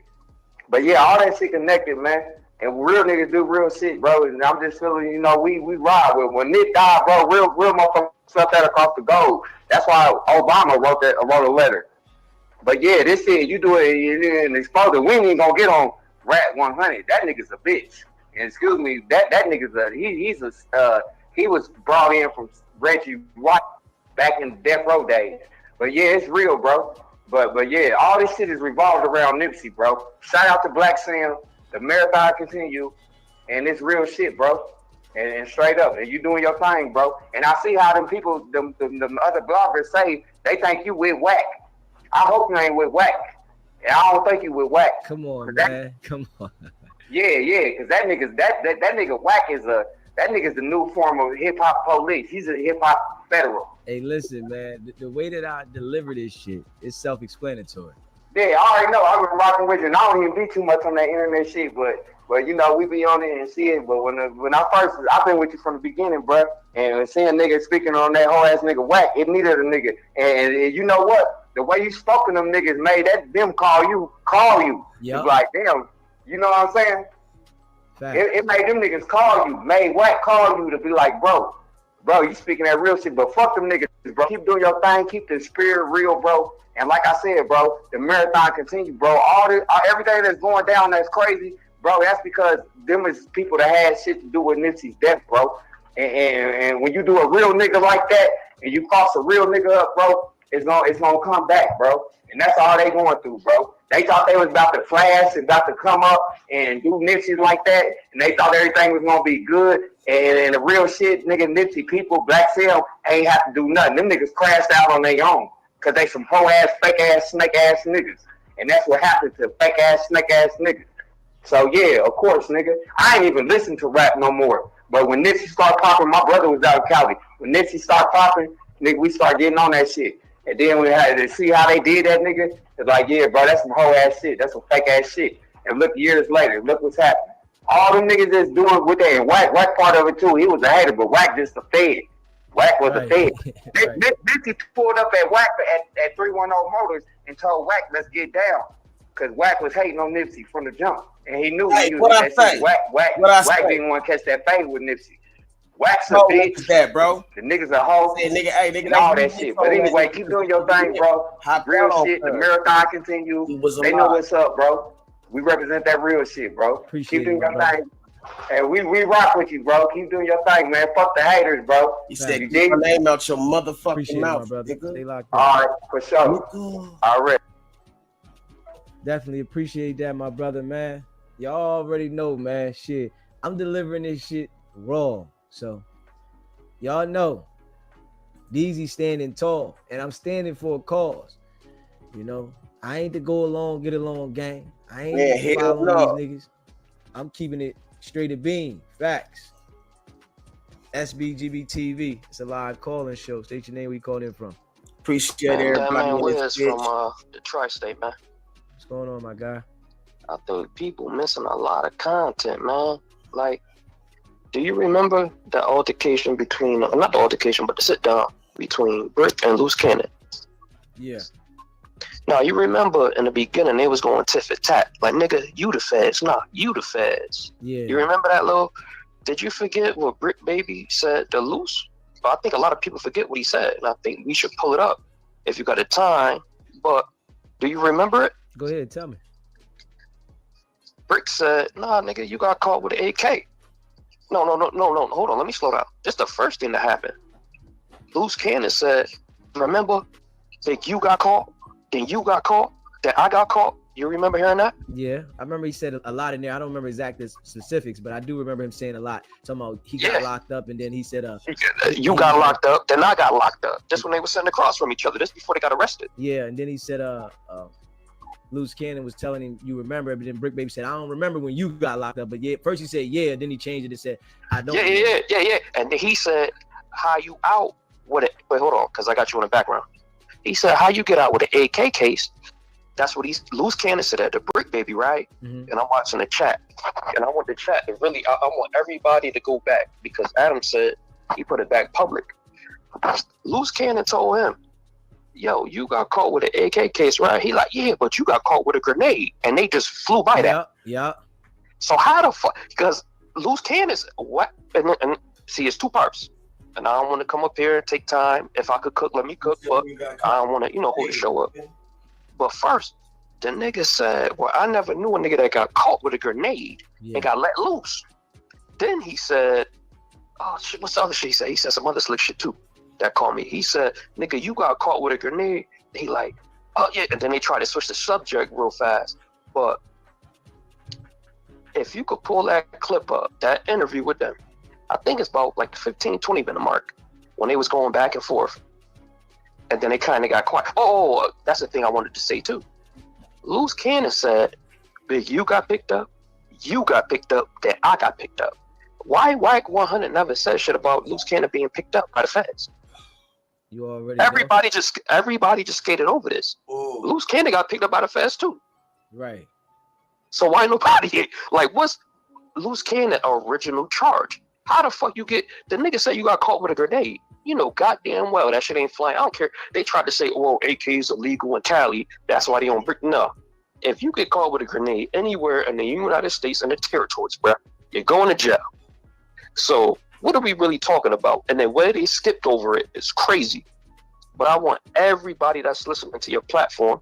I see you right now. I see like almost 400 people. Mm-hmm. Go back to that interview with Brick and Loose Cannon, and please play that clip because this is vital. How you get caught with a grenade and everybody just act like they ain't hear that. Yeah. And Wack never said it. Wack never brought this shit up. He talk about everybody else paperwork. Everybody else got picked up by the feds. Loose Cannon never told nobody besides that day he got picked up by the federales. Right. And that grenade is not in none of the paperwork so far. So I believe it's a superseding indictment. They got these two monkey niggas. Well, they got all three of them. All three of these stupid niggas, all in the same pod. They gonna let them run their mouth. Hey, bro, sound and like they just gonna build a superseding indictment and take all of them down. Because even when like I seen another video that I didn't see earlier, when I forgot Brick was bringing up Conrad and Brian Hurst, like different niggas, and then I seen clips of Brian Hurst baby saying, "Man, I ain't fucking with these niggas on hood, these old niggas rats," whoop, whoop, whoop. And that's like 2 years ago. I'm like, why you calling your big homie a rat? And then when I hear the Brick shit today, somebody put a nice collage together. I'm like, oh, this shit about to come full circle. This shit ain't that one. Yeah, it's about to go up. It's about to be a movie. Big, you think he's slick by trying to plead guilty so fast and try to, you gotta waive your rights so you can have a speedy trial. But that speedy trial gonna burn his ass because he got guilty though. He ain't plead guilty yet, but he got a trial date. No, I mean, my bad, not guilty. Yeah. But I think it's gonna be so much information on this dude, man. You gonna have to cop, and I think the cop out might be a dub of 25. But if you 59 years old, that's it. Like Brick Baby, if they offer Brick Baby a dime right now, he should take it, because they could career criminal him under the CCE Act, like a career criminal enterprise, because he just kept catching gun charge. He got caught with 2 guns. He on wiretaps threatening to kill people, and then they caught you with a gun, another gun. So he's been in jail since I believe since he was an adult, since 2012. Every 2 years until 2016 or 2020. And I believe he did a stint between Vegas and LA County, the robbery with Deslo Dub, where he was trying to where he got booked and whatever. But this shit is getting spooky. And I think people need to look in how the fuck Loose Cannon got caught with a damn grenade and he back on the streets. And that's what nobody talking about. But Brick Baby said it to him on No Jumper. Right. And it's not in the paperwork. What I'm gonna do, right? I'm gonna go pull it up in a minute. We're gonna put it up there. I appreciate you calling in, my brother. Salute, brother. I just want you to pull it up so nobody think I'm capping. When they going back and forth, he say, no, you got caught with an AK. No, you got caught with a grenade. Yeah, and they switched this up. Yeah. We gonna put it up there. Salute. Appreciate it. I'm tapped in. Yeah, if you haven't already, hit that subscribe button, man. Hit that subscribe button. We're gonna pull it up there. We definitely gonna pull it up there. Yeah, because I remember. I do remember him saying that shit. I ain't gonna lie. So we gonna pull it up there. Hold on. I ain't gonna hold you. Don't say Trama told you. Yeah, let us pull it up there. We're gonna pull it right up there. 1 second, y'all. Yeah. We're gonna pull it up there. Let's go. Hey, that nigga sharp, nigga. That nigga's a fucking nut. That nigga said, nigga, you got a shrine of Drake in your bathroom. Oh, man. That's crazy work. How you get a nigga? We trying to get the whole joint. Oh, man. Hey, nigga. Because it's like, why are you even worried about a nigga bathroom? But it is kind of funny. It's like, fuck. Nigga, imagine that. These niggas. Y'all hit that subscribe button for me too. That like button. Man. Trying to catch the whole episode. Oh no. Where do they get these ideas? What drugs are they on to get these ideas? Yeah, I'm trying to catch the whole episode. Unless they took it down. See, now I don't think they took the whole episode down. We gotta go find it.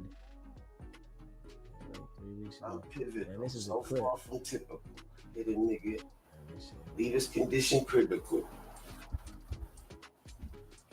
Let me see. I don't know if this clip here is the one with it, but we're gonna see. Let's see if this is the one right here with it, y'all.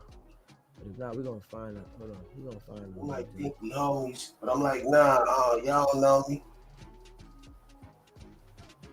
When my situation ain't improving, I'm trying to murder everything moving.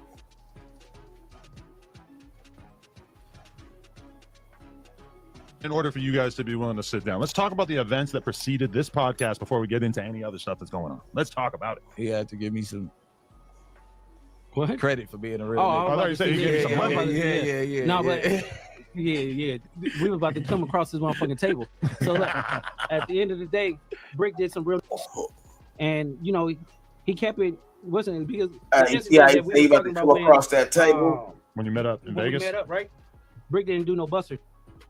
He was ready to squabble, and then he was trying to clutch on me. So at the end of the day, I was like, I have to respect this because he is who he is. You get what I'm saying? Because I heard about, you know, certain things that he been doing, and then I was like, I'm gonna still kill him up though in the moment. But it just happened. And the crazy part about it, when the story happened, Then you went to go. Then he had something big hanging off his hip after that for the rest of the night. Brick thought I tried to set him up, right? Because as soon as the incident happened, Wack called. He said you called him, but Wack called me. On FaceTime, Yeah, right? remember I was sitting right there. Yeah. Wack called me, and I'm like, "Where you at, nigga? We might as well get out too, nigga. Y'all tried to box me in, nigga. Where you at? Pull So out." Brick thought I set him up. Calls but he was coming to do the pod, but I think he was trying to talk to me about 607. You know, me and Wack, we got a once a month phone call that we do. You get in a fight once a month, and then those 28 days there's healing once a month. afterwards, Yeah, and then you beef that- again, that's and then there's crazy, some healing, and and then Lil slowly. Scatty goes to jail. We gotta see what's Man, going listen, on. we don't have to cut that narrative out the way. You know what I'm saying? I never went to jail. If anybody knows what swatting is when they call and say you got people kidnapped in your house and everything like that. So the police come to clear the house, check the house. You and was basically squatting, right? Swatting, nigga. You know. That's a super serious federal offense too, by the way. So Swatting is bad. all Yeah. bad. But when you're an exposer, that's the kind of hate that they have for you, huh? That's like almost saying organized crime. Hates you. All right, wait. enough We to ain't slice gonna you. skip over what Adam said. The exposers, right? I am the exposer. Oh. At the end of the day, it's like, bro, I took over this shit. You put on exposés. No, I just took over it. And at the end of the day, it's like, fuck whoever they think, like Powerpuff Girls 600. You know, at the end of the day, we mashing. I want to fade. You get what I'm saying? So- I want to squabble cuz I want to squabble Wack, and if they ain't really up to it, then it's like, and we can't never repair our relationship. Why do you want to squabble Wack? You didn't want to Because squabble Kev Mac earlier, cuz. Don't act like you want to squabble. Yeah, Wack. we got let's keep the cowboy talk. Give me a separate clip. we got the content. Yeah. So, We got the guys. so at the end of the day, it's like when somebody press a narrative and you supposed to be my homie, my guy, right? Brick, out of all people, I was like, when I turned on my phone, right, get my phone, I'm like thinking like Brick hitting my wife, he hitting me and everything. This nigga said he wanted to squabble Wack though. He said he wanted to squabble Wack. So I'm telling you, Wack don't give a fuck about it. Lined him up, and this nigga talking about he wanted to squabble him. This why Wack called in. Wack was sitting there watching while this nigga was talking shit, knowing that they gonna pick his ass up tomorrow. Wack called straight in talking shit. Making sure I'm good. I'm like, this weird ass. But at the end of the day, he came through in the clutch. You can make sure that I was straight. Unexpectedly. Because vice versa, in situations that just No, I we've thought you been wanted going me in through. jail, No. We've been going through situations where you've been keeping it real. You put points on the board. A motherfucker not gonna go get no chicken with you and then leave you hanging. Yeah. You get what I'm saying? So and that was at the end of the day. It was like he did it. He kept it a buck. So you only can respect it. But when my brother, Wack, right, run content on me on Clubhouse, and then you got everybody on YouTube spin a narrative and say that, oh, you lying. You get what I'm saying? Because of Wack insecurities with himself. You get what I'm saying? So at the end of the day, it was like, nah, because we can't do that. So you felt like Wack was putting fake narratives on you because he almost instantly after this clip came out of your wife saying that your house was surrounded by cops or whatever, he almost instantly starts spreading the narrative that it's not true. Yeah. And he's really stuck to that, which is interesting because that means that you and him are not seeing eye to eye, that you couldn't convince him one way or the other, or have you not really talked since then? No, I talked to Wack, and then I told him, he was like, I didn't say that. I said, listen, bro, you read the wrong thing because it was 3 SWAT teams available. Luce was really trying to make this situation be true though. He was trying his best to literally make this situation be true. When you look at it, we can all see that this wasn't what you said it was. What the fuck was the ambulance ride by? Your girl recorded this though. So now she recorded the scene of something else happening, I guess in your neighborhood, and you don't want us to look at what we seen in the video. That's what it is. And Wack knew that the ambulance riding by, the yellow tape and all that shit, that had nothing to do with SWAT coming to pick you up, talking about a hostage situation or whatever. And you look like a fool, so your girl is just retarded. That shit is crazy. She just really, a special case. I gotta be real. She's a special case, man. One at 3. When you called So, no, shut the fuck up. So one at 3 a.m., one at 5 a.m., and then one at 10 a.m. Where they called swatting. So we had like the Las Vegas News Bulletin, pull it. They did the research and it came to it. So when Wack say it, okay, listen. So when Wack say it or whatever, he spread the narrative that I was lying because we had a business dealing that day. So he thought that I was just trying to get out of it. So when he did that, it was like, okay, yeah. That'd be a pretty drastic way to get out of a business meeting. A business wouldn't it? meeting, yeah. It was goofy. So when that happened, it's like, bro, you ran content on me. So when you ran content on me, you actually ran content because my wife posted it. You get what I'm saying? So you don't have no respect for me or her. So at the end of the day, it's like I took it personal. And because even if you are running a play, isn't it his job? Like if I see Brick lying and creating a fake narrative on social media, like always, if I'm really his homie, I should probably just let you do it, right? Yeah, but it was like we had the narrative going when you got took away in the cop car for that couple hours, which nobody really cared about, or believed. Nobody really felt that. I did post it anyway. Pages was gonna post it. They hired fake cops for no reason. Nobody fell for that. It's kind of a shame. But there's been other stuff like that. Even like somebody who used to be on this podcast faked the fight one time, and we all kind of just went along with it. And that's like what you do as a good friend, even if you know that it's cap. How many times did y'all heard me take Wack back, and I know he wrong? You know he lying. I mean, you always have. We don't know when you think it's wrong. When you think he's wrong. Because I shouldn't have to. I wouldn't say it. You know what I'm saying? I'm always defend him and tell him like when he right, and then after we got off the phone, like did that happen? Like, bro, like tell me the real. But I don't think so. You get what I'm saying? But he went on the internet and trying to expose something, and then because of his feelings, Big Steve, and then the least person. I can see that too. They had my I definitely back. can I see thought that. I had my back was Brick. And Brick came, his this is why wife was calling my wife and all that other stuff like that. So it was like and come I on. said this earlier on the show, Big Steve. Like, if she's doing anything slick, they gonna be watching. And when she promoted that she was gonna be selling those shirts and donating it to Big U and all that shit like that, I start talking about how that was a motherfucking error. The next day she came back and said, we're not going to be doing that for nobody else. We got to worry about ourselves. But she thought that promoting that she was going to be pumping these shirts and giving a profit to Big U and all Brick Baby and everybody involved was a good pitch, which she was probably lying, but she looked at the pitch as this is going to get the people in. So I definitely agree. He can probably influence her to do some stupid shit. Cause like I'd be a fool to turn my back or not extend the olive branch on him. You get what I'm saying? That was like some amazing Game of Thrones maneuvering that Brick did. I'm not gonna lie. I don't know how he pulled this off. It's just street code. Like it don't even matter. You don't gotta be friends. Like this is the thing. Like niggas think that we like the best of friends because of the last 2 weeks. It's like, nah, bro. That's not what's going on. Now he's starting to have all the same enemies as me, so it's funny. That's why I'm like, you know what? Come on the show. But you guys are supposed to move in accordance to space on your. But yeah. And then it's still that I want to ask you, and I'm gonna ask you on camera today that I gotta clarify. But we all the way, everything to rest. But the Tiny Draws, Pac-Man, fire that man shit up at that concert. No, Pac-Man did, but I put Pac-Man and Wack together. You get what I'm saying? And they talked about it. Pac-Man don't do the internet stuff. So when Pac-Man did it, it's not like Wack did some. Yeah, you guys don't know. Not Bang Rock. I'm talking about Pac-Man, the rapper. His big homie. So it's like, they got into it at the club thing, and Wack didn't back down or anything, but y'all seen the video. So at the end of the day, the video's kind of inconclusive. It happened. If he jumped off the stage, he backed down. But no, you have to understand he had $2 billion in his possession. 2.7. 2.3 billion. Whack $2 billion.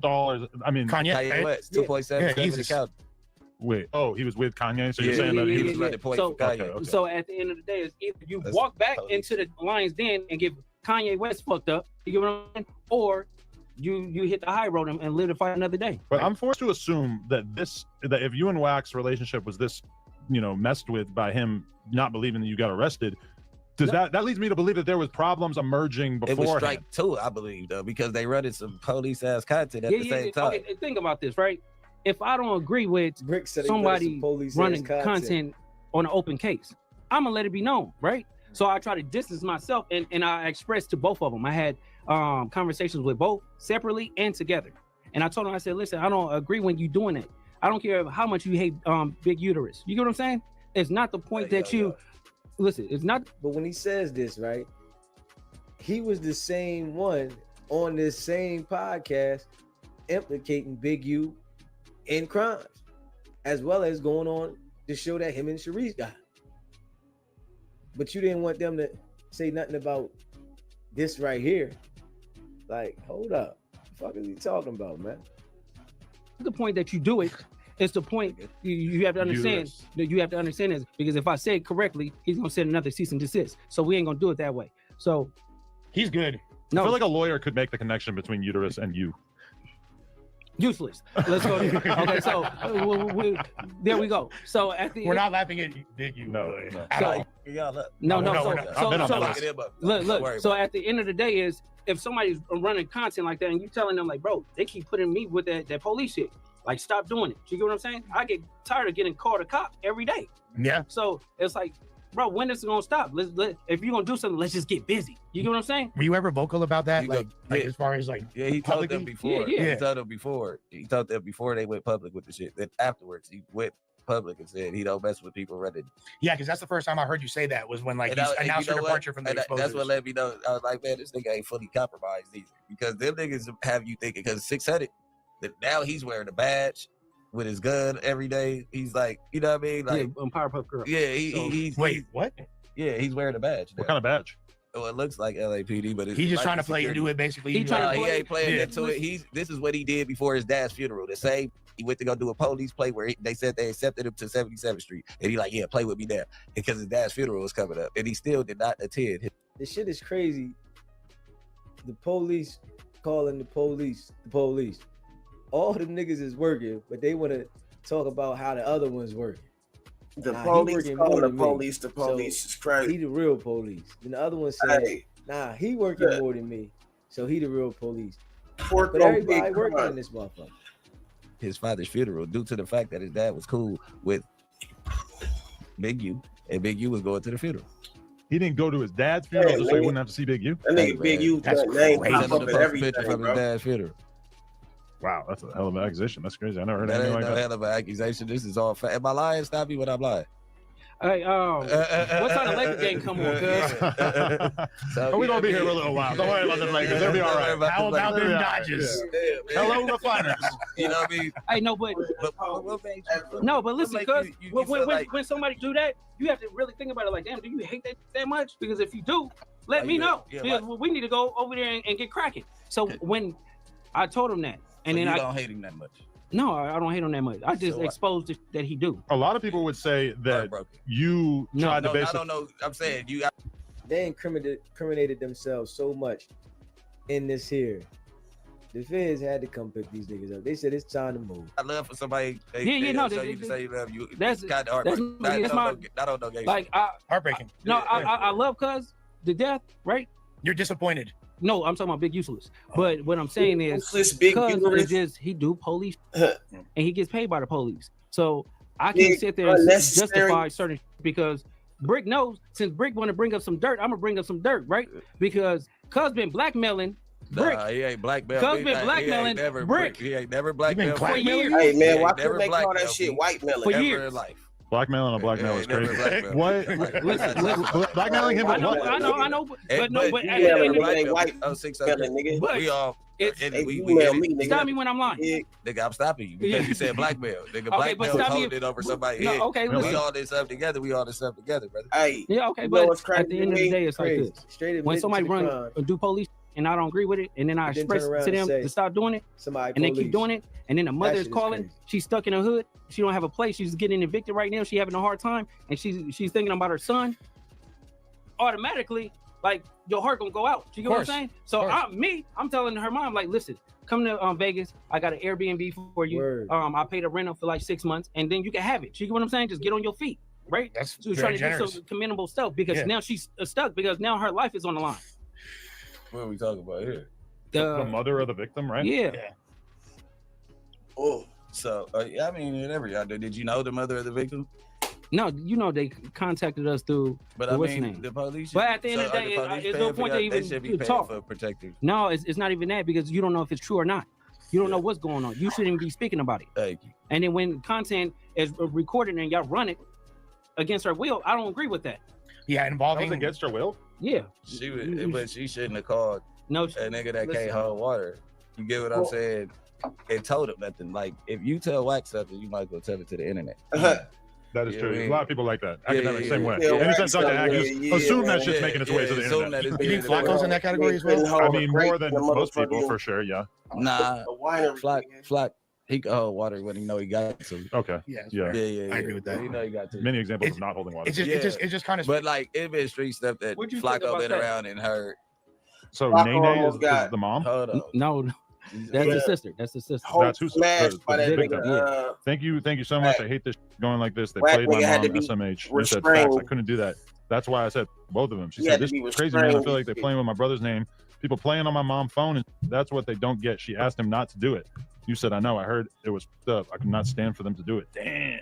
But that's the thing. If you feel like if you feel like they running police content and then you go house the people, bro, you putting yourself in the No, middle of it for no no, reason. it's not the point. The point of it is it came from basically my side. You get what I'm saying? So Yeah. me doing the righteous thing is Yeah. basically just saying, Yeah, listen, I can just help you out because she coping with this for about 4 years now. You get what I'm saying? Nobody knows.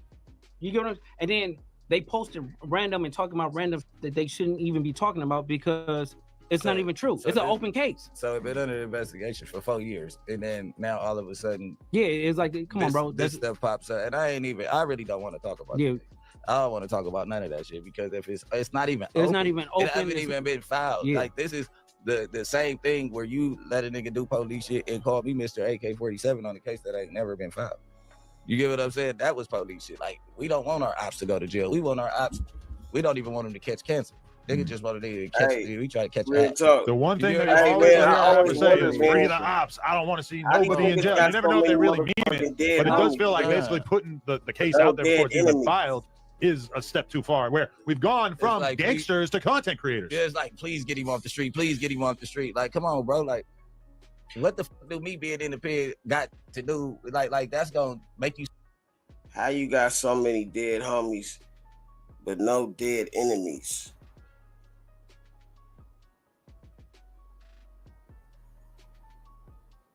Real talk. How you got so many dead homies and ain't got no dead enemies? How you got so many dead homies and you ain't slid for the G's? How you got so many dead homies and you ain't leave that shit switch cheese? How you got so many dead homies? Nah, nigga, now you can't leave. Bitch.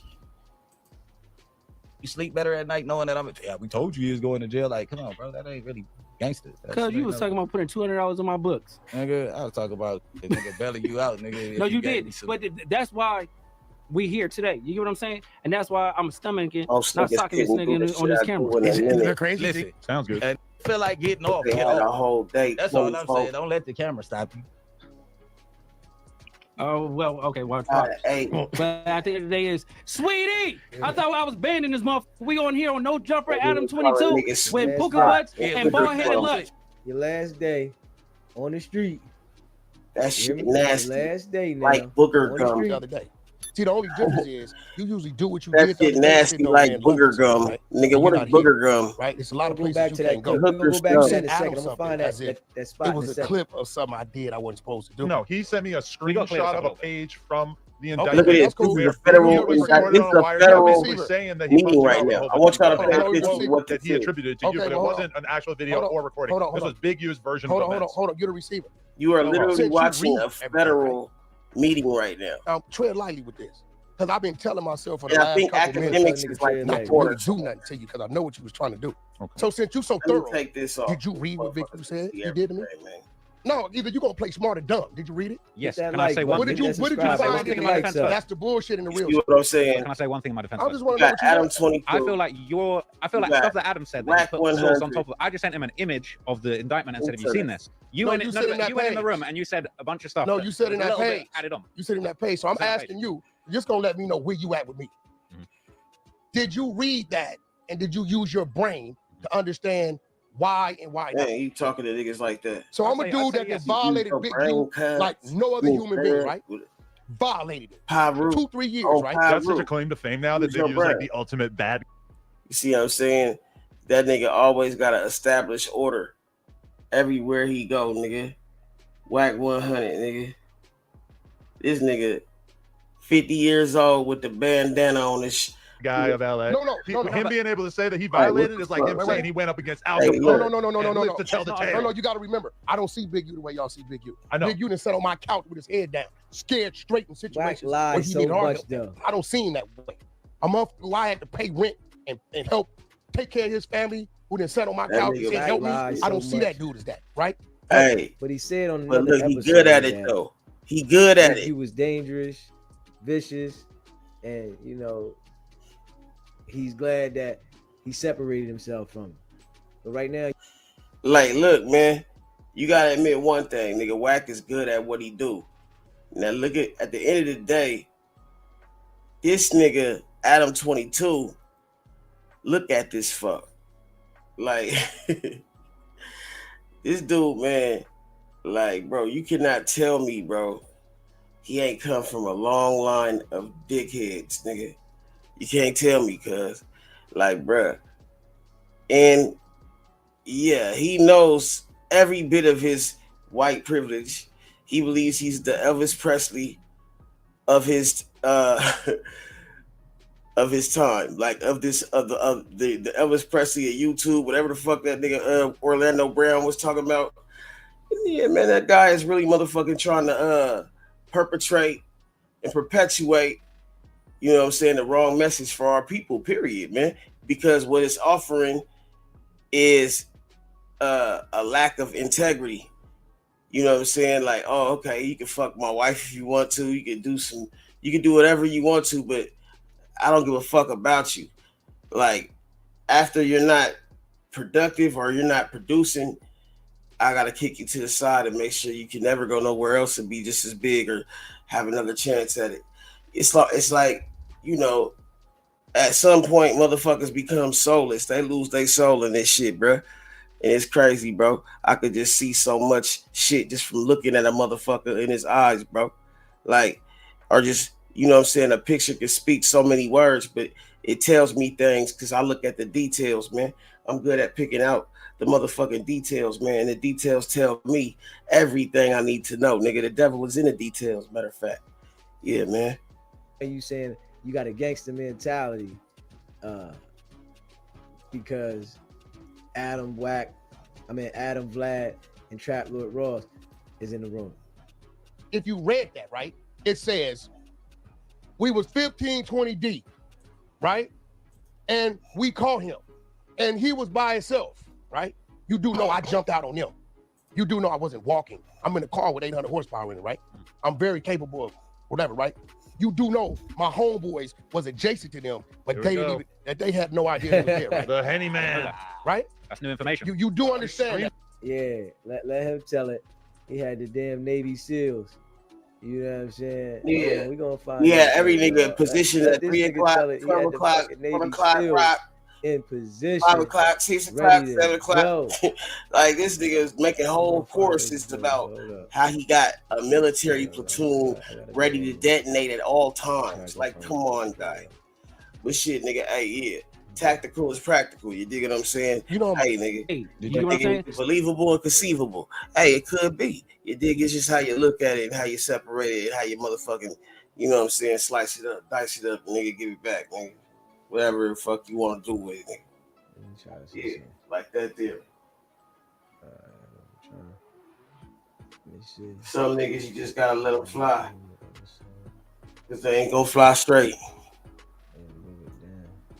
Every nigga that fly ain't fly.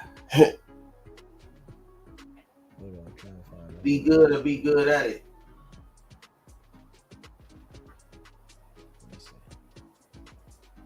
What the fuck going on? Yeah, I'm trying to find the whole episode. What the fuck going on with the bomb ass rap song hitting all night long? Money bag, yo, got shot for the fuck. But they ain't really telling no motherfucking other shit about that shit. They ain't really talking about it. The fact is, another nigga. I'm trying to see they took it down. Well, might just got the clips up there. That's why some of this shit I'll be like, nigga, where the fuck? They might have took this one down. Hold up. Let me see. Nah, I think I found it. Yeah, I found it. All right, y'all. Now we can get into it. Podcast in what appeared to be a frantic, rage-fueled paroxysm of self-hatred.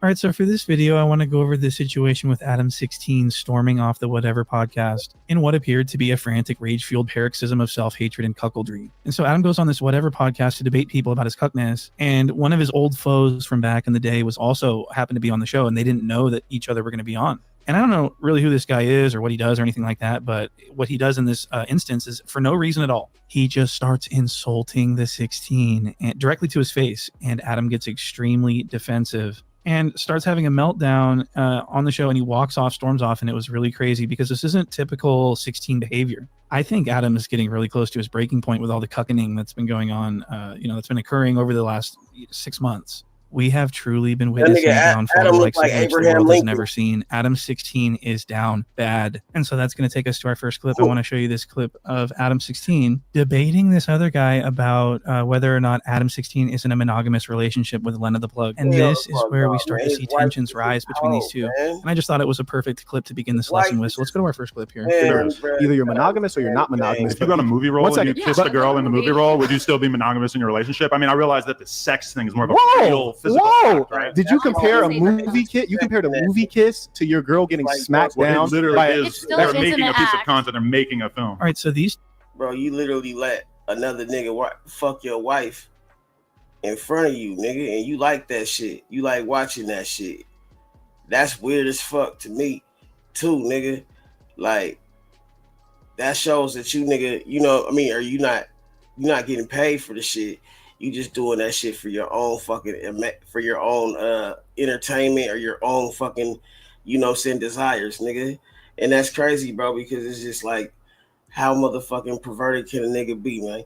Motherfuckers like that, I think, are weird, man. Weird as fuck. And you see what just happened earlier, man, with the little ring and shit. I ain't saying that's the same shit. I'm just saying it starts with the weirdos, man, doing the fuck shit that should have been motherfucking focused or squashed, a long time ago, but they got away with shit so long.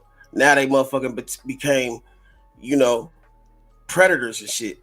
These two guys fucking hate each other. And my first impression of this is that this guy over here is like having a good time. He's smiling. He's not really taking things too serious. And then you got Adam 16, who's visibly shaking with anger and frustration because he is a meme. He is a clown. And nobody respects him. And so this guy's just like easily roasting him. And Adam compares his pornographic career to a movie kid. I mean, that's really insane. That's why they don't have real sex on.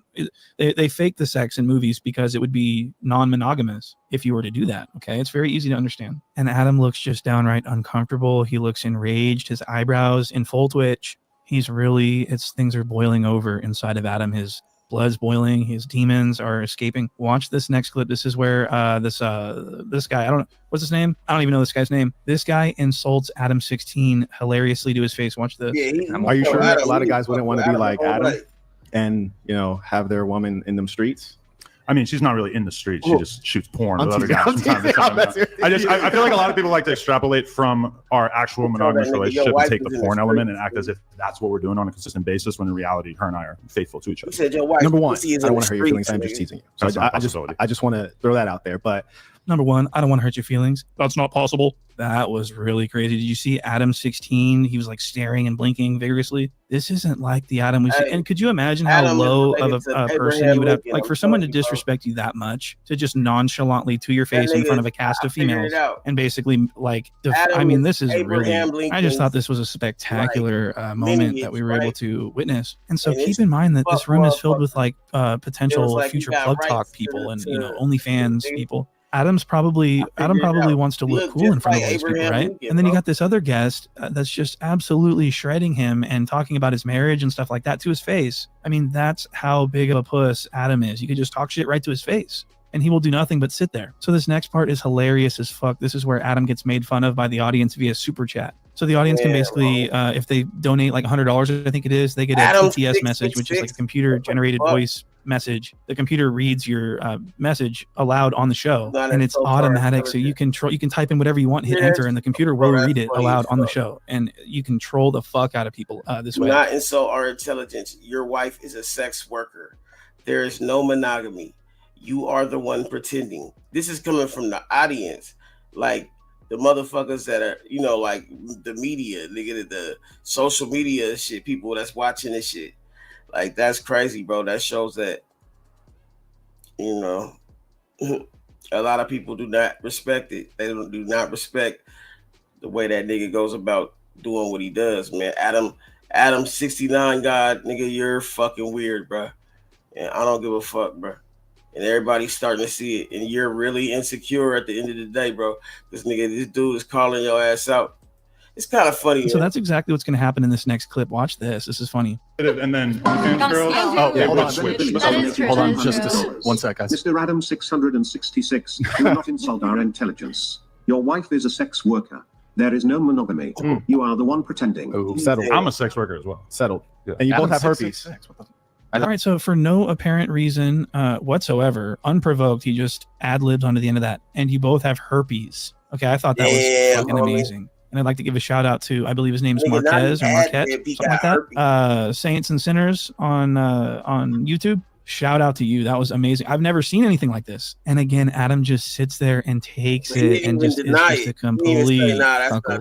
And so, and there he, and he doesn't deny it. He doesn't say, no, I don't. That's completely ludicrous. He doesn't deny it. And that means it's true, probably. And so the Saints and Sinner guy would continue to insult the 16. He calls him Cuck 22. He calls him Adam 16, all to his face. And Adam knows that he would be physically bested by this guy if he were to, stick up for himself. So he has no choice but to just sit there like a just watch. That's 22.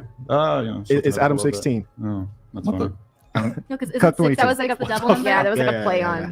Let's try to keep things a little pleasant. Donated $200. My sprinkler goes like this. Oh my god, bro. Okay. They pay money to do this? Can people say bad words in there? Like the N-word? Comes back like this. Bro, why you gotta fucking? Oh my god, she's feeding it. She's feeding it. Don't love it. That shit. Don't listen to women. Don't. I like how that was her face. So what's going on here is I believe that Adam has a growing concern about these TTS messages that are just getting read out loud automatically. He doesn't want to be made a fool of. That's his everyday life. And he's also concerned about this guy sitting across the table from him bringing up the 16 on the show. And the TTS saying the 16, and then this guy's explaining, it's a Cuck 22. Yeah, Adam 16. And Adam's like, I didn't come on here to get disrespected. I came on here to hunt for new Love Talk talent and stuff. So this is really a dynamic situation. And so I'd like to go to our next clip. This is where Adam walks off the show. He completely loses it. He's unable to defend himself in a conversation. He had to walk off. It bothers him that much. The fact that he is being laughed at by the world and that it's being pointed out in real time by this guy to his face. I've never seen anyone really do this. I mean, it's really remarkable. So now Adam's going to start defending himself or whatever you want to call it. I call it just spazzing out. Is basically what I'm seeing. And what he does is That's why he your fucking starts last to name is expose the fact that Grand they have a prior history of not liking each other, and calls the guy a scam artist and an NFT scammer and all this stuff. And then he starts talking about, I mean, I'll just play the clip. I think we all are in kind of in That's agreement that amazing. we don't really want to sit here and listen to someone who's basically a scam artist tell us what's wrong with our Yeah, lives. this is amazing. What do you do So for I'm work? kind How do you of make on the money? edge of What do you walking do out for right. I'm work? gonna be totally What do real. you do for work? I'm not walking out on like What do you do for work? I just don't No, what do you want to do for listen to a work? scam artist You tell me can, what's you wrong can with our Google my lifestyles, name. right? You can Google I don't my fucking name know who you right are. now. Wow, so this is 100% comedy. We've got cucks calling out scammers. We've got all this chaos. This is really funny. And Adam's using this like, I don't want to sit here with a scammer. It's not because of the scammer. It's because of the TTS harassment. And it's because this guy's calling you out to your face. Do you understand? You are a cuck and you will be treated as such for the remainder of time. Like for forever is what I'm saying. You will never recover from this. I hurt your feelings earlier, and You didn't hurt my feelings at all. It's just you're trying to do this whole moral superiority thing, and it's not working because you're broke. You're actually broke. Here's the funny. You got a milk dud on top of your head. Here's the funny thing. I'm just being real with you. If you got a milk dud on top of your head, like where is that accent coming from? Milk dud on top of your head. You got a milk dud on top of your head. I think that's really cringe. And I just want to point out, Adam is legally bald. He had a hair transplant. He is delusional. Adam is just like, he's like blocking out the fact that the whole world is calling him a fucking loser cuck. And he's just like, the guy's like, the whole chat is bothering you. The whole chat is bothering you. And Adam's like, you're broke. You're actually broke. And it's just like, that's not, you got to stick to the argument at hand, the issue at hand here, which is cuckoldry and how you're a laughing stock. That's what he's trying to point out. He's trying to help you. This man is trying to help the 16, okay, through his journey. So that was very important to go over. Let's go to the walk-off. Let's take a look at the walk-off. Why did you do an NFT scam on your fans for like $400? Silly. Checkmate. This guy's a scammer. So Is that his job to be I an actual think scammer? I'm going to leave, and if any girls want to leave with me, I'd be happy to take you with me. Hold on. He's rage quitting. He's rage quitting. It's not a rage quit. It's just you're not on the level of me or any of these girls. Guys, hold on. Let's just take a little I pause didn't mean to here. make him rage quit. I'm done. I don't want to listen to this guy anymore, and I feel like I might do something extreme if I were to stick around. When I first walked in, I said, "Do you want the polish fade?" that milk dud. When I saw you downstairs, I said, "Do you want the fade?" And you said no. Okay. See what you When I fucking first did? walked in, I said, "Do you want the fade?" You said no. So I want it noted that Adam fully sags his pants. Okay, with this big old wonky lower body. His lower body is so out of pocket compared to the rest of it. His like legs are huge, right? His legs, his hips, huge. But then he's got this dainty little upper body, making for an incredibly awkward physique. And so when he stands up, some of the girls are looking at him, and it looks like they're just going, "Oh, what the fuck? That's hella weird." And so I just want to point that out. And yeah, so so now this guy's going to explain their beef, the prior beef that they have. So watch this. You guys had As soon as I walked up, I said, "Do you need that fade?" And he said, "No, it's just content." Oh, but I mean, like, did you guys have like a previous?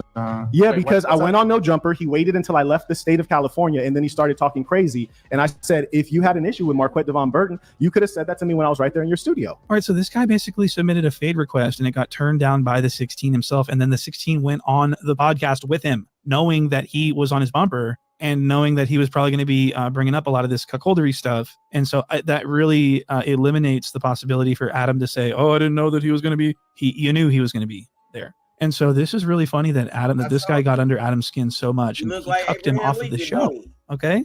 He was cucked. And so that was really cool. And so let's listen to a little bit more. Devon Jackson donated $200. It's wild Adam gets more triggered at a man speaking words to him than another man breaking his wife's back and finishing in Jervis Casinos. What a time to be alive. So do you guys see why Adam walked off? He was going to continue to just get hit stick by these messages. And so he knew that he could come on and deal with the scammer guy and just argue with him, but he didn't know that there was going to be a third party, which is the fans, which is the chat. He didn't count on the chat coming in to confirm that he's a loser cuck and that no one respects him. And it's really embarrassing, I think, for Adam to deal with this, because I think that Adam thought that he was going to shift the narrative and that cucks are going to be cool and that he's going to be cool, like he's going to make something cool. He thought that he had that type of influence. And now in present day, he's literally the least respected, most laughed at person on the internet. I mean, there's thousands and thousands of videos making fun of him out there. And even his own fans don't respect him. I mean, the guy's just down so bad. And he knew that he could deal with this guy, but he can't deal with the chat. And so that's why he left. He disguised his frustration as like, "I don't want to deal with this scammer." What a cuck. So anyways, that's going to do it for this video. I hope you guys enjoyed. I hope you guys hit the like button and subscribe and leave me a comment. I'm going to be reading all the comments on this one. So with that, I thank you all, and I'll see you in the next one. Really walked out like he was mad. Sharp is not happy with the 16. Sharp wants to slap the 16 for this. I'm telling you, this is really bothersome. Look at this. She said something that made me believe that she had sex with you. She had sex with me.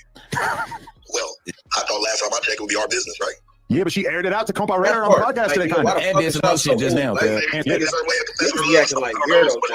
Did you do her dirty? She wanted a relationship and you weren't trying to settle down? No, not at all. So again, Adam likely knows the details of everything. Sharp confided in him. This is like completely stupid. I don't see how this works. So the 16 has no respect for Sharp. He wants Sharp's life to be a joke. He wants to expose Sharp's life. And I think it's so funny. And so Brick Baby is kind of irritated about this whole situation. It's all Damn Homie's fault. So he actually starts talking shit about Damn Homie, and Damn Homie does not appreciate it. And so the next day on the news, she starts going after Brick Baby. And I think it's so funny. But real quick, who's this guy? I don't know who this guy is, but I like him. He looks like that guy that found that Tomo's victim from that video. So how is this not the same person? So anyways, this guy's cool. I like this guy. Shout outs and everything. But I want to show you this clip where on the next day on the news, Damn Homie starts going after Brick Baby because Brick Baby was talking about how pathetic she is and how she wants clout from Sharp's penis. And Sharp is also there. So this is the day after Adam 16 called them to confront them about their sex. And so here they are appearing at the same time on the news together. And this is awkward. Sharp is just looking so miserable. He's like, man, I should have never fucked this fucking skank. Look at this. Am I thirsty? Yeah. I'm thirsty. How so? Super. You shouldn't ask me. I'm thirsty. I wanted a relationship from you. Answer that. No, but you're not saying yes or no. No or yes. I wanted a relationship. No, you didn't. So I said that. What the fuck? When did I say that? With Adam. So as you can see, this is getting fucking pretty serious. Damn Homie's not playing around. She's actually starting to get pissed. Brick Baby's had enough of this lady. He's just like, oh, the dead hobies, you're thirsty, bitch. Oh, 6-0 crit. And Sharp's embarrassed as fuck. He's just sitting there like, man, just leave me out of it. I don't want nothing to do with this shit. You never tell a bitch your deepest dark secrets. You never tell a bitch nothing. You keep it to a certain, you know what I'm saying? I deal with you how I'm you fucking out here. So you can't get too close to me to even, you know? We don't play those games. Screaming your name and shit. Hell no. But the fat bitches, it's out, bro. What'd you say? You want to repeat that? I screamed a name. Did I scream a name? I never screamed a name though. Never screamed a name. Yo. She acts like she's like never mentioned Sharp.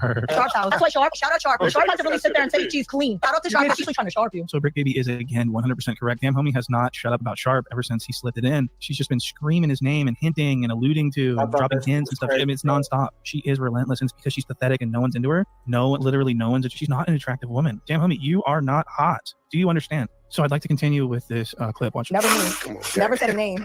But that's what we're on, right? I thought we wasn't going to talk about it at all. I'm not on shit. I wasn't either. And so at this point, I'm going to show you this next clip. This is where things start getting fully out of hand, and Damn Homie starts letting it fly, and she actually lets a detail slip that's very glaring, very concerning, downright frightening at this point. So I want to show you this. And Sharp starts getting fucking pissed. Sharp's like, shut the fuck up, you stupid bitch. Watch this. Because I'm not. You're not saying it because I'm not. I'm thirsty. I'm not thirsty. I'm not thirsty. I'm not thirsty. Not at all. Not at all. Not at all. Sweetie, you send me flowers. You was my first man sending me flowers. Stop that. Oh, okay. So she said you was eating my pussy. You was sending me. He was eating your pussy. That's fucked, bro. Holy shit. I mean, could you imagine? I mean, I'm gagging here. Okay, so I got to take a quick little break. He is eating. So I do apologize. I had to gather myself. I had to take a couple deep breaths. That's truly disgusting. I mean, could you imagine how rancid, how gross the taste of it? Probably tastes like pennies and shit. So that is fucking disturbing. I mean, I can't even. This is gonna bother me for some time. Sharp traveled down under. Okay. Oh man. I mean, I've got a huge problem with that. I mean, that's just why does she want people to know this? This is not a good look for either of them. This is so disgusting. So her elongated stench nodule was bouncing off of Sharp's brown teeth like a xylophone. I've got a huge problem with that. So Damn Homie's like, fuck it. He was eating my pussy. I mean, this is really bad for Sharp. Not a good look. Not a good look at all. Let's continue with this. This next clip is going to be the following. So this is the third fucking day that Damn Homie's on talking about Sharp. And now Sharp's not there because Sharp's going through some things, obviously. And so Damn Homie and Brick Baby are going to start going. They're going to start threatening each other with gang violence. But where was this energy towards DW? Oh, you came at me so hard, but where was this energy towards DW? Where was this energy towards? Exactly. When did I ever get You never did. You never did, but you came at me. When was we supposed to fight? All right, calling my big homie. You're Jay. Pick up. I know you're watching. Calling my big homie. Free Jay Burton. That's not no. You got the same thirsty outfit. It's probably a minimum of 3 fades. Anything after that, y'all lying about it. Going up. Yeah, y'all lying. You fall in the outdoor, man. You go.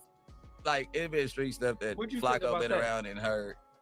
So, like, bro, like, tell me the real, but I don't think so. You get what I'm saying? But he went on the internet. Look, together. And I told him, I said, listen, I don't agree when you doing that. Outside, right? I mean, I'm inside with my son, right? He's 6. I to you about that. But you didn't tell them all Talk to me. So I got stuff in the house. You get what I'm saying? Yeah. So what a real hood dude is doing is hiding and stashing everything, right? So it could have been done. No, listen, it could have been done in like 30 minutes. You get what I'm saying? So, but I'm hiding my son crying and stuff like that. So I put him down. And she had no drawers on. And so her labial folds were flapping in the wind, creating the most disgusting wind you could possibly imagine. And I have no idea where Dan Homie got the idea that she's like a smoke show baddie that everyone wants to bang. She's just absolutely just, she's an atrocity at this point. So, I mean, look at this. Look at how odd this is. I mean, this is not something, I mean, people normally look at this and go, what the fuck am I looking at? And I do want to mention, the guys are throwing sandwiches at her. She is fucking gross. What? This is not a hot I mean, even DW Flame's like, man, Kara, she ain't got... Listen to what DW says. She got big ass. She got ass.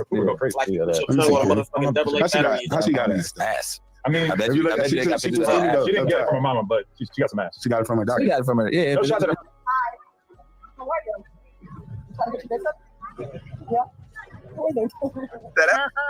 I mean, did she just say you trying to get? I can't stand it, but there is one person that thinks she's really hot, and that person is Adam the 16th of Nashville. Listen to Adam. Adam wants her on Plug Talk. Adam wants to tongue punch her fart. I want you to come with your hands up. So I took off my shirt, walk with my baby in the arm, put my hands up, walk back or whatever. She took the baby, they handcuffed me, put me in a car, and it was like, we're gonna just check and see if it's a hostage situation. If it's not or whatever like that, we'll let you go. And that's what happened. So that's all they had to do was just make sure there wasn't people there. So and they said it's called. So it was two separate occasions. WAG 100. Yo, listen, I was sleep. Like in the 80s, 20 years. Shit. Yeah, that's what I was that's why I asked the question. For like the community and stuff. Right, and it was like Dead homies. What are you about to ask, Brick? They finna call it no stumping when I whoop this nigga ass. Stumping? No stubber. No. Came over there tweaking because somebody from the inside. Okay, yeah. So when he I thought they were helping. I thought the dude was helping Cowboy with his car. No. Cowboy was helping him. Oh, okay. You just been a controversy. These niggas smoking weed, and that shit fucking me up. No, I called you and said, after all the shit you been doing, I called you and said, why the fuck is you outside with house slippers, my nigga? Oh yeah. You did. How many times? No, listen. Okay, I want you to understand. Fair point. No. Put it this way, right? The car, and then the is on the tow truck thing, right? With the baby. But my car is. Talk about that either. We gotta talk about that. Yeah. So okay. Oh yeah. No. I was gonna say that. I don't. Well, no. It's like he pushed the button. Cool motherfucker. On behalf of No Jumper, you guys send me into the Lions Den. What's the lawsuit on that, Dejan? Thoughts? Okay. Didn't we go over that? Didn't you read that earlier? This is basically like an insult. When I was kids, that's when the footage cuts out. Yeah, but the same shit. Yeah. We, The game, even though I don't own it. I'm talking about what I heard that day. On Borderline. Did he call greatest things ever? No, we could do it next time, right? I mean, shit, Ralphie will probably see this and weigh in. Hold on, and I think Brick Sweetie! Hey, no, Brick. We are at 10. I wouldn't. Bro, first of all, everybody, this. To get wet. We'll roll you a K2 blunt. He get his ass wet. He get everything wet. I get my hands. That's a freaky hoodster. Hey, See that turd on my hands? Oh, that is a little shit. Oh, that's why he my little shit. Yeah, I know. Man, what the fuck these niggas be on some weird shit? That's my little shit. I got a question. You remember all the way to the third time? Oh, yeah, hit it. When you said Wait, you trying me to and get me Adam, off wait, hold on, you trying to get me off of what I was saying. Y'all both said. No, why did you tell the internet me and Adam do gay shit all the time? Whoa. It's a lot of different kinds of gay shit. Whoa. No, you said that. You hear what the nigga just said, man? Okay. My bad, Adam. Me and him go to Broadway plays. There's a lot of different ways to be gay. No. We together. I cannot. We talking about the other stuff the gay. We went to get a Brazilian. Listening to Barbara Streisand. Yeah. Other shit. The thing. So it happened. When I pull up or whatever like that, Man. you know, I'm going by the thing. So when the dude started talking, I turned around. I'm on the phone. Get down. You get what I'm saying? That nigga stop. Nobody gets smacked. So when you see me way over here and him, bro, how you talking about justice and what you doing for the community when you actually invited a PDL around kids? You get what I'm saying? You got hundreds of kids. Well, technically, he's on the sex offender registry. Job done. He wanted to get the message out. I'm not saying that. I just they already bond. When they met. They met. With You him. said that they met. Possibly. Yeah, they met. They said, But that's no, maybe. they did a record and everything like that. You pull it up. No, but the only thing that's I'm not saying is you're lying at all. It's just Who lost his life as well, which we also have a clip for that. What he was saying in Wade. You get what I'm saying? That's when. But like, YG RSC didn't start popping off until he was like talking that gangbang and shit, but it just sounded cool. So it was like over fun. Shout out to Pooh. That's my dog. So Pooh, if you, I think he's a level 8, but we was outside and I'm. So only thing I want to go head up with, bro, and bro got the car showed up. And so did you get your car fixed? The Las Vegas News Bulletin, pull it. They did the research and it came to it. So when Wack said, that's who's the victim. Yeah, talk to me. So I got stuff in the house. You get what I'm saying? Yeah. So what a real hood dude is doing is hiding and stashing everything. I hope he got. But Wacky. I think when he said I'm about to get ordered up, because I think we had some. We had some words and stuff like that. What, nigga? But you probably thought he was coming from a different place. What I'm saying is, cause all right, two birds in one stone. Put it that way. If I get his number from Big Bro, or however I reach you, I'm like, where, get me in contact with Cuz, boom, boom, boom, boom. So with Cuz, I'm like, Cuz, they trying to, you know what I mean? I don't know that Cuz moving like this, so when I tap in, he's like, man, that's what Cuz do. I'm like, oh yeah. And they basically telling Cuz the same shit. I'm like, oh, that's why they want me to go get it from Cuz, because can't nobody else get it from Cuz. I'm like, this one, you ain't gonna be able to get back without you gotta come with some cash. You get what I'm saying? But either way it go. I get what you said. Yeah. All right. Are you growing like a little rat tail back there or something? Yeah. Oh, you are. This little spot right You got a little poof back there. Yeah. Oh, of course, Wax on there. So it was two separate accounts. Wax 100. Yo, listen, I was asleep. People calling me, and I really don't know what's really going on. Loose up. Trailer by murking himself. Second incident, also early morning, with a husband holding his wife hostage with a machete. Third, you said the feds that picked you up on numerous occasions, right?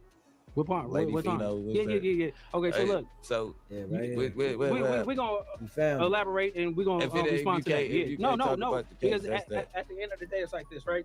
Because when the same time they came and picked your ass up, right? They came and got Big Useless, right? And then they rolled on me. Yeah. So you already know the answer. I don't know that they wrote on you. I'm telling you. I'm saying we dealing with two separate times. I hear you. Okay, wait, hold on. You're talking. No, look to them. Okay, so listen. You can't just say you know. Okay, no. So this is a couple of years ago, right? Yeah. Brick Baby hit me. Well, like I know. No, hold on. No, you on the play. Yeah, on the play, right? Yeah. And then some dogs eat somebody, right? So they contact Brick.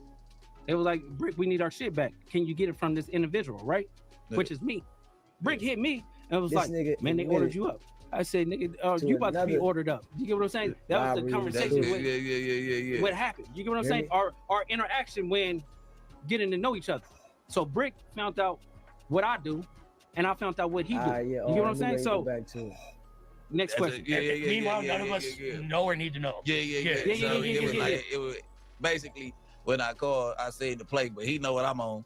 You get what I'm saying? Right. Because we argued, I think. Like, always got to go the extra inch. Want to demasculate me, want to sex play me, want to do all the extra. Like, what's up with all this shit, man? Is it because I had problems? I never liked that type before I got problems with type like that being said to me. So motherfucker said, I get it. You know what? If anything, motherfucker help me get out of that shell of feeling like that, because people are going to say whatever they want to say. I just did an interview with Jesse Lawless. Great interview, by the way, going to come out soon. But she had said some sex playing type shit to me that I would feel that way. And I thought maybe I would trip out about it, but I feel like I handled it actually pretty well. I'm comfortable in my skin, So to just hear people try to play it even now and try to put hate behind it and anger is crazy. Boy, you got to hear this. I like everybody. You said shark. The devil is LA's greatest podcast. She said shark. All right, so let's talk about shark. I didn't know you shark was at odds. He's a customer, real nigga. Penny wearing that. So, but when was this? Because, all right, look, you and Sharp used to do the news all the time, and I never seen. That's because I'm cool. And he didn't want to talk. Really, probably didn't want to talk about it because he knew he was on some poet. So you telling me when y'all was doing the news between y'all had some type of tension issue? Which is crazy how you're talking in the back. Of course, you were around for all of it. It's crazy how there was a whole month, and he even agreed. It was a whole month, so why wasn't nothing ever said beforehand? All right, so y'all was just keeping. I was out there keeping it 100. We could have played it multiple times a long time. Yeah. A long time. Listen. So why didn't y'all believe me a long time ago? And what to believe me for? Put your case up. You don't just go bleeding just because you say, oh, why we just can bleed somebody. Bleed me on what? Hell, young. If you had a problem, see, the smart game would have been give this content to yourself. But I see that everybody who wants to be on Adam's good side, and Adam don't even give about this shit no more. I don't even give about it. I can even tell in just his demeanor, like, he don't care, I don't care. You know what I'm saying? And so for somebody to come in and always think that like now talking bad about me gets them on his good side is just diabolical at this point. You know what I'm saying? I'm just kind of lost, man. Like, we'll get into like the things that me and her may have had to talk about or whatever the case may be, but like, you went and took it to the camera. I don't even believe you already. Like, anything that you're saying, I don't even believe you. Because I already know it's always about some clout with a lot of people, and a lot of people gonna sit there like, why even trying to come clout chase me? I ain't been on the channel in months, mind you. In months. I feel like you got a problem about happened last May. Got the receipts. I had to look like, damn, how long has it been? Oh man, we're gonna get to the bottom of it all, but I ain't trying to interrupt you. I'm gonna keep it clear, and I want to hear what's said. You know what I'm saying? And everybody know I'm married. I'm happily married. I have a beautiful wife. I've been with my wife 16 years, right? So that's beautiful. Thank you. And he knew because she told him, hey, I just met somebody named Hellcat. I'm interested in Hellcat. Lies. That was never told to me. I don't know what the homegirl even talking about. Talking about she told me. No, nothing. Like, what do you mean? Me and her aren't even on no type of situation where she's got to tell me anything. Like, so where did you even get that from? She don't have to tell me. Like, let me let you go. Come on. Just come with it. Well, okay. All right. Now, I'm not from here. Remo. You can tell you're not. You can tell you're not. You can tell. If you got a that came on to me and she said, hey, man, I want to holler at Hellcat, right? You want to at least holler at me and be like, hey, I know it, you know. Hey. Hellcat. We don't live in a small-ass city. He's moving everywhere. What are you talking about? Do you know this? Obviously, you're too slow to figure that part of it out. And I hate to have to say that. And I say it with love so far. This isn't small cities that you're playing in. Little counties. This is not it. You're tripping. Like, what are you doing? Like, we all supposed to know. Nah, you're thinking too big. You're thinking that you're bigger than what you are. And that's the problem. Like, oh, everybody sees it. So it should be told and known. And the mother should just be on your line. Nah, that ain't the way this works. Hell yeah, that's not the way it works. You're tripping. Once again, diabolical. The nigga sure was trying to one-up me. How? By not telling me that he know the. He let the. It's a weirdo complex. Like. Hey, ask this mother right here, right? Who told him about anything? I bet you it wasn't the bitch. No offense to her, wherever she is, wherever she may lie. Look. You can't even say that. Who told you? I did.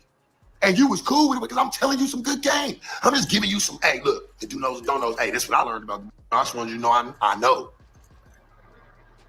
I see you trying to run your game. I don't want it to fuck you over in the long run. You're tripping. You are tripping. I'm the one that said something to you. And we're just chopping it up. But you know what? When I told you what I told you, I said, hey, this is game for you. This is shit that you're supposed to keep for your one-up. That's why you're using that word one-up. You probably ain't ever even used it in your life. I said, hey, man, this is the one-up for you for later on. You're 10 steps ahead. You couldn't hold water, mother. You could not wait.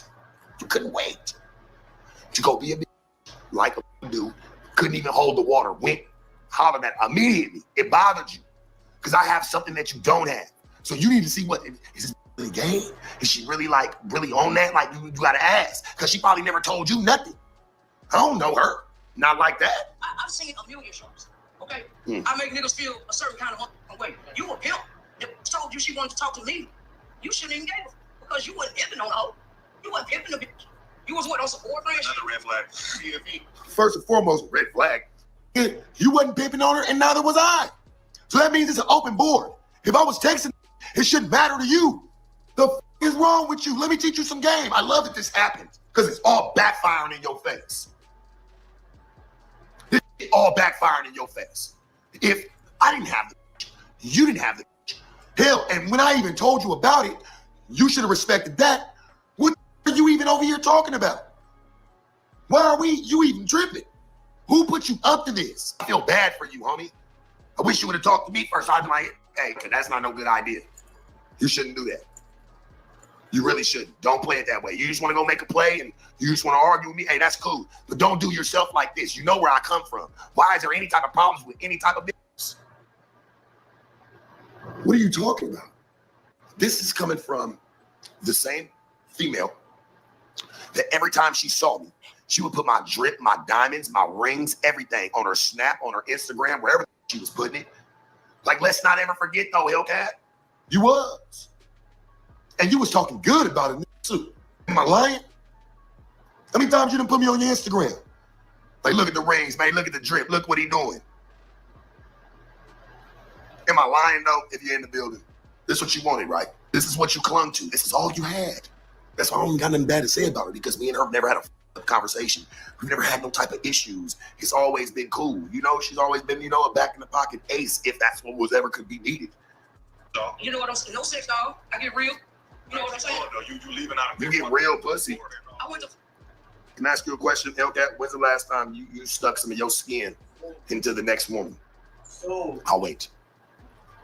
You say your jewelry's real. Okay, mine's fake. Okay, my jewelry could be fake, but your silicone fake too. I never knocked you. I never came at you or tried to sex play you and play with your mental for none of that. Like, what's up with you? Like, why are you doing all this? This is your first return on no jumper. This is what you do. Who taught you this? Who said this was okay? Why didn't you do this to your peoples? Why are you doing this to me? I ain't did nothing to you. You talking about a bitch. We talking about a bitch here, homie. That's what really bothered you and you up. So I say, okay, they ain't playing with you no more. She never played with me in the beginning. My ass had moved. Okay, I was doing the news the first 6 months. And if y'all remember, I was like, oh, I'm gonna find an apartment. I'm just going. You know what I'm saying? So I had moved out here to LA for like 6 months. I was flying back and forth. You know what I'm saying? And everybody know I'm married. I'm happily married. I have a beautiful wife. I've been with my wife 16 years, right? So it's a weirdo fun place. Like, I've seen a million sharks. Okay? I make niggas feel a certain kind of way. You a pimp. If she told you she wanted to talk to me, you shouldn't engage her because you wasn't pimping on her. You wasn't pimping a bitch. She never told me. You was what, on some boyfriend shit? Another red flag. BFE. You was on some boyfriend shit. BFE. Experience. And Adam know, he might say, hey, I know the, you know what I'm saying? But this nigga wanted to one-up me. He wanted to one-up me anyway. But my jewelry real, my ass real, my tripping real. Your ass real. You know what I'm saying? No sex, dog. I get real. That your ass is real. You leaving out a big part when you went to Florida. I went to Florida, man, so I got to swimming up in Miami. Oh, you gamed her for it all. You ain't even told me, you know this. But I asked the nigga, why is you texting the whole that I'm with? Nigga, if you really a pimp, you could have called my phone. I would have gave you the phone. See? But you would have never knew that if I wouldn't have told you. You keep trying to spin it because you mad about it. I'm the one that told you. She would have never told you nothing. I tried to put you on game. You tried to act like you accepted that game, but then you couldn't wait to go run it to the, because you know why? You have the same type of emotion and you already know deep down inside, hold on, he got something that I don't. Let's not sit there and try to dissect shit, baby, because I'm a surgeon. I have something that you don't. You can put the clothes on like me. You can go put on Hellstar. You can go put on Essential. You can go put on all whatever it is that you're putting on. Fly shoes. Hell, you didn't try to copy some of my style. Let's not get it up. Let's not forget. Like I told you, you sit there and man, look at my dime, everything. I put them right in your face. Hell, I take them off and hand them to you. You never called them fake to my face? Now all of a sudden you ain't cool with me. Everything about me fake, right? Because you feel like I'm fake. So everything on me's gotta be. Who you been trying to talk to? Like for real. We gotta draw it out. Who you think I'm stupid? See, you couldn't even hide it like that because you very green. Kind of gave you away. Like who told you like anything that you was never on this time? You see what it is? You don't want to tell me. You trying to one up me. You think you gonna one up me? Bitch was gonna choose me over him. Cat not cat because the bitch sent screenshots of Shark texting her about Hellcat and then sent it. Okay, where's the screenshots? Bring them, cause I got them too. And none of my falls within a gap. There's no gap throughout the text messages. I mean, I can show them all. I got all the receipts. So why would I even have to play like that? I never sweated, I let it. I don't sweat, I let. I never had no issues with nobody. Why am I being perceived as this person that's as such? So that nigga say, I don't sweat, I let. Damn. Call myself doing the right thing. I'm going to say this. Anything I ever do with it, I know, like, even if I see a nigga with it, I know. I'm not saying nothing, man. Hey, find out on your own. Because it's like this, when you do say something, all they do is try to throw a spin to it. She never found out from the bitch. Who the fuck did she find out from? So it's got to stand, my case has to stand up. Who the fuck did you find out from? You didn't find out from her. Sitting right next to her as she's sitting. I'm watching. I'm reading the screenshot. Goddamn. Where are they at? So I know it ain't that. So Sharp was dogging you out because I ain't never heard Sharp really say anything about you. This is not Arkansas. Big city. It takes time to catch up to what motherfuckers is doing with the next. Like, what are you talking about? I told you when I felt like I seen it. I told you. I never had no conversation with that bitch through no text message, no nothing. You must bold-faced lies. We can all dive into the phones. And like I said, you'll find inconsistencies. Deleted anything like that. Let's not play. Don't try to play me, dog, and don't try to run no game. Like I said, we're not even done. So you went and got up after this and went and got a cut. Sharp was currently still conversing. Wow. You feel me? And Sharp knows that the bitch is with Hellcat and he keeps it a secret from Cat. You feel me? Acting like he didn't know. You know what I'm saying? So he's texting him. Once he sees the video go viral of this and the note. Yeah, when I saw it, I thought I'm talking to my partner. What am I doing wrong? I never came at her in no type of fucked up sense. I put her on to some game. Like here, I never said I want the bitch. I never said I want to with the bitch. Nothing. Why am I being thrown in the bus and I'm the sucker? And I've been dealing with way longer than probably both of y'all. Let's be honest. She met the right where I met. On Melrose. We know how it go. And I've been many Melrose. What? How is this my issue now? Because I told you, and now it wasn't even the bitch that told you. You giving her more credit than you're giving me. But that's how I go though when you're playing with squares. And see, I'm trying to think I'm doing you a favor, but really, you just trying to hold score, trying to play and trying to make it seem like I caused an issue. Stop.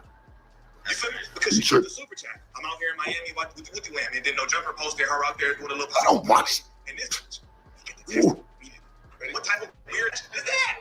Make sure where you came from. Where the camera at, Josh? Yeah, where you came from, nigga? This is a disgrace. Look at this weak ass. This supposed to get this ass, nigga. Ain't no special powers in that weak ass book. Nigga, I'm here for a week. My nigga Boss Cross, what's good with you, bro? What's that about? I'm here for a week. Now, let's see if you really know me, church. I don't know. So you felt like a big boss by going in there and grabbing a cup that has been abused. You know, it was a gift. It was a secret Santa gift. You felt cool going in there, grabbing that cup, spitting in it, throwing it on the ground, breaking the cup. Like it was supposed to, like, I'm not going to listen, homie. It was a nice gift. I don't want to disrespect, baby. You know what I'm saying? Because she was a cool chick and she never did nothing to me when she was there. And I feel like that's me just being solid and being real. She ain't got nothing to do with this. But it's like, damn, you act like you was doing something crazy to me. Like, this was something that I got at the office, bro.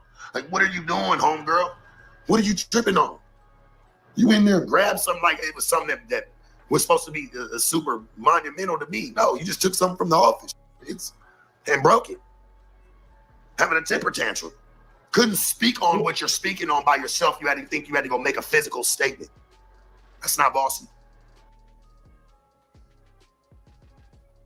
All right, so for this video, I wanted to share some extremely troubling information with you guys about this guy, Sharp Rob. So Sharp Rob is a former rapper from Las Vegas, Nevada, who made an appearance on Soft White Underbelly, where he LARPed as a prolific trafficker of women and would later catch the eye of Adam 16, who would give him a partnership at No Jumper as a podcast host. And Sharp would go on to be featured in some of the most viral moments in the history of No Jumper as this OG pimp character. And early on, he had quite a fan base that he grew as a result of this from his rapid uprise in the viral moments. The only problem is that he's only known for going viral for verbally abusing and berating women to the point where the show ends early. And the titling for these videos is always consistent with Sharp spazzes out on female guest.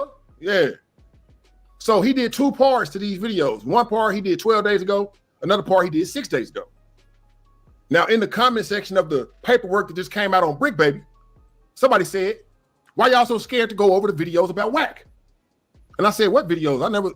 I never seen a video about whack. See, that's the thing. I never seen a video about whack 100 saying that people say he was an informant. I never seen it. Now, they say that there was a video about a year or 2 ago, but the video got took down by WorldStar. So, like I said, everything that's said in this video is a reflection of the homework the Street Certified News did. Cliff World TV, I'm just reacting to it, man. If something stands out, I'm gonna give my true reaction. And I'm basically saying that as a disclaimer, like, hey, whack, don't send me no cease and desist letter to me, okay? Send it to Street Certified News. You gotta get it from the top, man. But anyway, with no further ado, we finna get off into it, bro. A lot of people scared to do this. I don't know why. We finna get off into it, Pete. Is WAC 100 a federal informant? Oh, I have no idea. I have no idea. Now, it certainly, it wouldn't shock me to find that out. But, well, here's the thing. When you say federal informant, like, this has been a long period of time. So, I mean, a federal informant, like, in what case? You'd have to give more of a precise scenario of, like, what case, what trouble did he get in? And in case y'all don't know, he's talking to Al Prophet. I'm going to see if I can minimize the screen a little bit. The black guy at the bottom right here, I don't know his name. I'm pretty sure somebody knows his name. He's talking to Al Prophet. Like, I think it's more likely he latched on to loose cannon and all them, knowing he can use them to help get rid of Big U just for his own uses. I don't think it's necessarily because he's doing it for the government. No. Right. This idea that everyone's a... Depending on how long you've been watching this channel, I done said this before. I literally just said this in the last video that I mentioned Wack in. I said, bro, I think that he was using loose cannon in them to bring down Big U. Definitely said it.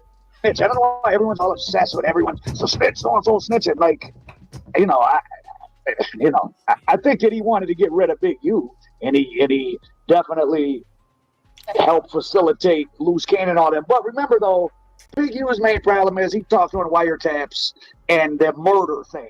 And the murder doesn't have nothing to do with any of the rest of them. That's what got the investigation started. And they tapped his phone because of the murder, and he was talking on the phone. So all that stuff with loose cannon and all them, it's definitely evidence and it's not helpful, but he had the same type of case. All they might have done is add a charge or two, but he's his own worst enemy. So it's not WAC 100's fault, loose cannon's fault, or none of them. That murder got them looking at him, and they put that tap on his phone, and he was, judging by what's written up in that report, he was talking pretty reckless on the phone. What do you... Hey, chat, let me know, is this street certified news right here in the corner? The dude is talking to Al Prophet? Because that's the video we're reacting to right now. So let me know, man. Shout out to Street Certified News. Think about just the whole Cali gangbang podcast culture. I had a... Okay, let's just get off into what I'm assuming that everybody came here for. All this rolling 60 stuff going on and Big U, and there's been a lot of people that have like kind of come out just more than us and have really had negative words for WAC 100 regarding his information and how he shares information and how it could potentially be helping law enforcement.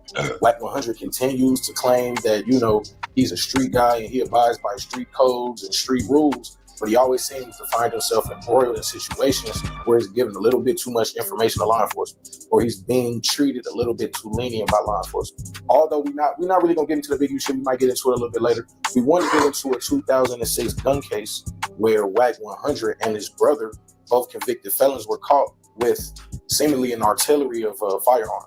Shout out to Active Chuck's Bruce M's.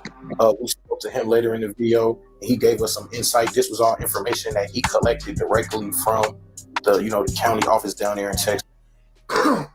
Excuse me.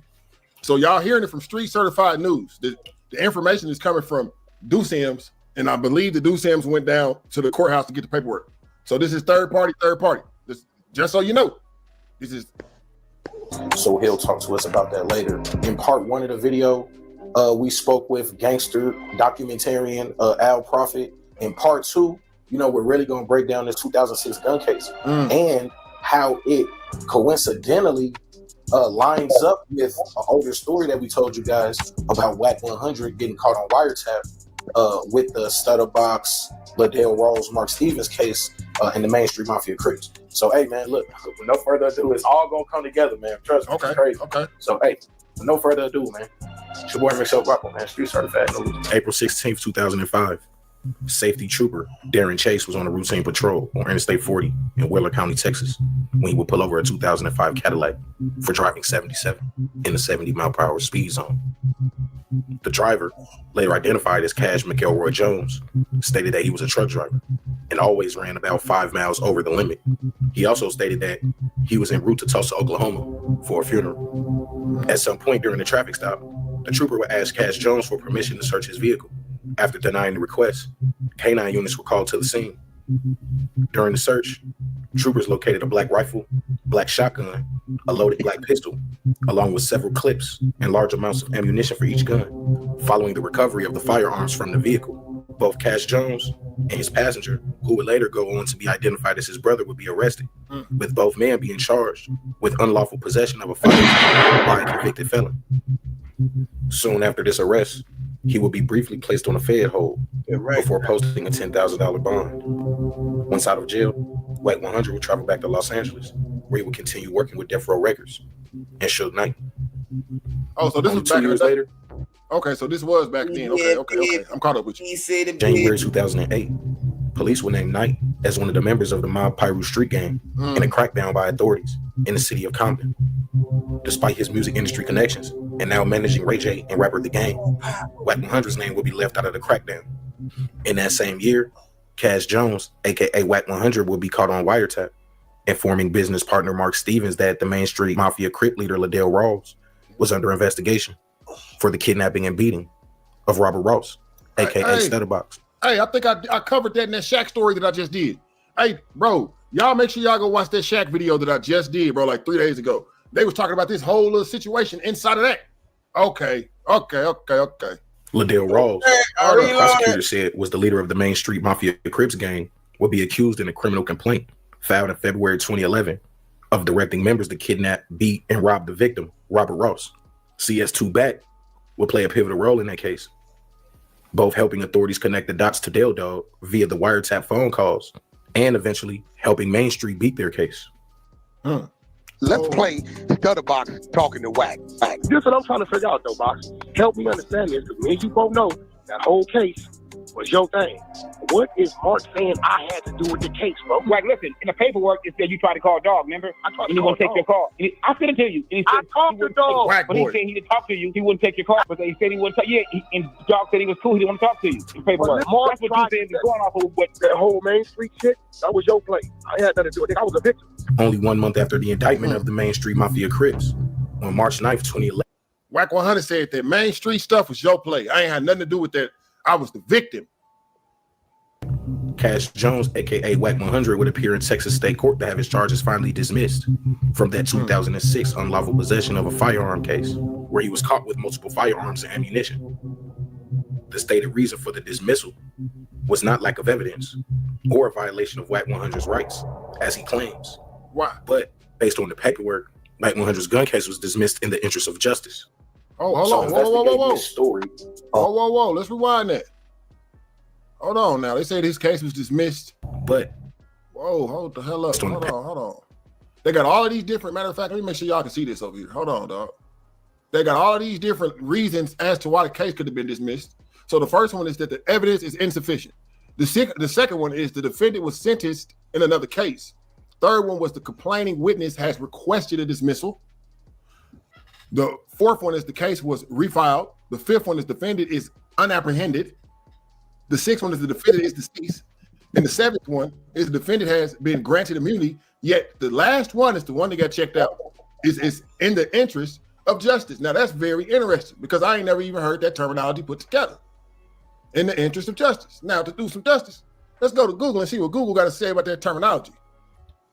What does in the interest of justice mean? What exactly does that mean? In the interest of justice is a legal phrase used when a court decides that a certain action, like dismissing a case or granting a new trial, is necessary to ensure a fair and just outcome, even if it deviates from strict legal procedures. Now, let's read some of that, bro. Here's a more detailed explanation. Fairness and integrity. The phrase, they give us other phrases. The phrase signifies that the court believes a particular action will uphold the principles of fairness, integrity, and the pursuit of justice in the legal process. Okay, so the term interest of justice means when a court decides that a certain action, like dismissing a case or granting a new trial, is necessary to ensure a fair and just outcome, even if it deviates from strict legal procedures. Now that kind of sticks out right there too. So Wack 100 got his case dismissed, and it was dismissed in the interest of justice. And y'all just got the definition for what that is. Formulate your own thoughts. Wack 100's gun case was dismissed in the interest of justice. So investigating this story, we tapped in with our brother Deuce M's of Apple Chucks, a very popular California-based media company. They really tapped into the streets, and Deuce M's, man, this is somebody who, when it comes to Wack 100, and he's done extensive research on this guy. He really breaks down, how Wack 100, and why he concocted this whole improper search and seizure thing. So this is my question. So Wack has addressed this before, right? Because we know the story real. We got the paperwork. He can't dispute it. It's a real case. He really got caught with hella guns as a felon in Texas with other people. And his brother was a felon, right? So it was 2 felons that got caught. Right. So has he ever explained how these charges got dropped? Because you sent me the paperwork and I see what it say, and it says in the interest of justice. I sent you the video where he claims that it was dismissed for illegal search and seizure, right? Now, within that same paperwork that you got, I got that paperwork from the clerk of Wheeler County, Texas, the deputy clerk, old Debbie McLaughlin, right? And you probably can see that on the email, right? Okay, so I'm gonna pause it right here. Shout out to Deuce M. Matter of fact, Deuce M's be running the Active Chuck page. So Deuce M took it upon himself to get the official paperwork. Now, I'm gonna allow him to explain what happened from there. But y'all see right here, I done paused it. Here's all the official information. Man, y'all can do with that what you will. But let's hear what the rest of what Deuce Sims had to say. To verify where I got it from. And there was a motion to suppress the evidence, which essentially argued fruits of a poisonous tree based upon the argument that this was an illegal search and seizure. Right, I saw that. And the judge denied that. Right. Now, what? Now, let's hold on. No. We're finna go over everything thoroughly. Let's read this piece of paper that they slid by the screen. Now, it says, to the Honorable Judge of Court said, now comes Cash McElroy Jones, defendant, and files this brief in support of his motion to suppress and respectfully shows the following. Number 1 says, the defendant has been indicted for the offense of unlawful possession of a firearm by a felon under Texas Penal Code 46.04A1. Oh, so this happened. Okay. So then number 2, it says, defendant Jones previously filed a motion to suppress evidence gathered by the Texas Highway Patrol, the Wheeler County Sheriff's Office, and DPS Special Crimes for their actions prohibited by 4th, 5th, 6th, and 14th Amendments to the United States Constitution. Article I, Section 9, 10, and 19 of the Texas Constitution, and Article 38.23 of the Texas Code of Criminal Procedure. The search of the defendant's vehicle without a warrant and his subsequent arrest are presumably unlawful. Okay. So they definitely stated a code there. 38.23 of the Texas Code of Criminal Procedure. The search of the defendant's vehicle without a warrant and his subsequent arrest are presumably unlawful. Specifically, defendant Jones moves for the suppression and exclusion of the following. Denied that. Any and all tangible evidence seized by law enforcement officers or others in connection with the detention and arrest of Casmaroy Jones. Right. Okay, so WAC 100 put in a motion to suppress evidence underneath the act of it was an illegal pullover. He's saying that they pulled him over illegally, so he wanted to suppress that evidence, and that's what was on that paperwork that was sliding by. I just had to do with justice, right? We ain't gonna just let paperwork slide. We ain't gonna read it. So let's hear what Deuce M's and Certified News is saying now that y'all got all that information. WAC, I'm sending you the thing where WAC is saying that's how his case got dismissed. I get pulled over and the search happened in Texas, right? So immediately, that's why they had the Fed hold. They like, well, yeah, you know, he crossed the state lines, but you can't prove none of that. How you know I didn't pick it up in Texas? If she found something. Wheeler County, there you go, Cass Jones, Wheeler County. Them motherfuckers. Hey, bro, shout out to Texas for having audio and video on the front of their squad cars. Because if I'd have been in Cali Beach, I'd have been fucked. I'd have had to take it. Because they have to write the report based on the audio, the video and audio. Yeah. Like if I'd have been to California, it'd have been my word against them. The X-Con word against theirs on how they got it. Them niggas could have said they saw something with the back seat. They could have said all kinds of shit. But because they had audio and video, that's what they. Right. So basically, WAC is lying about why this case got dismissed, and we know that because we contacted the clerk in Texas. They sent the paperwork, and it clearly states that his motion to suppress was denied because the judge found that none of his rights got violated. They did the right kind of search, and this is what they found. So then when they had the right probable cause. So he didn't get that evidence suppressed. So then so they actually denied the motion of suppression that WAC 100 put in. Okay. I see the motion to dismiss. Right. And the judge grants it. And I see it's a list of all of these things that it could be. In the interest of justice. Right. And it's a lot of checked. You said what? One of the boxes is checked. Right, only one of the boxes is checked. But the things that it could be were surprising because it was like lack of evidence. Nope, that's not the problem. Illegal search and seizure. Nope, that's not the problem. Like I think it said something like the person that died, or it was like a few different reasons why they would drop the case, and none of those things were X'd off. except for this thing that they call in the interest of justice. In the interest of justice. What's your take on what does that mean? And I just read y'all the definition of what that means. We're going to read this definition again, then we're going to get into their definition too. Now, in the interest of justice says, it's a legal phrase used when the court decides that a certain action, like dismissing a case or granting a new trial, is necessary to ensure a fair and just outcome, even if it deviates from the strict legal procedures. Now, that last part, even if it deviates from the strict legal procedures, is that's kind of crazy. So y'all are override in the interest of justice.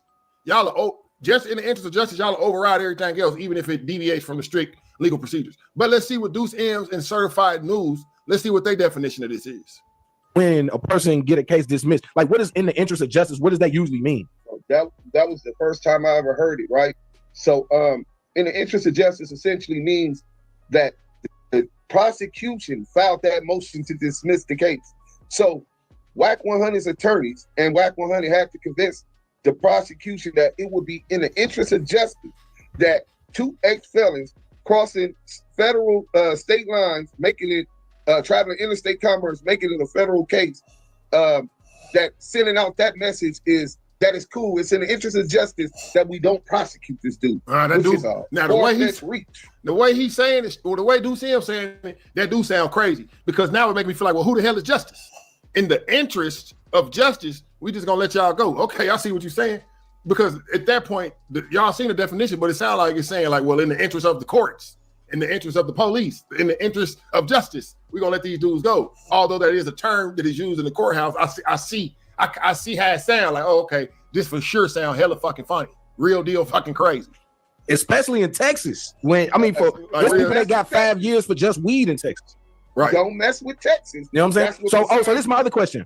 So like you said, he's trafficking guns across state lines. Him and his brother are already convicted felons. Somehow, some way, they get their charges dropped. Why did this thing never go federal? Right. The feds have put a Fed hold on him off of the top. He admitted to the police in the statement to the trooper, Darren Chase, that they had came from California and he was going to pick up his mother for because she can't travel. But the dude, once WAC 100 says that he got a bail, his brother didn't get bail. They let him out first. He only had $180, but he had a black card. He says that a white man picked him up, him and his brother, but the bail bondsman was closed until a couple of days later. How did you? And then he said the airport was 50 miles away. He was transferred to Beaumont, a federal facility or some kind of holding facility in Beaumont. He was in jail for not just a night or overnight to the next day. He says 6-7 days later, he was still in jail on a hold, and that the feds came all the way to where he was at to tell him, hey, look, we don't want to pick up the case. Like, why would the feds come talk to you in person? Right, they just wouldn't pick it up. Or they would fax over information to the jail or to the district attorney in that city. Now, y'all can pick it up. We can't do it. Why did they have to come speak to you face to face and then you get a bail? You know what I'm saying? And then they don't pick it up. So this was the interesting thing I'm gonna put in there, and it's gonna come with the story. Like I said, we working on the story. Within 1 month, so in my research, and this is a little spoiler, man. So you know what I'm saying? Within the research, that Main Street Mafia case, where WAC 100, we know by now, was caught on the wiretap. The indictment for that case was February 2011. That's when those guys got indicted. Now they end up the case getting dropped in June, but they got indicted in February 2011. WAC 100 guy was going on before that, huh? But the case, the case started in 08. So yeah, I know the case started in 08, and they was investigating it that whole time. WAC was caught on wiretap in 08, but they actually didn't file the charges to 2011. Went to jail. Coincidentally, a month later, WAC 100 gets his Texas gun case dropped. Almost a month to the day in March of 2011.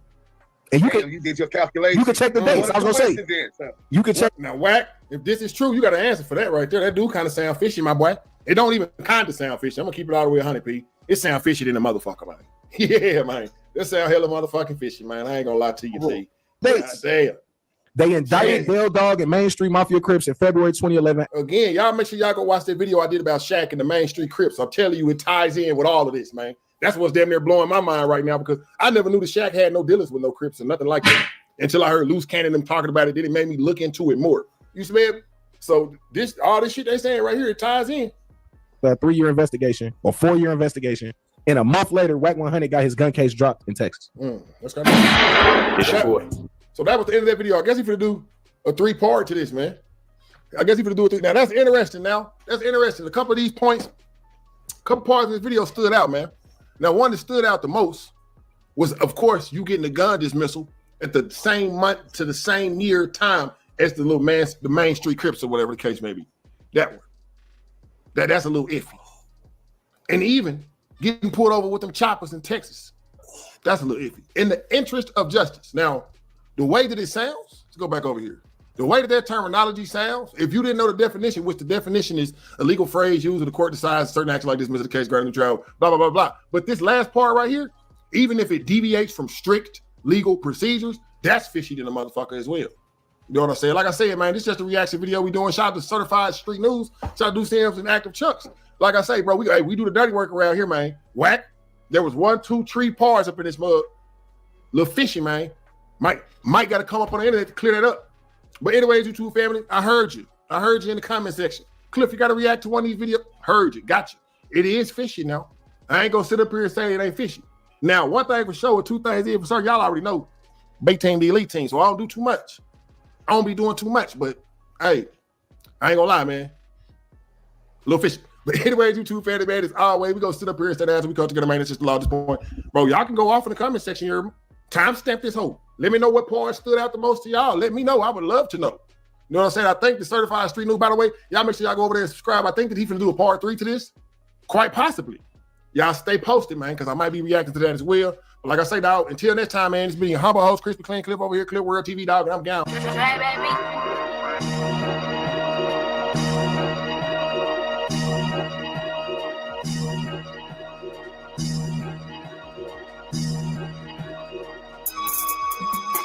Feeling like Jesus, trying to run 2 million up like peace. These niggas rest while they always cheat. I want me a rolling with a dime that's free. I gotta keep a block over shit get grease. I want me a bitch that don't really need INDEPENDT. That's what the bitch gotta be. Put on a stroke, gotta pay a finder's fee. I ain't choose the game, but the game found me. Always praying to the Lord, have mercy on me. I ain't big, I always have to have a 30 on me. I'm the MVP, put a jersey on me. Got that boomerang, I ain't at it Murphy. Strike 3 niggas out, yeah, it's a turkey. I fuck with addicts, don't fuck with perfect. Front about you with a water. Feeling like Rich Homie got a man of the year. Walked in with 2 cups on the man of the year. I ain't playing with these niggas.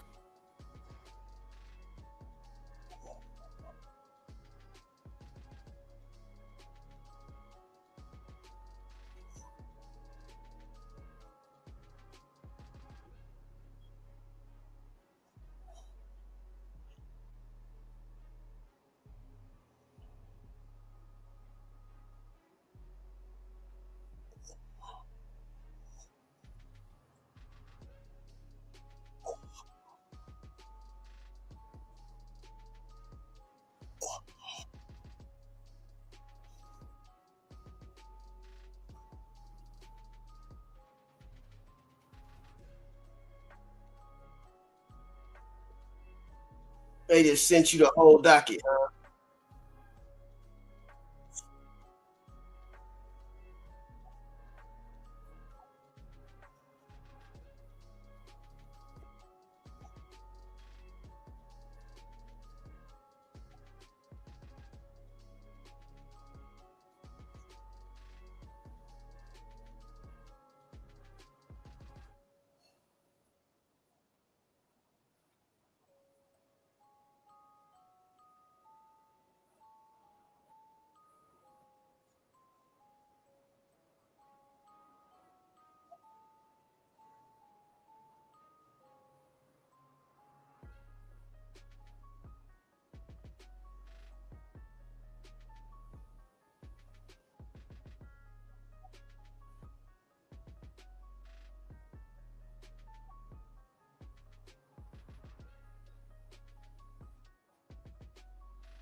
Whitey Danger. Whitey.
nigga said, all bodies.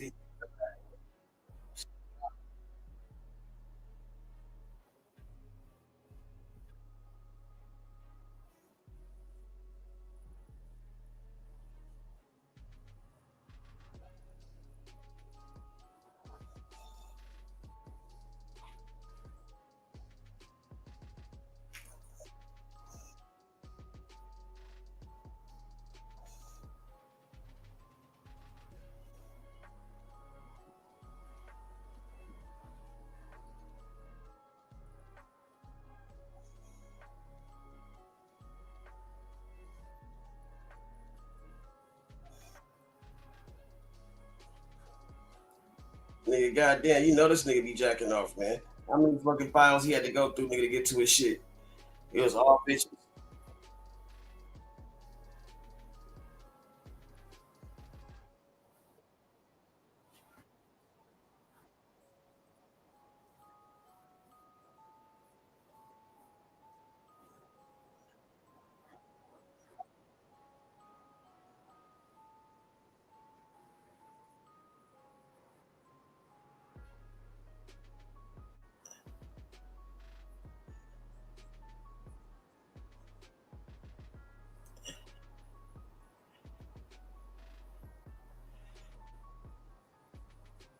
Firearm in his waistband. When the defendant was arrested the following day, check this out. We will let you continue to do what you're doing as long as you rat them out. And essentially what happened is that he did that. He would rat out his competition to center. The only way he got caught is because they told him, here's the one caveat. We don't mind you making money doing what you're doing. You just can't commit crime now that you're working with us.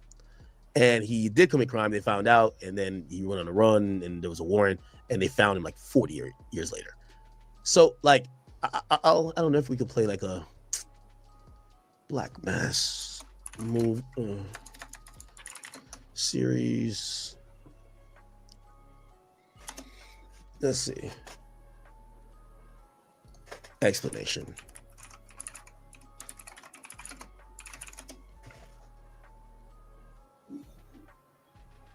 Listen. James Whitey Bulger, born in Boston, Massachusetts in 1929. Whitey Bulger was a notorious Boston crime boss who led the infamous Winter Hill Gang from the mid-1970s. So the reason I'm bringing this up is like there's so much like really suspect things happening with this whole content RICO. So this is why I bring this up. So back like in the 70s, there's this guy named Whitey Bulger. He's a gangster. He's doing whatever he's doing. But if essentially the police and him come to an agreement that don't lock me up. I'm not going to kill nobody. I'm not going to hurt nobody. But I'm going to keep making my money. But I'm going to help you catch the other guys. Listen to this. To the mid-1990s, engaging in illegal activities including gambling, loan sharking, and murder. Surprisingly, Bulger was also a secret FBI informant. His brother William Bulger was a prominent Massachusetts politician, creating an unusual dynamic within the Bulger family. Bulger was on the FBI's most wanted fugitives list for 16 years, second only to Osama bin Laden. He was eventually captured in 2011 in Santa Monica, California, living under a false identity. His life inspired several Hollywood films, including Black Mass, where Johnny Depp portrayed Bulger, highlighting his brutal and complex character. In 2018, at the age of 89, Bulger was brutally murdered by several mafia-affiliated inmates in a West Virginia prison, marking a grim end to his... Okay. The point what I'm trying to say is that Whitey Bulger stands for a character who basically gets to operate as a gangster, but he's working with the cops. And he works with the cops to take down everybody else, but not himself. Now...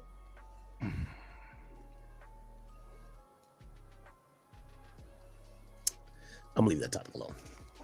I'm gonna leave that. When you realize the feds picked their favorite gangster and they teamed up with their favorite gangster to get rid of all the other gangsters, and they gave their favorite gangster one rule: you just can't kill people. And the only reason why he got locked up, he killed people after they told him you can't kill people. But he was working with the FBI.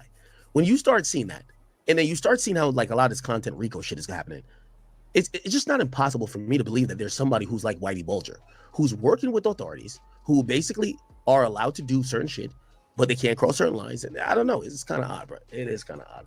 Anyway, Brick Baby's paperwork has supposedly came out. And let's get back to that. Okay, so this after law enforcement seized the weapons and arrested, blah, blah. He continued undeterred. He erupted at his place of employment. That's why I went into the Whitey Bulger stuff. I'm going to be honest with you. The reason why I brought a Whitey Bulger, I'm sorry, my point evaded me before it came to me now. If y'all are keep reading these paperworks that are keep saying niggas are getting locked up because they spoke at their place of employment, like they're literally telling you, bad work, right? We're locking them up because they keep corroborating our stories via their place of employment. If anybody keeps speaking about this and what they've done, what they've seen, who used to blah, blah, don't that feel odd to y'all? It's kind of To me, that feels odd.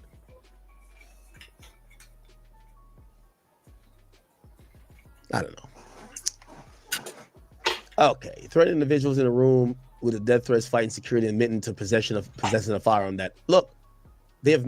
This is why I can't understand. As I said, I'm checked out of this stuff right now because after the whole thing, y'all seen what happened. I'm like, so nobody's gonna admit that y'all actions on No Jumper and actions on these apps are directly in the RICO or not RICO, not directly in the paperwork.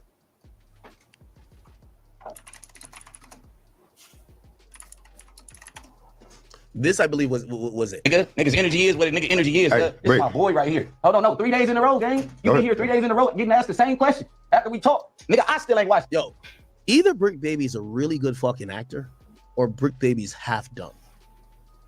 You're the top gangster guy at No Jumper, and they start talking about criminal cases and all these things about you that they want you to corroborate. Again, I'm gonna just throw this question out there.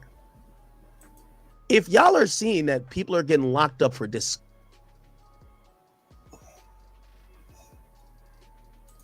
their case on camera, why were they having this conversation on camera? Put on. Dead homies, send a screenshot for today. It's not. That's what I'm saying, gang. Come on. Dead homies, nigga. Rock spot when 7-Eleven started, nigga. When Gunna Kid started, nigga. Dead.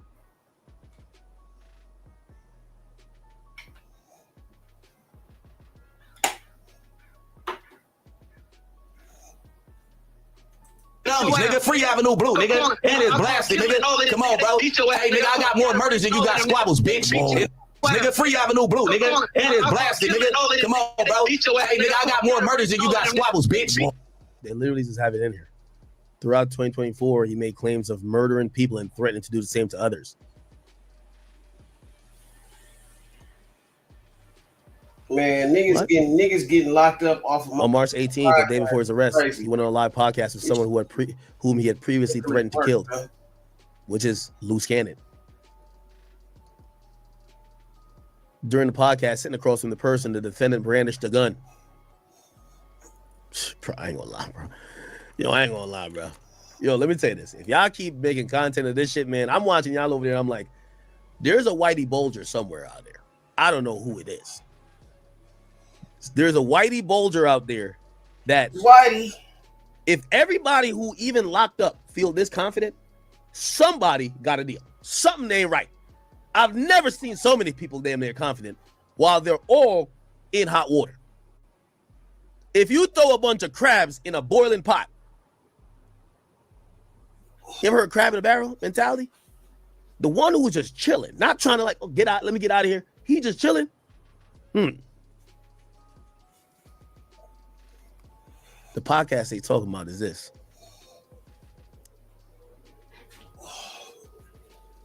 Where is it there?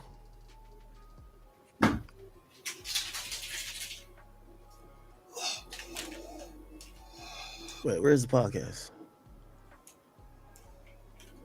I'm gonna just with me and like that, and then he's just talking about Lefty. That was some years back. Quit 600. We both. Wait, hold on. You're talking. No, you look. to them. Okay, so listen. Twin. Look. Fine. Nah, this was. So Brick supposedly had a gun on his waist. It was here. Look. So you only can respect it, but when my brother, Whack, right, run content on me, you couldn't. Or when.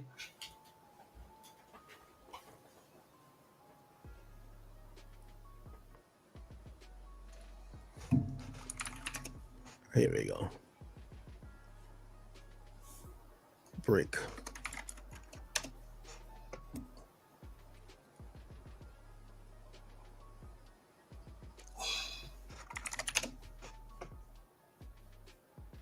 I don't know if I can find the exact thing. You go look. Yeah, nigga. Type of personalities we. Graham disposable vape is built different. All homie CC is a fraud, but he has a brother who was on the internet. He hates dude. Yeah, but that article is All not right, on the here it internet is. about the DNA. It is. A little different and all that.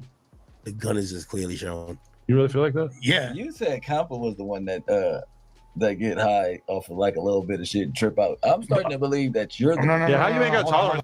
The paperwork actually mentions in it. Jesus Christ. During the podcast, sitting across from that person, the defendant brandished a firearm in his waistband. When the defendant was arrested the following day, an unsecured firearm with multiple magazines and of live ammunition matching that seen in his waistband were found with him staying with his young child. All the above conduct occurred after years of violent crimes, firearm possession, evading charges, and troubling conduct disseminated through the internet. Chat, they're constantly saying these guys beefing on podcasts.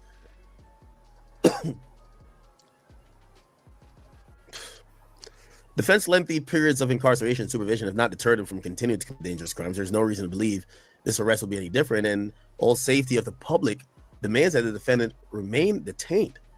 Says defendant is intercepted discussing criminal activity, including pointing a firearm at his partner and a child. They say in the first several months of 2023, Brick Baby was intercepted on multiple court-authorized Title III wiretaps, both his phone and his associate's phone. On multiple calls, the defendant discussed his criminal activities through 2023.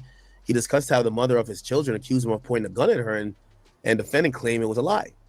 But on June 20th, 2023, a second person accused the defendant of the same conduct. That day, the defendant's significant other stated, "You pulled a gun on me with your daughter. You pulled a gun on me in front of your fucking daughter. You pulled a gun up on me with your bitch ass." The defendant responded, "I don't give a fuck, nigga. I don't give a fuck, bitch. Ever since I've been with you." The following day, the defendant argued with Casey again about her picking up her daughter, ordering her to take the fucking baby outside. "You stupid bitch. You sit in the house all day, you dumbass hoe."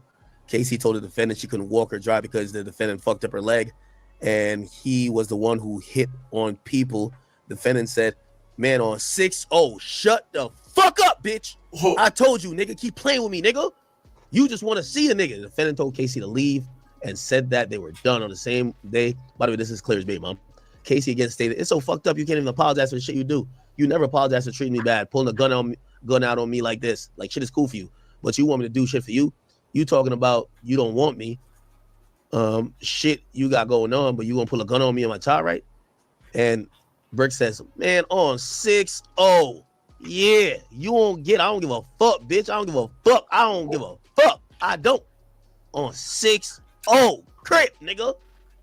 Okay. Following the above mentioned calls, law enforcement obtained a search warrant for the defendant's home car in person.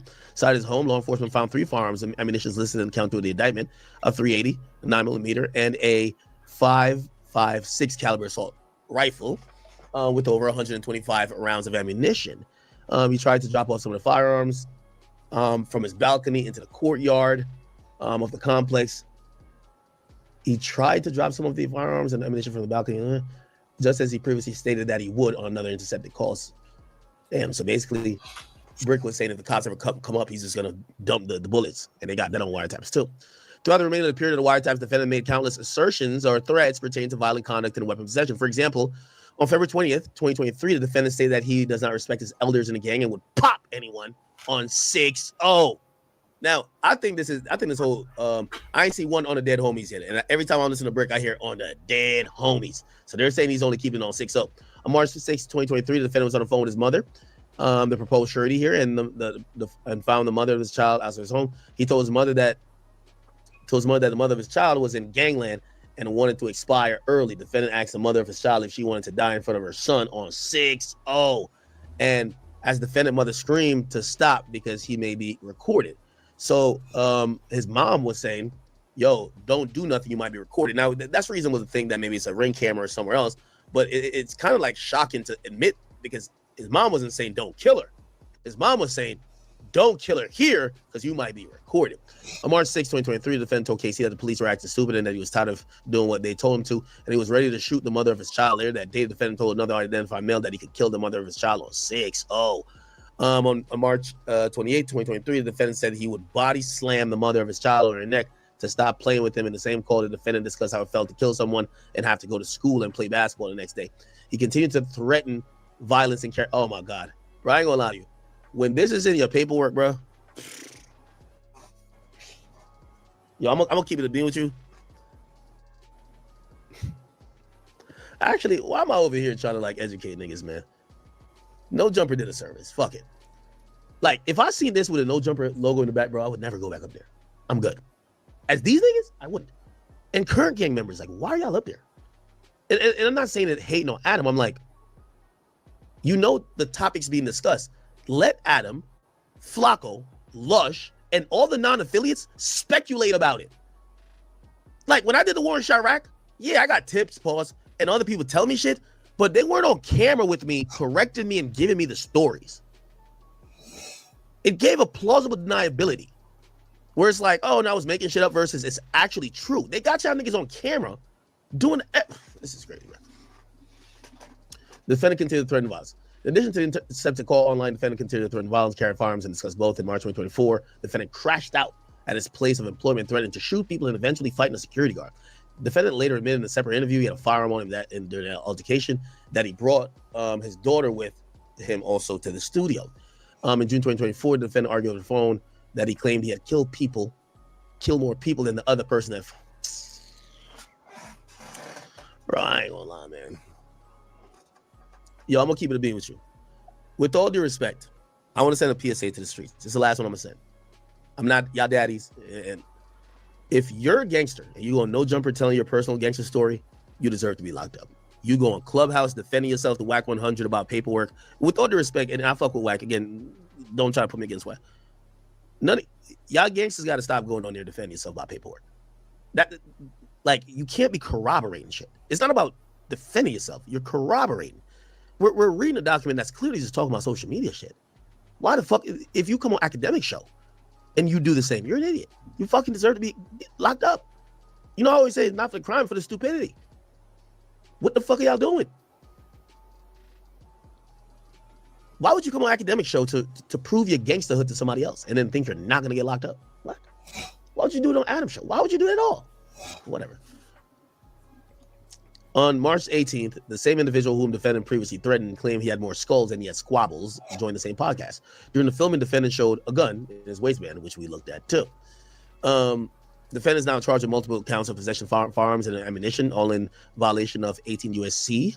922. The first charge stems from the defendant shooting 3 bullets into a business parking lot in July 2022 to ward off would-be robbers. Second is a charge to involve all firearm and ammunition found in his home in July or June 2023. Both these charges followed 5 felony convictions from 2010, 2012, 2014, 16, and 20, respectively, while the pretrial report includes a longer criminal history with out-of-state violations.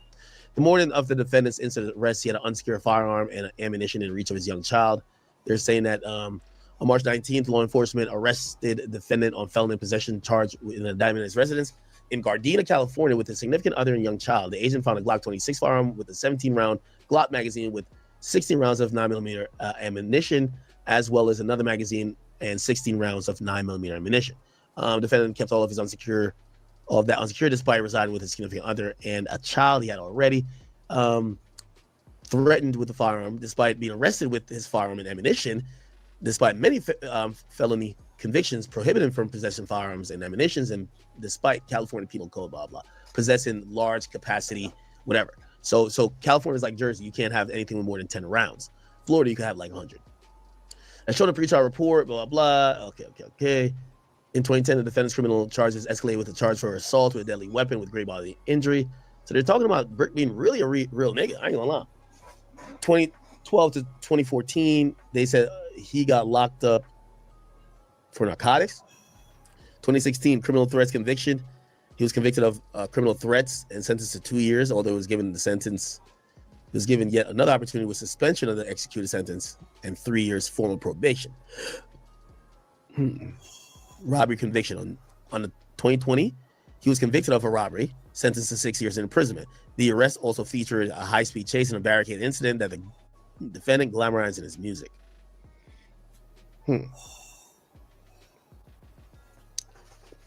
As a juvenile, defendant was carrying a concealed weapon. He robbed and he was a minor in possession of a weapon. His further arrest for narcotic sales, many failures to appear. Okay, so they're kind of striking out the reasons why he shouldn't be let out. Defendant's crime does not pertain to only violence and weapon possession. He's currently under investigation for fraudulently applying FEMA benefits by claiming to be a renter of a property in Pasadena, California, destroying in the Eaton fire in 2020. Moreover, his digital devices seized during the previous arrest. He was in possession of multiple social security numbers, addresses, and personal identifying information that he had bought on WhatsApp. He even had a photograph of the driver's license with his photograph, but a different name, address, and state.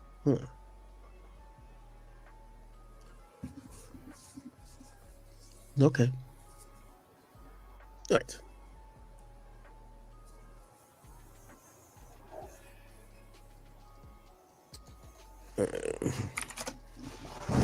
Last thing I'm going to kind of look up here when it comes to this is, didn't I post that paperwork part?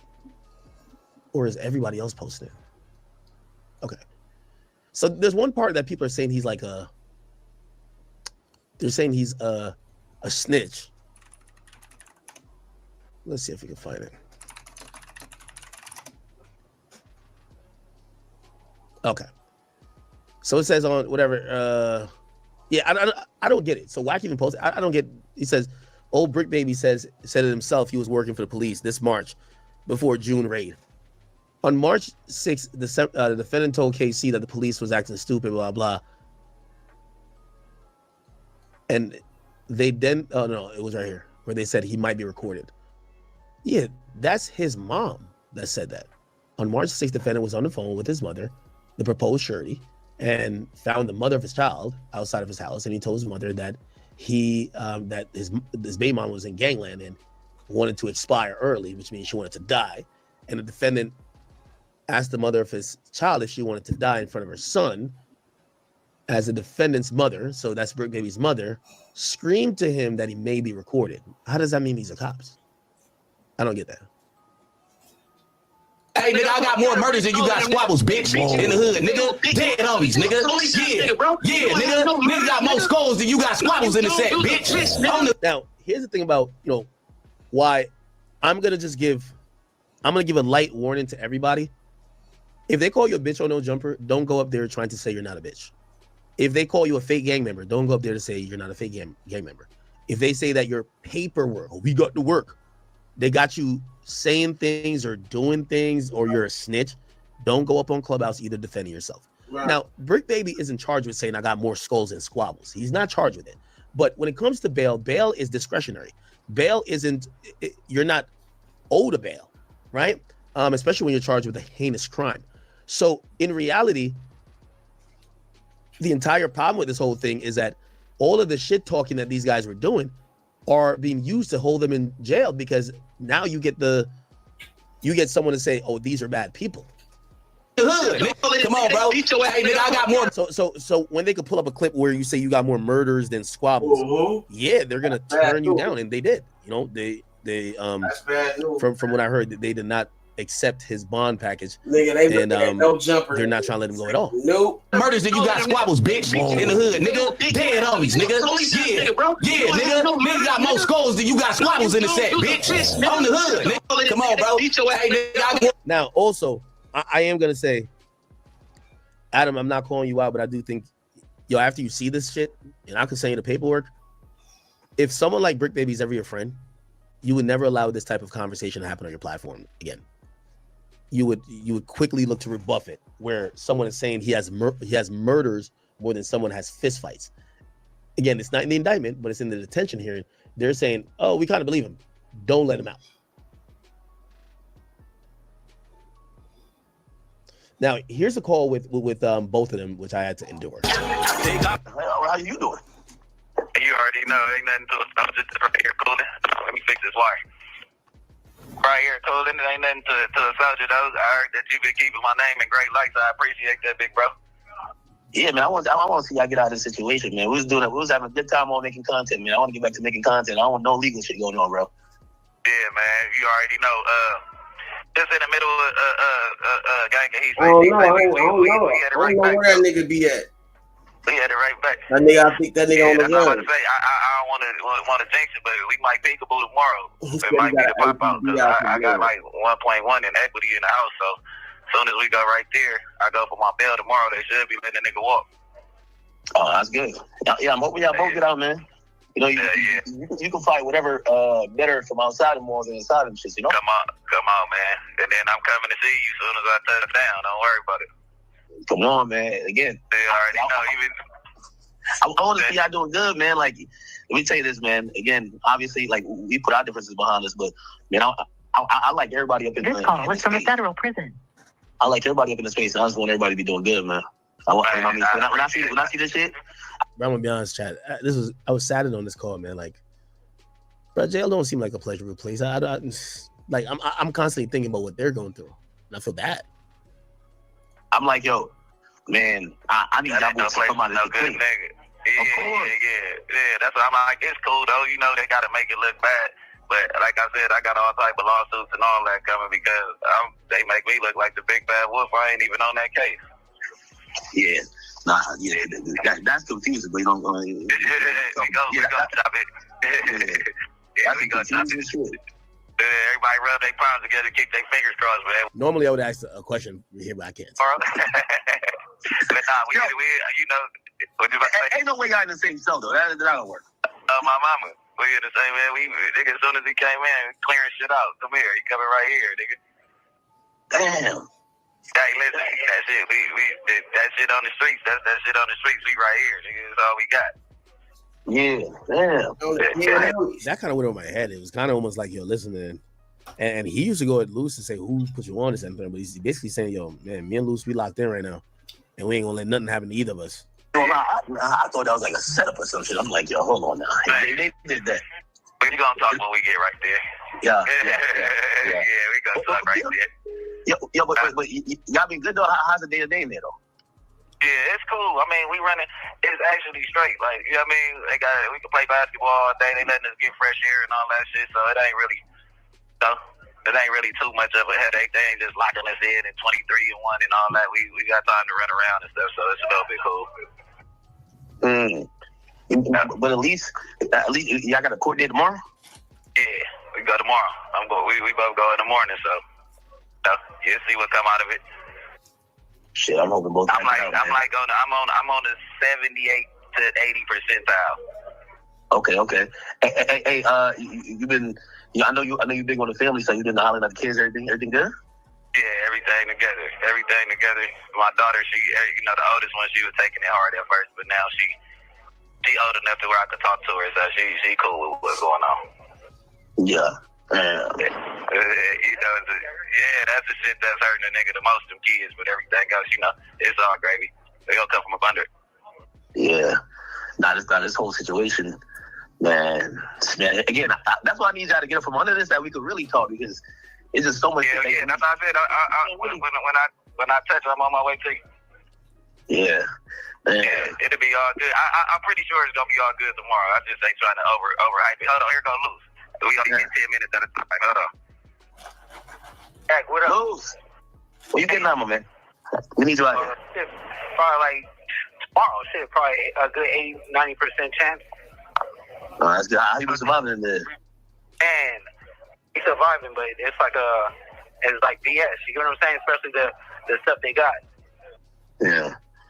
Shit. So, yep. All right, that was pretty much it. Anyway, let me just cover this one last thing, Chad. I ain't gonna lie, I'm definitely about to call it an early night tonight.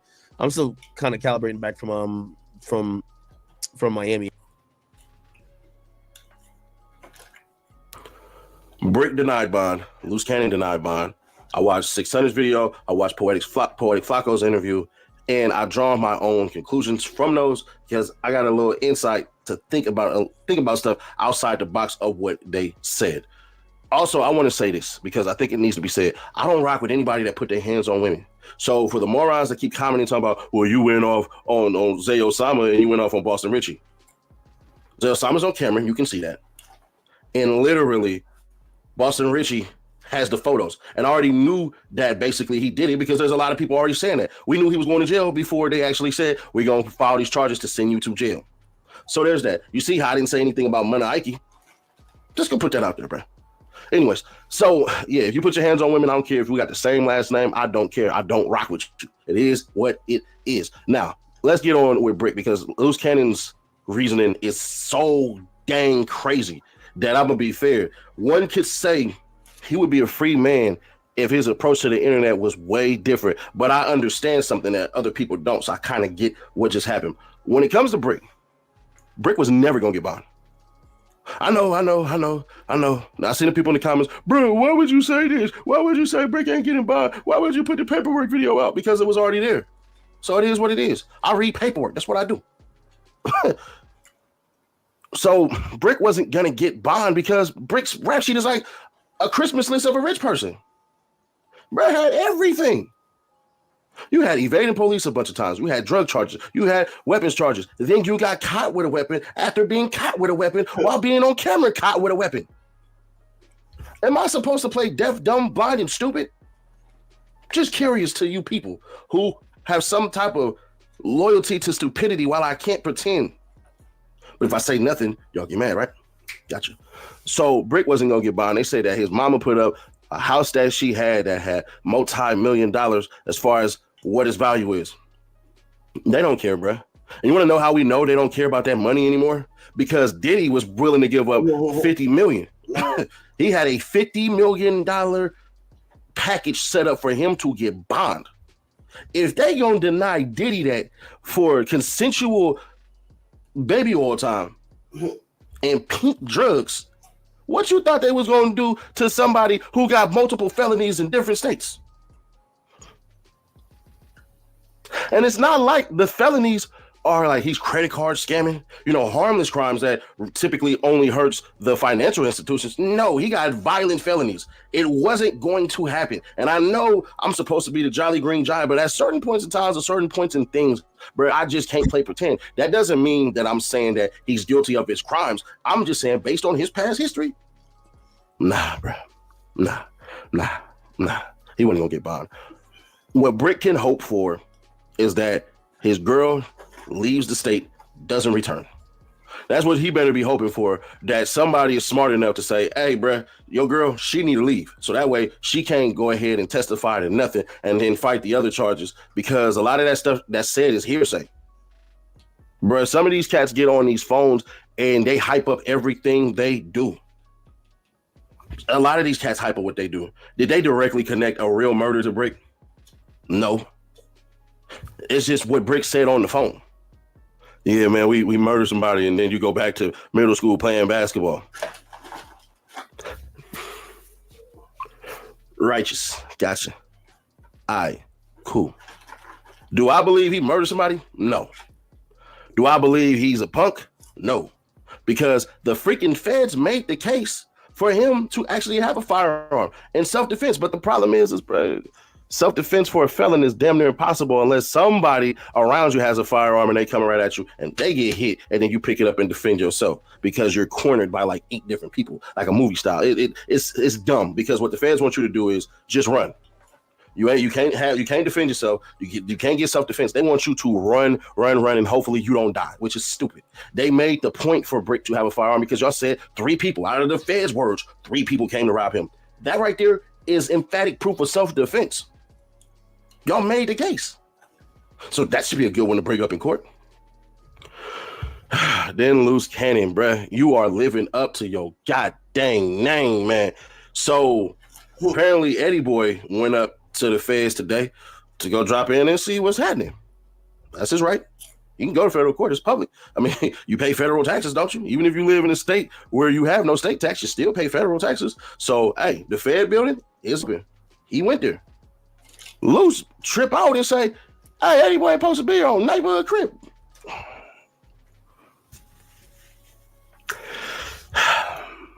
The Cannon.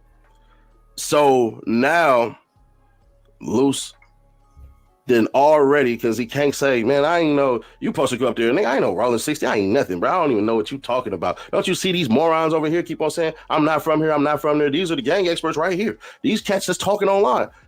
But you go in there and you say that crap. Then, and that's if it's true. Let me make sure to put that out there, because his wife can come out and basically debunk all that and say he never even said that. He just said he ain't supposed to be here, or he felt some type of way about him being there and he gave him a look or whatever. You know what I'm saying? I don't know if that's true. So I'm just going off of what 600 said. This is secondhand information, because certain things that he said, I emphatically disagree with. So basically, they read off Loose Cannon's charges, and Loose Cannon's charges stem damn near like 40 of them. But Loose has a damn twin brother, Tremaine and Jermaine, basically, and that's what ended up happening. So Loose is basically saying, them ain't my charges right there. I didn't do no time for those. That's my brother's charges, which 600 says that's snitching. I disagree.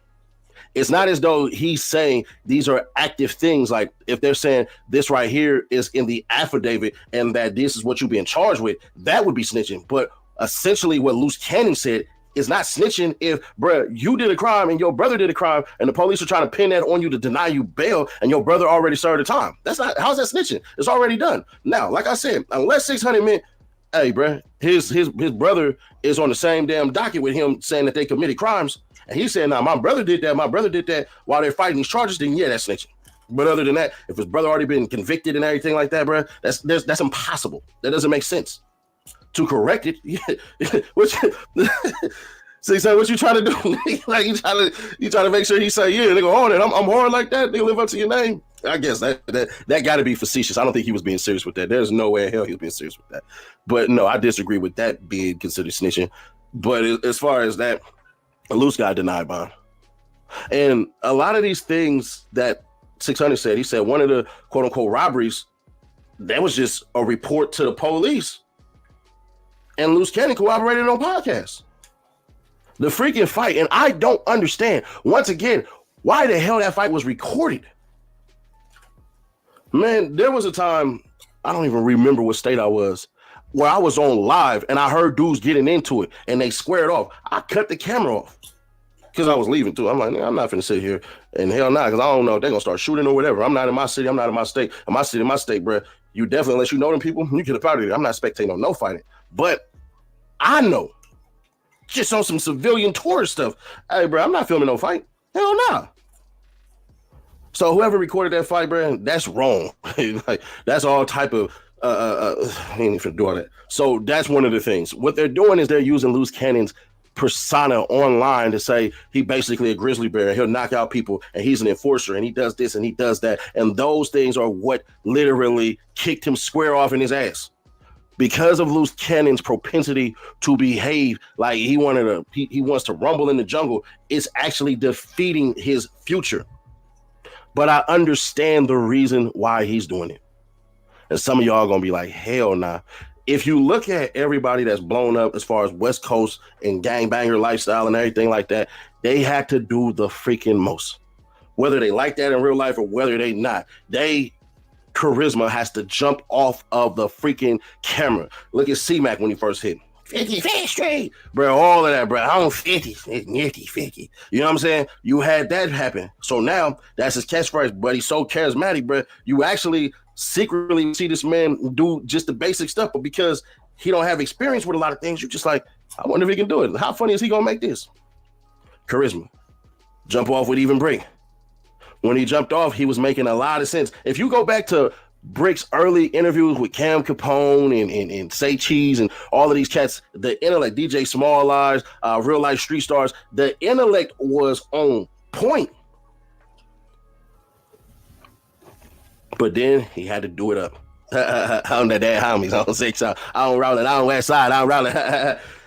And then it became time to do more because the internet basically, in my opinion, got to him.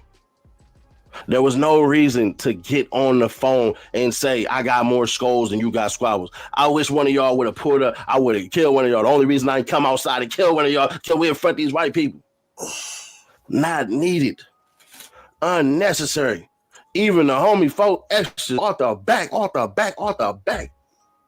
His charisma is so dope that y'all be missing the part where he be like, nigga, I don't drink and I don't smoke.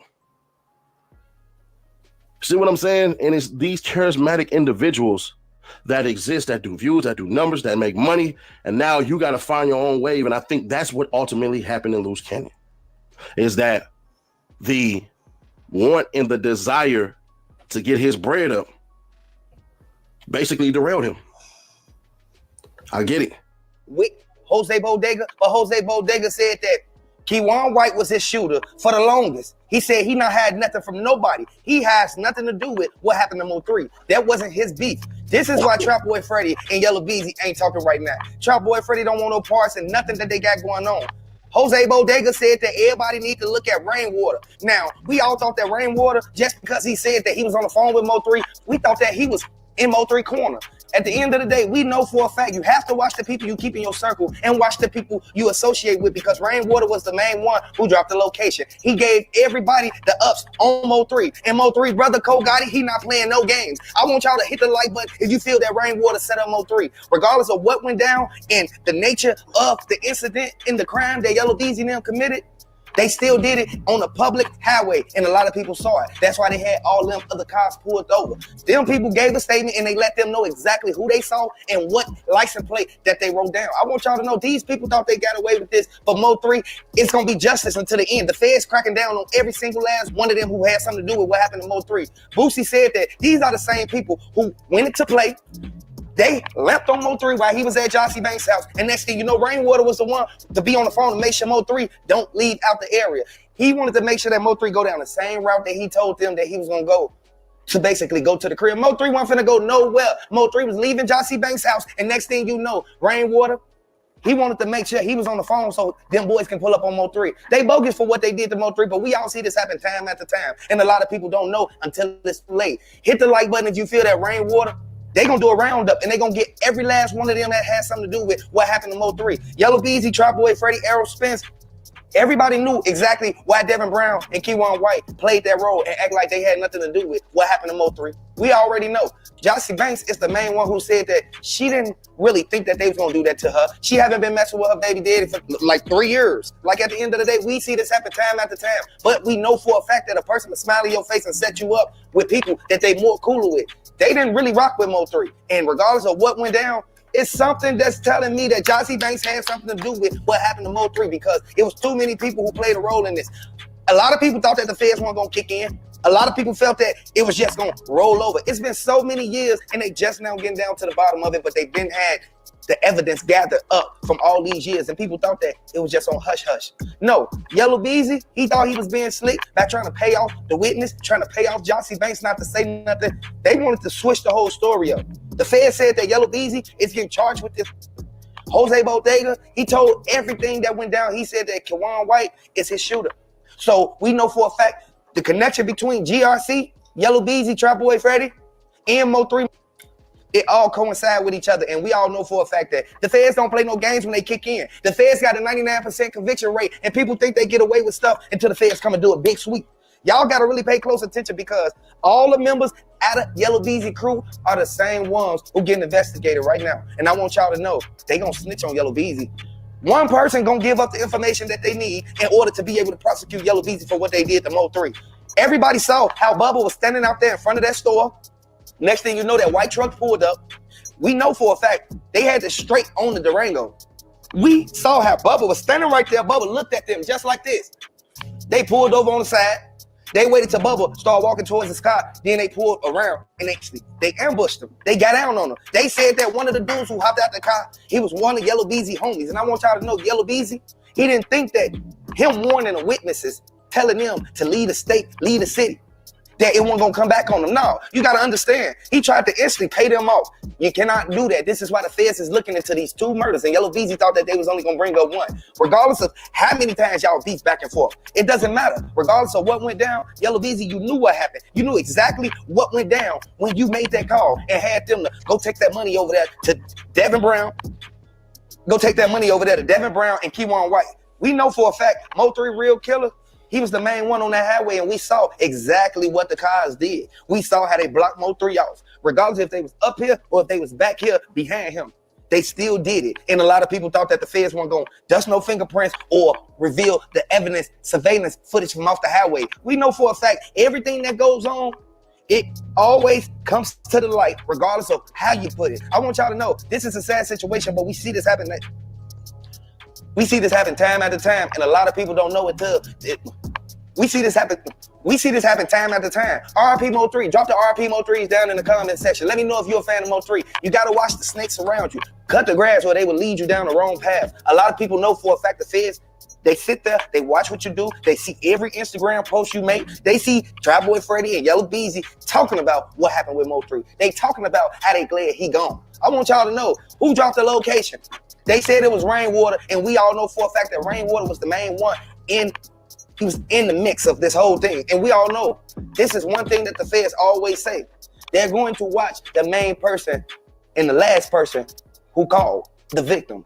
And regardless if Mo 3 was terrorizing the city or not, he was still out there doing what he had to do, and he still was considered a victim once they ambushed him and got down on Mo 3. I would like to send my condolences out to Mo 3 family, because Cole Gotti, he's still keeping Mo 3 name alive. Like, regardless of what's going on, they said that Rainwater, he did what he did. They said he ain't pay the money, but he was the one to give them the location. Did he get money from this? I want y'all to let me know down in the comment section. Do you think that the main person that you be caring about, they'll end up trying to backdoor you, all because the people who they hanging around, they want to make a name for themselves around those people. They don't even care about what relationship y'all built. I want y'all to hit the like button if you feel that y'all can't trust nobody nowadays. The streets don't love nobody, and a lot of people feel that the streets, you go out there, you jump off that porch, you better know how to swim when you get in that water. Hit the like button, subscribe to the channel. The baby mama, she told everything. She said that her baby daddy, Devin Brown, he was right there, and he played a part in doing that to Mo 3. I want y'all to know, this is a sad situation, but we see this happen time after time.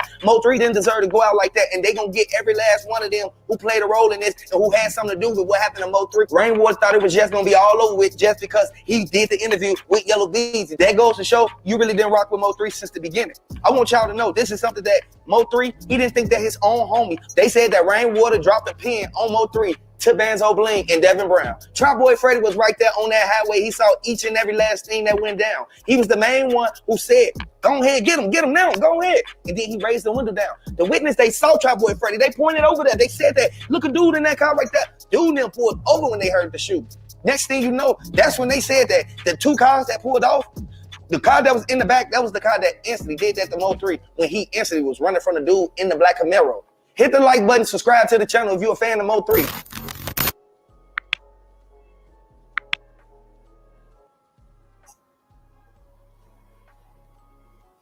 Big story of the day. This is a 2 News exclusive. A well-known rapper is back in Utah after serving prison time on a federal gun charge. Yeah, some people can't help but notice NBA YoungBoy in the Olympus Cove area. Brian Malahy knows that firsthand from today. That's right, Brian Malahy is live there now. So what's changed in the neighborhood?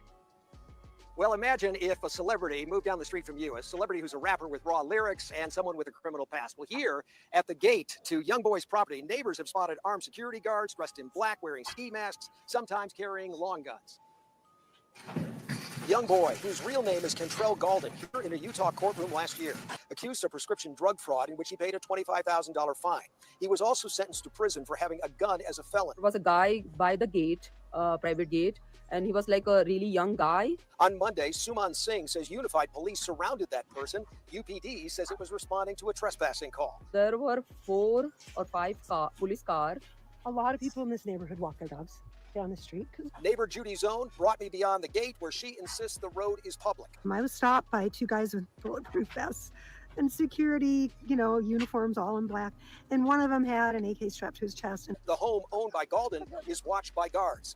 So it's introduced this level of anxiety. A hard edge in contrast to Zone's impression of meeting YoungBoy in person. What'd you think of him? He's actually a very nice young man. UPD says the guards can carry and their permits for security here are in order. Live in Olympus Cove, Brian Malahy, KUTV 2 News. So as y'all can see, the news was reporting it, real news source. But bruh, this dude might got like the oddest neighbors ever. Check this out, exclusive, baby. Upscale neighborhood, Olympus Cove in Mill Creek. And actually, we knew of this as where he lived before living in Huntsville. So yesterday, a resident of this area posted on the Nextdoor app used for neighbors to communicate, asking really if anyone else saw 2 private security guards with AR-15s chasing someone down Avenatti Road. Judy Zone, who lives nearby, responded. Utah, hello, everybody. Man. Yes, YoungBoy is back at the end of Avenatti. He has 2 armed security guards, this time 2 You know traffic they calling somethings the police. to They stop see me from walking anything. my dog. Please note, I've called the police. Unfortunately, this is an open carry state, and these testosterone-fueled kids can feel proud walking the streets of our quiet neighborhood. But we met with Judy today to see if this is something this luxury neighborhood has experienced before.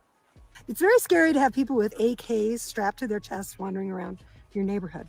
I have lived in Utah for 50 years, and I've never encountered anyone visibly armed. So that's the first scary part. You know, we live in a really quiet place. Everybody's very friendly. So it's introduced this level of anxiety, because if someone starts shooting, you know, basically an automatic weapon, you just don't know where those bullets are going to land. I was stopped by 2 guys with bulletproof vests and security, you know, uniforms all in black. And one of them had an AK strapped to his chest. And, you know, I mean, it happened kind of last year when, right before Kental went to prison. And so I had called the cops then. I'm not the only one in the neighborhood, but it happened again. So I just said, you guys can't do this. I know you can't do this. So I just called 911. Well, Judy's right. Utah's an open carry state. NBA YoungBoy is a successful. Man, he got his motherfucking security guards, nigga, doing what they supposed to do. And they calling the police on him, man. Protection here is quite well known. Get the fuck out of here, listen to man. his music, you would know. According to Utah Highway Patrol, the permits the guards have are up to date and in order. Begging the question, is this safe for the rest of the neighborhood? Judy says her neighborhood is quiet, Man. which added to the shock value of the incident. That shit She also wild. did not know he was back living in this home. Motherfuckers. Hey, yo, you. Can you subscribe and turn on that bell too? Because when you do, you're helping unbiased, independent news. And then, you know, Mind this your is a public business, access bitch. road. The people who live here have to hire, I know the guy who snow plows this road. Fucking because Karen. the city doesn't plow it. It's always a And so fucking that's Karen, part of man. it. And Mad then, as fuck. there's like Trying to 5 call you, on the street. trying So to get basically, you out the a lot of neighborhood people and in this shit. neighborhood walk their dogs down the street because it's just flat and convenient. And if you walk in the cove, it's up and down, up and down. So most people like to just, you know, have a little stroll with their dog in the morning or the evening, and no one has ever said anything.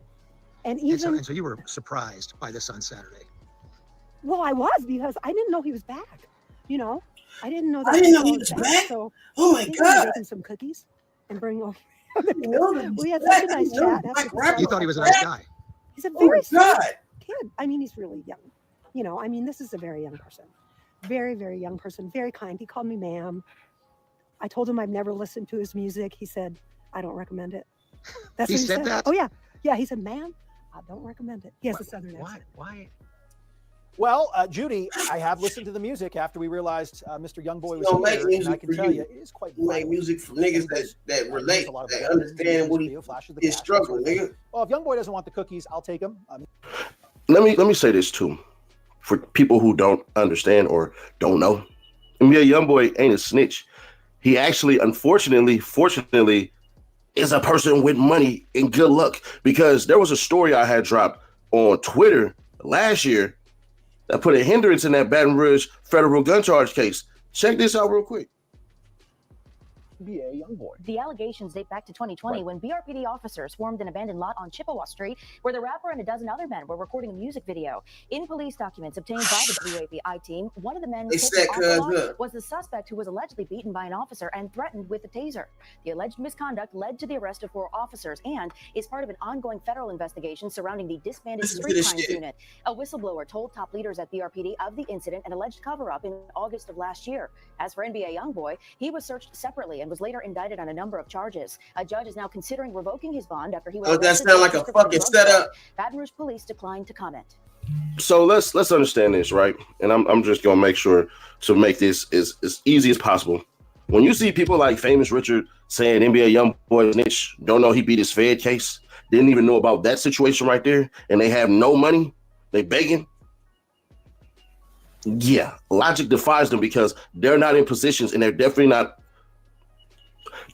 people of fortunate circumstance. NBA YoungBoy, for whatever reason, is a lucky cat. Just is. Your homies get beat by the same officers that are picking up the evidence against you. Yeah, that's where a lot of that fruit of the poisonous tree stuff came from that knocked that out the park. So when anybody's calling NBA YoungBoy a snitch, they don't know how to read, or they literally are just stupid.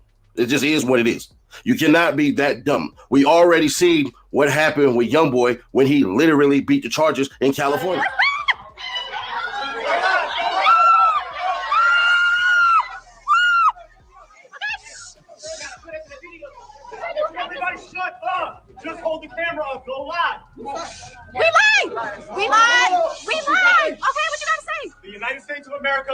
Intro Golden. Intro. AKA Lil Top. AKA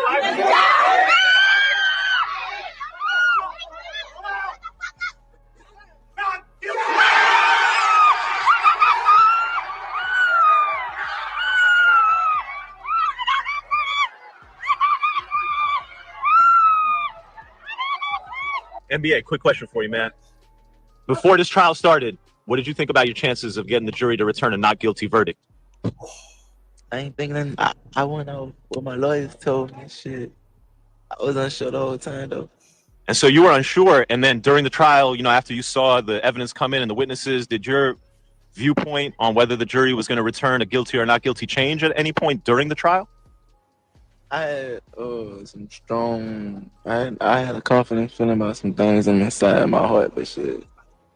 Let me ask you this: trial is tough. What songs? What? Now. Let's really break this all down, right? Certain people learn from a couple of reasons. You get trauma, which you don't want it to happen to anybody else, so you do your best at stopping things like that. Like that's the arc of the superhero is, something happened to them and they don't want it to happen to anybody else, so they play protector. That's one of the things. The other is your consequences has placed you in such bad situations that you literally have to go, I'm gonna stop doing that. I gotta stop doing that one, because if I don't stop doing that one, it's gonna get worse. Or age. There's just certain things in life that age is going to teach you that no matter beatings, no matter prison sentencings, no matter family members, no matter counseling sessions, no matter any of that stuff, it doesn't matter. Age is just going to make you a sagacious individual. And that's what I'm assuming is going to have to happen to NBA YoungBoy, because he ain't really faced no real time where he had to sit it down for a while and really reflect and really get to miss things. Brett just basically took a little vacation. He did a couple of months in the feds. Just a couple of months. And then 2 weeks in the halfway house? Drew feeling everybody. Yeah. Drew feeling everybody. That's what that is, man. That's what a billion-dollar lawyer looks like. It is what it is, man. But as far as what NBA YoungBoy needs to do, he got to go on an epic tour run. And now the craziest part about it all is all the people who went against him, who tried to blackball him out the industry, the Drakes, the Lil Durks, the Lil Babies, who else was on his heels? There's a bunch of people that wasn't rocking with him. Even J. Cole, shit, fuck him. You have all those powerhouses against this one person. NBA YoungBoy is basically Dr. Pepper. You get what I mean? So you have all these people that's against him, and he's still doing his thing. He's still, he ain't really charging, but because they do weirdo stuff. But as far as success goes, this is a generational run that you ain't never gonna see again. This is the equivalent to what Drake looked like when he started out, for the youngins who don't understand how significant NBA YoungBoy is. Now, with that being said, he got to go on tour. He got to get back out there with the people. There's only so many music videos and so many albums that he can put out. He has to get back to the people. But my question is this: can he and will he ever value his position in life? Because I've not seen anything that will point towards him to say, you know what, bro? Let's go ahead and make the most of this and get the people what they want. And I'm gonna be the person that I need to be to see it all through. See, it's a give and it's an exchange for this stuff. You have to give and give and take, pardon me. It's a give and take with this. In order for him to be the person that he needs to get to the next level, he has to become somebody he hasn't been at all. There's a lot of controversy and BS that was involved with him. And you can literally see it. The feds like this stuff going on. The police like this stuff going on. They wanted all of this shit to go on. Why? It keeps them relevant, keeps them employed, and allows them to spread misinformation, and allows them to push and paint whatever illustration they want. And it stops everybody as far as money goes. If your money is getting shortened up, there you go. But fortunately for us, we have more access and ways to get money than people even know. And I'm talking about you individualistically. If you got good at something on social media, you can monetize it. Just is what it is. But man, blessings to him. Like I tell you, I only wish the penitentiary, and I don't give a damn who say what, women beaters, child beaters, beaters of old people, and people who whoop on people who can't defend themselves. I don't rock with bullies and thieves. I hate thieves. And when I say whoop on them, I mean touching them, taking it, and all that stuff. So if you ain't one of those, then it is what it is. Other than that, I do wish jail on people. Chomos, all that. Hey, get them up out of here. It is what it is. But hey, man, if you can hit the like button like your likes up, man, I'll catch you on the next one. Check out that Yak Gotti video, man. I'm assuming he gonna name his next album Rebirth because him at an airport. It's always an airport with these shapeshifters. They saw him turn into a lizard person, basically. There was like 100 people, and it was in the news. The Australian news site Perth Now allegedly released a report claiming hundreds of fans saw JB shapeshift into a giant lizard at Perth Airport. The alleged report even had quotes from people like a local skater who claimed bodyguards tried to cover JB mid-transformation and threatened to kick people's teeth in if they didn't put their phones. As for my opinion on all of this, I think that we really need to make this word Kininigan more mainstream so that people know about it throughout the whole country, so that when we do come across somebody who is acting out of the ordinary, we ask them to say this word, and if they don't say it correctly, if they start like grumbling when they say it, it means that they are likely a reptilian shapeshifter. So if more people knew about this, we could get the word around and have people actually say the words so that we know that they're human and don't just disappear. This man practiced so much dark magic that now his house is haunted. This is what happens when you practice dark magic. It's almost time now. And now his house is infested with demonic energy. This is the consequences, y'all. I'm not telling you what to do, but be careful with what you do. This is what can happen. I'll keep you all updated anyway. Please, I'm listening to come back. I mean, it's constant, y'all. Constantly getting harassed by demons.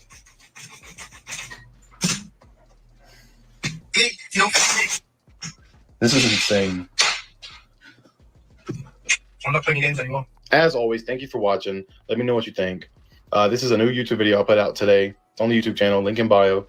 Stay weird. Have y'all seen this new movie, Final Destination Bloodline? The reason why I ask is because there's a lot of things that are happening around the planet that's literally scenes from this movie over here. Like, did y'all see what happened in Seoul, Korea? So this massive sinkhole decides to rip itself through the streets, through these busy streets of Seoul, Korea.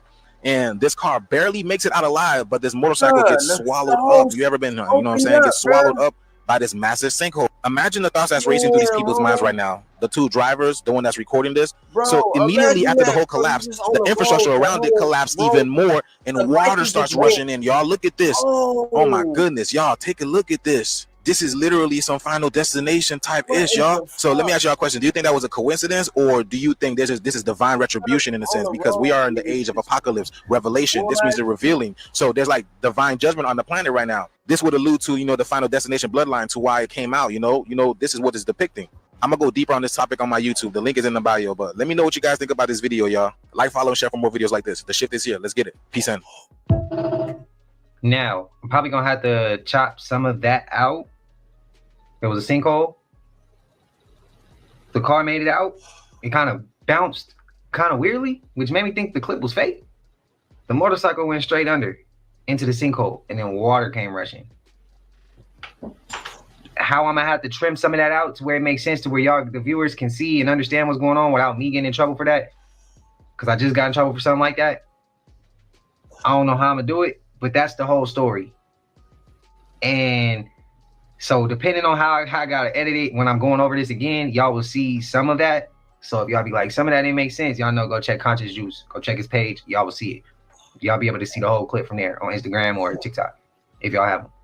That's why I gotta get a Patreon, so I can be able to show y'all the most craziest shit, because there's some clips that I've had to edit that I wish I didn't have to edit out, but I know it has to fit YouTube's guidelines.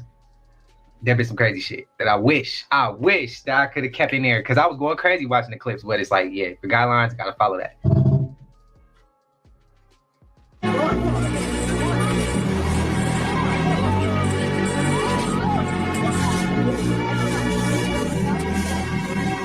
Now that I'm home and I am safe, I can talk about this. When I tell you I just had the weirdest experience of my entire damn life at Walmart, I'm not joking. I had to literally get the hell up out the store. I left my stuff there and I took off. I came home as quick as I could.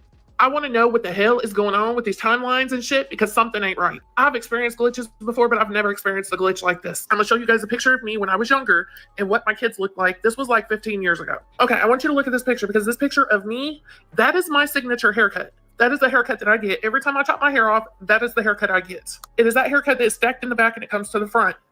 That's my haircut. My kids will tell you that is my haircut. And what makes this even crazier is I was just talking to Babe the other day, telling him I was going to cut my hair off and I was going to get that haircut, like that exact haircut. So I'm at Walmart and I'm shopping and I'm minding my own business. I do shopping, window shopping to kind of like get my me time and just kind of like time for myself, right? So I'm not really paying attention to what's going on around me. I'm in the clothing section and I'm looking at the clearance aisle. I just kind of feel a little bit funny. So I stop shopping and I look up and I look kind of to the left of me. My jaw drops, y'all. Tell me why I saw me and my kids from like 15 years ago, standing literally 10 feet away from me. Like, what? I'm not, no, it wasn't nobody else that I was mistaken for, me and my kids. It was us from like 15 years ago. I had that same haircut that I just showed you, but they looked like this. Like I was too stunned to do anything. All I could do was sit there and watch her. Watch me, us, I don't know. But the even crazier part is there was a boy that was with us. He was a little bit older than my oldest daughter. And the craziest part about that is I had him when I was 18 and I knew it was a boy. But I sat there for like 2 seconds and I watched them and they looked so happy. And then reality hit me and I realized like what the f is going on, and it scared me and I just took off. But what's crazy to me is there was 3 kids there. So I don't know what timeline that was from or what happened there, but I am telling you, this was the craziest experience I've ever had in my entire life. And no, I'm not mistaking that for anyone else. I know what I looked like when I was younger. I know what haircut I had. I just sat there and I watched for like 2 whole seconds. I watched her interact with these babies. And she was the happiest that I've ever seen myself. Like, what the hell is going on? Like, how is this possible? Like, I don't understand this. Can somebody please explain this to me? Because this is blowing my mind. And like, I'm scared right now, but I feel kind of at peace, if that makes sense. Like, I feel kind of like I got a little bit of closure in a weird way. I am telling you that was me and my babies. Like, I'm telling you that was us. That was just a beautiful moment that I watched. And if you have any explanations or can kind of tell me what the hell just happened to me, please let me know below because I can't make sense of it and I'm freaking out. Shout out to Carla Elliott, man. Spam it up with y'all thoughts is. I need everybody to listen to me. Listen up. If you are in Florida and you've been job searching on Indeed, be careful. People are literally ending up missing by thinking they're going to interviews, and it turns out they're being, you know what. Please be careful, guys. Indeed jobs, be careful on that website, guys. They're using the website to meet up with people, and then when you get there, there's no job. It's just a white van. And y'all know what I mean. I can't really be too, about it, but y'all know what I mean. Here in Florida, I need y'all to be safe because I care. I'm dead serious. I heard about Be safe out there, guys. Didn't we have this issue on Craigslist in the past?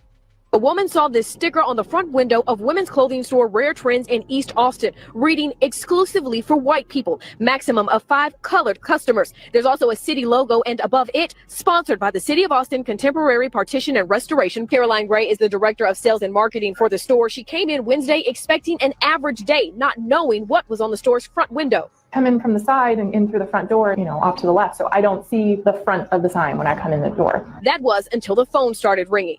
And she said, I just walked by your store and there's a sign in the window that says you only allow white people to shop. And I was like, what? Gray walked outside and saw it for herself. Austin police came to the store to investigate. It turns out Rare Trends is not the only business hit by vandals with the sticker. It was also put on Windmill Bicycles and El Chiquito restaurant on Manor Road. The city's code enforcement officers will be looking for other stickers and the person or people posting them. Man, hold on. It ain't civilians posting that. It's not us. It's not me. It's not you. It's not anybody, a civilian. Bro, we know who doing that. Who always try to call division? The higher ups, right? For entertainment purposes. None of this is true. It's all a fake story. The people who are way up there, they trying to keep division because that keeps the world going the way it's going. It keeps them where they at. It's their way of life. But we on to that. I mean, I'm on to it. I clearly would have known from her reaction. She had no idea. Only thing I could think of is we know who put that there. It ain't me. It ain't you. It ain't the shoppers. It ain't random vandal people. It ain't people doing random acts of vandalism. It's none of that, bro. It's the people who really trying to stay in charge and they trying to keep us divided. That's what I think. Y'all let me know. Spam it up.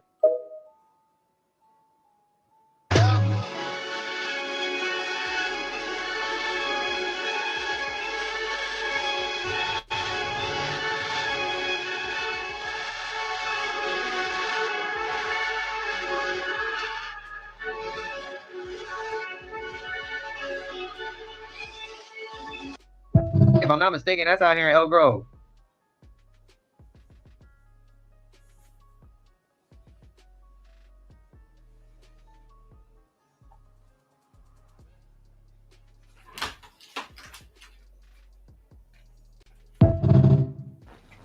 I'm curious. I didn't ask y'all. What's y'all thoughts about these protests? I want to hear all y'all perspectives. Was you for it? Was you against it? Why you for it? Why you against it? Why you ain't against it? Why ain't you for it? I want to know. I'm curious. I feel like we need that. Let me know, because I didn't ask y'all. Where y'all fall at on this protest shit? Let me know. Spam it up, man. This shit real. Look at this shit. You just gave him a signal. He's like, nah, I can't even do it. You know, you got to. Can't even do it. When our families can't afford health care and Medicare and Medicaid are on the line, what do? Fight back! And when Trump and Elon Musk want the country run by billionaires, what do? Rise up, fight back! That's right, y'all. We gotta rise up, we gotta fight back with all our heart and hustle. Every moment in this country has always been led by the people. Today, tomorrow, every one of us has the opportunity and power to decide what kind of legacy do you want to leave behind? I was at the state capitol. I really want to know, like, I'm curious. No disrespect. Them protesting. What was their what was the resolution? What was they getting at? What was the end goal? That's my question. And if they wanted to make change so bad, I think they would have did that before we got Trump or Elon in there. Not saying it's a good thing, not saying it's a bad thing. I'm just saying you would have thought before it got to this point, they would have fought hard to not get to this point. But they wait until that happens. So what was their end goal? That's why I asked, why are you for it or why are you against it? Because I'm kind of like, I want to know y'all perspectives. And to those who are Trump supporters, how y'all feel about that? Like, yeah, what's y'all thoughts on it? But again, we should be able to keep a mature conversation without insults. We should be able to be respectful so we don't go to war with each other. Because remember, we are better closer and together than divided. We don't get nothing done when we divide. Look at the world, where it's gotten. You know what I mean? So that's why I question. That's why I ask. And if we question and we ask and we start to be respectful, we could maybe see eye to eye. If not, we could still be able to cope with each other's perspectives. You get what I mean? Still human everybody's still human. Let's treat everybody as such. You know what I mean? So y'all let me know, man. Because this shit kind of, I don't know. Part of me feel like it's a setup. Part of me feel like it's designed to keep us divided. It's a lot of different things. And I'm trying to just assess and pay attention to the whole situation. Let me know how y'all feel. This is insane. Scientists have just shocked the world after releasing a video where you can hear the first direwolf howl in 10,000 years. The Times just wrote an article about it and described it as the return of the direwolf. Now, if you didn't already know, direwolves once roamed the Americas from Canada all the way down to Venezuela. But about 10,000 years ago, they vanished, going extinct along with other giant Ice Age animals like the mammoth. But their bones stayed behind. And fast forward to 2025, scientists at Colossal Biosciences recently discovered ancient DNA inside fossils that dated all the way back from 11,000 to 72,000 years old. Then, using that DNA that they discovered, they managed to decode the direwolf's entire genetic blueprint. And here is where things get wild. They took ordinary DNA from a gray wolf and then edited it gene by gene to perfectly match the ancient direwolf's genetic code. Then, using domestic dogs as surrogate mothers, Romulus and Remus were born in October. Colossal claim that they are the first de-extinct animals ever. And at just 6 months old, they are already 4 feet long, weigh 80 pounds. And what's crazier is that instead of being really friendly and cuddly, the Times report that they're kind of cold, cautious, and avoid humans entirely. They even avoid the people who raised them and bottle-fed them from birth. Colossal posted about this achievement on X, saying, "This moment marks not just a milestone for us as a company, but also a leap forward for science, conservation, and humanity." They said they're aiming to revolutionize endangered species by mastering genetic technology. And if successful, not only could we hold on to our current species from going extinct, but maybe even bring back the ones lost to the past. However, not everyone is celebrating. Some say calling this de-extinction is disingenuous, arguing that they are only gray wolves with 20 edited genes to mimic direwolf traits. And others warn that this kind of genetic meddling could lead to catastrophic consequences. But what do you think? Is this an amazing scientific breakthrough that should continue to be pursued, or are we messing with things far beyond our control, risking consequences that we can't possibly predict? Stop trying to play God. It's not that God, man.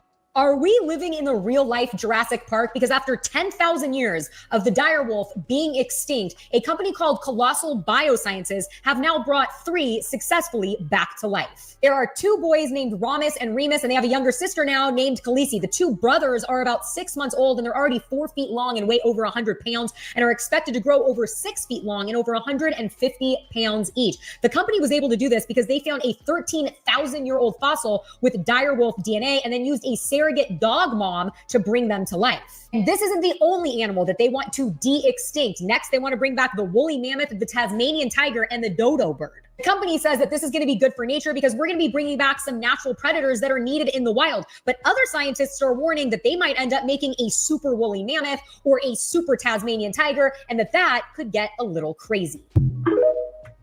A little crazy? Bro, a little crazy? You want to know what I think they already probably done did for entertainment purposes? They probably already done brought back the Sabretooth. They probably got him somewhere tucked. Hell, they just didn't mention it. I don't trust nothing they do, bro. I feel like this shit gonna get out of hand. What y'all think?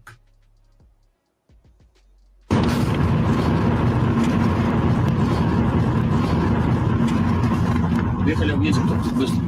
Сейчас я отшибиться отсюда. Оттуда выйду с той стороны. Может, высоко висело вроде.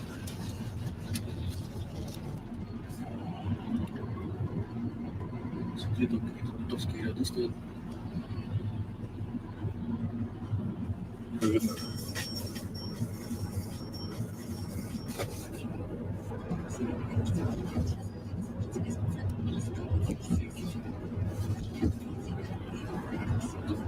Новость сегодня была про будут разгоняться тучи, может, это связано с этим? Установили. Слушай, она какая-то автономная, вообще сама по себе крутится. Если единственное, за что-то держится, да? Ну или правда что-то какое-то может. Завтра, наверное, скажут, что это какое-то.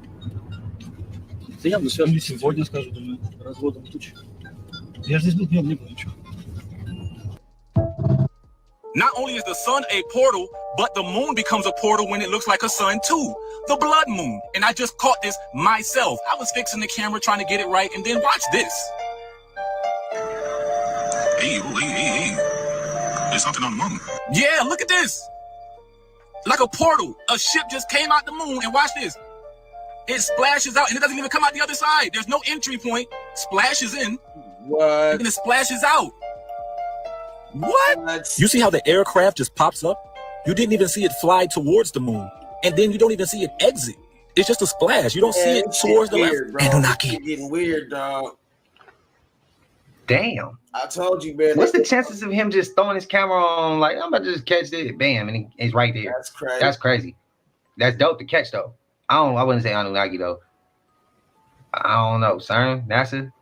We letting them off the hook again. Every time we quick to blame other shit, other extraterrestrials and creatures and species, but we see some of these people doing this shit right in our face, and we just be like, no, it's over here. No, it's them. Nah, bro, point it at the people who we need to be pointed at. That shit CERN or NASA.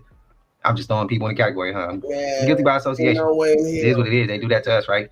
So fair exchange ain't no robbery. Y'all let me know, but this for entertainment purposes. I appreciate y'all, man. Y'all know we made it to the end of this, and if you haven't already, please like, comment, subscribe. Hit that bell so you always notified whenever we drop them uploads. Y'all know we coming with about 4 videos every smooth 7, and this is for entertainment purposes as well. And when you like a comment and subscribe to the channel, helps Collective grow, helps Collective get bigger, helps more people who like this type of content tap in with this content. But I appreciate y'all, Collective, man. I love y'all for real. We wouldn't want to do this with nobody else. Glad we building what we building.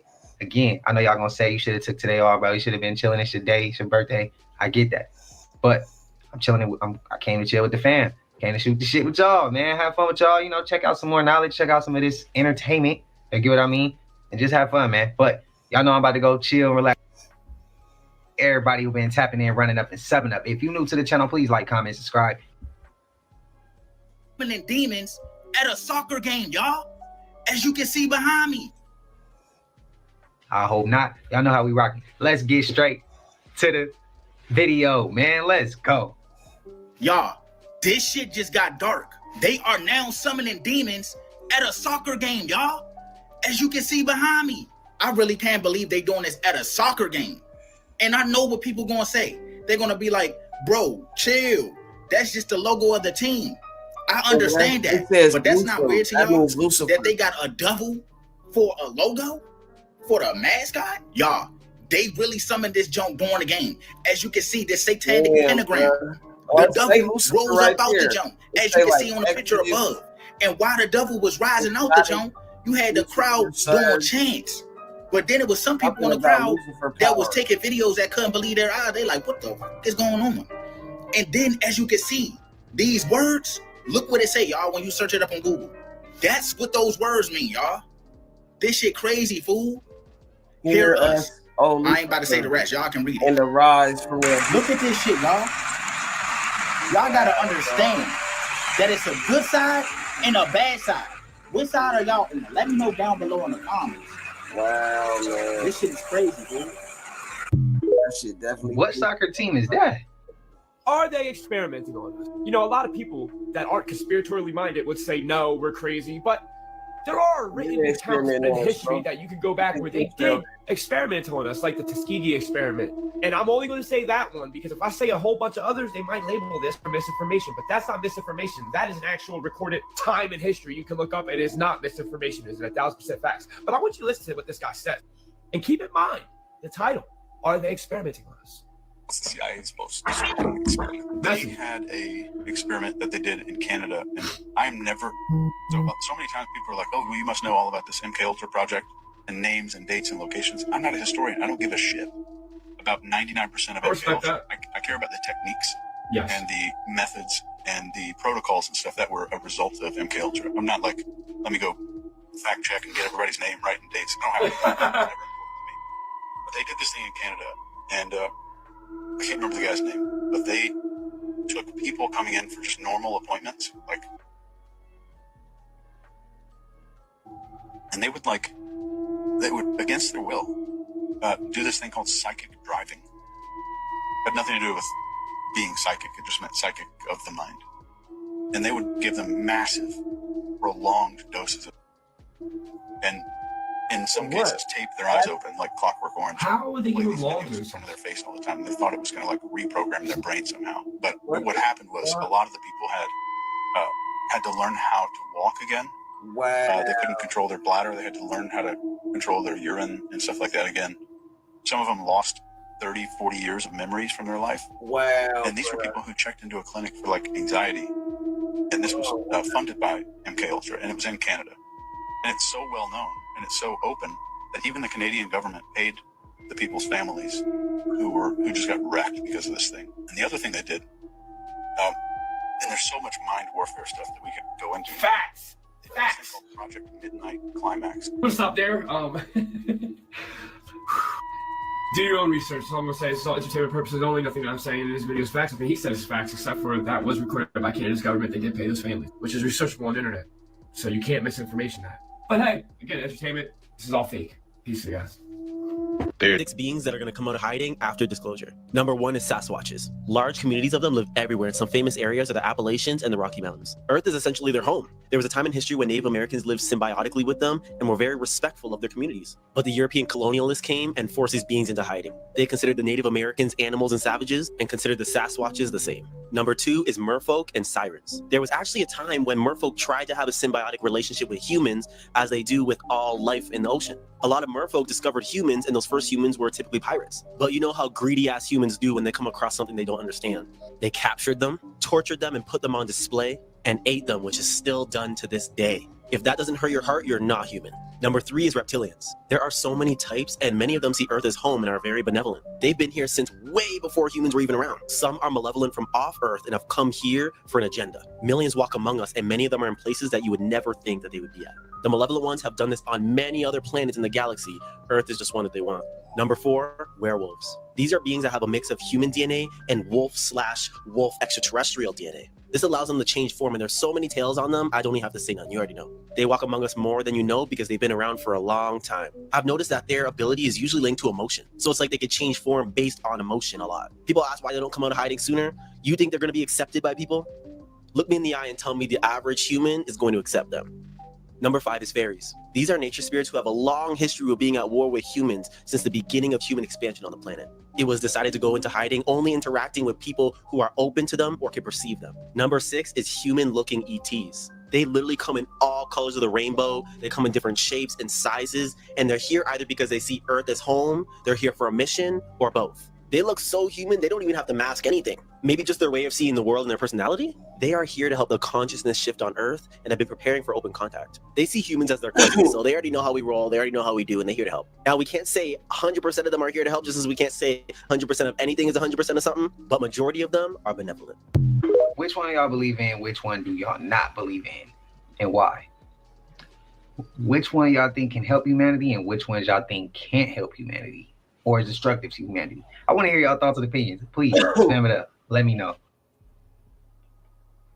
Can you repeat back to me what happens when we pass away? Yes. When we pass away, the soul gently releases from the body. It's peaceful, like slipping out of a dream. There's often a moment of calm awareness, lightness, clarity, even relief. Then you're usually greeted by loving guides or familiar souls.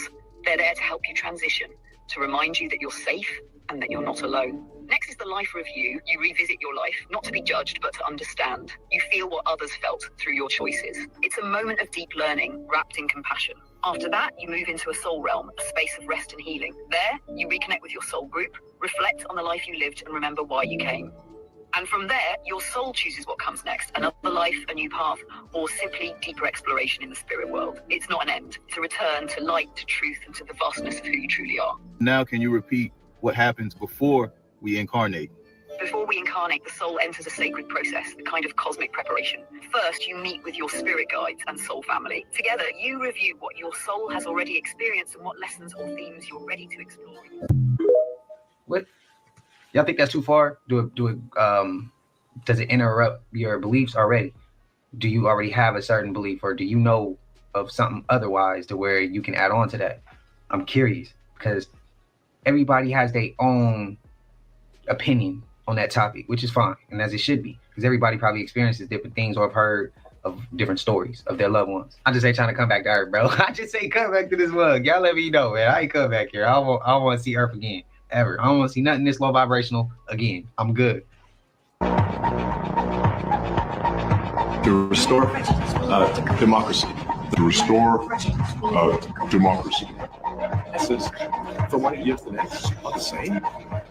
And this is from one year to the next are the same. And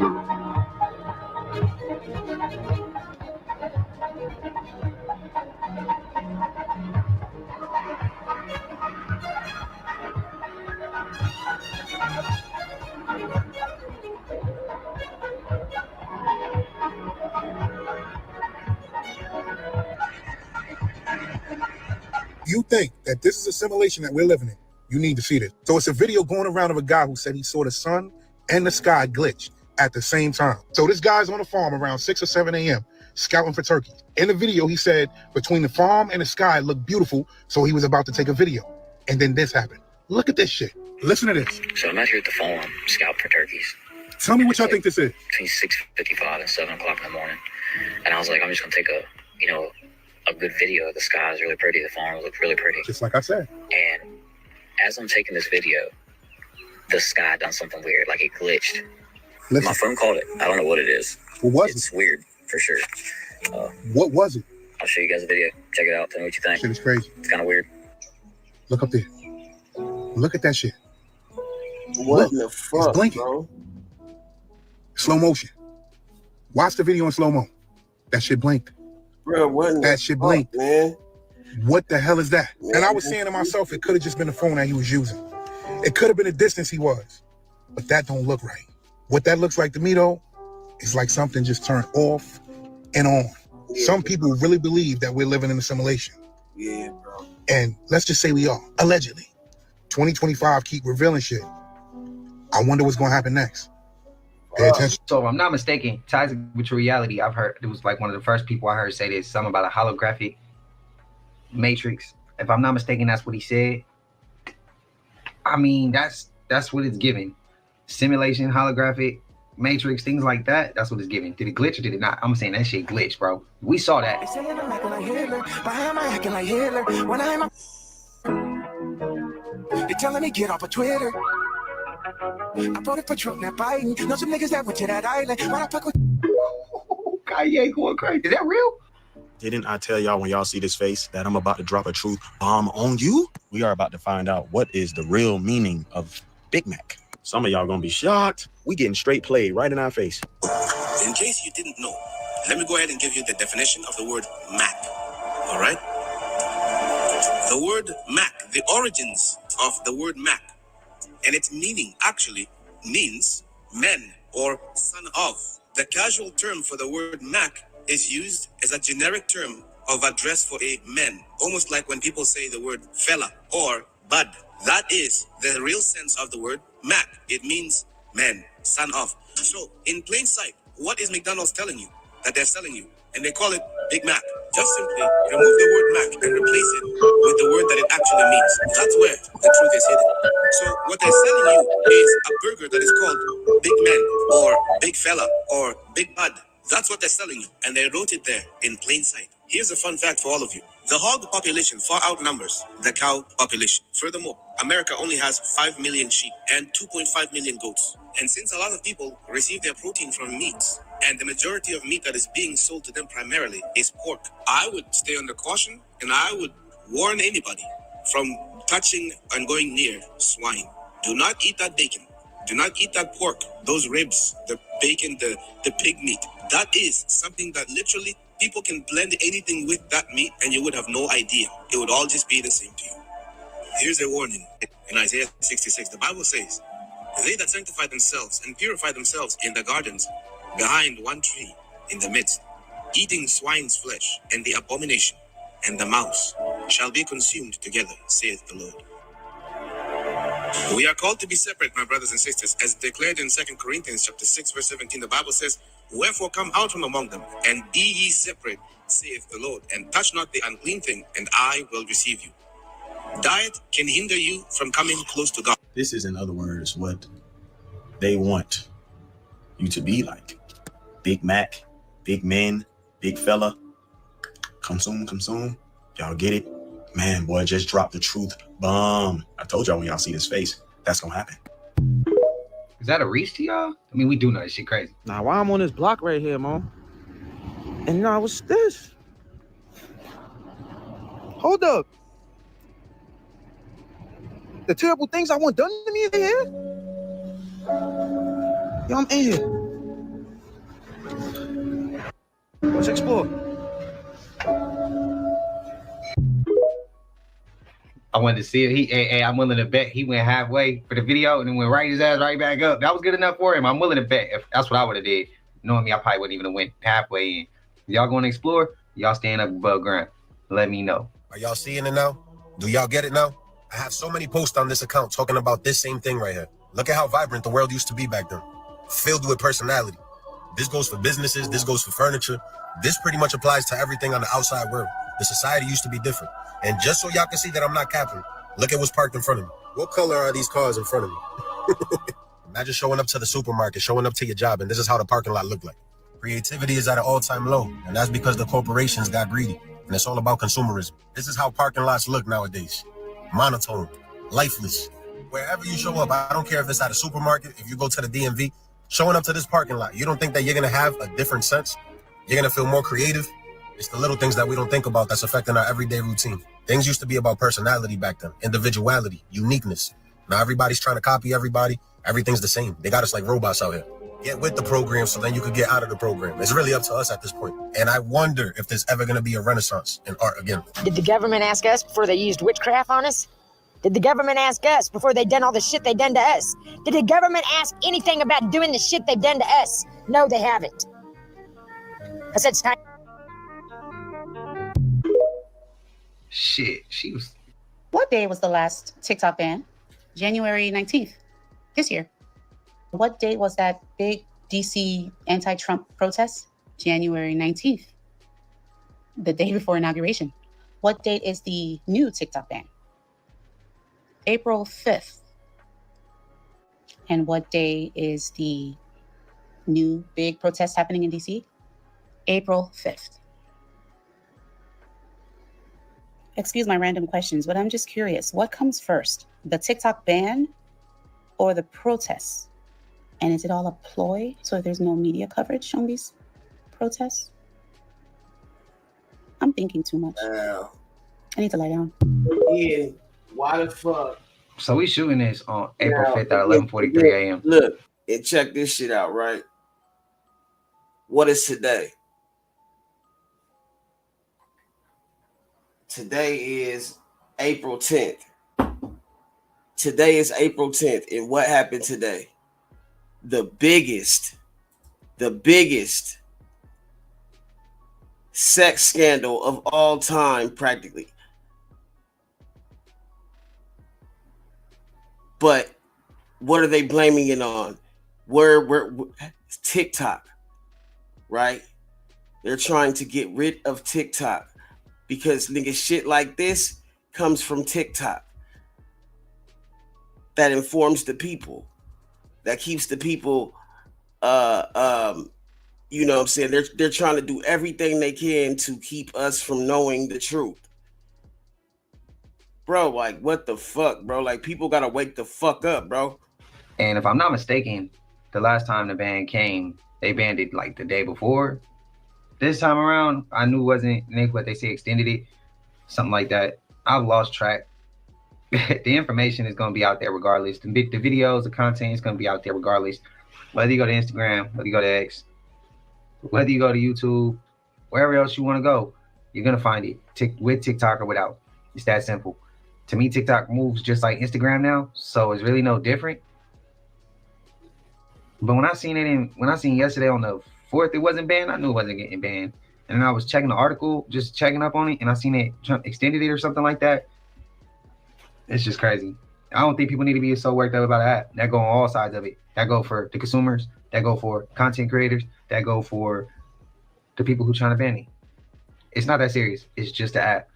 There's a lot more shit out here in the world that need to be attended to than just the app. It's my 2 cents. Y'all spam it up and let me know y'all thoughts. And so America is, at this hour, completing the 52nd day of having a president of the United States whose brain does not work. Donald Trump's brain is broken. Did he say that shit? Damn, I wasn't expecting that. Start noticing things. The government created gang violence in our community. The Bloods and the Crips were never even supposed to be fighting. The system creates opposition by constantly putting the colors blue and red against each other. Yankees, Red Sox, Michigan, Ohio State, Alabama, Auburn, Harvard, Yale, North Carolina, Duke. In-state rivalry, Crip on Crip, blue on blue, Civil War. North Carolina, one of the main states the Civil War was fought. And open your eyes, it's in the corporations. Walmart, Target, Coke, Pepsi. Oh, y'all think I'm joking. Y'all think I'm playing around. What color is the Democrats? What color is the Republicans? Water not even blue and fire not even red. That's just what they want you to think. My eyes is open. Fire is orange and water is clear. That look like blue to you? Hey, is that a reach to you? The beating. I hope it wouldn't come to that. Do you understand Arizona is a stand your ground state? When you're unlawfully attacked, you have every right to defend yourself by any means necessary. Okay. Are you aware that even if you're a police officer, when you unlawfully attack someone, they have the right to defend themselves against you? Absolutely, you could try that. And I would hope that we. Oh, I know. I would hope that we won't ever come to that situation. What would happen if I did defend myself against an unlawful attack from you? I hope we don't have to find out. But, officers are going to do what we need to do. Right. And I can't tell you. You'd probably be willing to kill me over an unlawful detention, wouldn't you? The question is, are people willing to do the same to you? The thing is, I have. That is so heavy duty. Because when cops come with the implied threat of force, and they do, they've got their vests on, they've got their training behind them, they've got their guns on, they've got their handcuffs, they've got backup, they got the unlimited resources of the state, so they've come intending to do you harm. And if you resist, they will slap charge upon charge upon charge on you if you live through the experience.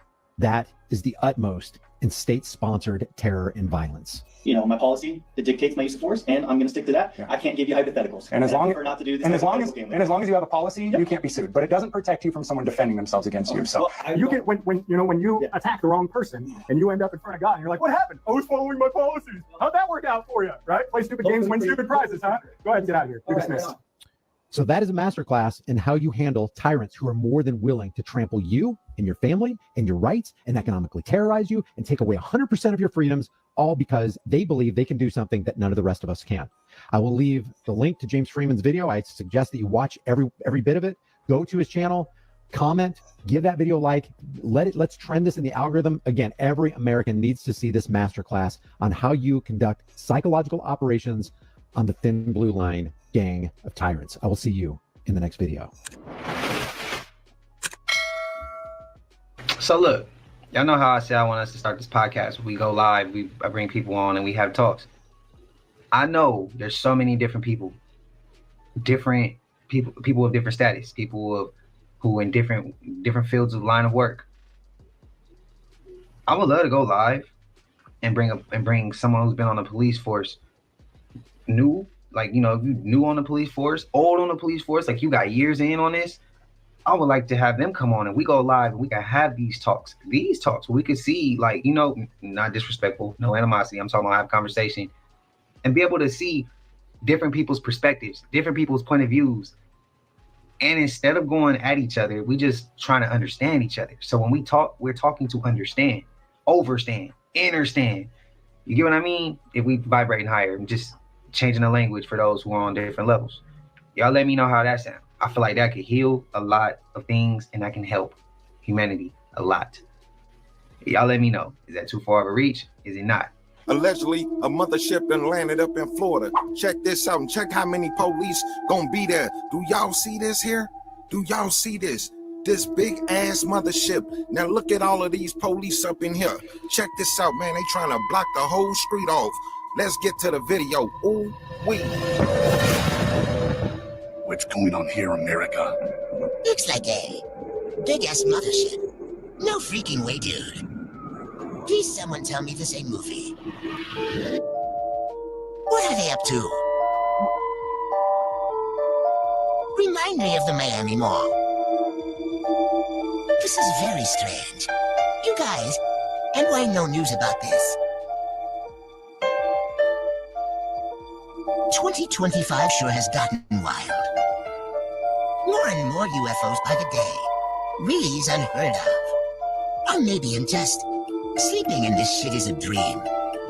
I have to get extra popcorn for this shit. Please someone wake me up. UFO sighting March 22nd, 2025, Green Code FM. And shapeshifter or not. Ain't no way. What is that? So can we run that way? Hang on. What on earth is that someone shooting out in front of it? Now there's two of them. Whoa. Oh my god, guys, you are looking. I don't know what you're looking at, but they're UFOs. If ever there's an unidentified flying object, that's that. Can we go that way? Can we go that way? There's two of them flying next to each other. Oh my god, you guys, I don't think you realise how lucky you are to even witness something like this. Look at them. Oh my god. What is that? Can I quickly go with it? Yeah, go where you want, mate. I'm running over. But I'm on the golf course. Because I run over like really close. I've never seen anything like it. Dad? Yeah? Is that a road there? Yeah. I'm going to go in the field because that'll be right above us. Paranormal caught on camera. This one's you. Look at this. Wow. Look at them, they're twirling. Can you see that? Yeah. It's gone. Just gone into the clouds. And the back. That can we please watch that music? You ain't get that far. I will. I've never seen it. Honestly, I don't think you actually realise. You talk about UFO sims. They are actual proper UFOs. There is nothing. What could be flying like that with those? And they're all flashing now in the clouds. Look, can you see that in the clouds? Yeah. Going down. Where's it gone? I've lost it. It's back. Oh yeah. Where? Look. Oh yeah. They can't go back. Yes, mate. They're two UFOs. That's not a plane. That is nothing with a human being in it, is it? Look at them. Look at that. It looks flat as well, and UFOs are like flat. They're like, mate. They're like almost like orbs. Massive orbs. I have no idea. They're both super bright lights with big tails. Like it's almost like when I first saw it, I thought, no, is that like a firework or something? Yeah. And then it went down and started going up again. Wow, look at this.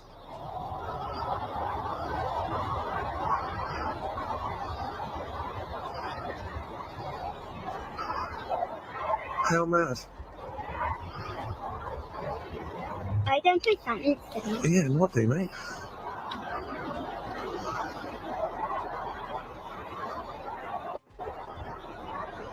He's going to go on forever. It's amazing. But what are those bits? There's like fire coming out the back. Now they're like disappearing and flashing. This is unbelievable. Well lucky to see something like this. Have you ever saw something? No, not like this, mate. They're just flashing. They're not even a thing now. There's no tail coming off them now. They're just flashing. Look, like strobe lights. Can you see that in the sky without the camera? Yeah, it looks like it's behind the clouds almost. Oh, I don't know, maybe. Wow.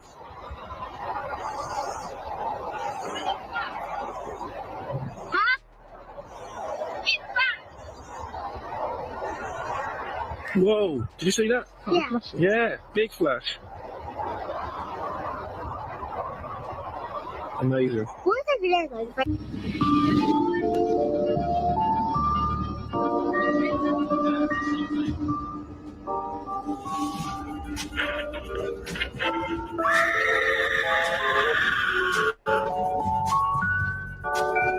The book silenced by the elites. Oh my gosh! That's it!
I was looking at this 9/11 explosion, and look at that.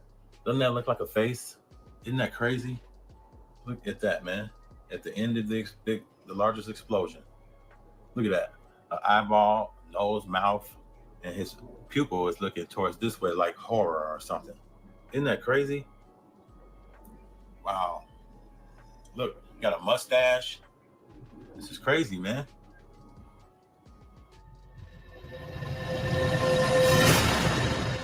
The big question is, are we alone?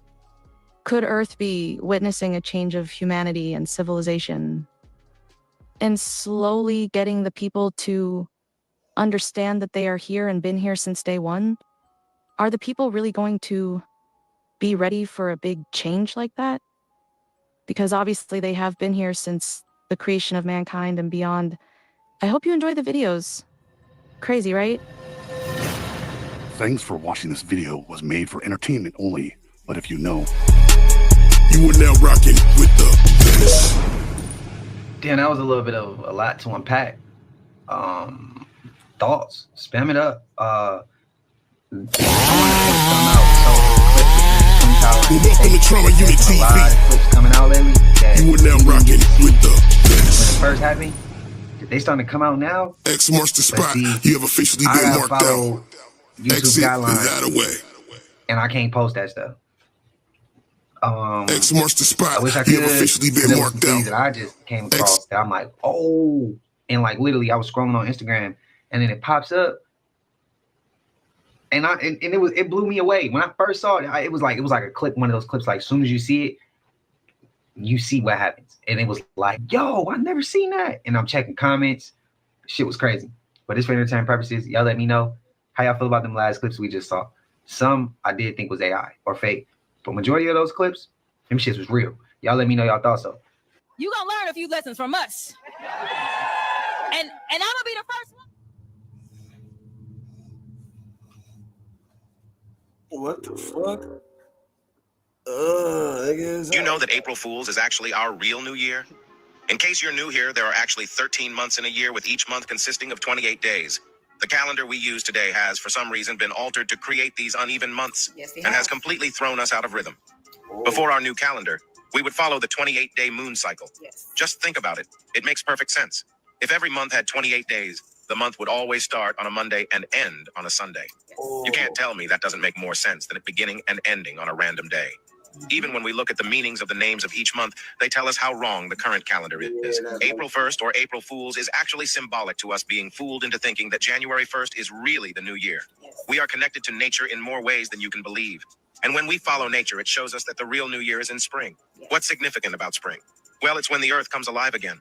The flowers, the trees, and even the grass begin to blossom and grow back. It's a sign of a reset. So why have we been told otherwise? Well, that's for you to decipher.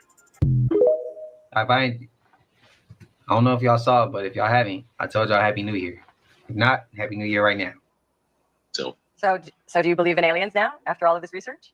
I think they walk among us, and I think that some of you know. I think we're all familiar with some of them. I think they're right here with us, and we just don't know who they are. That's facts. They right here with us, man. Hey, y'all gotta be careful with them spiritual folks. Y'all might not believe shit that I say, but please be careful when you with them spiritual folks. Because see, one thing for sure, two things for certain. Just because we don't do it, don't mean it ain't gonna get done, baby. Just because we ain't giving you your karma, don't mean your karma ain't motherfucking coming. Because some people is spiritually, divinely protected by powers way higher than you. Just because you think you're getting away with it now, baby, don't mean that you're gonna get away with it later. And you be wondering why your life is going to hell and you get told from every single motherfucking side. It's because my ancestors and our ancestors is stepping in the best way for us. What's done in the dark shall come to the light. Not everybody is to be with. That's why y'all gotta understand when y'all be going out here doing people dirty and over and thinking that you're getting away with it, I promise you it's gonna hit you in the worst way when you least expect it. So please be careful, honey. Tread very much like me, because one thing my ancestors is not gonna do is play about me, baby. Y'all don't even be knowing what y'all be getting yourself into when y'all your life might be all right. That's all I'm saying. So when you're in New Orleans and you see a tour group and another tour group, you know they're looking at some other importance. So right here, Shy, is the Ursuline Convent. When you guys see some little town, check that out on the Google, because they said back in the day, in the olden times, they would get the vampires and they would put them in there, and they said they keep the vampires in there, and they said they still have some in there, and that's why they say all of that windows at the top, all of them, they go, all of that. That's where they keep the vampires in the attic up there, and they keep the shutters closed, and they got silver nails and all of the things to keep the vampires in there. Is that true? I don't know. You got to figure that out for yourself, Shy. But that's what the front look like. I'm going to show you the front. I'm going to walk to the front for you to see that. Ma'am, I'm sorry that I'm short and I can't put you up high enough to see that. You're going to have to get your dad to put you on his shoulders. I'm short. I can't show you. But yeah, look at all of this too. All of that ironwork. You're welcome to the French Quarter, Shy. So this is the front, Shy. It's real big. Oui, je sais que...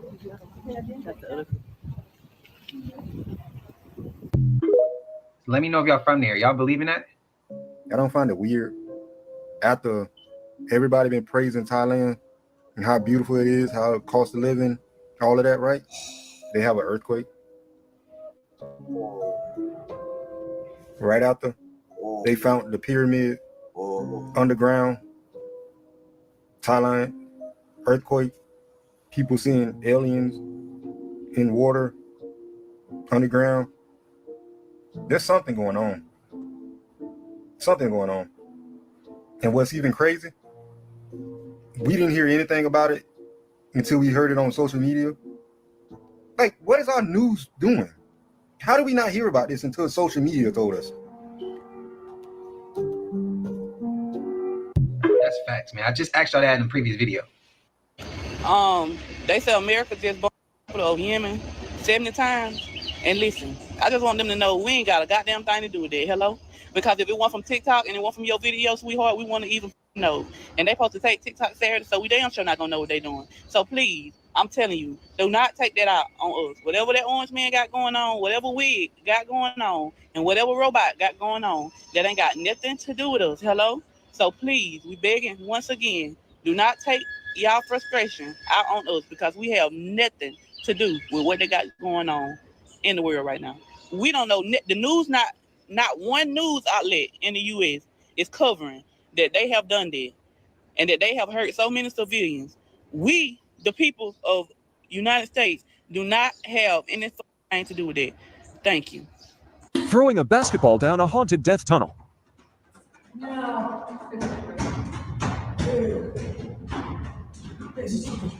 That's so creepy.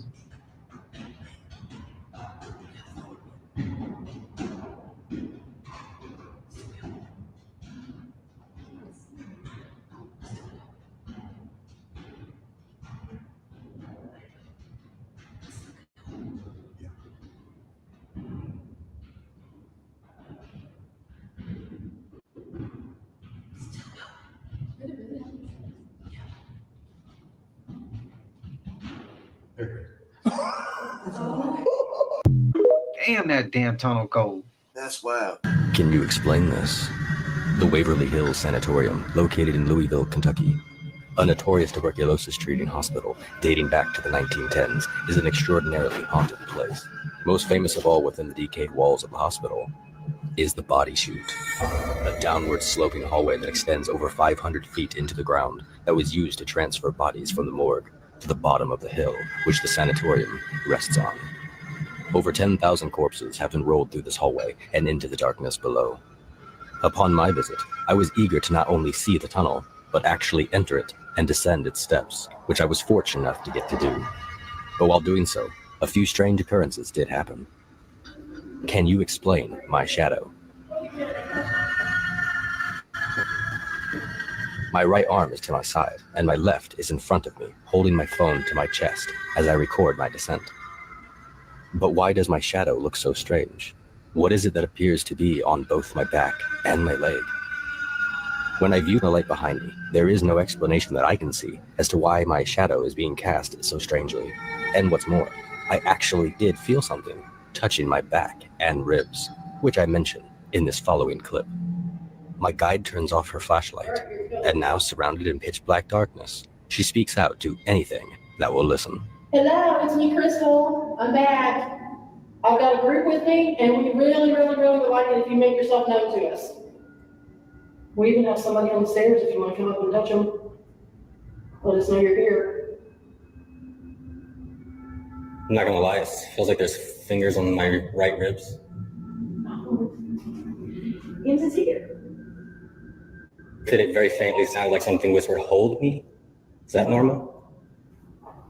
Like, hold me. Oh, wow. I still feel the fingers, by the way. Well, if you want to come up, I'll turn the light on. No, I'm good. Okay. Did you hear it? While in the dark, not only did I feel something touching me, but I also heard what sounds like the words, "Hold me," being spoken softly. The sound of ghost detecting equipment can be heard making sound just after as well. And when I enhance the audio, you should be able to hear it too. Here is the EVP enhanced and played several times. Listen closely. I'm not gonna lie, it feels like there's fingers on my right ribs. Is here? Did it very faintly sound like something whispered, "Hold me"? Is that normal? I'm not gonna lie, it feels like there's fingers on my right ribs. Is here? I'm not gonna lie, it feels like there's fingers on my right ribs. Is here? Did it very faintly sound like something whispered, "Hold me"? Is that normal?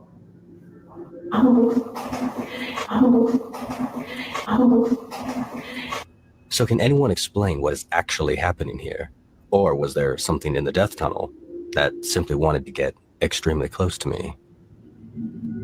Please like and subscribe to Fear Frontier for videos like this and more. Yeah, ain't nobody turning no lights out, and I ain't going down no damn tunnel. The creeper ghost is the scariest ghost by far at Waverly Hills Sanatorium in Louisville, Kentucky. I not only have one photo, I have two photos of the creeper ghost. Tuberculosis, also known as the White Plague, was running wild in Kentucky. So in 1911, Waverly Hills opened its doors and started doing things like this to try to help patients. Patients went through a lot of trauma here, and it created a lot of spirits, and one of them is known as the creeper. The creeper is said to have long, spindly arms and legs, and it'll crawl across the floor or the ceilings. People report feeling a sense of dread before they see it. It likes to sneak up on you. It'll even brush up against your legs. If you're in here and you start feeling like, woe is me, look up, because chances are you'll see it. Jason just came in here to watch me, and it's making me nervous, but a follower sent me this photo, and it was taken up in room 502, and can you see this right here? I've circled it. It seems like it's crawling out from around the corner. I've brightened it up a little bit, but there it is. I also have one of it on the ceiling. If you want to see that, let me know in the comments. I hate when they do that, man. You just show both pictures, bro. I get it. I get it, the suspense, but show us the pictures, bro. Because that one really wasn't a great picture. And I'd rather have seen what the second one looked like. But hey, I'm new to that rabbit hole. Y'all let me know how y'all feeling. But y'all know we made it to the end of this. And if you haven't already, please like, comment, subscribe. Hit that bell so you always notified whenever we drop them uploads. Y'all know we coming with about 4 videos every smooth 7. And this is for entertainment purposes as well. And when you like, comment, and subscribe to the channel, helps Collective grow, helps Collective get bigger, helps more people who like this type of content tap in with this content. But I love y'all Collective, man. And even if you haven't subbed up, you watching on your TV or whatever the case is, I appreciate you as well. I hope you having a smooth set. Until I see y'all in the next one, we gone. Ay, I just check my count, sheesh, at the amount. You probably know what I'm about. You probably, anxious. Welcome back to the coolest channel on YouTube. Look, man, I appreciate y'all having those notifications on, man. Stand up. But look, man, y'all know we're doing our giveaways for the members each month. You know what I'm saying? Giving away probably maybe $2,000, $1,500. We don't know until we get there. But look, it's going to be in a couple days. Shout out to all of y'all that, support my channel, continue to support my channel. But look, we make it to 1 million. Go ahead, share these videos. Positive vibes only, people. Just know if you're going through a tough time in this life, just know we're going through this thing called life together. Never end it by yourself. Good vibes only. Let's get it. The world will begin again. Uh-huh. What else did you say? Other people will come on the world. Okay. That's what I said. Oh, what was the other part? What other part? About everybody dying? What were you saying? More people will come on the earth. Okay. Why did you think that? Because it's what the world begins like. Mm-hmm. Oh. Right? When I die, Uh-huh. I will come back and I'll be a baby and I'll have a different name. Okay. You'll have it. Okay. So that's what I said. All right, thanks, babe. That's what I have to say, and it's sad. Yeah, it does sound sad. I had to say something. Okay. So that's why I just talked to you. Okay, thanks, babe. Okay.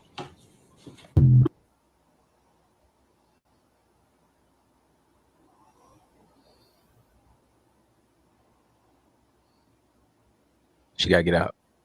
I'm just joking. Very intelligent. It's important to have conversations with your children and just let them speak. They have a wealth of information. It all makes sense now. If the U.S. or if the Leviathan did wake up like this big, huge creature in the ocean, that would make sense. Everything would make sense. Yeah, so stay with me. And this is for entertainment purposes only. This is just me thinking. It's hypothetical. This is all what ifs. That's all. What if human trafficking is them feeding the Leviathan, this thing, this whole time? Like, what if those spices and things like that, the reason why we can't find these is because they're feeding it to this creature? Like, what if they've been feeding it to this creature the whole time? Like, and what if the new sun and the sun the whole time is like a heat lamp? Like, what if we're in like a big aquarium? I know, like on a mass scale. It doesn't feel like that because we're humans and we feel like we know everything, technology, and so smart, right? But what if we are like in like a fish tank, so to speak, and like we're just food. We're food. But even though we're just food, we have adapted to the ways of the world. Like, we still live in our lives, cars and all that, but the government knows. And they have to, they can't say it. They can't be like, y'all is a big creature that we kept him at bay for as long as possible, but now he's surfacing. And a lot of people and I heard about, like I said, the underwater volcanoes that are happening. Maybe that's what's making him come to shore.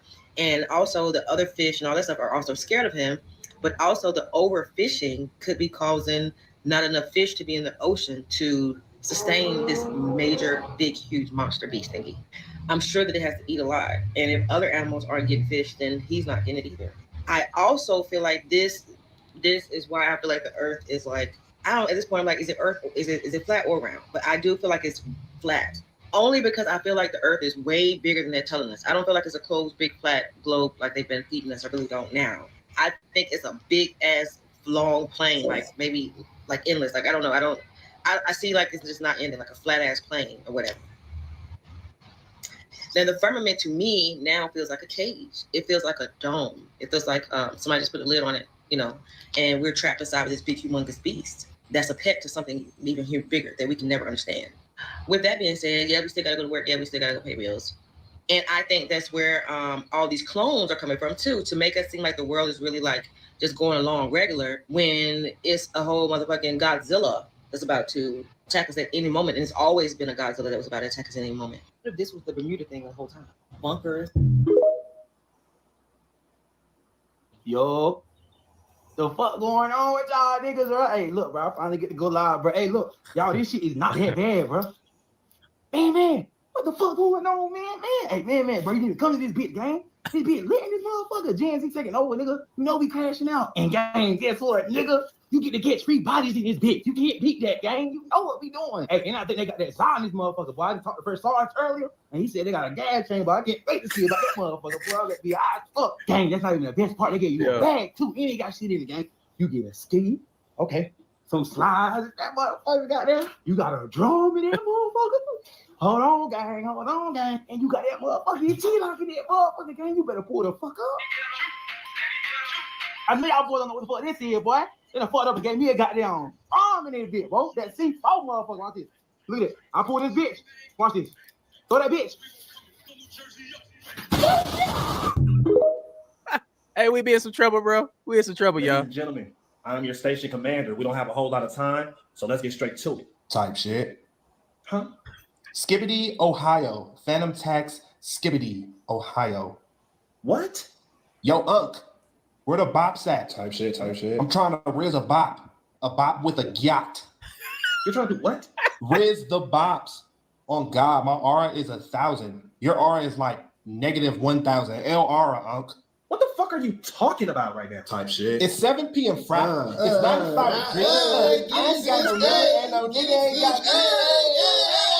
What the fuck is happening right now? You're going viral. Those are the bops, Unc. Section 8 certified bops. Stop acting like a bot, Unc. You don't know anything, bro. L's in the chat for Unc. He's so cooked, just like Russia. WUSA. Yo. Edge, bro. Thanks for the 5 gifted. Are you streaming right now? IRL stream, Unc. Like speed. I'm the next Kai, Unc. Kai goes hard. Look, no Diddy, chat. No Diddy. On God, I'm sus. I'm sus. On God, I'm sus. Yo, W in the chat. No cap. Russia is cooked. -1,000 aura, bro. I'm out of here.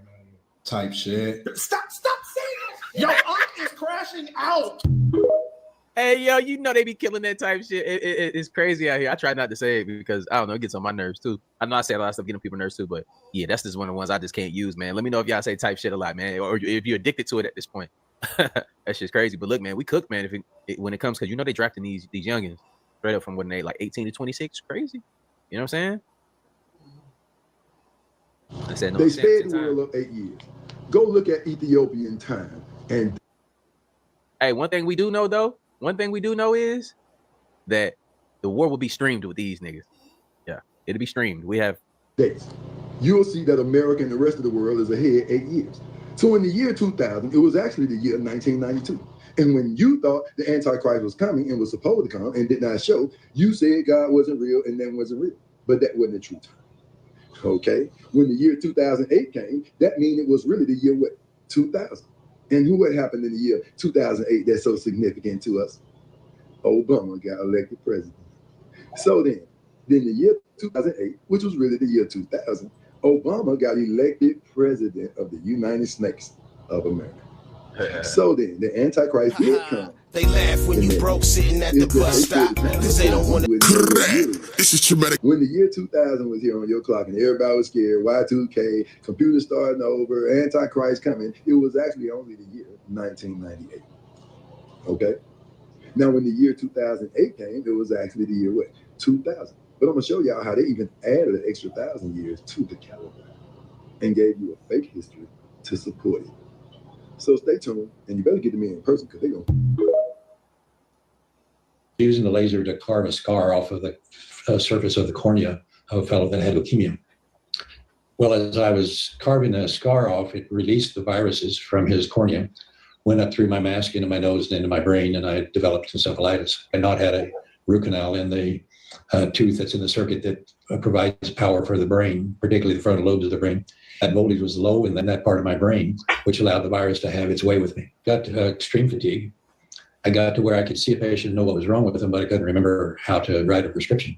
And I also developed spastic movements, so I would be sitting there and do something like that, which doesn't work really well if you're operating inside of an eyeball.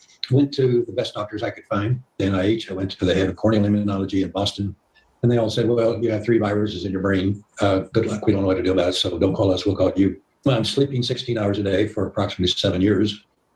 And during the day, I had 2 or 3 hours a day in which I could understand a newspaper, and then like a light switch would go off and I couldn't understand it anymore. So I had a decision to make. I would either lay down and call it quits, or I could use those 2 or 3 hours a day to try to figure out how to get myself well. And so I chose the latter. The concept I had at the time, all of the cells in the body are basically the same. They have even though they look different, they have the same hardware, just different software. If I could figure out how to make one cell work, I could make them all work. I discovered that I didn't know and wasn't taught in medical school was the body's constantly replacing itself. Cells in the macula of your eye every 48 hours. The lining of your gut's replaced every 3 days. The skin you're sitting in today is 6 weeks old. Your liver is about 8 weeks old. Your nervous system is 8 to 12 months old. As things get injured or wear out, you have to make new ones. Cells have to run in a pH of 7.35 to 7.45. And to read about pH, I discovered that pH is simply the measurement of voltage in a liquid. Voltage in a liquid. Conductive voltage, you're talking about electrons moving through a wire, and the switch is either on or off. But when you're talking about voltage in a liquid, it can either be an electron donor or an electron stealer. pH is a logarithmic scale that relates to the voltage in the liquid. And if you have 400 millivolts of electron stealer, you put a plus sign in front of it to indicate that it's a stealer, and it is a logarithmic scale of 0 or a pH of 0. And if you have 400 millivolts of electron donor, you put a minus in front of the voltage, and that corresponds to a pH of 14. And of course, a pH of 0 is neutral. It's neither electron donor or electron stealer. When you convert that, what it tells you is that cells have to run between minus 20 to minus 25 millivolts of electron donor. Cells have to have voltage to work. That makes sense. Everything else has to have energy, doesn't it? A pH meter is a sophisticated voltmeter designed for measuring voltage in liquid, and it has a switch on it. If you switch it in one position, it tells you the millivolts and whether it's plus or minus. If you switch it to the other, it converts that automatically to the logarithmic scale of pH. Figure out how to measure my voltage. And I found that a chap named Nakatani was the first person to use modern electronics to measure acupuncture circuits. I got the device that Nakatani used. This is a rather rudimentary device, but I was able to measure my circuits and discover that my brain was running between 2 and 4 millivolts instead of 25 millivolts. So now I knew why it didn't work. I figured out that my brain has very low voltage. The next question is, well, what are you going to do about it? And so that's how I developed the biomodulator. And so I began to use the device on myself. And as I was able to increase my voltage, over about 6 weeks or so, my brain started working again. I began to be functional again. I never really intended to go back into practice, but friends and people from my church and so forth started coming to see me at my home, and pretty soon we turned my upstairs into a clinic, and my wife was anxious to get that out of the house. So I rented a room from a chiropractor, and then 2 rooms, and then the clinic next door, and here we are 25 years later. We get sick when we lose the ability to make new cells that work, to replace those that are worn out or have been damaged. Right. And if you can't replace those cells, pretty soon each organ begins to have fewer and fewer functional cells, until finally the organ fails you. So if you're going to recover from any chronic disease, you have to address voltage and the ability to make new cells. Yes.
Nope.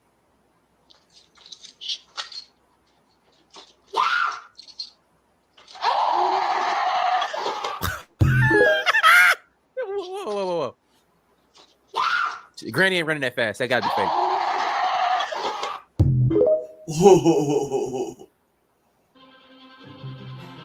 I ain't gonna lie, I had to slide somebody, Granny. What's going on? I oval shaped object appears in major cities. Gordo, there's something going on! Okay. All right, I'm getting a little nervous here. Dear God. This world is, what the fuck? What's going on? Gord! This is it. Oh, what is this? I don't know, but I'm getting nervous. See, I told you guys we needed a fucking plan! We need a fucking... Call on you. Call Anthony! Gordon! What is that? I'm afraid. I'm gonna call Lonnie. Okay, my phone is not fucking working! Okay. Oh, they're saying aliens. What? Oh, dear God! Call Lonnie right now! Stop playing around! Hey, Gordy, I'm scared. I'm afraid. I'm afraid! Gordy! God damn. What should we do? Stop sitting on your fucking ass and help me! I told them we don't have any shit we're supposed to have. We don't have anything. Oh, man. It's emergency! No, I don't feel good. No, I feel lightheaded. Dominic, I feel lightheaded. Is Florida in the danger zone? Just fucking tell us! I can't read this fucking map! Put on CNN! I'm not fucking kidding! I don't feel good. I feel lightheaded. I'm not kidding. Bugging out, bruh. Oh, I need to go. Come help me! Oh, fuck! Dominic? Dominic. Stop, why are you laughing, Dominic? Why are you fucking laughing, you high? What are you doing? Yeah, I want to know why that was funny. Because that sounds like a lot of you niggas once if there's something real happens, you know, like all that stuff people are talking about. Oh, we're supposed to have this and that. You ain't got none of it. That's probably like 95%. So special. I ain't talking about kids. Talking about the whole plan. Ice white. What they like. Some people ain't got one. I see why they don't tell us about aliens invading. Here you go. Here you go. Lose our mind. But they ain't told us shit. You don't know what's going on. More E-1 nuclear-capable bombers to overnight last night. Several aerial refuelers that went up. Oh, so we were asked to pull over by the police because there's a wide load coming in the middle of nowhere. Sophia, come back, get behind the car. Oh my gosh. So this is the reason why the police pulled us over. Oh my gosh, what is that?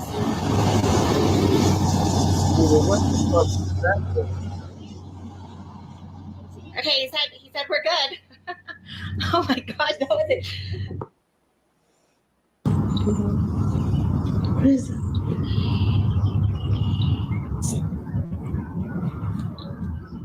It looks like a head, bro.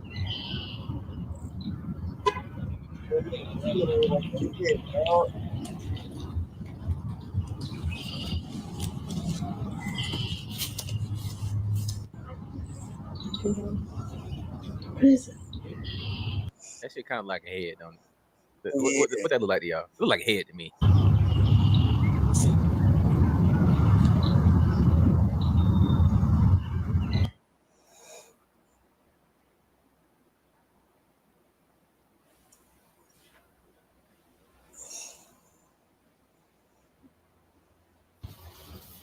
I was just gonna give an update on whatever was floating in the lake last night. I was just waiting for my daughter to get home to go back to the lake with me to see if we can find it. If we can't find it, then we're gonna ask the Metro Park Police if they know anything about it. I'll update again in a little while. If you haven't seen the video, I'll post it at the end of this video. 115 times zoom, and I can't tell. It looks like a bird sitting on the water, but then it's like not a bird. It looks like a head. It would be moving a little bit, at least if it was a head. Is it the alligator? I don't know. It looks kind of creepy, whatever it is.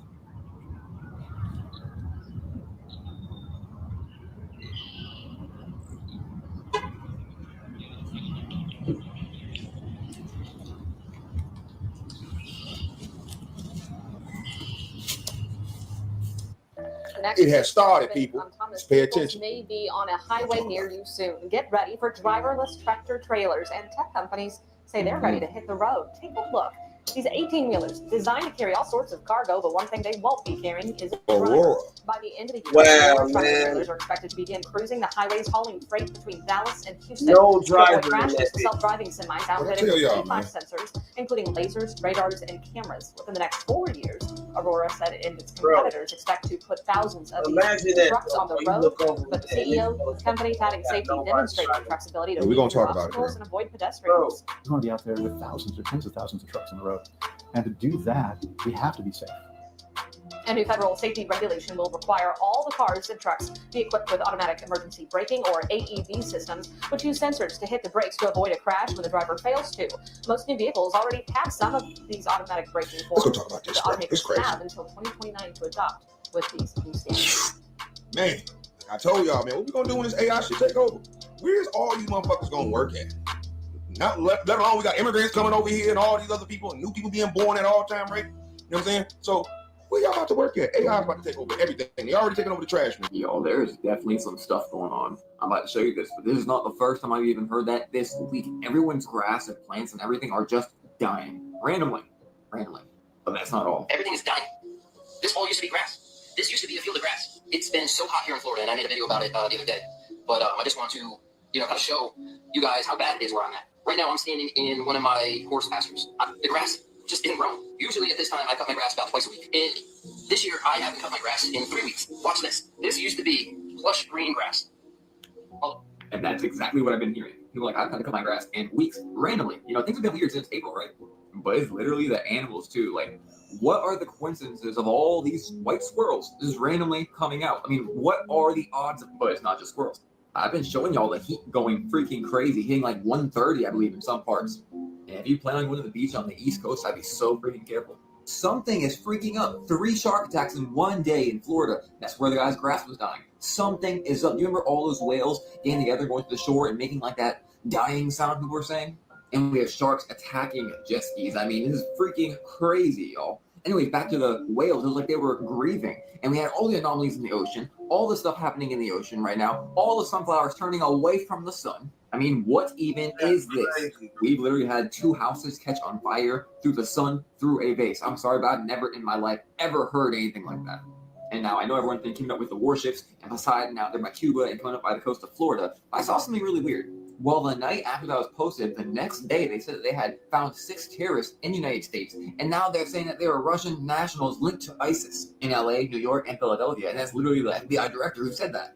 So, coincidental for sure. And finally, just for y'all, if you have an iPhone, do not get the 18 beta. Do not upgrade. They're using it to spy on y'all, and they're trying to trick you with flashlights and things that Samsung's already do.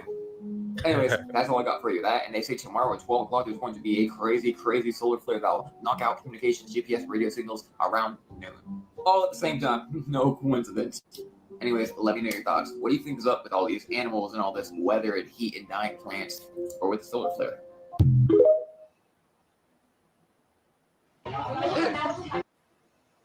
Hey, let me know where do you reside in the world right now, and what's the temperature? Everybody, let's do a roll call. It was 115 here yesterday in AZ. Where are y'all at, and what was the temperature? Put it in the comments down below. What?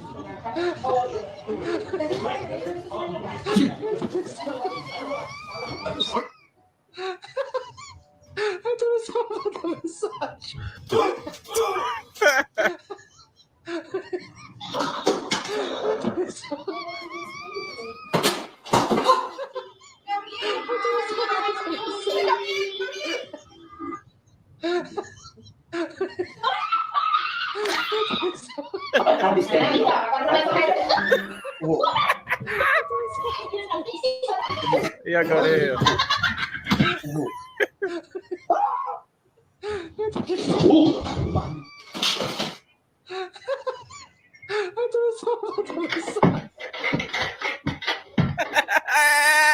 Why she fall out the chair like that? Why she fall out the chair like that? Hey, y'all going to hell. So I'm in the mall. This place, so coming to the mall makes me realize we're living in a simulation. Like, this can't be real.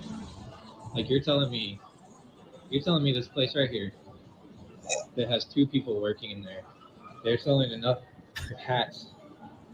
They're selling enough hats just to pay 2 employees. No, I don't believe it. I be thinking that It's not too. real. Also, I be thinking the same thing. like some of these stores, like okay, like maybe right, like women's lingerie, underwear, whatever. The Buckle, I don't know. Are people still shopping there? I don't even know.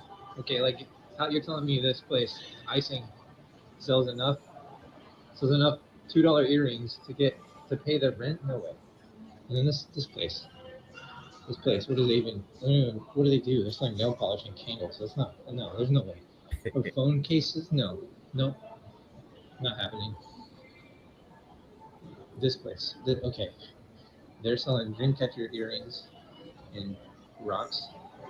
Hold on now. Those ain't rocks. Those are crystals. Put some respect on the crystals. I can tell you're not connected. Yeah, you done lost your damn mind. Those crystals are actually very expensive. So if they sell one, that's enough to pay an employee. Sure. No, never met anybody that bought one of those from the mall. It's all fake. It's all fake. All of it. You're losing me, Slim. All of it.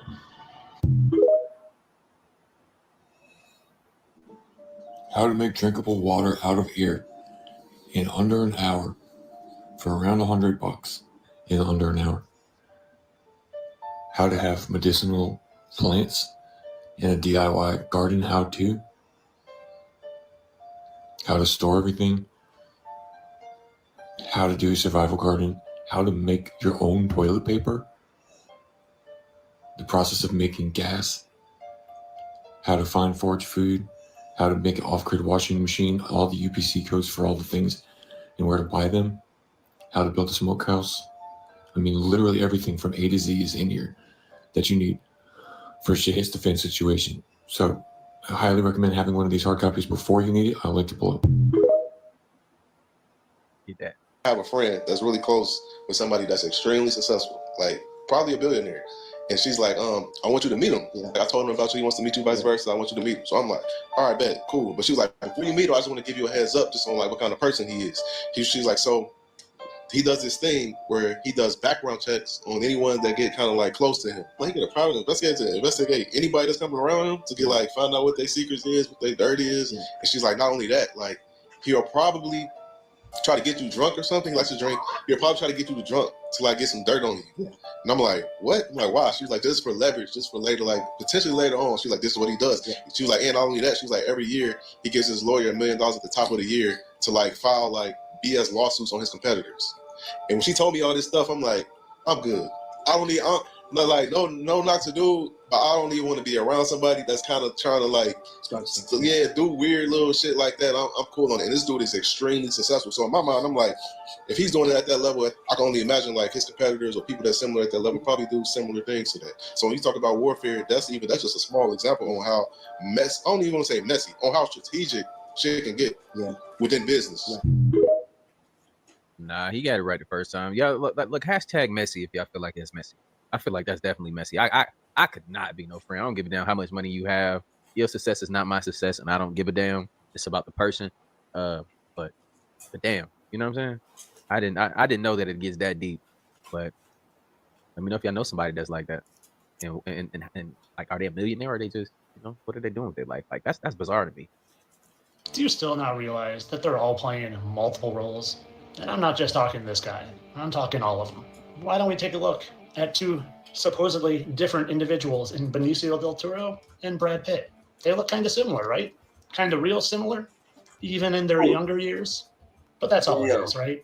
Similarity. They just have similar features. They couldn't possibly be the same person. Well, let's take a closer look and see what we can find. Did you ever see when Benicio won an Oscar? Kind of runs like somebody I know. I don't know. There's just some similarities to it. Maybe it's just me. Although he does celebrate as he's being handed an Oscar. Oh, and did you see who just happened to hand him that Oscar? Brad Pitt's wife, and she just happens to be looking very adoringly at Benicio and seems pretty chummy with him for photos. But again, it's just coincidence. I'm making too much of this. Kind of like the coincidence of them sitting very identically and having the exact same mannerisms.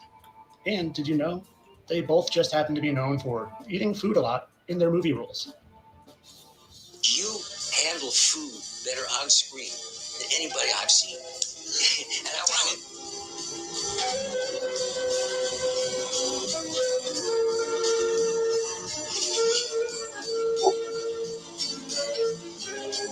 Well, why would they do this? You're probably asking yourself. Why would they go through the trouble? I'll tell you. It's to give you the most skewed sense of reality possible. So you don't know left from right, and up from down, and round from flat, and you have to ask them and rely on them for all the answers, because then they have all the power. So the sooner you realize this is a reality and this is a reality, the sooner your mind is open to what reality actually is, and you can take your power back. That's what I did, and I feel better than ever. And of course, this is all for entertainment purposes. These guys are probably just from the same genetic line, way, way back from that English king that all the presidents are related to. Entertainment purposes only.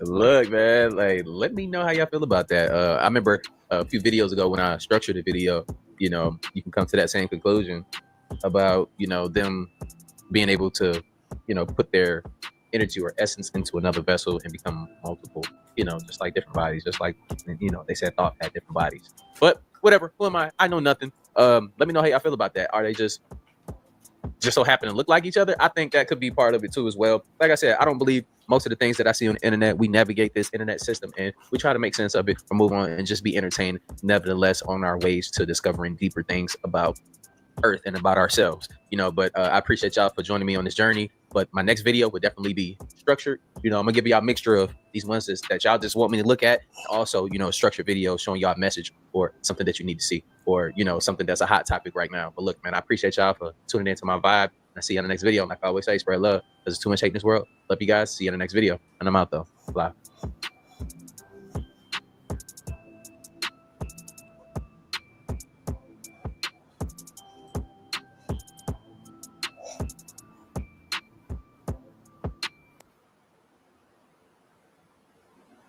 These glitch videos are freaking the internet out, man. But look, make sure y'all go ahead and smash that like button, man. I know it's been a little bit. I had to step away. I'll give y'all another video addressing all of that. But look, man, let's catch up on these videos.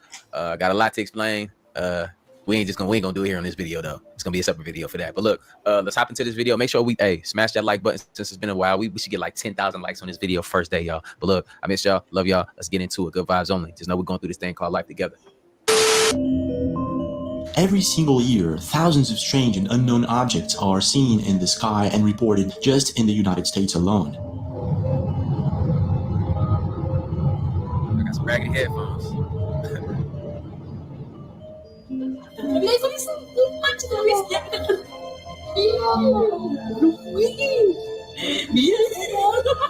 If you stop to think about it, that's quite a lot of strange things going on in the sky.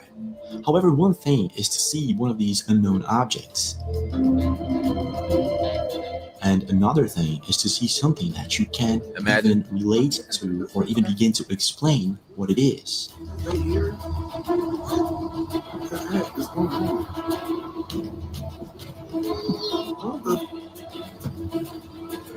So there is the moon. What's making that? And this is something that at first sounds like coming from out of a sci-fi movie. However, sometimes it happens, and in very rare occasions it's captured on camera. And this is exactly the case with a social media account by the name of Eternal36Love. In this video, a group of people is enjoying the night sky, and there's a thunderstorm approaching, and at a certain moment, a lightning strikes nearby. And this is what happens.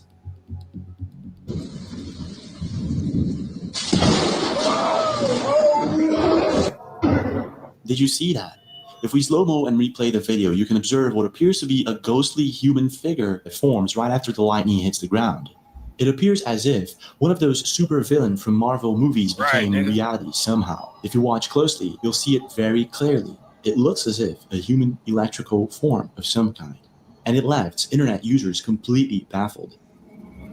Some people believe this could be a demon, a jinn, or some sort of spiritual form. Others think that this is a fake video or edited or CGI or something like that, while others joke around that this looks like Electro or some sort of Marvel supervillain. Whatever's going on here, to this day, no one knows exactly how to explain it. Is it just a coincidence or is it something else entirely? But when it comes to glitches in the sky, it doesn't stop there. What the hell y'all think that is? Y'all ever seen something like that in y'all life? I ain't never seen one of those, but that's very interesting to me. Look like the shit off off of Spider-Man, right? In a video recently posted Absolutely by not, though. Like, I ain't Eddie in rocking with that. Singapore, it was a really sunny and beautiful day. Everything looked like it should. This is until he looked up and realized something strange going on in the clouds, and this is what he saw. They're gonna try to call that a sprite. In a video recently posted Absolutely by not, though. Like, I ain't fake video or edited or CGI or something like that, while others joke around that this looks like Electro or some sort of Marvel supervillain. Whatever's going on here, to this day, no one knows exactly how to explain it. Is it just a coincidence, or is it something else entirely? But when it comes to glitches in the sky, it doesn't stop there. What the hell y'all think that is? Y'all ever seen something like that in y'all life? I ain't never seen one of those, but that's very interesting to me. Look like the shit off off of Spider-Man, right? In a video recently posted Absolutely by not, though. Like, I ain't in rocking with that. Singapore, it was a really sunny and beautiful day. Everything looked like it should. This is until he looked up and realized something strange going on in the clouds, and this is what he saw. They're gonna try to call that a sprite.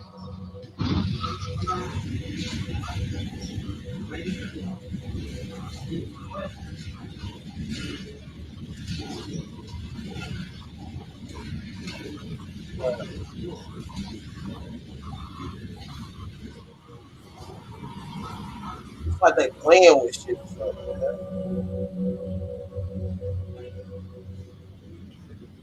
At first, if you watch closely in the video, it appears as if some sort of light beam can be seen bending in the clouds. Now, this is something that you don't see every day. However, experts affirm that this is just a crown flash, a phenomenon that occurs in the clouds due to ice crystals and changing electrical fields within the thundercloud. Now, even though this is supposedly explained, I've never seen one before, and I know that most people haven't either. What gives the fact that in the past couple of years, there have been so many videos of such a phenomenon going on all over the world? Does it have to do with some sort of changing frequency or pattern in our planet, or does it have to do with something else entirely? But it doesn't stop there. For some mysterious reason, when it comes to clouds glitching, there's a bunch of videos that no one even dares to explain. For instance, one of the most intriguing ones, in my opinion, and one that I've featured before, was captured by Betita Joe. See that shadow? Where are the clouds? That's because it's cloaked. In the video, we can see what appears to be the shadow of a cloud being projected into a Like, we seen this video right here before, but I tell you this, like, that's how you know it's cloaked, y'all. It's cloaked technology. You know, all it's doing is reflecting. It got many, like millions of cameras probably. I don't know how it is now, but currently in 2023, but that's a lot of different cameras reflecting the environment around it. So it's not really invisible. It's there. So therefore, when the sunlight is coming down on top of it, you know, that's why it looks like it's shaded, because it's actually a solid thing right there. Man, that's crazy. And she captured the video very clearly.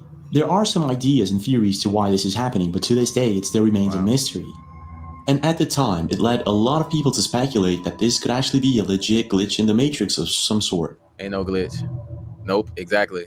And surprisingly enough, even though the idea is very far-fetched, there's a bunch of videos out there portraying such a thing. Una nube negra, un pleno cielo azul. Don't know what these things are.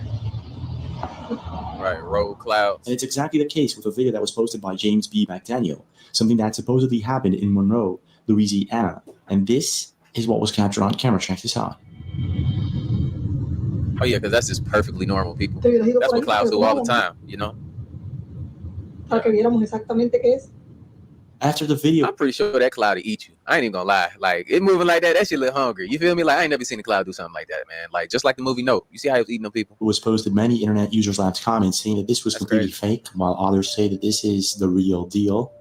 And others believe this could be an unidentified object camouflaged as some sort of cloud.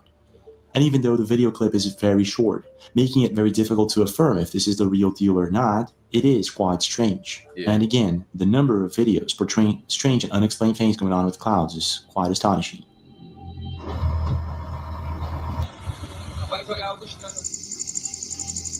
So, in your opinion, what do you think is going on here? Could be a good case of CGI, though. In the 1970s, when my grandfather was much younger, I remember him telling me that he bought a blue car in a dealership. He was really happy about it. So he drove the car home, and he was pretty sure the car was blue. When arriving home, he got out of the car, and the car was yellow. He was baffled by it, and he couldn't just get around this story, so he told everyone about it. The thing is, at the time, people just thought my grandfather was crazy. But the thing is, every day thousands of people live through something similar. Something they can't quite explain. They scratch their heads, they go back home, and they remain sleepless thinking about it for days.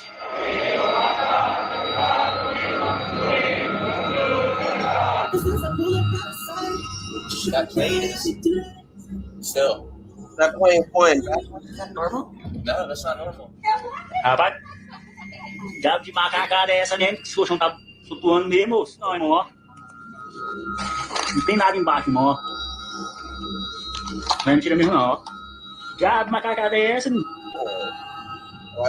After 1999, when The Matrix was released, the topic of maybe living inside of a digital simulation became something bigger. It became a trend.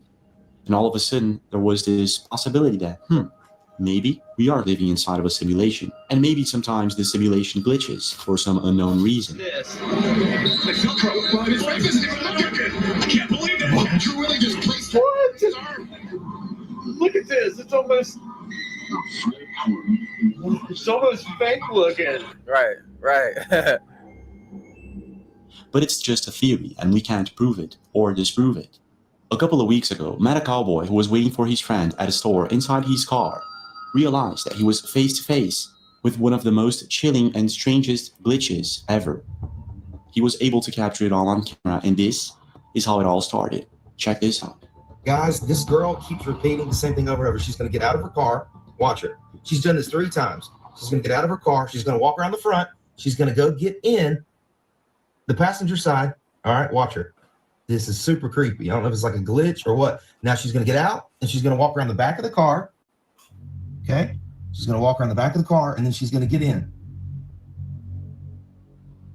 She's done this 3 times.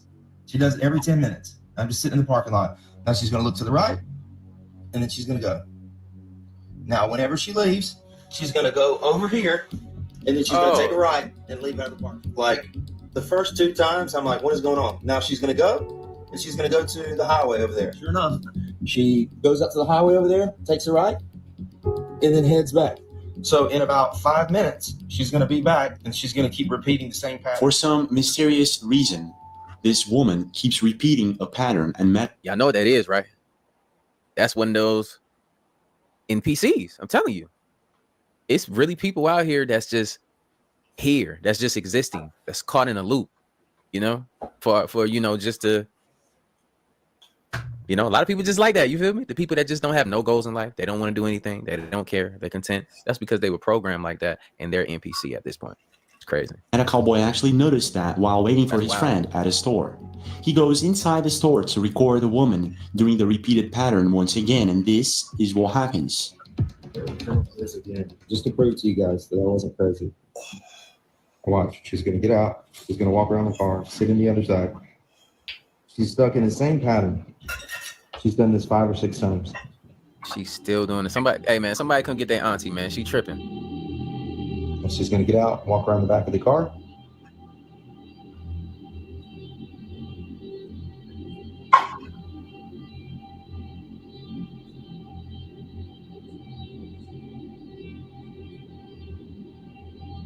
Somehow intrigued about this mysterious glitch, Meta Cowboy decides to go and talk to her to see if he could somehow get her out of this mysterious loop.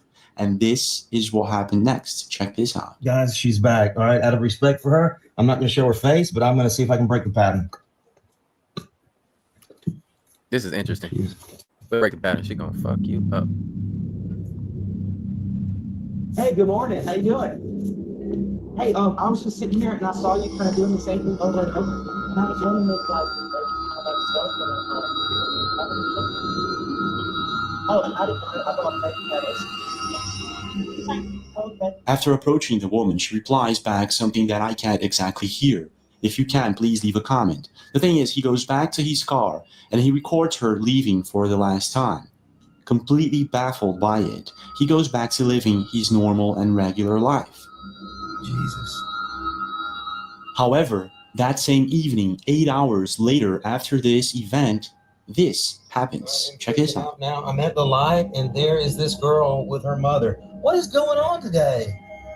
Like, how can this even be? I don't understand. Like, why are all these things happening? After Mad Cowboy posted the video to his social media, Millions of views and thousands of comments were pouring in, and people were confused. Some people believe this is a legit glitch in the Matrix that maybe he caught on camera, while others think that the girl has some sort of OCD.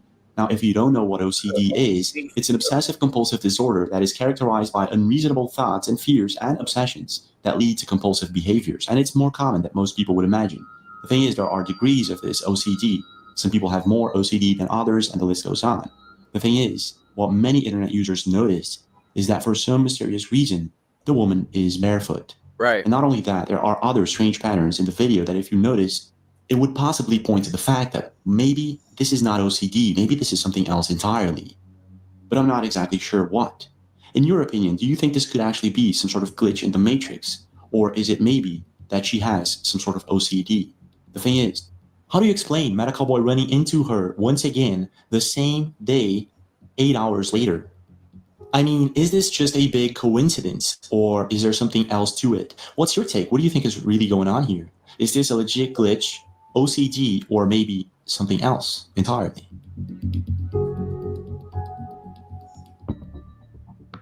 In the past couple of months, there have been several strange videos surfacing the internet of what appears to be animals glitching or acting up.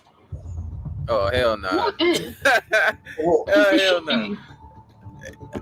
Hell no.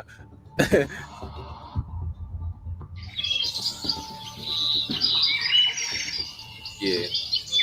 No, we're not. Not today. No, we're not. You ain't gonna be on the car though.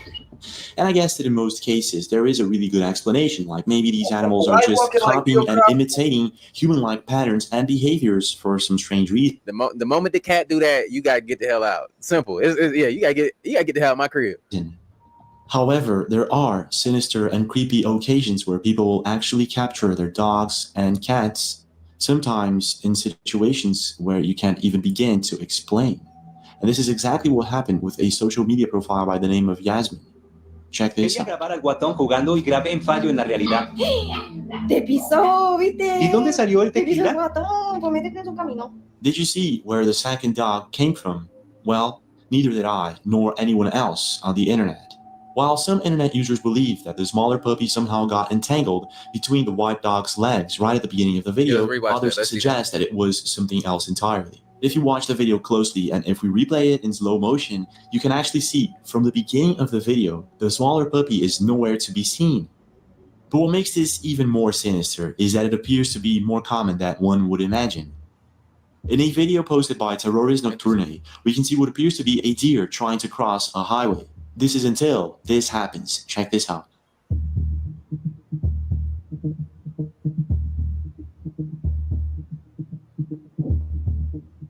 If you pay close attention, you can see what appears to be the deer actually crossing from one side to the other, but in a very peculiar way. Watch closely and you see that it appears as if the deer actually was able to go through the road barrier. Now, of course, there's a really good chance that this is just a camera illusion due to the fact that it's dawn or dusk. But taking into consideration that loads of people actually captured something like this on camera, I'm not too sure.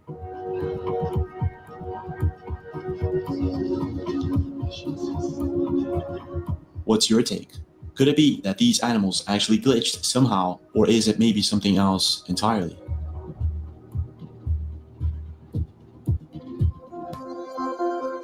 No. The thing is, when that dog came from up under the little small one, if I would have seen that in real time, I wouldn't have been welcoming to that little puppy that just came out that shadow like that, though, to be real with you. So the dog could have been possibly running under him the whole time. I don't know, because it looked like he kind of. But then again, I don't want to rule anything out. I got to watch that a couple more times. Y'all let me know how y'all feel about that in the comments down below. As humans, we have long been fascinated by the unknown and the mysterious, especially when it comes to creatures of the forest. In many cultures and tribes around the world, the belief in elves, gnomes, and other mystical creatures is not just a myth, but a very real and integral part of their daily lives.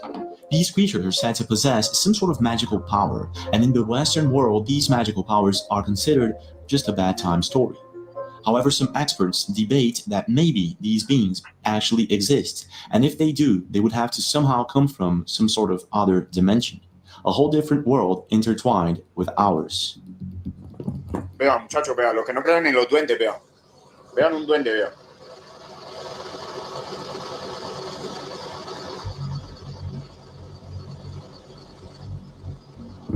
un duende, me acabó de aparecer acá en la Gran Colombiana. Ahí fue.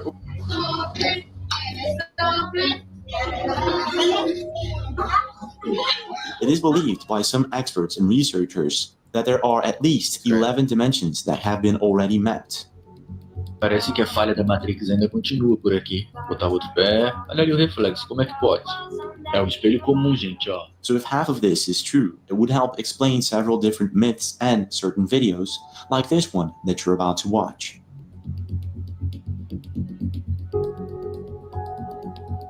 An Instagram personality by the name of Ava Fav lives in Sonora, Mexico, and in one certain day, she captured something quite chilling on her CCTV camera in her own garage.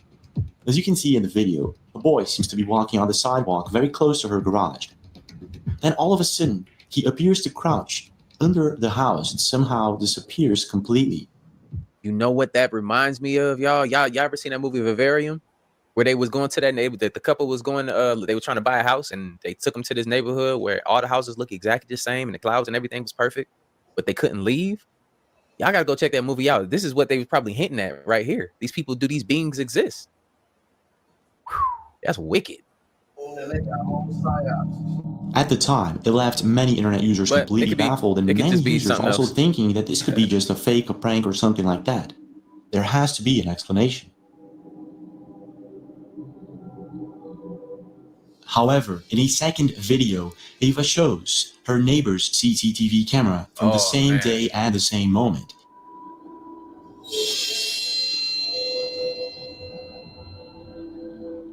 And in the video, there's absolutely no one around. So it kind of doesn't make sense, because in her camera, her dogs were actually reacting to the boy. Not only that, in this second video, she goes outside and explains that there's no sewer shaft or nothing like that just next to her house where the boy crouched and simply vanished. Como les decía anoche, este es el cristal de la puerta que de día se ve para afuera. Yo estaba aquí parada cuando vi al niño caerse. Y es la parte donde el niño desaparece, se deja de ver, como le quieran decir. Me están preguntando que si de casualidad no hay algo ahí. Pues no, chamacos, ¿qué va a haber? ¿Una puerta? O sea, un portón, un portal. No sé, pues, o sea, no hay nada aquí, pues no hay nada. So what exactly is going on here? Is this some sort of edit, a fake CGI, or maybe is it the real deal and maybe Ava captured something completely out of this world on camera?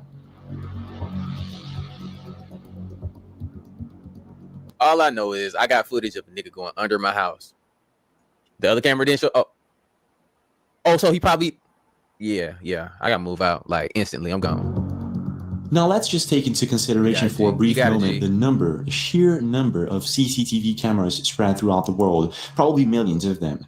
And let's also take into consideration the possibility that maybe we're living in some sort of simulation, and maybe sometimes it glitches. That would mean there are possibly hundreds of videos just like this one that we just watched. And I guess there are. And one of the most interesting ones, in my opinion, was recorded by Matthew Alvarez, who was working the overnight shift at a medium-sized hotel. And he all of a sudden notices this man just walking in and freezing in position. This is what Matthew recorded. Check this out. I think this guy froze. Literally. Oh, that man on that super lean. What the? Oh man, as soon as Matthew began recording this bizarre event, notice this woman in the camera below. She's approaching the hotel now. Things are going to get weirder. Check this out. Yeah, he is literally there. It's not the camera that's frozen, it's him. Here he is. This dude is still. Wow. Now he started moving? According to an email that Matthew sent to me, he writes, I thought it was a camera defect, but I went outside to check and he was just there, frozen. I went back into the office and started filming. And what boggled my mind is that those doors are supposed to remain open if there's someone there just like he was. And they just closed behind him as if there was no presence at all. He also stayed there for quite a while like that, and I was very confused. As soon as the lady walks into frame, you can see the doors open, and those specific doors won't open at that distance either, so everything that happened in that particular moment was super weird. In your opinion, how do we explain this situation? It's not just the man that froze that makes things weird. Hey, look, it's all these frequencies coming in from the sun that they've been trying to cover up, man. This joint emitting these frequencies, fucking the whole matrix. I got motherfuckers out here tweaking this shit. You feel me? tronic door should have somehow detected him. And not only that, it's as if the man actually knew that there was someone approaching from a distance. What is going on in this video?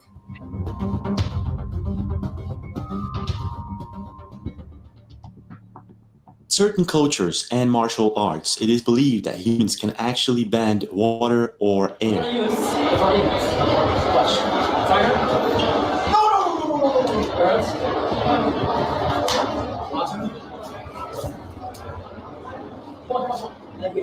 Now, even though there is little to no proof of something like this, water bending is based on the Tai Chi martial art, an elegant and flowing style that is in constant motion. And at varying levels of skill, a waterbender can actually manipulate, freeze, unfreeze, and sharpen the water around them, making them a force to be reckoned with. Now, in most cases, water bending can be simply explained by static electricity. Opposite charges attract. In other words, it's a really good explanation for such a phenomenon.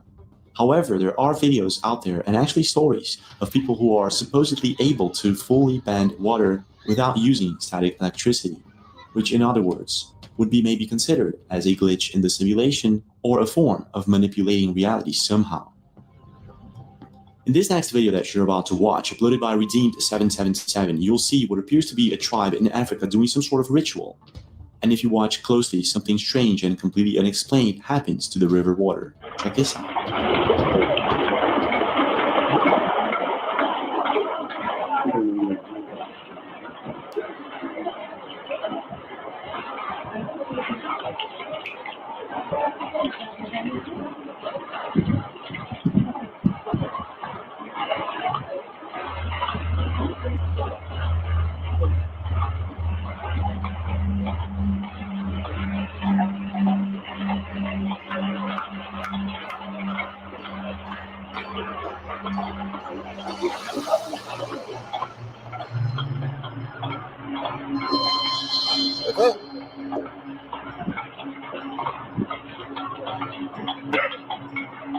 It is drained the bathtub.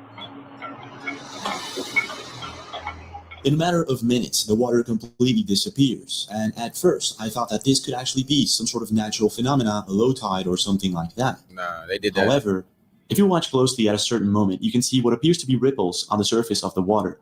From that point on, the water completely disappears rapidly. Whatever it is that's going on here, it is indeed very strange. Needless to say, the video left the internet completely baffled and divided. While some believe that this is just a coincidence, that somehow they knew the date, time, and exact moment of a low tide, others think that this is maybe the real deal, that maybe it has something to do with a ritual, spirituality, or maybe even some sort of mysterious way of bending reality. What's your take? What do you think is really going on here? Is it just a coincidence? Or is it maybe something else entirely? Yeah, I gotta watch it too. Like some people will be in the comments, "Oh, this is witchcraft." Whoop, whoop, whoop, whoop, whoop. No, our people are connected with the planet. You know, we're connected with the planet in so many different ways, man. Don't let people scare you away from what you're from and what you are. You know, just because somebody else's perception of it, because they're afraid of it. That's all it was. When people saw our people, we were capable of many different things. They were terrified of that shit. What we can do now, people are taking our old knowledge, man, and trying to make that shit work for themselves. And that's what we're currently dealing with. But just had to add that in there, niggas. Look, y'all know I had to come with that. Bow. But look, yeah, let's get back to it. But it doesn't stop there. When it comes to strange things going on underwater, there seems to be lots of them. And I guess that the best explanation for that is the fact that we've only mapped about 10% of the global ocean using sonar technology. So yeah, there's a lot that we don't know. And on this next video that you're about to watch, something truly unexplainable happens during a live news broadcast in South Florida. The video was captured by Sheila, and this is what she saw that day. No, I'm not going crazy. Watch. Again. You see that? Did you see that? Well, most people didn't. If you watch closely to the upper right, you'll see some sort of object that appears to go underwater at a certain point and swoosh away fast.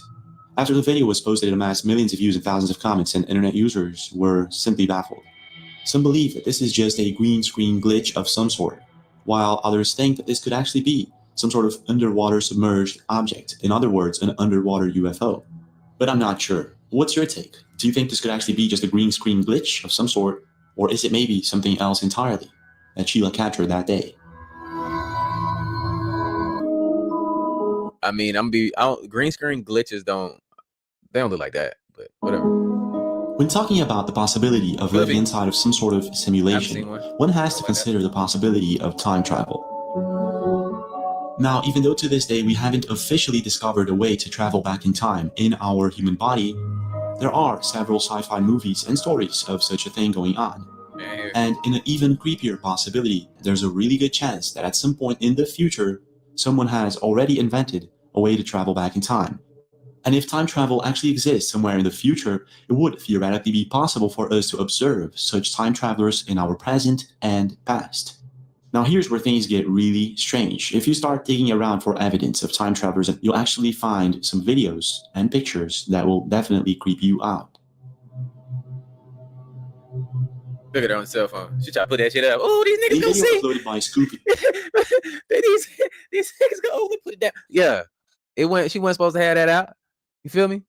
On YouTube, you can see a group of people walking just outside of a DuPont factory in Massachusetts. Yeah, her iPhone. This was 1938, and supposedly at that time, people did not have mobile phones. However, in the video, you can clearly see a woman apparently holding what appears to be a cell phone. How is that possible? Now, if this wasn't already very strange, here's where things get even stranger. Researching a bit about the topic, I found out that the name of the woman is Gertrude Jones, and that she supposedly worked for the DuPont factory that you see in the video in the background. And apparently they were testing a wireless communication system. And that would technically explain that maybe she's holding some sort of walkie-talkie or something like that. However, many other internet users also researched the topic and found out that the first military walkie-talkies that were developed in the 1940s, 2 years after this video, were just too big to be the same thing. Not only that, no one actually found any documentation that DuPont was experimenting with wireless technology. Think about it. Nevertheless, the device that she's holding is way too small to be any wireless communication systems for 1938. But it doesn't stop there.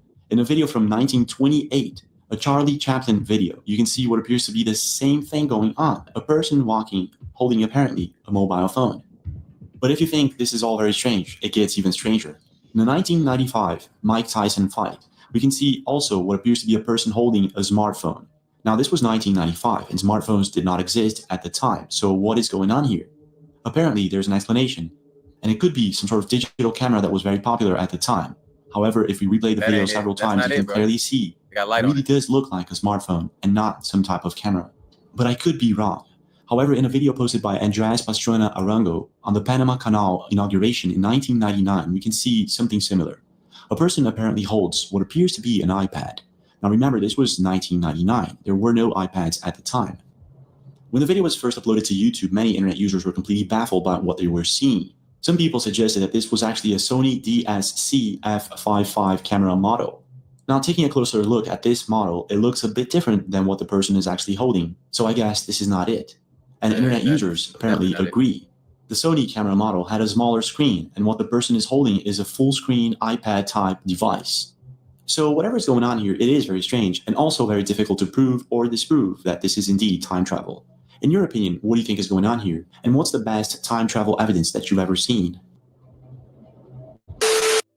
It's a reason why I keep telling y'all that, look, man, you can never, they don't want you to be on the same level as them. So these devices are old devices. This is not new technology. This is very, very old, ancient technology.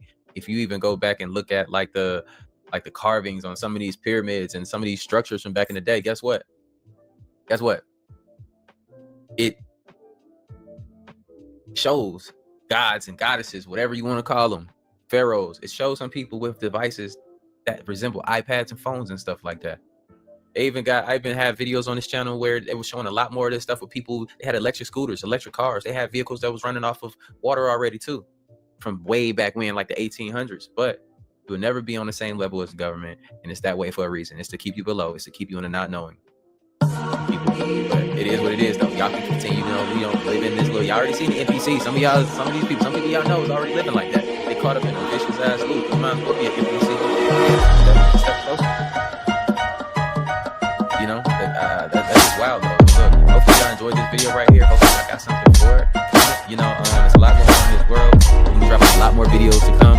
But make sure y'all stay locked in. Make sure y'all got those notifications on. Like I always say, spread love. Don't too much hate this world. Love you. So, spread love. Don't too much hate this world. Love you guys. See you in the next video. I'm out, bro. Bye. I guess I'm glitching in the matrix too. Well,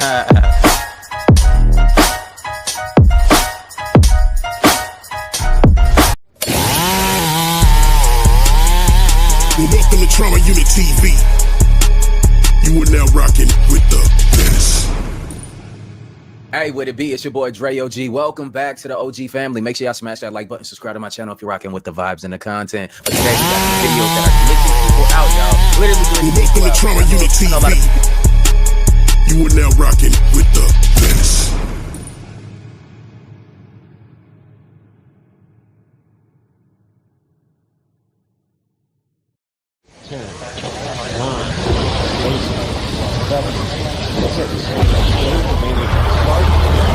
Start. 2, 1, boost ignition, and liftoff of the Space Shuttle Discovery, returning to the space station. Something out of this world, something you need to see. Otherworldly, you can't even imagine me. Light years from here, further than you can see. Picture that, located outside of your galaxy. I'm something out of this world, something you need to see. Otherworldly, you can't even imagine me. Light years from here, further than you can see. Picture that, located outside of your galaxy. Outside of your galaxy. Outside of your galaxy. Outside of your galaxy. Outside of your galaxy. I travel through this maze, surfing these sound waves. No apologies, technologies we conveys. Create this art of war, painted through vocal cords. This positive energy my enemies can't absorb. Rewind plays, my rhyme phase 1 through 4. That metaphorical oracle you've been searching for. Giving you syllables with substance to hit your core. Like Tupac shot 2 cops in front of liquor store. Safe to say, they don't give 2 fucks anymore. Another dead man walking, what are we living for? Nothing on my mind, I got nothing but time. Until it runs out, my funds and my guns out. Something out of this world, something you need to see. Otherworldly, you can't even imagine me.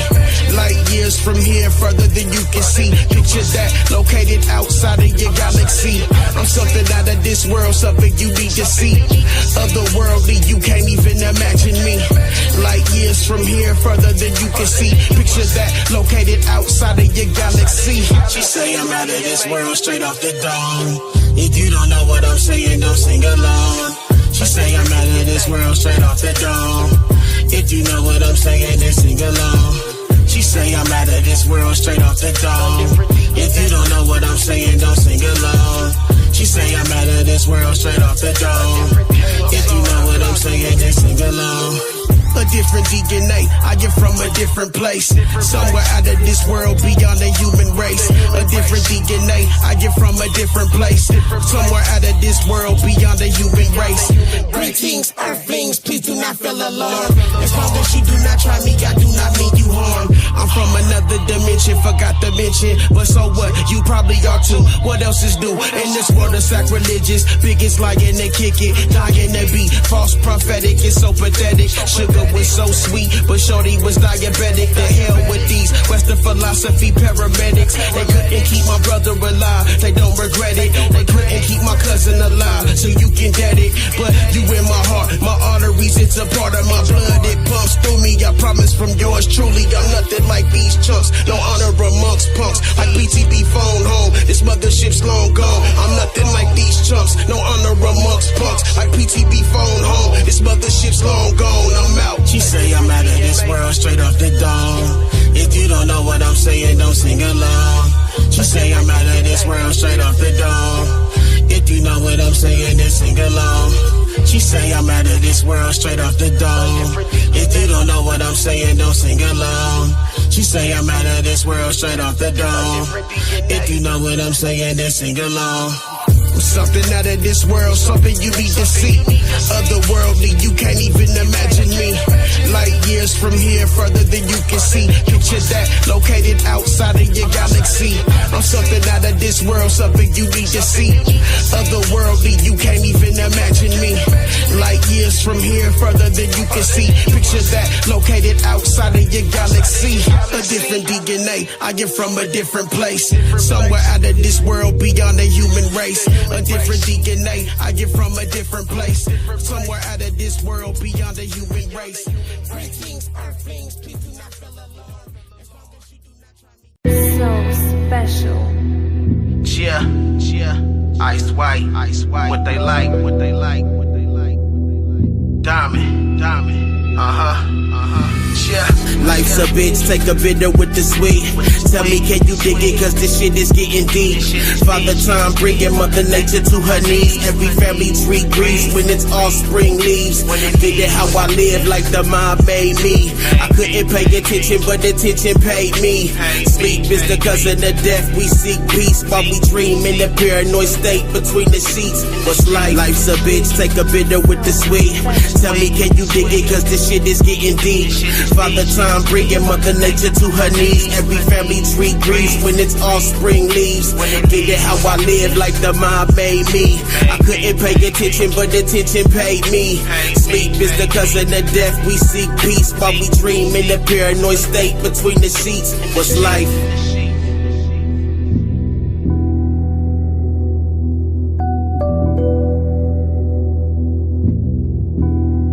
Bitch, yeah. What's like to a nigga without the will to live?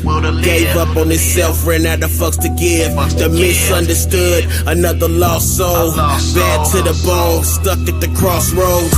He was the misled, came from the misguided. A vessel without direction and no parental guidance. All they needed was balance and feeling undecided. Often reacted in random acts of fucking violence. Call it lashing out, a form of self-expression. Imagine staring at the mirror, hating your reflection. Potential is nothing if we don't ever reach it. The melanin in your skin, why would you ever bleach it? Obvious is part of their agenda. They planted corrupt seeds to intervene with ya. We program the old Sam. Nigga ain't my uncle, I don't even know him. You mean to tell me that the dead man's taxing me? This in this game called the IRS after me. If you don't pay up, they coming where you lay up to repossess your property like a game of Monopoly. I don't deal with emotion, I think logically. Get the dust off of my shoulder, don't let it bother me. I'm a trendsetter, so let them attempt to copy me. As long as God got me, them niggas know ain't no stopping me. Tell me what's life? I tell you what's life? I seen enough death. I'm just trying to live.